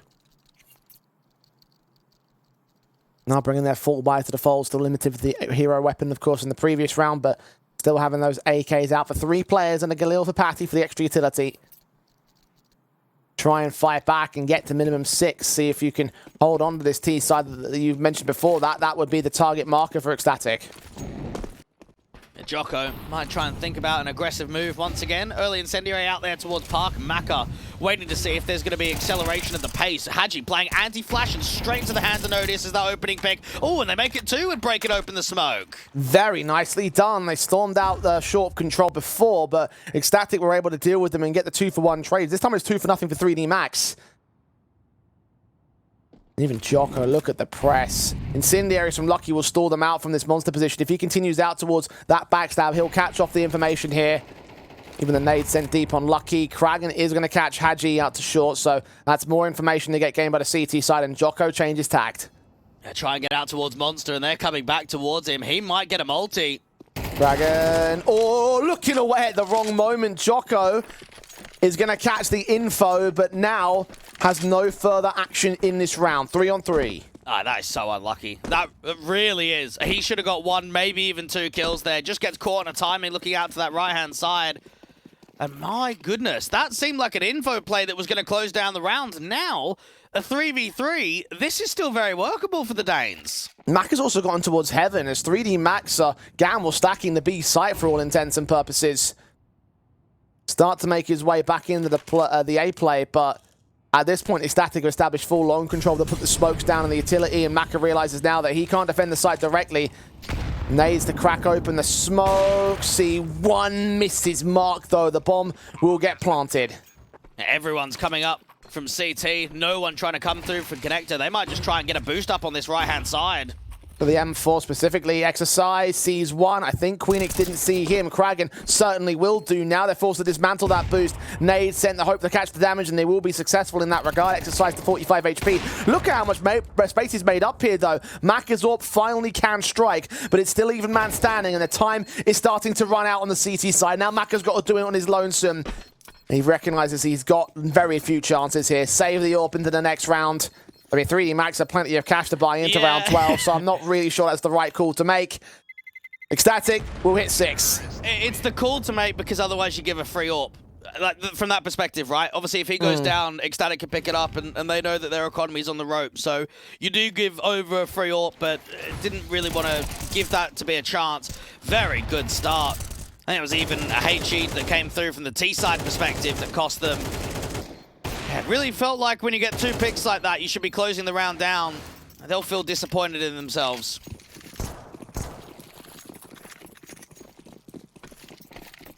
With extra 6 T rounds, 3D Max would love 6 CT rounds. Have the rifles around the AWP to try and support that much here. Ecstatic early in with those HEs. Jocko, forward player, making up a lot of breathing room. Heard that player run away as well. The Incendiaries will reveal that there's nobody out here at T-Con, so he's just going to check position, recognize it's got to have to be the B play here, and they're going in real quick for it. Incendiaries for Exercise will stop them, halt them in their track. Smoke just come back. They're all sorts of blind as Patty comes up with his frag. Haji's forced to dive away. Jocko has bracketed them in.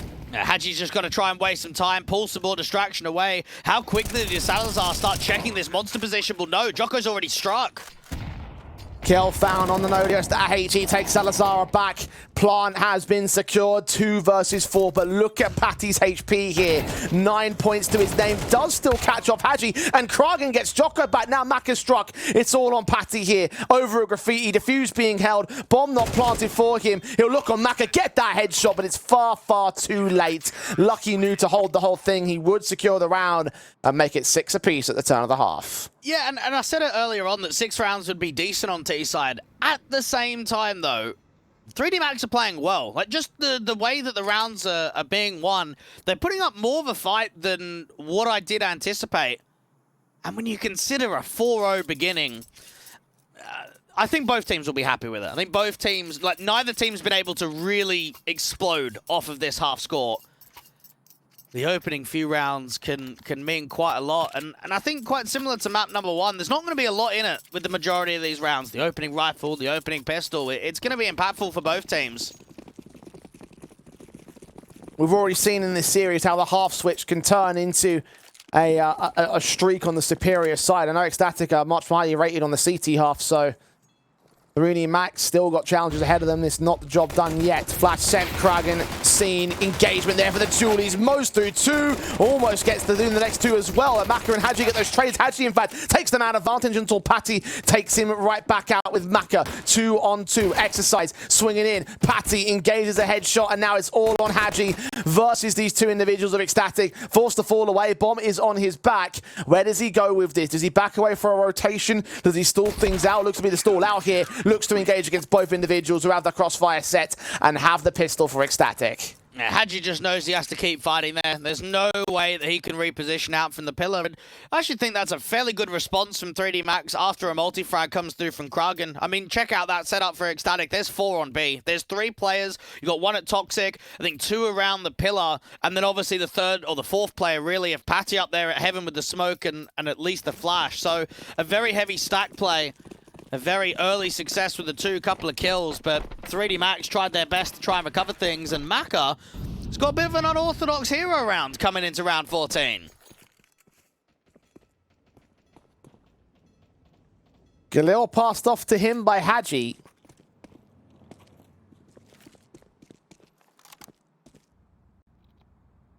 I think whether him and his helmet and Kevlar can ice some picks.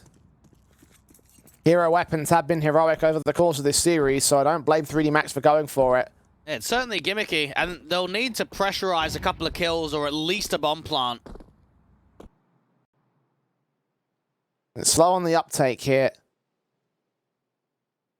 Expecting it to be a slow attempt at the T side. Jump facing on that FAMAS may have just seen where Maka is, if not some of his teammates here. Kragan gets exercised, so the one bait forces out the info on the M4. The second M4 on the back of the site, though, has been unaccounted for. And Nodio starts closing in with a backstab. Maka has finally dropped, so that Galil gets very little done. Finally, Nodio strikes. Jocko can get that 1 pick, but the high HP player of Hadji has been cut down by Salazar.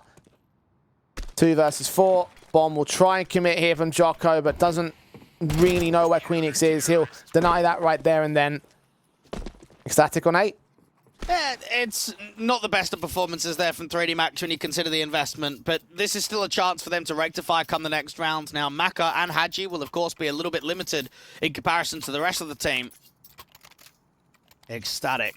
I mean, this opening rifle round, you come through successful, you might be looking at a 10-6 scoreline, which is kind of in closing distance to pushing it to map number 3. Still rocking at least a little bit of the weakened weapons. You've got the Galil, the FAMAS out on that CT line, the MAC-10 for Hadji. Kragan with the opening HE out towards T-Con, being evaded. Hadji charges right into his face and mows him down with a MAC-10, so now an M4 for them to play with. Upgrade on that SMG. Salazar's Galil starts leaning in of his own accord. Ooh, sprays coming in very close. Decent timing, but not damage being done. Instead, Hadji takes a directive fight. Salazar wins it. Jocko gets that trade back with Exercise's assistance. So advantage maintained here by 3D Max, but only for a moment. Patty swinging in, gets that kill. And Jocko caught in the open. Lucky starts lurking outside of Monster. Queenix has no idea, but he still gets that frag anyway. Alive at 11 points of health. Jocko still working on this A bomb site. The bomb's considering a rotation itself, and indeed Maka will go ahead and do so. Jocko continues to fight, but now with the info on where Maka is going, he's going to have to plant and clutch. At least gets the bomb plant, but Patty and Nodius just know double up. Play together on this. AK's read it well, and the spray is not good enough. 45 HP for Patty. 3 kills to his name. Ecstatic are going to get to number 9. And it's rounds like that it's difficult to see why 3D Max are being so fakey and so really depictive of where the end goal is. I mean, they get an opening kill in Con, and rather than just packing, rather than just grouping up and taking the bomb side, you've got like a little bit of an A fake and then a walkout from Lucky towards B, and then it goes back towards A. There's a lot of what-ifs in that round. You need to be able to over-rotate them. You need Lucky to be able to strike. When you consider the opening man advantage, maybe packing would have been the right call. Ecstatic. Feel as if they're probably quite surprised they won that round, in all honesty.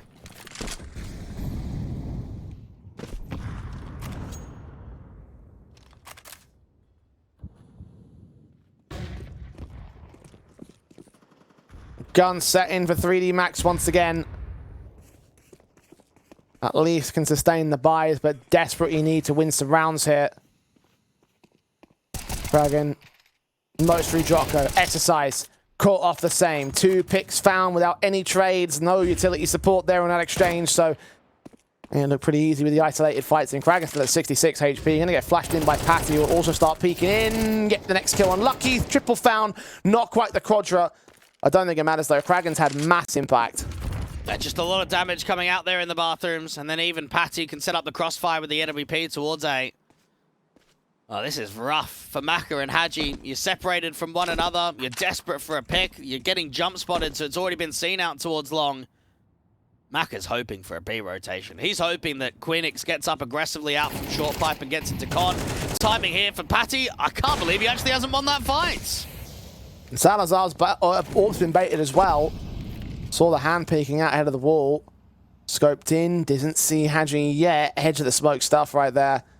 Salazar does not know. Hoping for it though. Hoping an angle's taken. Haji actually does find Nodios elsewhere, so Salazar does force a fight back. Queenix now moving in that corner. Has he been seen by Maka? Absolutely not. Oh, 4x3. It doesn't matter, he does see him in the end. Widescreen supremacy, but he still gets the kill. 10-6, ecstatic. No, 4x3 stretched every single day of the week. 16-9, boy. 16-9. Yeah.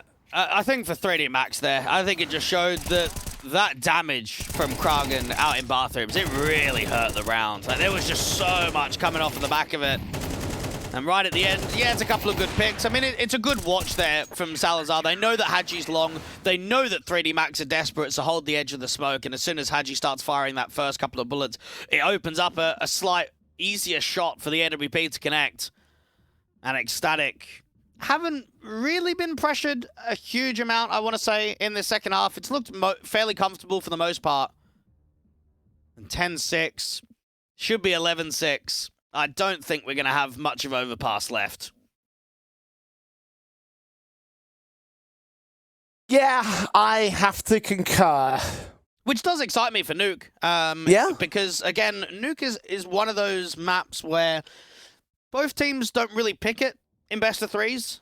We don't really see a massive amount of game time on it for either of these squads. Again, for Ecstatic, we see a lot of Ancient, we see a lot of Anubis, we see a lot of Overpass. I think it's mainly Vertigo and Nuke we see very little of. So getting into territory where both of these teams haven't played a massive amount of Nuke recently. Can get unpredictable. We did see, actually, Ecstatic pick Nuke once against Pera in the RMR Decider qualifier that got them to the actual LAN itself. Yes. That was a really close one. I don't think we saw it in the RMR itself, though. They didn't pick it and they didn't play it, no. I do know that 3D Max did play it against 9 Pandas, and I think they also won that, so maybe a comparison point to take on there. Yeah, it was actually the only time that 3D Max picked Nuke in the last 3 months on HLTV, because they've actually struggled against 9 Pandas in a lot of head-to-head, so probably went into that series looking to curveball the veto and just have something slightly differently on LAN in comparison to their online performances. That's probably why Nuke came out. Well, regardless, points and negatives in both directions. So again, that third map does make us rather excited, and with the way things are going, you must imagine that Ecstatic are going to find this third map soon enough. 3D Max have yet to get anything so far on T-side. And I think, again, it just gives us more of an idea to kind of pace set what we expect out of some of our favorites in this tournament, right? I mean, obviously Monty are going to be one of the clear favorites. I think Big, you can never count them out. I think their online form's been really good over the last 6 months or so. The only difference is JDC and Sirison have just joined the roster, so it's quite fresh to the new rebuild. I think for Amcal, they're also at the major. They looked quite shaky in their opening game, but they could also be a team that goes quite deep. And then between Ecstatic, maybe a Preezy, maybe a 3D Max, you throw in an Aurora, you've got a lot of teams that could go deep. And there's only so many that can.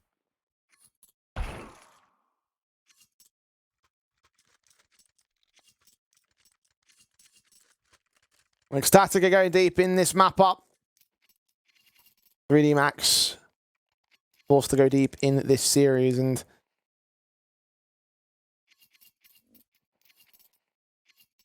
the CT side will now focus fire on just getting this next Hero AK round over the finish line. 3D Max throwing everything they can at these kind of rounds because, like, they just need some sort of victory. They need something on the board. None has been forthcoming. Haji takes the early aggression in towards short and just misses the mark on Queenix. 37 HP for him, though. Execution about to be received. He's going to be the forward contact to Monster. He's forced to use that incendiary. Yeah, rotation's coming back. You've got 3 players on B, 4th player up in heaven, and it's just a cancel here from 3D Max. They might try and get the boost up. They might try and see if they can work connector, but they have to cancel B off of the back of just that counter utility alone. Patty just, again, missing the angle. Unlucky. The boost might come in as Haji looks to set that up for him. AK instead will take the upper position, but not see anything over at the Toxic Barrels. Nodios will get a frag onto Maka, but Jocko trades it back here. 2 for Queenix. No! Lucky quick turn of the headshot. And is this going to be the action now for Jocko? It seems to be the case, but he's staggering, keeping himself tucked underneath the harder cover. His head not poking out against the CT side. Will catch Dragon for it. Look for Patty next! And force out a 3K that Salazar now cannot seem to gain. 1 man left on the CT side. This looks to be 3D Max finally breaking the streak and getting started on T. That is such an insane sequence from Jocko. I mean, even in the 3v3, it feels like Ecstatic are still at the advantage just because of the positions they've got of double on the bomb site and, of course, the weapon advantage. But Jocko, 2 very clean kills, and even the AWP's going to fall too. That is not only an impactful round in just to end the losing streak, but it disrupts the economy massively for the opposition. And Eco being one, the Hero AK didn't even felt like impact was provided there from Haji. Jocko gets that first kill in through the spam. Lucky gets a quick turnaround, and then this is the double that opens up that round completely. Wow, oh wow. Yeah, we've actually got a map on our hands here now. Imagine 3D Max do the exact same thing and go down X to 10 and then streak their way back to the victory. It seems so unlikely, of course, but how poetic. As you mentioned, the economy state not fantastic for the CT side, although Salazar's not going to let that stop him from getting the opening kill. Similar story for Nodios. The SMG just about gets together against Lucky. Haji forced to respond, so despite their weapon disadvantage, Ecstatic had the man advantage itself. It's looked quite shaky in the opening first encounters of this round, but it seems like they are shaping up for a B lean. Jocko with the bomb by himself. Bomb gets dropped in Monster. Queenix looking for more headshots. Kragan gets caught. Maka does find that swing as Patty trades it back. The AWP shot does not connect for the full-on kill. Patty only tagged to 15. Will mow through 2, and Ecstatic are right back on track. 3D Max had a key opportunity with that last round take, but couldn't follow it up.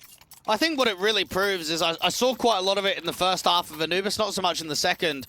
And obviously we're seeing it replicate here on map number 2. First half and second half, both of these teams struggle with the light buys. Struggle with the rounds where it's maybe pistols, SMGs, and not the full-on rifles. And we just saw Ecstatic kind of choke it out to the Eco and to the Hero. Now we've seen 3D Max choke it out exactly the same. Huge ramifications of both of those Eco steals.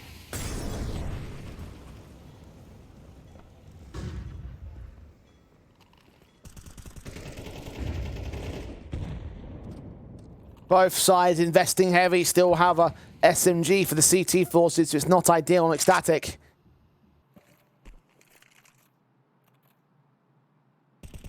AWP's in for both squads. 3D Max need to get in with a round victory once again, knowing their tournament. Gonna start in it.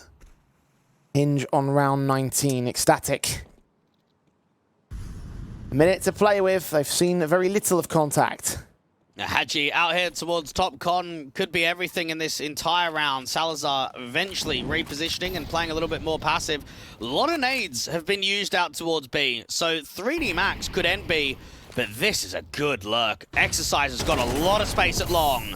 Queen is caught with a flashbang. Jocko acting out over at Monster. Only goes so far as that one kill. So close with 10 HP on that one individual. Nodios is finally cut down by Maka, but Kragan got exercise over on the A-bomb site. So thinned out to even stance at a 3-on-3. That bomb yet to commit. 25 seconds. Someone's got to go back for it, and it seems to be on its way to A. Yeah, it's going to take a while. If there's any defensive, if there's any time stalling, this bomb actually might not go down in time. It's going to be a tight fit to even get to that bomb site. Hadji's got to strike. They are full rotating as well. Ecstatic have all elements in play. Shot missed out from the AWPer. Lucky gets Kragan. Continuous jump face. The bomb is going to get planted as Patty is left alone. I do not believe it. 3D Max pulled off what seemed to be such an impossible round. It really did. Everything is in favor of Ecstatic right there. I mean, first off, I don't even know how Kragan gets that kill towards Exercise. I mean, look at that timing. There's a pressure B, there's an entry monster. Exercise starts walking long, and then Kragan, who's rotating from A, has just got his gun pulled out towards long as he's retreating towards Dumpster on the rotation to Heaven. I mean, that's a wild kill in itself. And then right at the end there, I mean, pressure's building because 3D Max, no, we got to get in there. We got to get in there real quick. And Hadji and Lucky, they provide enough assistance for that bomb to go down. Just when you thought Ecstatic had made the right call, and they're like, right, okay, stack up. All you have to do is get the bomb carrier. Not even get the kill against the bomb carrier, just suppress him. And that still was not what they could achieve. Tactical taken by Ecstatic because once again 3D Max are in this position where they could still run up and close the gap and potentially go further. 3 to the good on the Ecstatic lead, and they've got that one M4 for Patty, but look at the rest of the money they have to spend. Well, when you go back and forth in this kind of situation, normally we would say it's good for Ecstatic, right? You keep going back and forth, you're going to close out earlier. The issue is with the CT economy and with how harsh that last round reset really was, it puts you down into some very awkward states. You're on double eco. You've got to try and buy it up.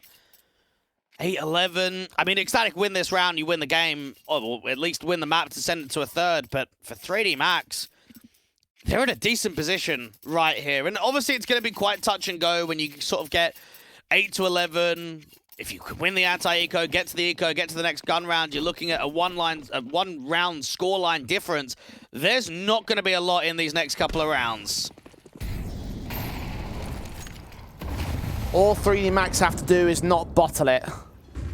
Which both teams have struggled against the light buy again.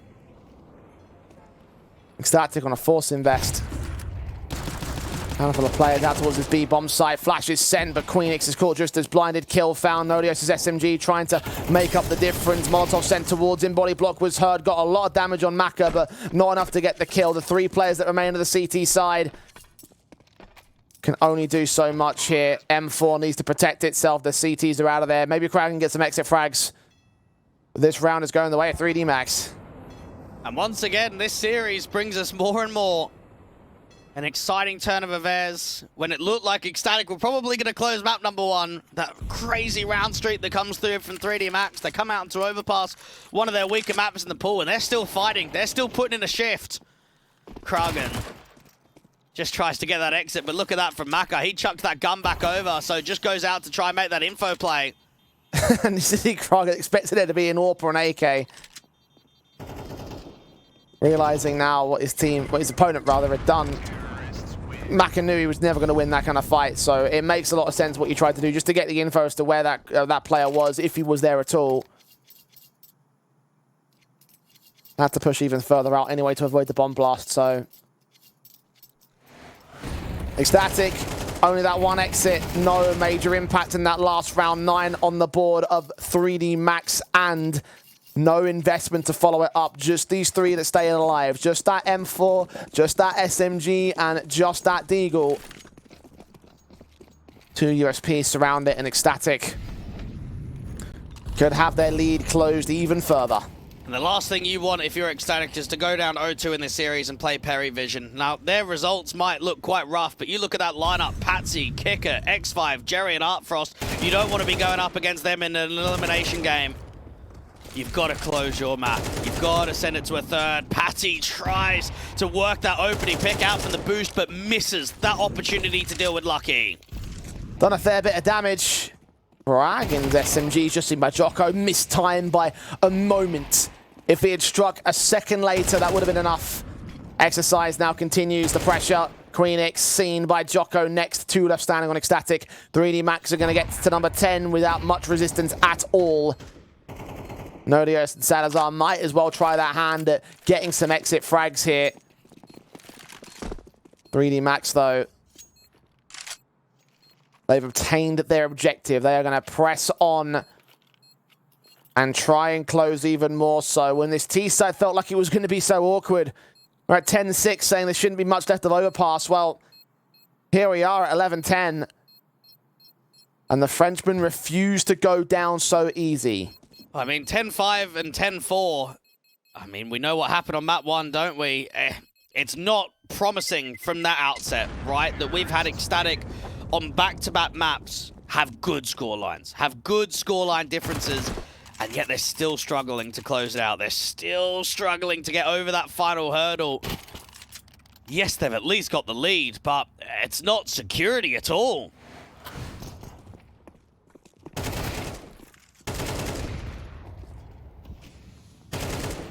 Security is thrown well out of the window at this point. 3D Max are in this match once again. They are in with a 2-0 chance. And if they win this round especially, then oh my, oh me, how Ecstatic will be feeling real rough about themselves. Guns invested, leave nothing in the savings. Lost bonus will be all that they can gain in the next round unless they win it here. Economy is well built for 3D Max. They don't have to worry about a counter reset. This will only be a swing if 3D Max can take it. At that point, they will be on map and series points. Ecstatic, this is a survival round. Jocko, we've seen how much destruction he's able to be providing out in Banana in the bathrooms. Now, this is different. We've seen the signpost angle be held before, but not with a boost. This could be a good off angle for Kragan to deal with one individual and fall off. Look to play the man advantage.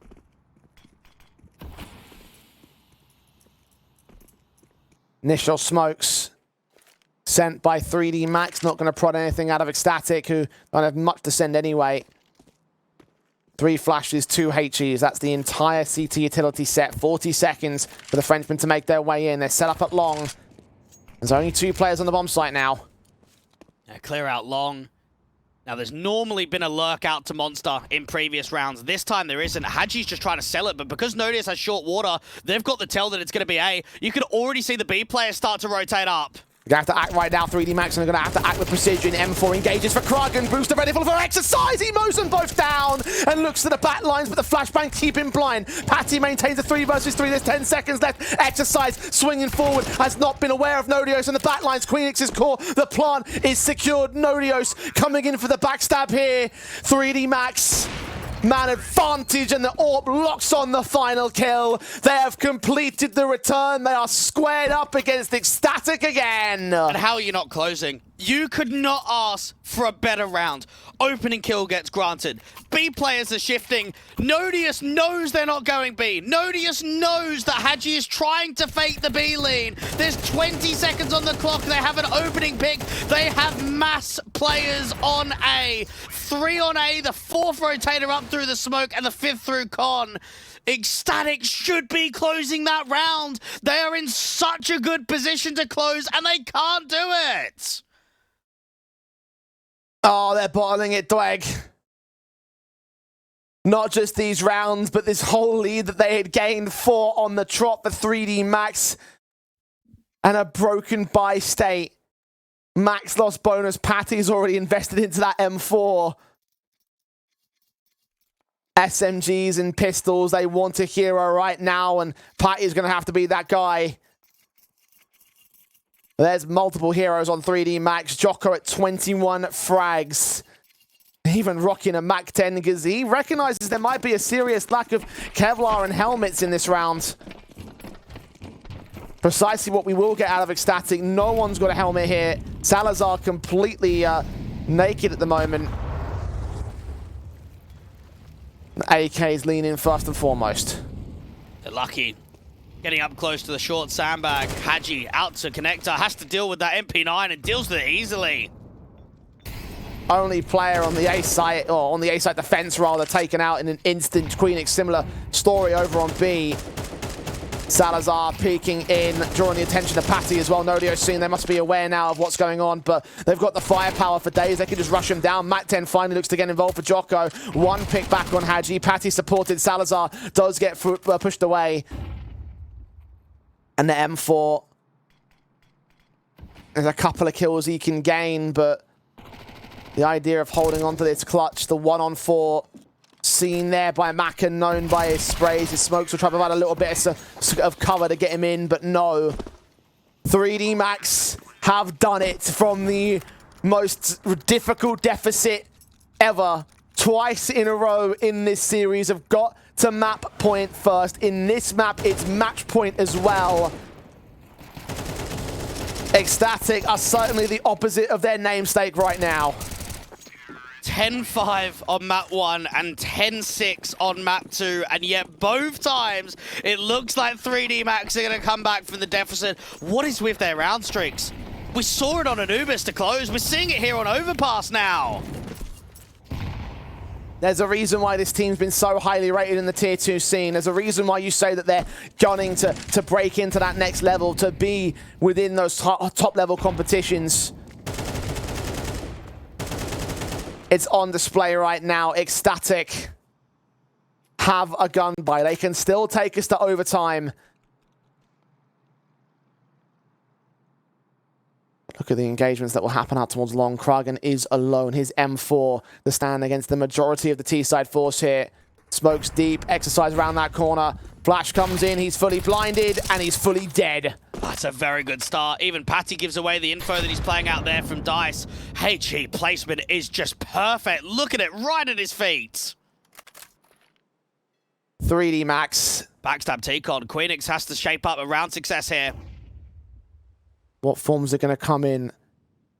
Pushes forward. He has sent his teammates out towards that A stack as well. They lean back in at connector. Oh, the timing's awkward. Oh, the orb turns at the right moment. Maka cuts him down, and Salazar's own orb can strike. He's fully blinded, looking to engage against the orb battle. Maka still wins that the same. I don't believe it. 3D Max have found the perfect players at the perfect moments, and the perfect comeback 2 maps in a row. Nodio, so 1v4, he's got no chance. 3D Max are going to 2-0 this series and send their first win in the Rest European Series. Mac has been on it today. He has just been so impactful. Map 1, map 2. What is that timing from Maka? I can't believe he gets that kill. It looks like Queenix is shaping up for an overtime. It looks like Queenix might get 2, might just completely rip that setup apart, and then Maka again.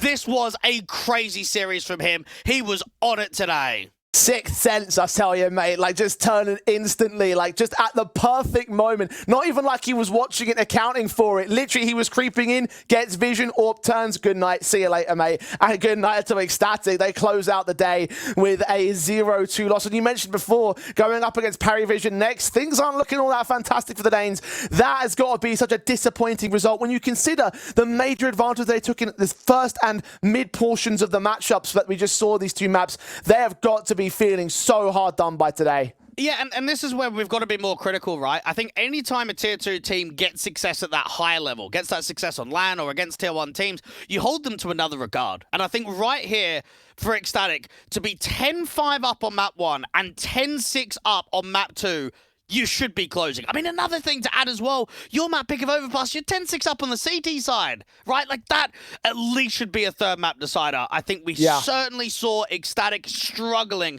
to close out games. And across the board, this was a series that 3D Max had to work for it. Again, map 1, they don't even have the Haji involved. They've got Killazoo, their coach. This was a hard-fought victory, but from Ecstatic's point of view, this is very disappointing to not even take it to a third map decider. Yeah, I'm in complete agreement, because even at a certain point we were saying, right, well, good luck, let's see what Nuke's going to be made of, because we were so convinced it was going to be the end of this. It was their map pick and everything, but oh man, I don't even know what to say anymore. This does throw a lot of question marks into the works for Ecstatic, a team that should certainly be within that top end of this tournament, certainly within this group as well. The idea of the group of death and their position still felt like it should have been a little bit further than 3D Max. They are the team going to the major. 3D Max are not. Even Monty in that respect would have been outranked by Ecstatic, and that just didn't show that the case in terms of the server. So back to the drawing board, boys. Try to get back your heads in the game and recover from the lower bracket, because that is where you're going to have to be. Tomorrow, however, is going to be our next main port of call as we look towards the end of the opening rounds and now towards our